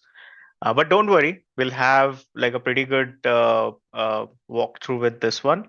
Okay, so let's get started with this. I'm going to start with this Carbon Lightning website only on this because this is fairly smaller website and I don't think it will have a problem in crawling the entire website because it's not that big. So let's see. Let's see. It has, okay, it does have a bunch of category pages, so maybe it is a bit big. Let me try this one. I've not created anything in this. Yeah, so I think this is a fairly decent site. There's an about me page, there's a home page, there are a couple of blog articles, and that's about it. So I think this is a pretty good one to start with. And I'll show you why I'm choosing a smaller one and then not like a bigger one, right?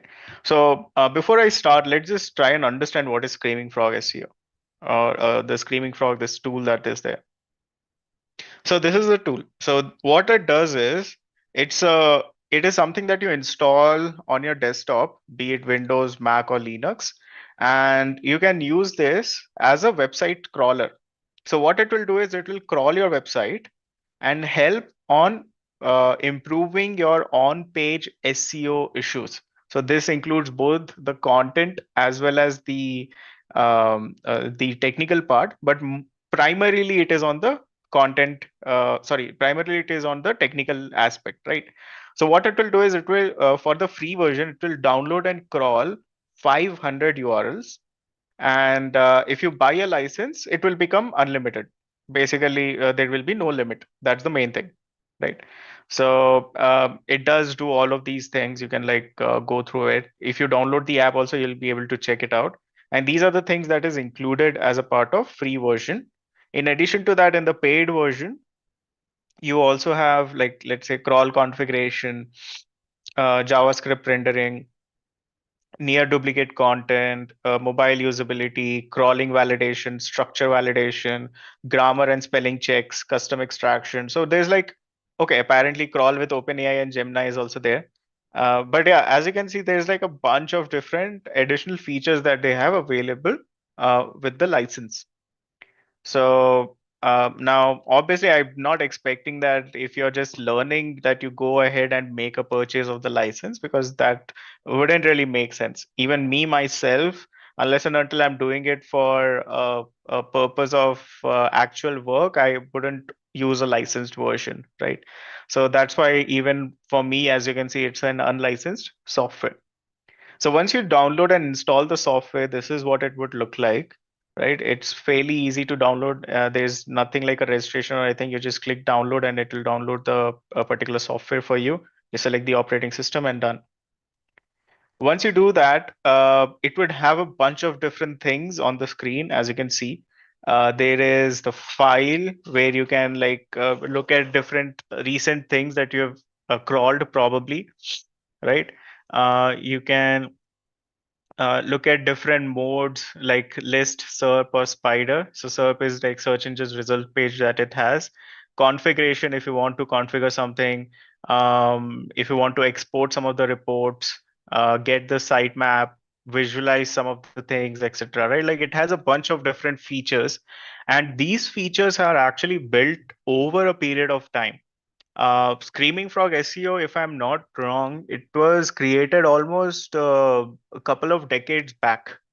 Probably 15 years is when it was. I'm not really sure when it was created, but yeah, it's been quite some time, and that's the reason right now we are at version 20 of this, right? And overall, this has been one of the easier way or simpler way to understand how a bot would look at your website.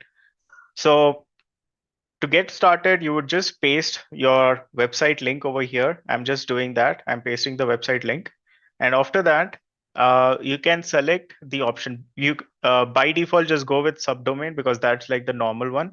But in this, what it does is it will go through all the different aspects, or you can also just have it extract URL. But don't really worry if you're just starting out, right? Just start with subdomain. You don't really need to worry about anything else. Enter your main domain name, select this and click start. That's what I'm going to do. So now what happens is once you do that, it will start to crawl the website. So this is the website that I asked it to crawl. So now it is crawling it. It is going on the landing page and it is identifying what are the links that are available. And it will click on every single link that is available. This is basically what the crawler will also do. Now, if you look at the website, as you can see, there aren't many links. There is this home page, there's about me, there is this uh, content link, there's like a read more link, but both of them are same, right? There aren't really a lot of links over here. But if I check this out, as you can see, it identified total 16 URL, and I can also see what those URLs are. So as you can see, it identified the home page. This is the About Me page. Then it also identified the CSS file that loads the content. This is the first link. I don't know what this is exactly. Okay. Then this is the second link. This is the author's page.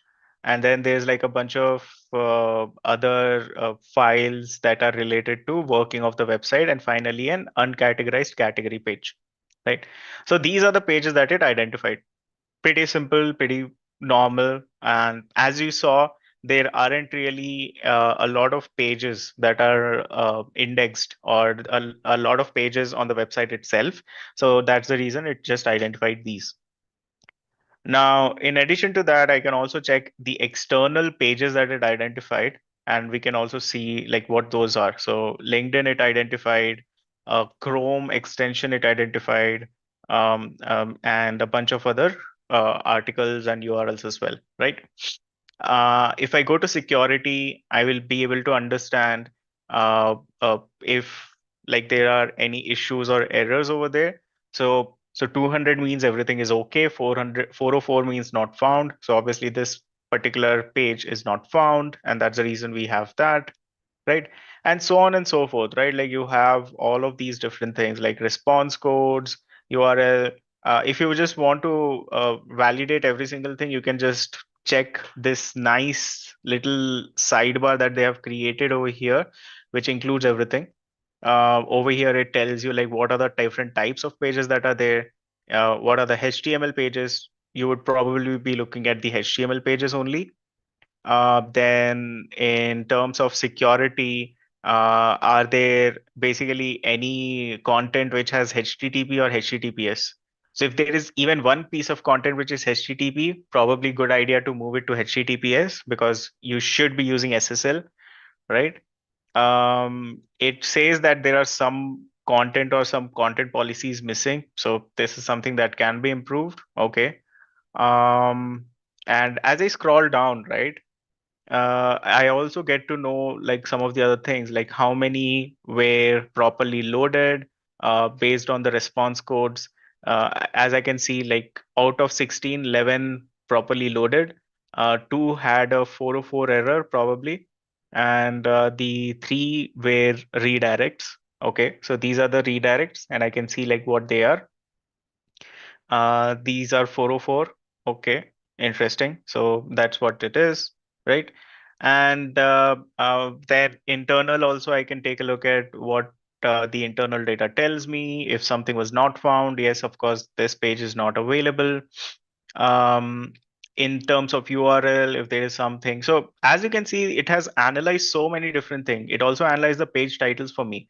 How many page titles are over 60 characters? If you remember, being over 60 characters will not have or show your page properly on the search engine. How many of them are over 561 pixels? So those on-page checklist is something that it is also helping validate as well over here. If there are any, let's say, meta descriptions that is missing, so apparently all three of them are missing meta descriptions. Meta keywords doesn't matter. It's not relevant. You can ignore this one. H1, if H1 is missing somewhere, if H2 is duplicate somewhere, so I can see over here, there's a duplicate H2, right? And so on and so forth, right? Like there's so many different things it checks. Low content pages, soft 404s, readability difficulty, and then canonicalization. So let's say if there is a canonicalized page or not. If the pages are canonicalized, then that is good. And yeah, everything is self-referencing, so that's perfectly fine. Pagination, directives, like index, no index, follow, no follow. I'll explain some of these things in the backlinking phase. Don't worry. Hreflang. So if you're running or working with different languages than English, using these tags become very important. In this, you would basically be saying like, what is the type of language your website contains? So Google will also get to know about this. And yeah, like that's essentially what it has, right? Like all of these different things. Now, from this, for you to identify issues, it becomes a bit tough. So the best part is it also has something called as issues over here. So I can just click issues, and from issues, it will tell me what are the major issues that I should be looking to fix. So H1 is missing. This is a very like this is an actual issue. The priority, it also prioritizes the issues for me so that it becomes super easy for me. So this is like, okay, something that I should fix. This is an opportunity. Page title is over 561 pixels. There is another opportunity. This page contains low content. It has only 141 words. And then as I scroll down, it also lists all the low uh, priority issues as well for me. And on the top over here, it also tells me if there are any high priority issues, like if there is like a no follow, no index, if there are any pages without internal links, if there are any internal client errors. Right now, obviously, I will have to validate these myself. This is basically what it identified, but I will have to validate if what it is saying is correct or not. But this becomes fairly easy for me, right? I don't need to remember like what these issues could be. I can just run this, and I can just like over here, I can just export this, and maybe I want to export it in an Excel workbook, right? So I'll click save and open. Let's see, it's taking a bit of time. And yeah, so once I do that, as you can see, I have list of all the different things. They generously and graciously also shared how I can probably fix some of these issues, which is pretty good, right? Maybe I'll reduce this size a bit. Yeah. So basically, I will get to know from here, like, okay, if there are anything that I can do to fix it. I can sort it by maybe priority. Maybe I want to first check out the ones that are of high priority, and I'll just filter for that. And then for each of these, it also tells me like how I can probably fix the same, right? So this is the main reason this is a very good tool, because not only does it make your life easier and quickly just validating a bunch of different things if you are working with like hundreds or thousands of pages, but it also helps you quickly know like, okay, what are the potential issues and how you can probably go understand it, and also how you can potentially fix the same. So that's the main thing about it. So what I'm going to do is, this was a fairly small website, right? So it obviously does not have a lot of things, but let's try and do it with a bit bigger websites, right? So I'm going to select Dragon Flora. Okay, interesting. Let's open the website also. Let's do that with one of these websites. Sweet. Let's see what it does. So I have, oh, I thought I already started it. I have started this.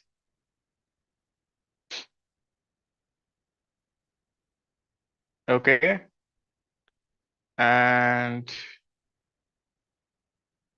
yeah, so as you can see at the bottom right corner, it is currently detecting different pages or different URLs and then crawling them. So far, it has detected 300 plus. Let's see, 315, 318, 321, right? It keeps going and going. Looks like there's a bunch of PDFs that this website has.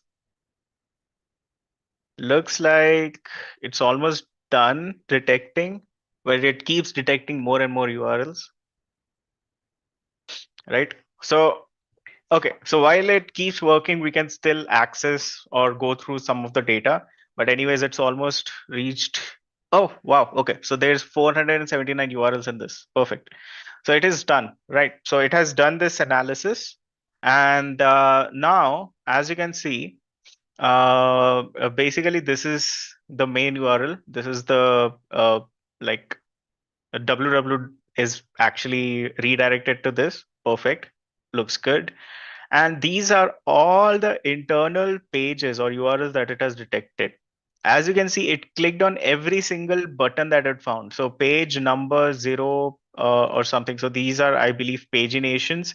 So it went through all of them, every single button, and then looked at identifying like what it does and what should be done. It found the external links as well. And for some reason, it found a bunch of PDFs as well. Not PDF, oh, images, a bunch of images and CSS. Okay. So it has a bunch of images apparently. Yeah. And then it also has a bunch of CSS files as well. Right. So that's basically what it saw. So as I'm not going to go through all of this once again, but let's just try to go through the issues, right? And we can see overall it has identified 32 issues in total. It says out of that there are 3 issues, 16 are warning and 13 are opportunities. So let's go through these bit by bit. So I'm going to first go through issues. What are the issues that it identified? So let's see, 3 issues, right? So let's try and understand what these issues are. So what I'm going to do is I'm going to expand this a bit. And now it says there are 3 issues. The first one is this one. It says this URL is giving us 500 internal server error. Okay, let's just identify what this is. This is the URL. The status code says 520. And this URL looks like it's like a pagination itself, nothing else. So let me just open this in the browser once.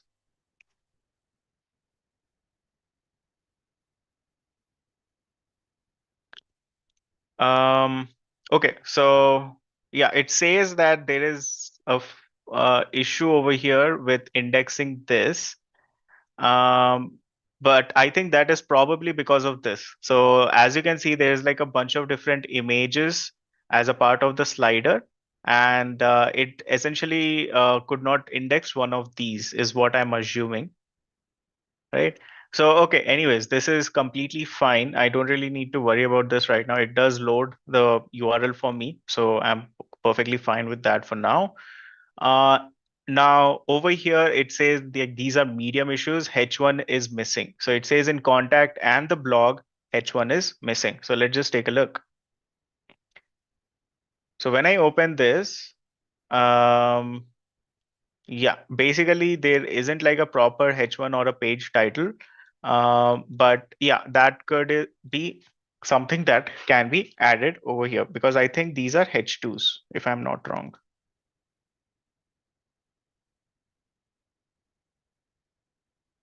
Yeah, this is an H2, right? So it is missing H1 is what it says.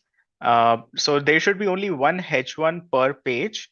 And if you add that, then that becomes easier. So for blogs and contact and all, this is something that happens quite often. So it is good if you add those two. Yeah, that's pretty much it with H1 missing. So there are 2 URLs which does not have an H1.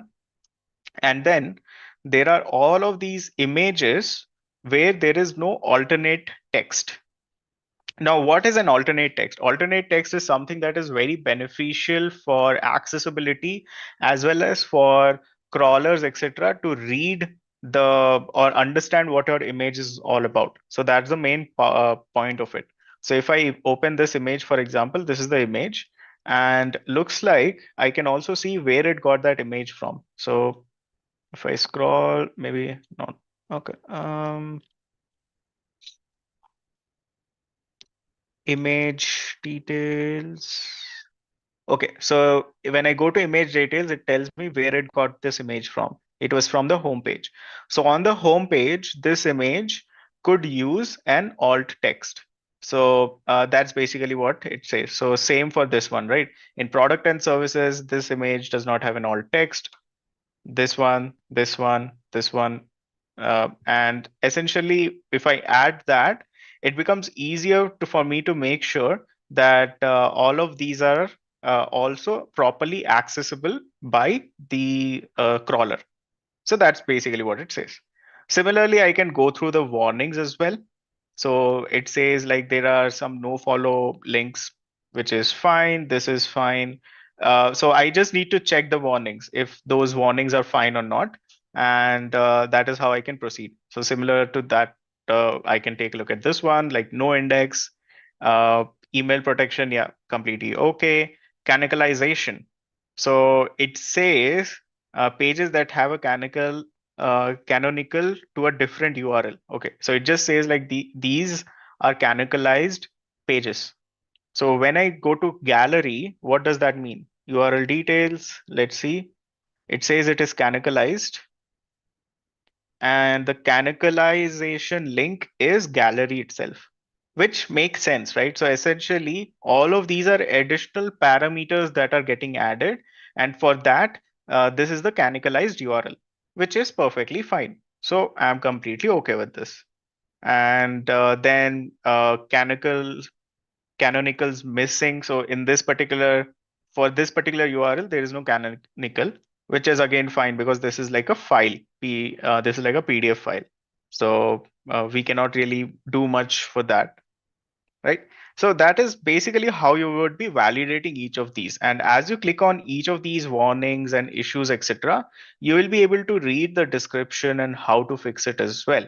All you need to do is you just need to validate if those are actual valid issues or actual valid things that you need to fix, and then work through the same. Same goes for opportunities as well. Page titles below 30 characters. So maybe we can increase or improve the page titles for these individual pages. Below 200 pixels, low content pages. Maybe we can add some better content for these. Images over 100 KB. So that means maybe we can optimize these images a bit, and so on and so forth. Now, there is one question that is added, how to add alternative text for images. Let me just show that. You can basically, in the alternative text, you can mention what the image is about. You don't need to just talk about the same category. You can also just mention what the image is about. That's it. So alternative text, the main purpose of it is so that if the image is not loading, that text will load instead, and people will be able to understand what actually is in the image. That's the main thing about it. The reason for that is to improve accessibility. So imagine, let's say if you cannot read, maybe you have vision issues, but you can listen. You go on a website and you ask your accessibility software to read out whatever is there on the particular website. It will read everything, and wherever there is an image, if there is no alternative text, it will not be able to read it. But if there is an alternative text, it will be able to read it and then explain what that is. So that is the main purpose of alternative text. Now, in addition to that, it is also used by the crawlers as well to understand what is there in the image. So, which is the reason why not only is it important for accessibility, but it is also important for your SEO. So, how do you add alternative text? So, let's say this is an image. Okay, so let's add an image, media library.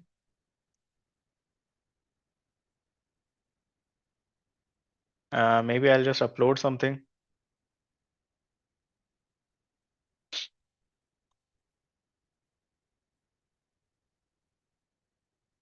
Okay, so I've just uploaded or uploading an image. I don't know what is happening, but anyways, now as you can see over here, there is an option called as alt text. So what I would be doing is once the image is uploaded, I can enter the alternative text over here and I can then click select. And that way it would add that alt text to the image for me. So that's basically how it works. So yeah, the image is uploaded and now it decides to load everything, right? Once that is done, I can be like, what is this image? I think this was Golden Temple. So Golden Temple travel image. That's it, right? And once I'm done with that, I'll just click select and it would load that particular image along with the alternative text for me. So that is basically how alternative text works, right? Now, obviously, this is not something that I want to add to this particular content. So I'm removing it, but that's basically how you add the alternative text. Right. Now, that is how you add it in WordPress. But how does it actually work normally? Let's look into that as well. Alt text W3 schools. They have a pretty good tutorial on this as well. I personally love W3 schools. Anyways, try it myself. Okay, so as you can see, this is the image tag in HTML, right? So this is image, img, src, and then the name of the image or the link of the image you can add here. Then there is another tag called as alt equal to, and your alt text is basically this. So whatever you update over here, it becomes your alternative text. It is not visible on the image, but instead this is visible in the back end of the image. So essentially your crawlers, etc., would be able to read it. So this is how alt text works. And when you want to implement it, this is how you would implement it as well to your images. So yeah, that's basically how you work through it, right? Like that's basically how you use Screaming Frog SEO. And trust me, this Screaming Frog SEO has made the lives of a lot of people quite easy because of how simple and easy it is to use, and also go through a bunch of different websites. Now, keep in mind, if your website is a bit bigger, like Dragon Flora, for example, had less than 500 URLs, so I could look at all of those. But a normal mid-sized website would have somewhere around thousands and thousands of pages and URLs. So even if you get the paid version of Screaming Frog, you need to make sure that your IP address or your laptop itself from where you're searching does not get blocked. So that sometimes happens, but I have seen that happen primarily with websites which have like 20,000 or 30,000 URLs. But yeah, that still happens. So if that happens, don't worry about it. Just reach out to your server hosting provider or the person who manages your website's technical side and ask them to whitelist your PC. So that's basically it. But yeah, that's where we finished technical SEO just now. Let's get into off-page SEO. So far, we have been looking and working on relevance. We have been trying to understand what is the best way to identify keywords for which our business is relevant. And then making sure that that relevance is something that we can talk about as well by the means of the content and making that content accessible through technical SEO, right? So that is basically what on-page SEO is all about, ensuring that you're able to identify relevant content and are able to talk about the same. So it's at the end of the day all about relevance that you can control. But off-page SEO is not at all about relevance. It's about authority, as you guys rightly remember. And when I say authority, this is something where you try to influence others into giving you the authority. And this is very similar to how politics works. So that's why every time I talk about off-page SEO, I bring in politics a little bit. I'm not a political guy or anything. I'm very bad at it, frankly speaking. but the basics of politics, right? It's essentially when we say that someone has political power, that what it means is that person has political authority in making or doing something that they want. In terms of SEO, that authority translates into getting the keyword ranking that you want. In terms of politics, it's getting that power that you want. In terms of SEO, it's getting that ranking that you want. That's basically how it works. So in politics, what happens is you would gain authority by having other people vouch for you, saying that this is the person to go for any of those problems, right? Any of those specific problems or whatever problems that you have. Uh, and the same goes for SEO, right? You're basically ensuring that you have the right authority to talk about the specific topic that you want to talk about. So let's say if you're talking about how to buy an AC, you're through off-page SEO, you're ensuring that you have enough authority or you have gained enough authority to be able to talk about it as well. And now, here's the fun fact. Just like in politics, um, like at the end of the day, if you want to win, you have to understand how to play politics. You cannot just be like, as long as I have the right policies, I'm going to win. That's not how politics works. Same goes for SEO, right? It's not just having the right content and winning through that. That's never going to happen. You have to get your hands a little dirty, and at the end of the day, that is what we call as the gray area. You're not completely doing illegal things, although there are people who do it, but you should not do it, right? And uh, because if you do get caught, all of a sudden, all the authority that you have built up will go down the drain. And that's exactly what happens with SEO. And that's the best part about how you can parallelly relate to both of these things. So in SEO, uh, some of you might have heard of this thing called as white hat, black hat, right? Black hat is where you're trying to illegally or you're essentially trying to game the system or game the algorithm into thinking you have the right authority. That's essentially what black hat SEO is mostly about. So you will try to identify ways of getting a bunch of backlinks. For example, maybe you want to get like 5,000 backlinks from that one good website or something, whatever that is. That's black hat SEO.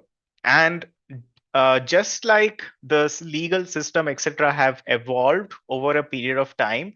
Like today, for example, everyone have a cell phone and they can record people, and that has made the politicians much more conscious about what they are doing. The same thing goes with SEO as well. You cannot execute those black hat techniques because in doing so, Google or any other search engine is going to easily catch you because they know what to expect. So now, does that mean you should only do what they actually want you to do? Kind of. At the end of the day, in an ideal situation, in an ideal world, how does democracy work? Democracy works wherein, I know I'm going a little bit on the civics side, but that's not something that I'm very good at, anyways. Well, I'll try. Okay, I'll try. So, in democracy, the way that it works in an idealistic scenario is that every person who is trying to vote is aware of every person who is standing in the politics or in the particular field, right? And fighting to maybe get that PM post or president post or whatever that is. They are aware of the policies, and by being aware of every single thing, after analyzing every single thing, they are making a sound and wise decision. That is how ideally democracy is supposed to work, right? But that is not how it actually works. people vote based on the brand image, based on the brand authority, based on just that, okay, this other person is also doing it, so that's the reason I'm also going to vote. And similar kind of things happen in the SEO side as well. At the end of the day, it's all about how you influence other websites to provide the vote of confidence so that you can increase your authority. And that's basically what is off-page SEO. It's not completely white hat because Google says like you should not be building backlinks by reaching out to people, but and at the same time it is not black hat because you're not doing it in a way wherein you're like, okay, I just want to go crazy and get some bunch of backlinks, but it's somewhere in between. It's the gray area. So Google uh, is aware of this gray area as well. Every single SEO expert is also aware of this gray area, but every single other person still does it because they also understand that this is how it works. But that's basically what it is, right? So let's try and understand a little bit more around that.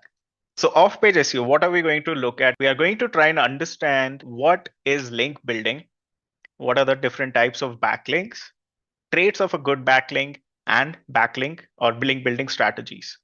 So off-page SEO, let's go through this. Off-page SEO refers to actions performed beyond your website for the purpose of improving the position of the website in the search engine results page. So as I just said, if you want to rank number one, you are trying to perform certain actions which are outside the scope of your website, outside the scope of on-page SEO. And that includes through various different means and methods, right? But the primary driver of that is links or backlinks. So how does Google know if a website has higher authority or not? It knows that by checking what are the websites that are providing the backlinks to your website. So let's say if you own Myntra. Now, Myntra is a massive brand. If you think of it, it has done so many different things to build up its authority.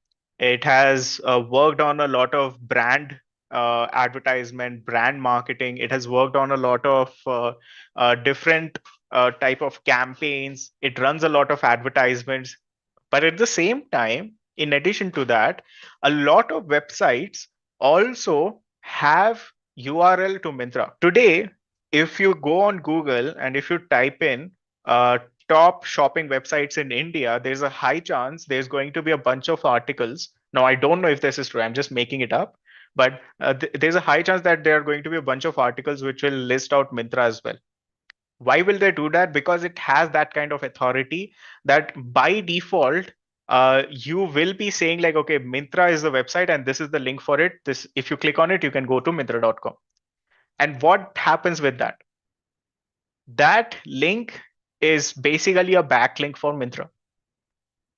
So when it comes to a website, typically backlinks are the ones that are linking to you or inbound links for you.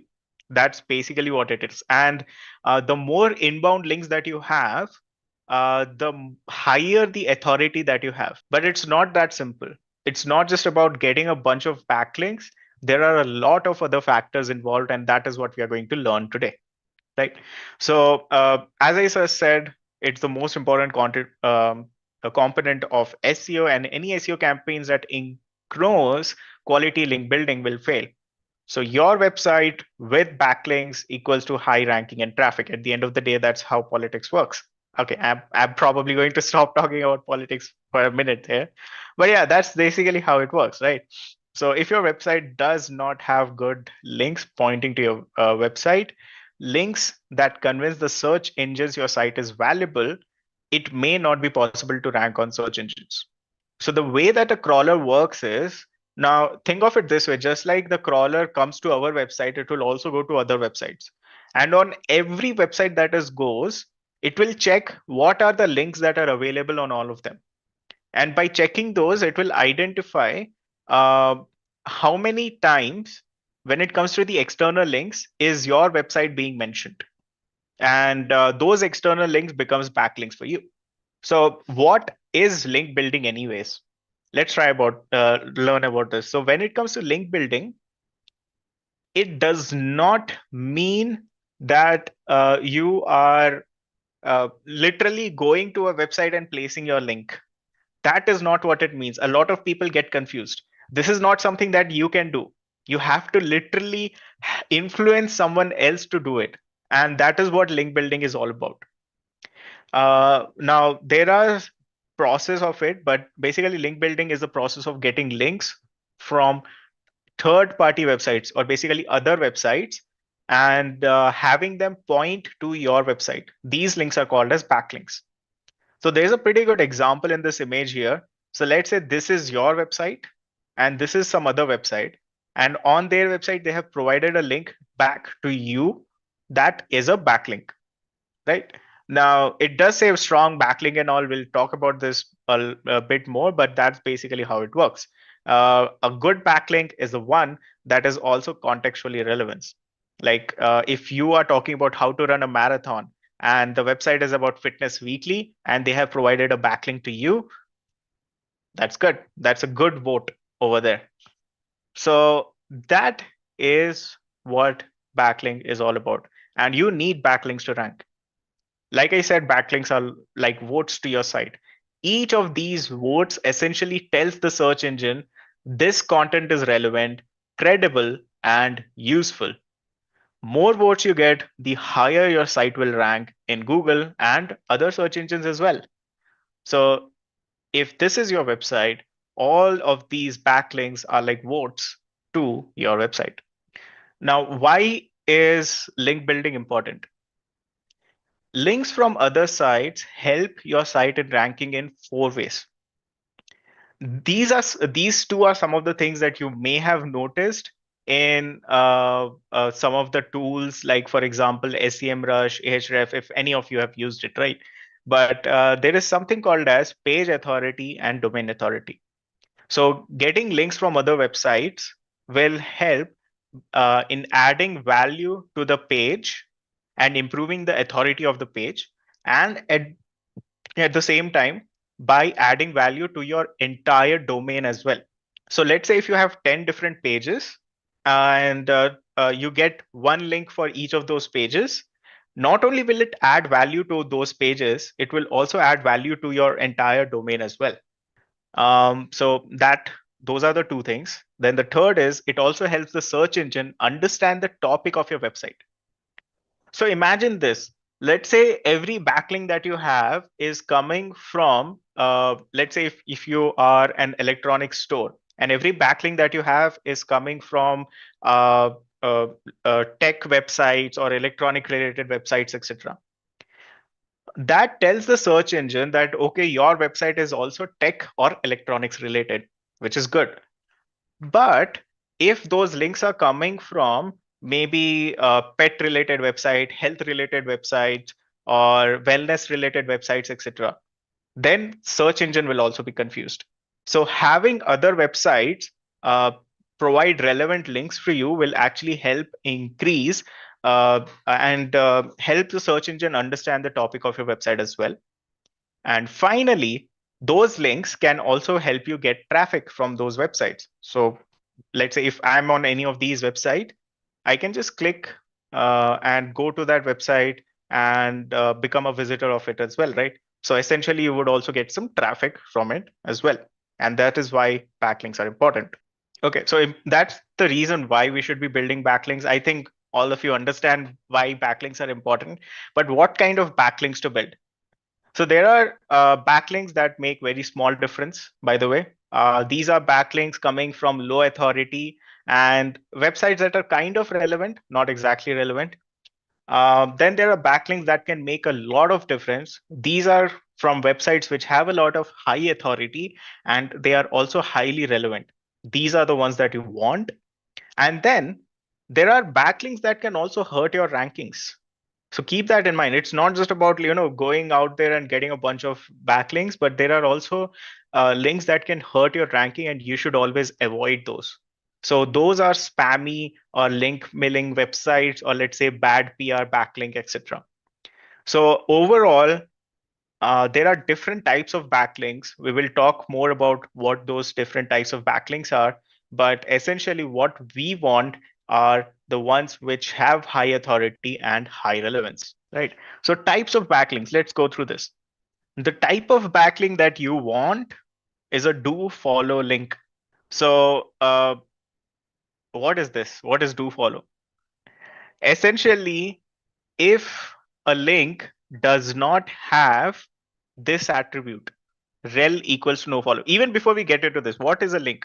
A link looks something like this. Let's open one of the websites that I have, for example, Carbon Lightning. I'll go back to this once again. It's loading. Let's open this. Now I have some links here. These are external links. So these are backlinks for these websites. So this link is for sunpower.com. This link is for lg.com, etc. Now, if I right click on it, even before I do that, as you can see, this says link over here, right? But if I click on it, it will not open something like link. If I click on this, it will open sunpower.com, and basically the website of SunPower. Looks like it's a 404 website right now, but yeah, 404 page, but sunpower.com and something, right? So it will basically open that sunpower.com/products/solar panels/X series. And similarly, Neon 2, Panasonic, etc. So all of these are different links. And as you might have noticed, what we see here is not what opens. What we see here is called as the anchor text. What does that mean? So this is a text that anchors the link. Essentially, that shows or has the link. And this text is the one that I would click. And if I click on it, the link would open. So in this scenario, link over here is the anchor text. And the URL of the anchor text is sunpower.com/products/solar panels/X series. Now, what does this look like in HTML? Let's look into that. I'm going to click inspect.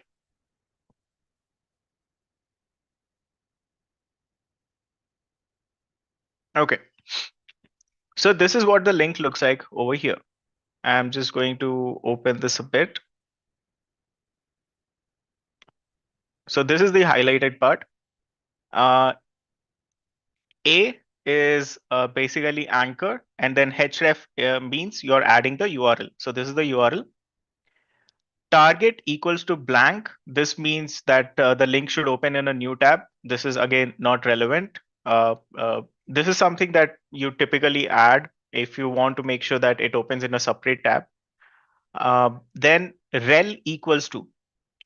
So when it comes to a backlink, a lot of attributes related to backlinks are added in rel equals to. So rel equals to, it says no referrer, no opener. This is a very common attribute. You can pretty much ignore these attributes. If you see these attributes, that means there's nothing for you to worry about. This is a normal link. And then it just says link. This is the anchor text, and this is the URL, right? So basically, this is what a do follow link looks like. And this is a do follow link for sunpower.com. Now, in this scenario, there aren't any attributes that you should worry about. It just shows no referrer and no opener. So both of these are very common attributes. These are typically used as a part of security attributes. So you can ignore this. So since we can ignore both of these things in the link, what we are left with is the URL and the anchor text. So whenever you're looking for a do follow link, it means a link which has just the anchor text along with the URL. And when you see any links like these, that is a good link. So now this link is a backlink for sunpower.com. This link is not a backlink for Carbon Lightning, right? This is a backlink for sunpower.com. So it will benefit SunPower. It will not benefit my website, which is Carbon Lightning. So this is what a do follow link is. And this is exactly what you want uh, for others to do. Basically, if you want a backlink, you want others to provide a similar link like this. So even over here, for example, that is what I have provided as a quick example here. So what I did is I just selected a link. I did a right click on it. I did inspect. And within that, I saw that this is the link A href. So this A is still here /A, right? So this is the entire link. And in this is the anchor text and AMA hosted today. I can also see this anchor text over here. And this is the URL. So this is a backlink to reddit.com. Basically, a do follow link is the one that does not have rel equals to no follow. So in rel, we just saw it had no opener, no referrer. If it does not have no follow, that is good. But there are no follow links as well. A good example of these are comments on the blogs or forum posts, etc. And in fact, even when you go to any Wikipedia article, at the end of that article, there are citations. These are external links, right? So, and essentially, if you do an inspect HTML for them, you will notice that these are generally marked as no follow. So this is what it looks like. Rel equals to no follow. That's basically it. So if a URL, in addition to the anchor text and the URL itself, if it has rel equals to no follow, then that means that that is a link that is of no value for SEO. Now, why is something like no follow attribute even exist? Why does it exist? The reason for that is because sometimes you don't want the crawler or the bot who comes to your website to follow an external link. And that is very common because you are providing that link for the reference of the users who visit your website, the actual people who visit your website, not for the bots. And Wikipedia is a very good example of that. Now imagine, given Wikipedia has like hundreds of link sometimes for the most popular posts or most popular articles on it, what happens is if it would do a do follow for every link, then the crawler will become crazy. It will not be able to go through every single Wikipedia article. Instead, it will just keep going through all the external links instead. And Wikipedia will start losing its ranking as well. So to avoid that, it has provided a no follow. And in addition to that, because it is also not validating all of these links, because at the end of the day, Wikipedia is what? Wikipedia is a collaboration of all the people who are making it happen, right? Or who are providing these citations, etc., and validating it, vetting it, etc. Even you can edit Wikipedia content, by the way. Will it add value to your website? Not really. But that's what Wikipedia is all about. So that's the thing, right? And that's the reason it has to use no follow. And by using no follow, the crawler will know that this is a link that it should not go to. But if you noticed, in my website in Carbon Lightning, I did not add the no follow link. The reason for that is because that's a different strategy. My website is very new. So all I'm doing is I'm using an external link to help validate some of the claims that I have mentioned on my website. So that is something that you should keep in mind when you're using these links, right? So a good example of that is this one. So in this, if you notice at the end over here, I have mentioned sources. Each of these sources are linked to specific websites, and these are government or high authority websites. Now, the reason I've added backlinks or provided backlinks to them is because, in a way, I'm telling Google that even though currently I don't have authority, the content that I am sharing comes from other high authority websites. And for Google to validate that, I want to make sure that it is a do follow link. So that's the reason these are do follow links. So that is how normal backlinks or natural backlinks are generated. These links are backlinks to other websites. These big links are not backlinks to my website. These are outbound links. So what that means is it is going outside of my website. Inbound backlinks, links that are coming into my website, are the ones that will help my authority, but it will help my authority only if they are do follow links. If it is a do follow link, it will not help. So essentially, when it comes to a backlink for you is the one that is an inbound link, a link that comes to your website. So in addition to no follow, there are two other attributes that are like Google has started to recognize as well, which are sponsored and UGC links. So what are these? So these are also similar to no follow link. Basically, if the link has sponsored or if it has UGC, the crawler or the Google bot will not follow it at all. So sponsored are basically paid links. So if let's say you have paid for a backlink and it shows the sponsored attribute, that is not a backlink, that is still a no follow. Keep this in mind. And if you have, like, let's say added links on Medium, Reddit, etc., and if it has rel equals to UGC, that is also a no follow link, or as equal to as no follow, because that is a user generated content. So keep that in mind, that as long as if the thing that you want is a do follow link, that is what you should be looking for. And if it has no follow, if it has sponsored, or if it has UGC, that means that is basically worthless for you for SEO authority. Now, the thing is, I have told you what are some of the things that you should avoid in a backlink, but what are traits of a high quality backlink? So we'll go through those 5 traits and then we'll talk about some of the strategies. So the first trait is that these backlinks come from trusted high authority sites. So as I mentioned, SEO backlinks in SEO is like a vote. And if someone in high power is voting for your website, that's good. So that's basically what it is. So think of it this way. Would you rather get a backlink from New York Times or some random website which has zero authority?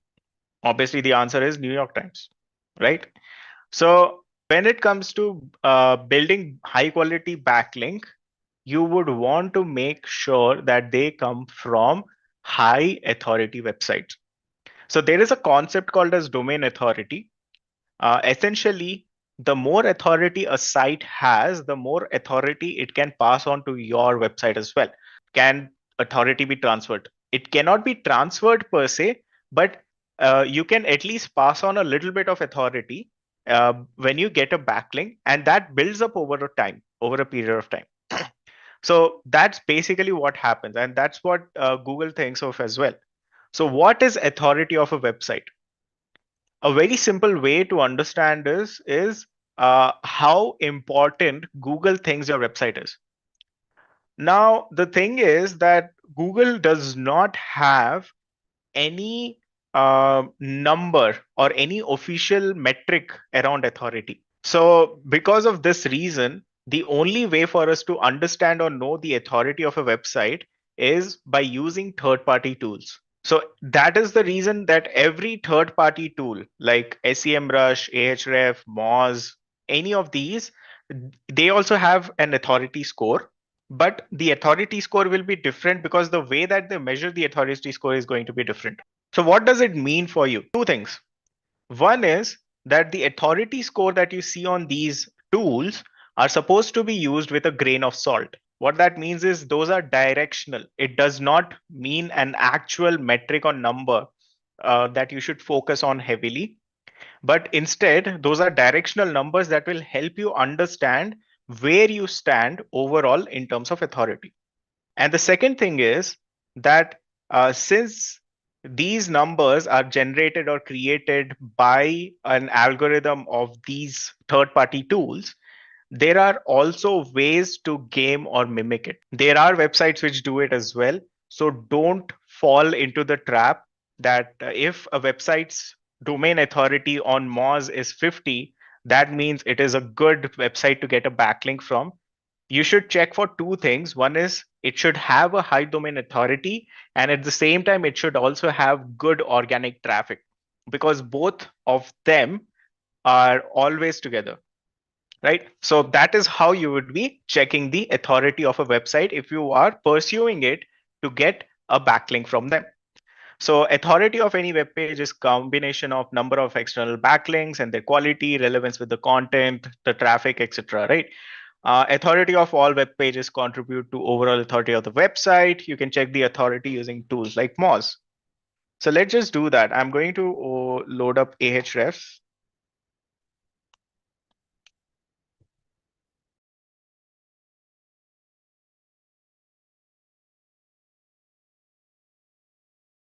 So one thing that Ahref has is obviously it has like paid plans and all.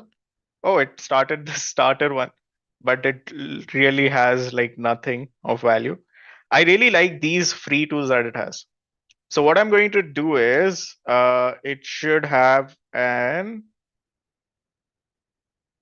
website authority checker. So I'm going to load this up. Okay, so let's check the authority of Amazon.com. Obviously, it will have a very high authority. Let's just check that anyways. Yep, it has a authority or domain rating of 96. It has these many backlinks. Of course, it does. It has these many linking websites, right? And 91% of them are do follow, and 74% of them are do follow. Makes sense, right? Now, let's check Carbon Lightning, my prized possession of a website that is literally nothing. Obviously, I'm expecting it to show me a zero authority or zero like the domain rating, but let's see. Yep, it is zero. Apparently, I have a backlink. Wow. Okay. I don't even know who that is. I'm actually going to check.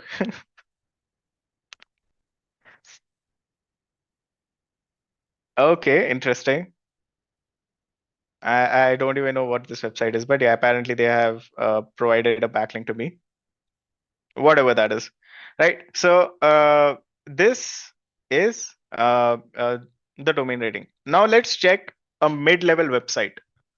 What can be a mid-level website? I think that Storebox one that I showed last time. Yeah, this is the one. Let's just check with this one. Yeah.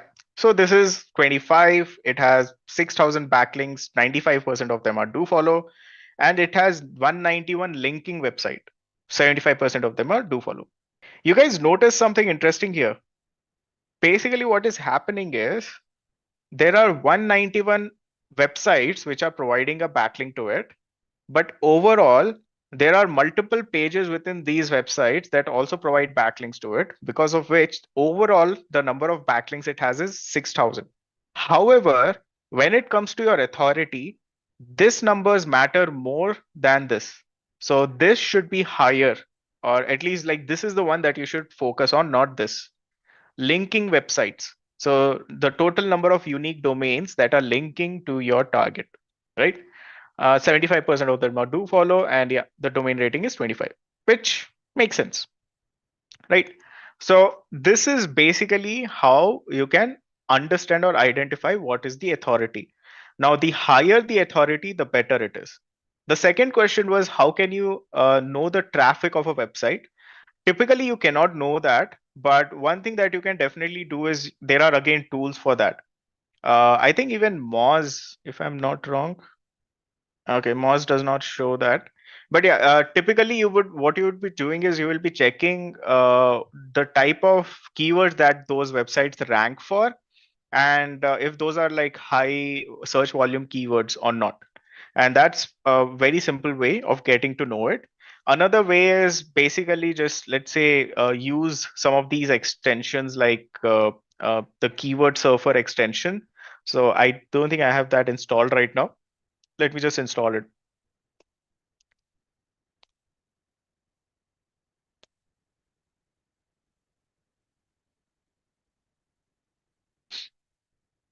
Or I think Keyword Surfer should have that by default. Anyways, I'll just add it to the Chrome, not a problem.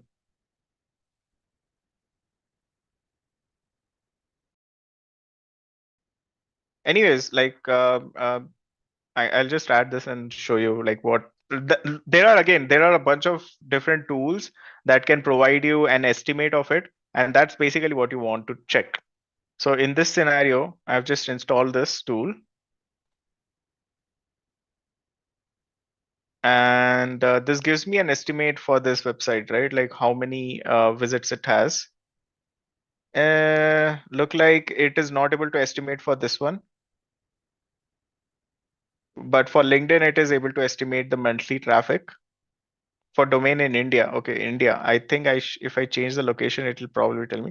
But you get the idea, right? There's a bunch of different website. Let me check UK. I think it should show. Oh yeah, now it shows, right? So United Kingdom, because that's where it is. It has some traffic. So 25 domain rating for that makes sense because this is B2B as well. So it should not have a lot of traffic anyways. So this is what you would be doing as a part of the check of authority, right? You would be checking the authority as well as the traffic that it has. Yep. So that's the first rate, right? It should be of high quality. Second is that the anchor text, you guys saw what is anchor text. So the anchor text should ideally have your target keyword. So if your target keyword is, let's say, buy shoes online, and you want people to buy shoes online on your shoes website or shoes link, then that should be the URL and the anchor text should be your keyword. However, something to keep in mind is that you should avoid anchor text spamming as well. So what this means is if every backlink to your website has the same words in it, it doesn't appear natural. So for example, if you have 100 backlinks and all of them are pointing to your website and 95 of them have the same exact anchor text or the same exact keyword that is your primary keyword, it is a very strong signal to search engine that this anchor text is spammy in nature, right? So and the only exception to above is when you're using branded anchor text. So if let's say I want to get backlinks and I have gotten 100 backlinks and all of them are solar panel reviews, solar panel reviews, solar panel reviews, right? The anchor text says that. So in such a scenario, it doesn't appear natural. So I should be avoiding that. And instead, I should be getting maybe 95 of them I can get for carbonlightning.com as anchor text. And the rest I can get maybe something like solar panel reviews or something like that. So the first thing that I talked about was it should be, what was that? It should be of high authority. It should have relevant anchor text. And the third is that it should be topically related. This is something that I talked about earlier already.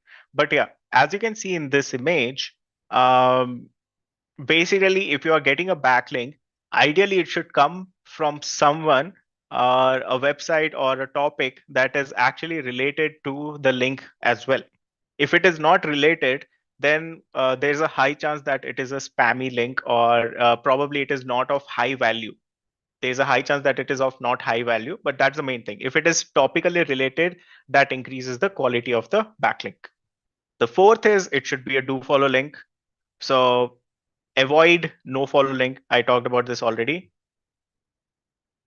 And the fifth is also a very important one. So the backlink should always come from a new domain every time. So let's say if a website X links to you multiple times. So the first time it links, great. Second time it does, okay. Third, fine. Fourth, fifth, sixth, seventh, and so on and so forth. It's not going to matter at all. You guys know the concept of diminishing returns. That applies to backlinks as well. So if the same domain is providing you a backlink multiple times, it will have diminishing returns. What is a good example of diminishing returns? So imagine it as this. If you are hungry and if you eat a meal. Maybe you like biryani and you have biryani, right? If you're hungry, you have biryani. Great, you're no longer hungry. Then I'm like, okay, fine, have more biryani. Maybe you'll eat second time as well. Maybe you'll go for third as well if you're very hungry. But what about the fourth time, fifth time, sixth time, 7 plates, 8 plates, 9 plates, 10 plates? By the 10th plate, you will start to feel sick. You don't want to eat it anymore. You will be like, this is not what I want. And you will start to see negative, uh, uh, like basically negative effects of it. The same applies to SEO as well. If the same website is providing you the links multiple times, the first link will have value, but the rest of them will have diminishing returns.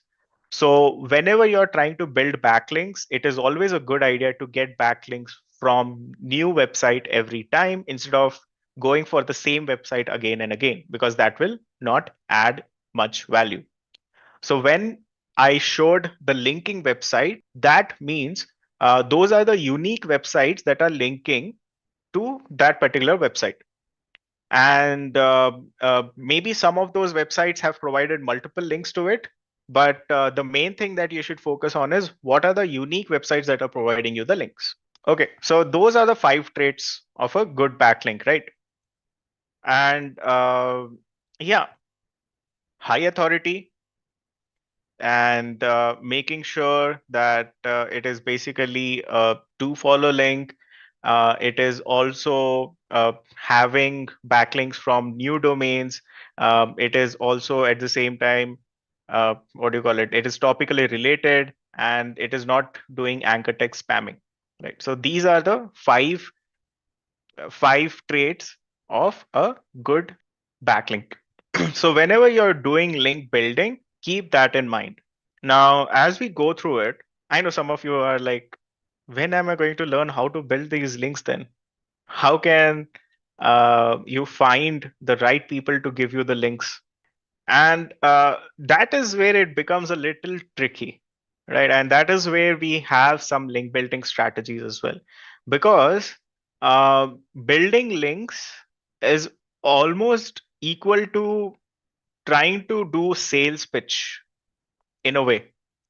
The only difference is that since both the parties are going to benefit in this transaction, and there is no exclusivity, you will get better responses.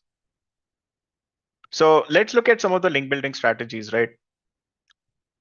I have, I think, 2 or 3 strategies in this. If I'm not wrong, maybe there's 4. But the ones that you should be primarily focusing on are like only a couple of them, right? Rest of them are more opportunity based. So let's just go through it. The first thing is, before you even start building links, there are some things that you need to keep in mind.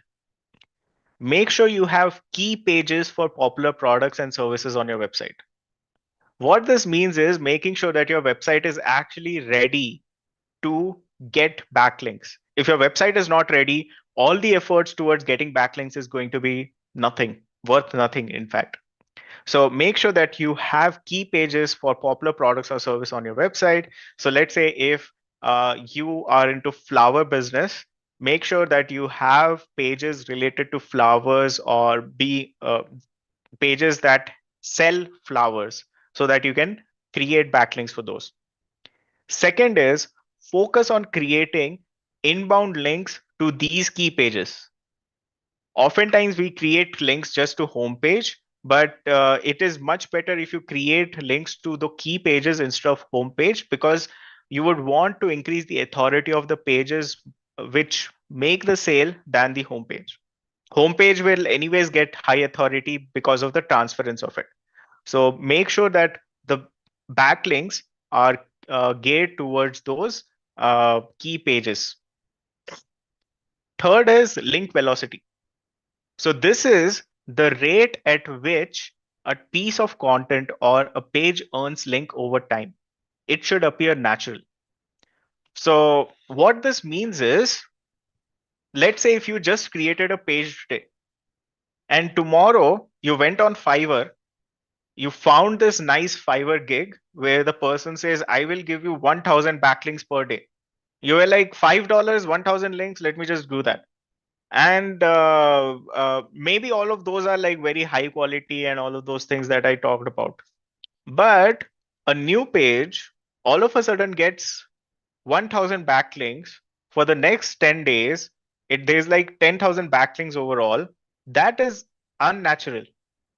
Unless and until your website is like Times of India or something like that, wherein you have published some good news and people are sharing that news all over the website, it is not natural.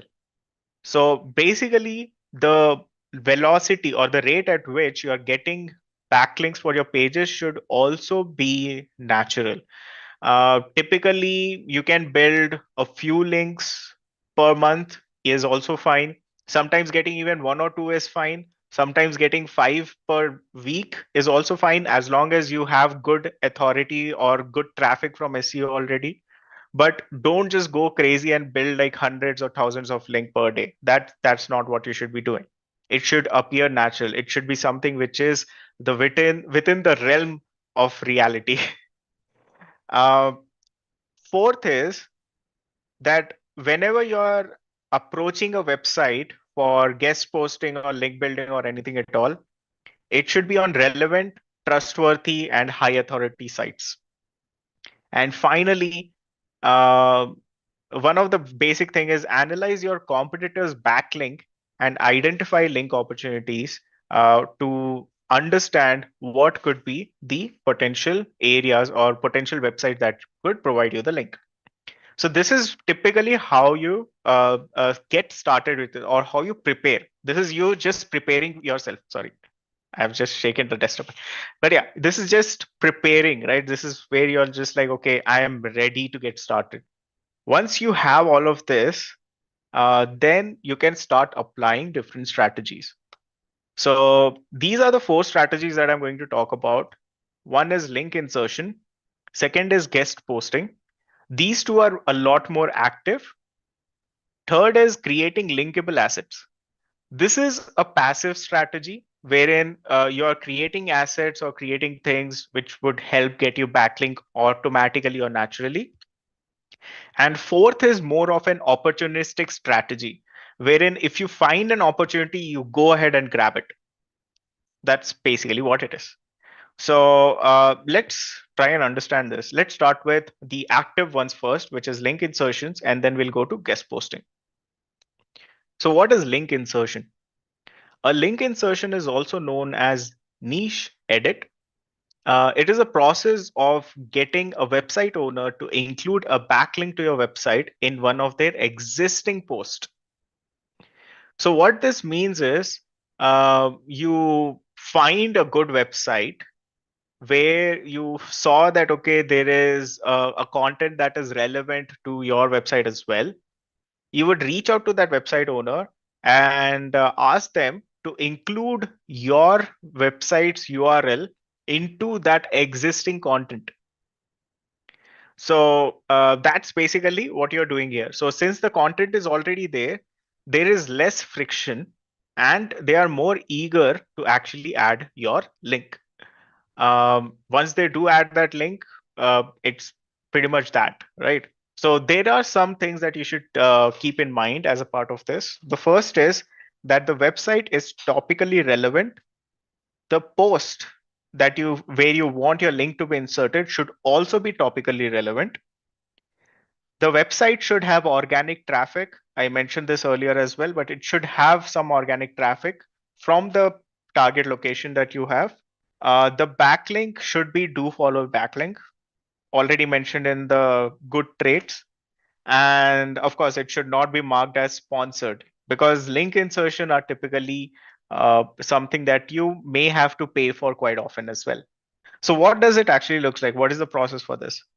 In simple, the process involves wherein you are first prospecting for backlinks. So you're focusing on identifying websites which are likely to provide backlinks by analyzing your competitor's backlink profile. So what you're doing is you're basically looking at your existing competition through SEMrush, for example, and trying to see what are the websites that are actually providing backlinks to them. Since they are your competitor, there's a high chance that those backlinks are coming from relevant websites. So from that, you can build a list of maybe 100 to 300 prospects wherein you have maybe identified other pages where they don't have link, and those are topically relevant as well. Once you have created that list, you would be doing an outreach. So you can use tools like Snovio, or just you can directly just write an email to them. And you need to send like personalized emails. If you want to make this more scalable, send around 20 to 30 personalized emails per day. And obviously, make sure that you're avoiding spam filters and all. Don't go like email blasting and all, and ensure that the email content is compelling with personalized subject lines and creative, value driven messaging. Finally, once you have negotiated with them, now obviously you would expect a response from them, right? Once they have responded, negotiate with them on how you can add the link. Maybe you are providing some value, etc. And once all of that is done, you would finally have them place your link. So upon positive responses from prospects, proceed with link insertion, but be prepared to negotiate if they ask for compensation or have specific requirements for backlinks as well. So this could mean they may ask for money to get that backlink or add that backlink, or they may also ask for something else, like maybe they want some piece of content, or maybe they want a backlink of their own on your website as well. It could be anything. They may have multiple different requirements. So be prepared for negotiations accordingly. So this is an example of link insertion wherein this is an existing content where the link was inserted to the target website. But let me just show you what the outreach email typically looks like as well. I think that would provide you some context on how these outreach emails are created. See, that's the main thing about link insertion. And even with guest posting, you would be pretty much doing something similar. Only thing is, I find, or the reason I'm talking about link insertion first is because link insertions are mostly much more scalable. In the sense, over here, it becomes much more easier for you to get your links inserted into existing content than creating content and then trying to have those posted on the website, etc., which takes a lot more time per link. So this is an example of an outreach. So someone else did an outreach to me, and where they're like, "Hi, I'm Kai from Softlist.io. We blog about business productivity tools and solutions." And this is a subject, right? So they're like, "Okay, I'm reaching out to you because I noticed that your website is potential asset for work efficiency and project management content. By including Softlist.io on your resource page, you can attract new visitors who are interested in learning about the latest tools for productivity and efficiency. Here is our website. In exchange, we would be happy to include a link to your website on our own page, which I believe would be mutually beneficial arrangement. Let me know if you have any questions." Right? So over here, this person is directly saying like this is what they can offer. Then there could also be something like this, right? "Friends from this, I hope you are having a wonderful day. I handle public relations for this. I came across your website doing some research and noticed you have some great resources. I would like to suggest another resource that I believe will be beneficial to your readers. This, please review it at your earliest convenience and let me know if you think this is a good fit. I'm looking forward to hearing you soon." So in this, there is no mention of a compensation or something in return. Now, in this, I can definitely just respond to this person and be like, "Okay, yes, I want this from you," or "This is something that I'm going to charge for the link," or something like that. What will happen is, based on that, negotiations will go through, and finally, based on my agreement, I will agree, and then I may add a link to this particular URL that they are sharing. So that is how the outreach emails typically look like. But yeah, that's basically how link insertions work. Then there's guest posting. Guest posting is again very similar to this, but only thing is you would be reaching out to websites that allow you to post content on their website. So this is basically, okay, let's just go through this slide, right? So by writing guest blogs, sharing ebooks or visual assets with other websites, you can build links by asking them to use your asset and link back to your website. You guys saw an example of that outreach email as well. As an example, let's check out guest blogging. So guest blogging is relevant, industry specific, and gives you opportunity to brand yourself as an industry expert and thought leader. Posting on guest sites that already have millions of fans is an easy way to draw traffic to your website. A very simple way is to identify guest posting website is search for the niche plus write for us. If you do a Google search for this, you'll be able to find all the other websites that allow guest posting. So let's say if I want to storage solutions plus write for us. See, write for us, right? So this is one website that allows guest posting. Cloud storage solution, okay, maybe not that relevant. Write for us, okay, these are related to hosting and all, but you get the point, right? Whatever solution that you're offering or whatever it is that you work on, just select that product or service, search for write for us, and you'll be able to find a bunch of different guest posting websites for that. So this is basically how you can find a bunch of different websites. And typically on the pages like these, they would have instructions, specific instructions on how you can write for them. So looking for guest blogging opportunities, these are the guidelines and how to submit. So you need to reach out to this particular email. Now, what happens is as long as you're following those guidelines, you can like go ahead and create some content for them and work with them. You can also sometimes just directly reach out and then cross check like, okay, this is what you're planning to do, or if you have any questions, etc. as well. So this is like a very straightforward and easy way of doing guest posting as well. So link insertion is more direct, wherein you're scaling based on existing content, and guest posting is where you're essentially reaching out to existing websites which allow you to write for them. And whatever content you write, you can also provide or include your own website's link in that. So that's how you get a backlink for guest posting. So that is the second method. As I told you, both of these are more active methods, right? So guest posting and link insertion are active ways for you to reach out and have them include your link so that you can get a backlink. The third one is creating linkable assets.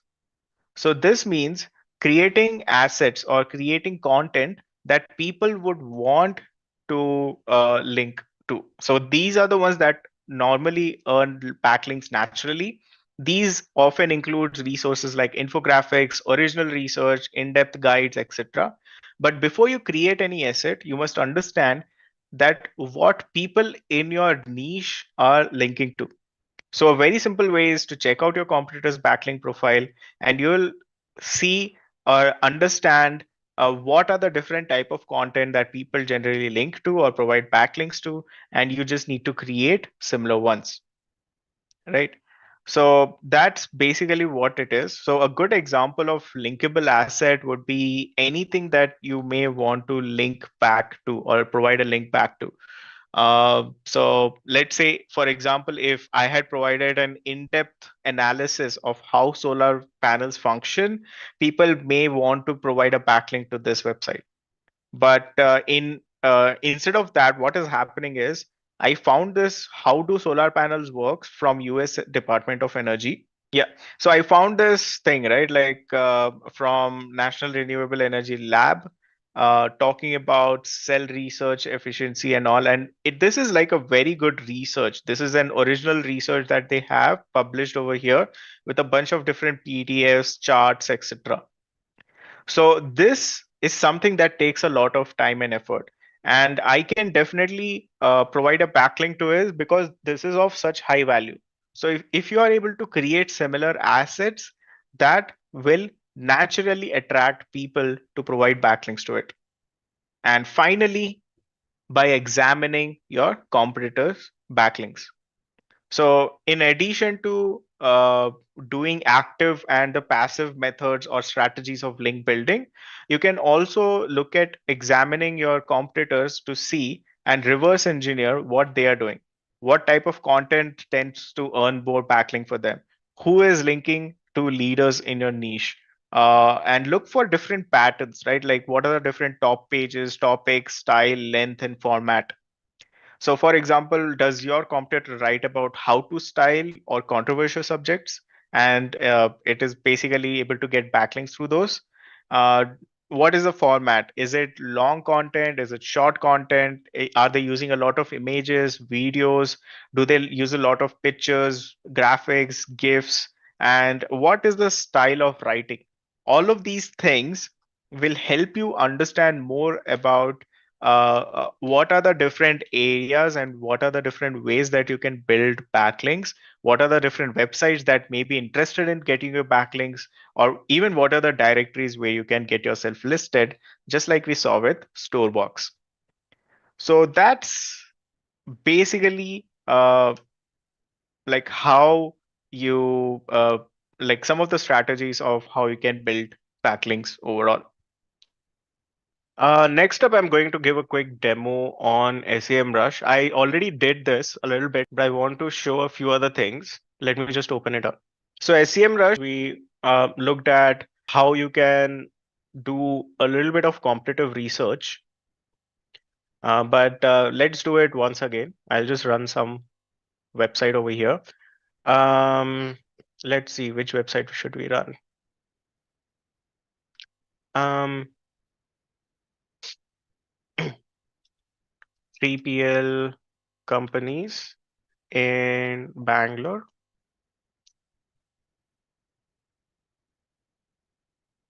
Okay, let's go with this one.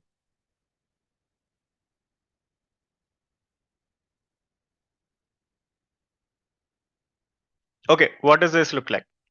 So this is a website that has major traffic share from India, but it also has a lot of traffic from US, etc.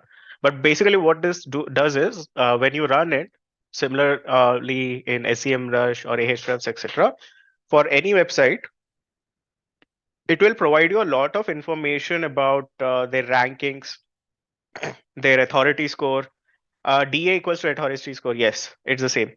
They will also tell you about how much organic traffic they are getting, how many backlinks they have, right? It also tells you about pages per visit. Like these are some of the additional metrics that they sort of show. As you scroll down, you can also see a trend. It looks like their organic traffic decreased in 2023, and it has recovered a little bit ever since, right?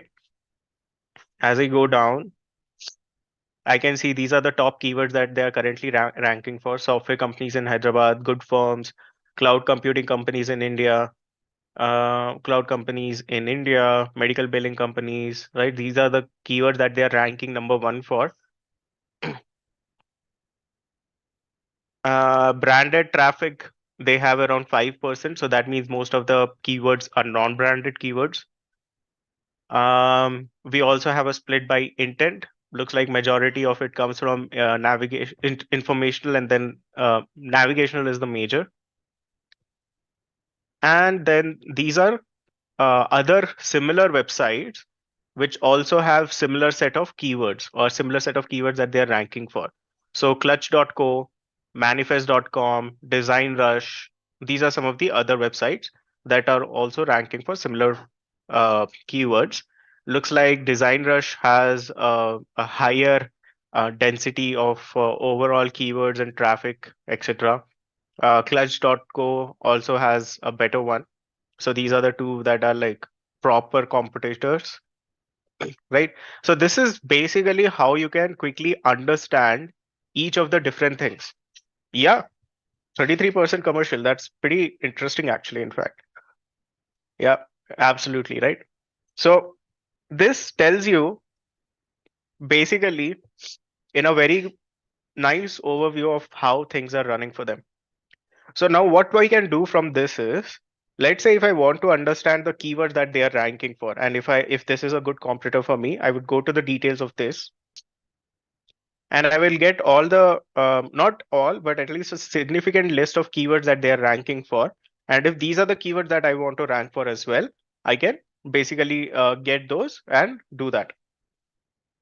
It's still loading. Yeah, there it is, right? It also tells me the intent, if it is commercial, navigational, informational, and what is the URL that is ranking, what is the keyword difficulty, the volume overall, what is the percentage of traffic, how much traffic they are actually getting, right? Let me see, there should be something over here for paid one. If I go to domain overview,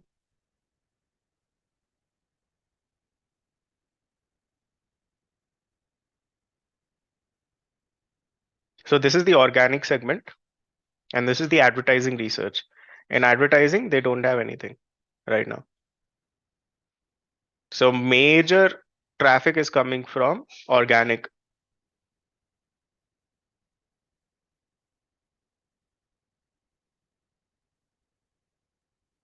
And next thing that I can basically do is I can also do a backlink audit of this. So there is like a backlink analytics audit, etc. So I will just click on backlinks over here. And what this will do is this will help me understand uh, how their backlinks overall look like. So as you can see, they have total 32,000 websites that are referring to it. But they have like 5.1 million backlinks. But what matters is this: referring domains are these. Monthly visits that they get are almost like 500,000, and organic traffic that they get is 133 or 137,000. Now, out of that, we can also see the overall distribution of the authority score. So very good and niche relevant is what it says. So what this means is the backlink profiles look natural, right? The link power is very good. So basically measures how many backlinks this domain has, as well as their overall quality. Organic traffic, an estimated of how much organic search traffic this domain gets. You can also take a quick look at the network graph if you want to do something fancy over here to understand like how the backlinks are overall there. And we also have like a nice authority score trend in the last 12 months over here. We get to know the referring domains. Looks like they have done some backlink building in the last few months. Number of backlinks have definitely declined, however. So maybe the referring domain have gone up, but the number of backlinks declined. But as you can see, okay, these are the anchor text. Good firm's badge, good firm's logo, digitans, empty anchor, good firm, clutch badge, Upwork badge. Okay, so it looks like what they're doing is, since they are a aggregator, a lot of them are adding their badges or certification that they are listed over there as well. So this gives you a pretty good idea of what they are doing and how they are getting all of these backlinks. So what I would do is, as a next step, I can look into a few things. Now, if I go to backlinks, what I can do is I can basically filter these based on follow. It is still loading. Yeah. Based on, I want to make sure that these are do follow links. So do follow means follow. Okay. Now I will have the data of what are the overall links that are follow links, right? So what I can do is, as a part of this, I can also look at the backlinks that this company has lost. And let's say if this company, I'm a competitor of goodfirms.co, what I can basically do is I can identify if any of these lost pages have content that is relevant to me or relevant to my site. And based on that, I can identify if maybe I want to reach out to them and get some links. That is a very simple way of doing a research of your competitor and trying to get some backlinks for wherever they lost it. So if any of these make sense for me, I can reach out to them, right? Second thing that I can do is I can go to index pages.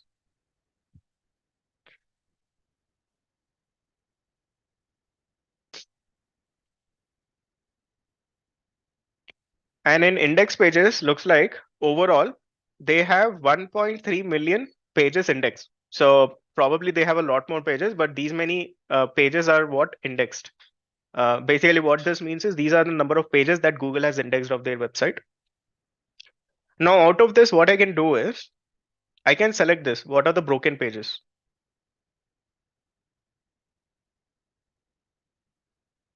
And from this, I can see if there are any pages that currently have significant number of backlinks. And if those pages are relevant for me, I can basically go to the backlinks of theirs or the domains that are providing these backlinks. And then I can also reach out to them by creating a similar page or asking them like, okay, why don't you link to my page, which is much better. Okay. So basically that is what I can do from this. So for example, this page, it is currently not found. What I can do is I can just click on all the domains.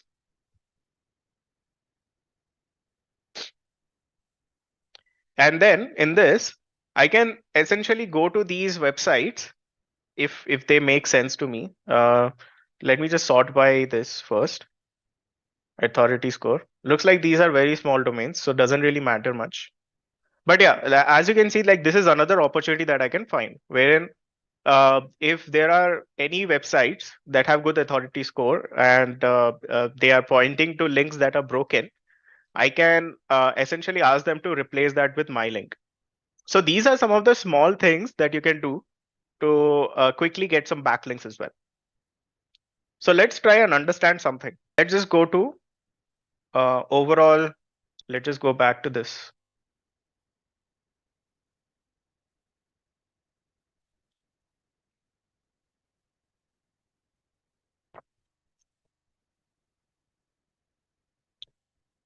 Okay, so referring domain, let me just go to this.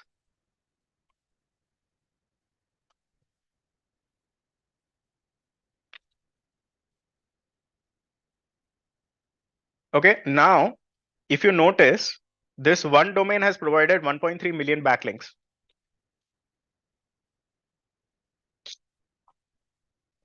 So let's just take a look at this. Okay, so looks like what is happening is probably they have provided a backlink in the footer or a header section. They have around 1.3 pages, 1.3 million pages. And since they have provided it in the footer or header, it is that backlink is replicated across all of the pages. So let's just validate that.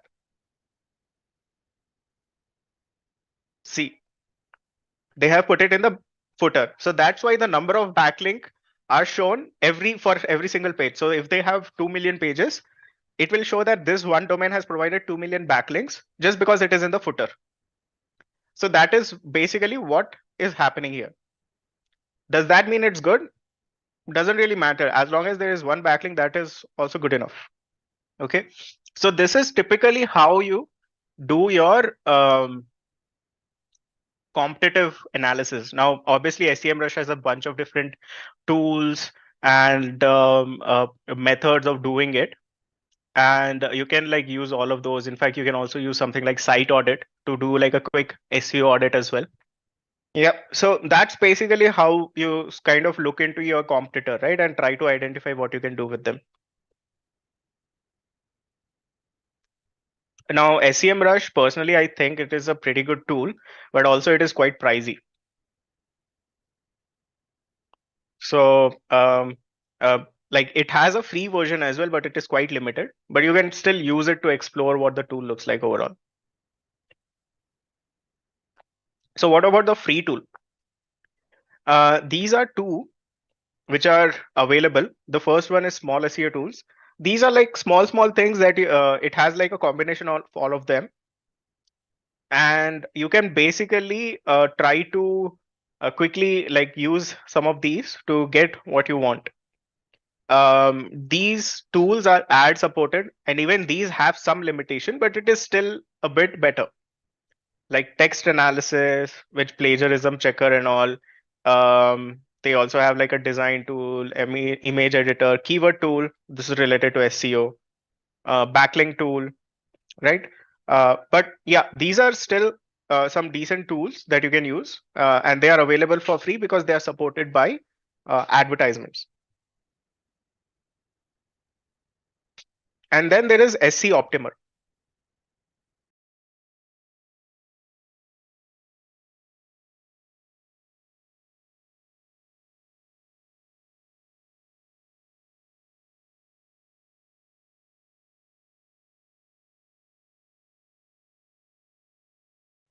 Okay, so SC Optimer. So what does SC Optimer does? It is a pretty good tool to do a quick audit of your website's SEO. It is pretty comprehensive in the sense of the checklist, but it is still limited because at the end of the day, this is a free tool. So let's try and understand what it looks like.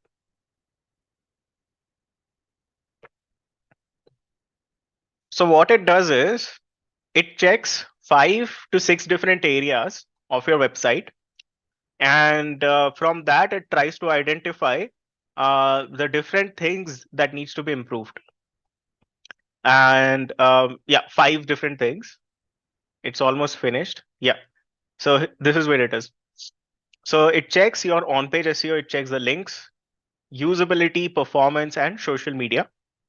So it's like a full-fledged audit, but at the same time, this is like a quick audit. What that means is it just checks your homepage. It is not checking other websites. Sorry, not other website, other pages of the website. It is not checking things around, let's say, how overall it is impacting, what are the different type of ways that you can improve it, etc. It is not going as deep as Screaming Frog SEO does. That's basically what I want to say. But at the same time, it still provides pretty good results. So let's just take a look at both of these, right, and try and understand what it is. So Kanti Veda looks like this is, what is this website? Kantiveda.com.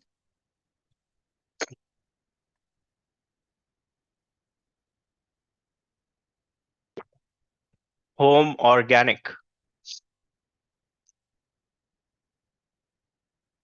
Okay, interesting. So basically organic products. Perfect. Sounds good. Now, what it says is on page SEO, there are things that can be improved. Links, it's F. Social can be improved apparently. Performance can be improved and usability can be improved. This is how it is scoring you across the entire diagram. If your like if this chart has more blue area covered, that means the better your website is. Now, does that mean every single thing that they say is right? Not necessarily. You will have to use your own understanding and context of the website to see like if that is a high priority or not. So over here, it also prioritizes things for you. Like it provides like recommendations, execute a link building strategy, include meta description tag. Looks like you don't have meta description tag on this page.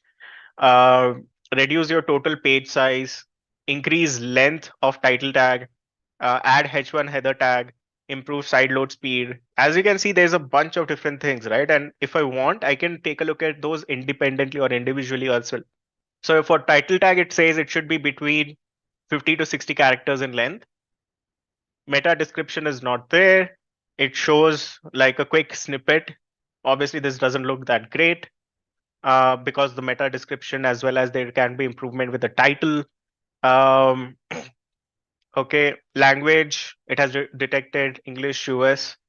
H1 header tag is not being used. So as you can see, it like provides like a pretty good overview, right? It also talks about keyword consistency in the page and the frequency of those, different phrases that are added, amount of content there is, image alternative text is not there. So all of the things that I sort of talked about or mentioned is something that it will do a quick audit of. Why is it providing this for free? Some of you may ask. The reason is because this is doing it just for one page. In a comprehensive audit, you would be looking at multiple pages, and that is where SEO Optimer makes money, right? So usability, it can be better. It shows this pop-up right as it renders, and on tablets looks like it is not rendering properly. Bunch of different optimization for speed, email privacy, performance results. It like shows like how it is working overall, a bunch of other things. So this is basically a pretty decent report. And if you want, you can also run it. It is free version, right? Like it is a free thing that you can run. So that is basically what an audit typically looks like. I know I just cut it pretty quickly, but that's basically what it is. Now, how does an audit transform from auditing the website to, let's say, doing an SEO? Um, so the next thing is to understand and identify what an SEO actually does. So most of the things that we talked about were about SEO in general, but how would you actually approach an existing website? Uh, so let's just talk about that a little bit. So the first thing is obviously when you're approaching an existing website, what you will do is you will try to understand uh, what they are currently doing and how they are. You can probably run something like SE Optimer to understand how they are currently doing. You can also run the Screaming Frog SEO tool to understand what are the different links, what are the different issues. It also provides like a list of things that you should be improving, right? According to along with priorities and what it is, etc. You can look at those. From both of these, you can identify what you can do to improve it. But overall, in addition to this, what you should also be looking at is you should be looking at the website itself. Visit the website, try and understand what is the structure. How are they linking each of the pages together? Are they utilizing all the right things or not in terms of is their content built based on a keyword strategy or it is just built for some reason? Is it properly categorized or not? If it is easily accessible or not?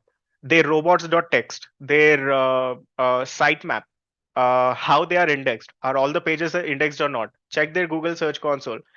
Check how the users are navigating the website once they visit.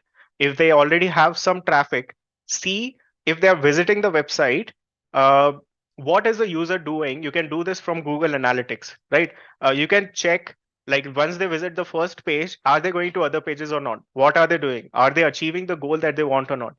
And once you get to this point, right, you yourself will get a lot of ideas of what you can do, what you can improve, and how you can fix things.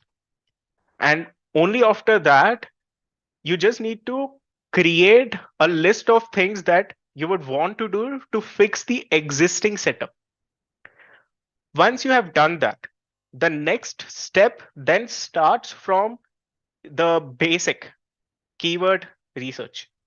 So once you have done all of this, you will do another set of keyword research. You will try to see if the current set of keywords that they are focusing on or their website is focused on, is it good? Can we improve the content? If you identify new set of keywords, see if you can create some good content for that. After that, follow the entire set of things that I talked about throughout all of the 7 sessions previously, right? From keyword research, go to on-page SEO, go to technical SEO, check everything, check if their entire setup for technical SEO is proper or not. Are they using the schema properly or not? If for the new content created also, if they are doing it or not.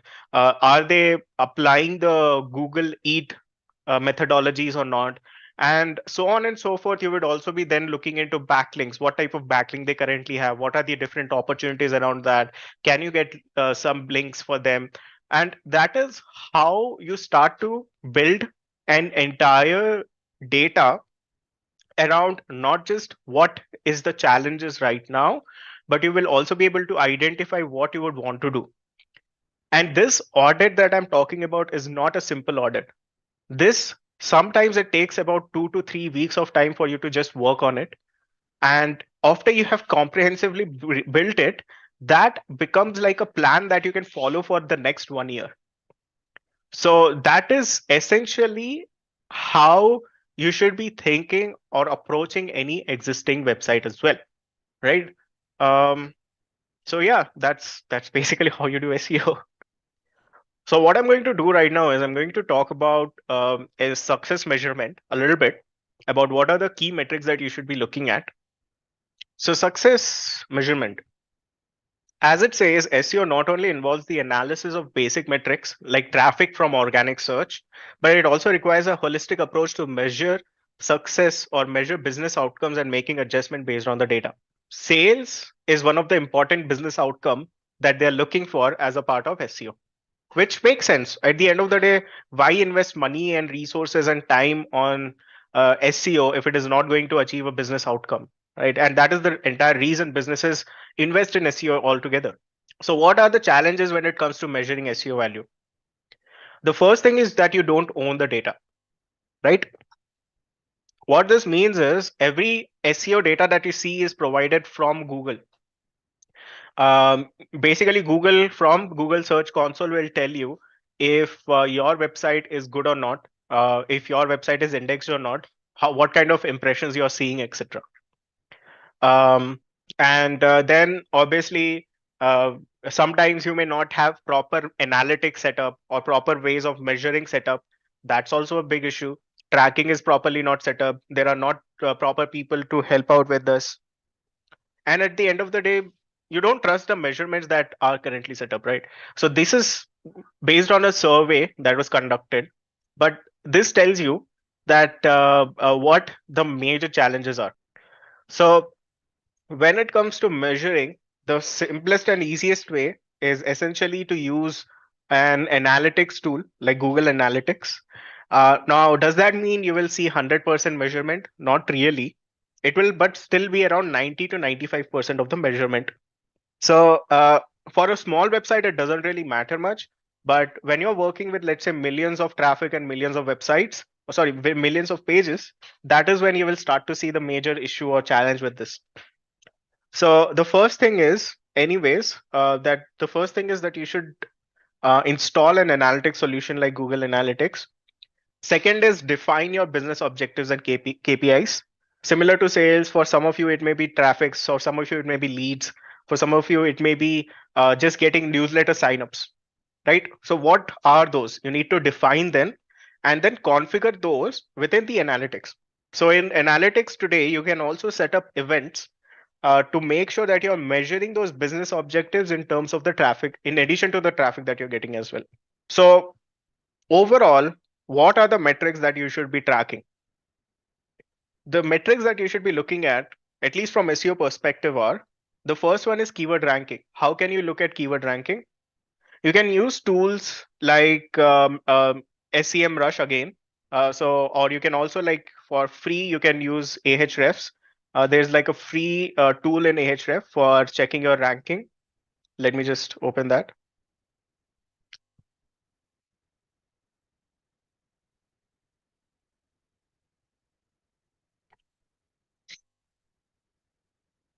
So this is a free tool, keyword rank checker. So what it will do is, we looked at good firms, right? So let's say I want to check good firms ranking for 3PL companies, right? So let's just take a look at that. So this is the keyword 3PL companies. The domain is this, United States, check ranking.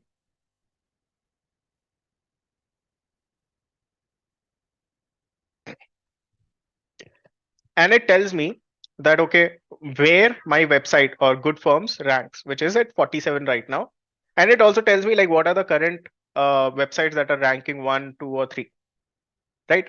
So this is basically how you can check your rankings. Now there are tools that just help you with rank checking as well. So you can use some of those too. What's my rank, for example?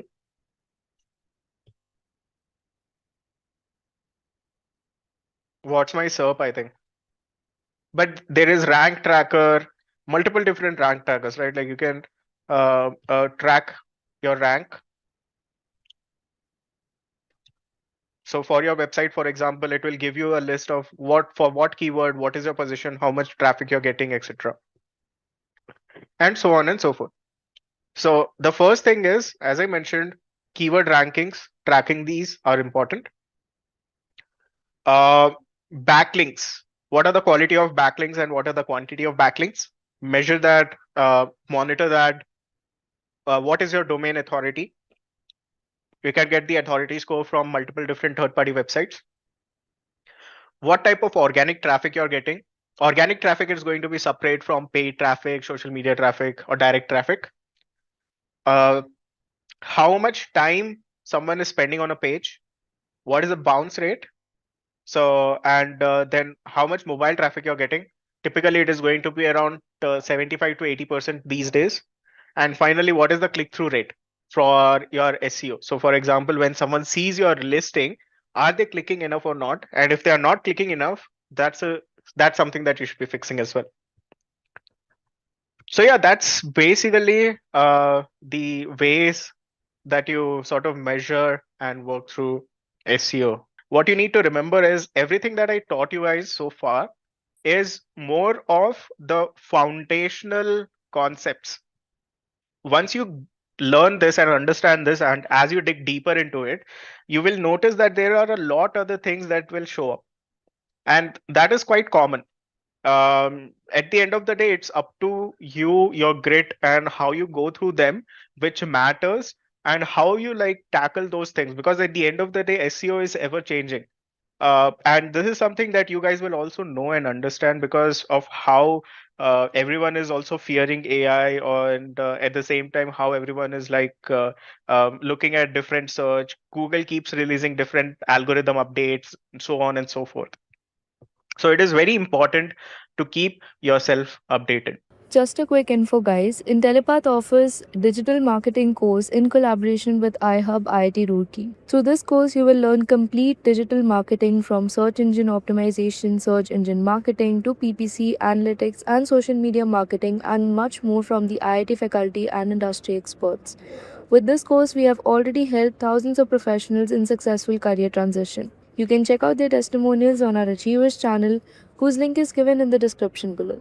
Without a doubt, this course can set your career to new heights. So visit the course page link given below in the description and take the first step towards career growth in the field of digital marketing.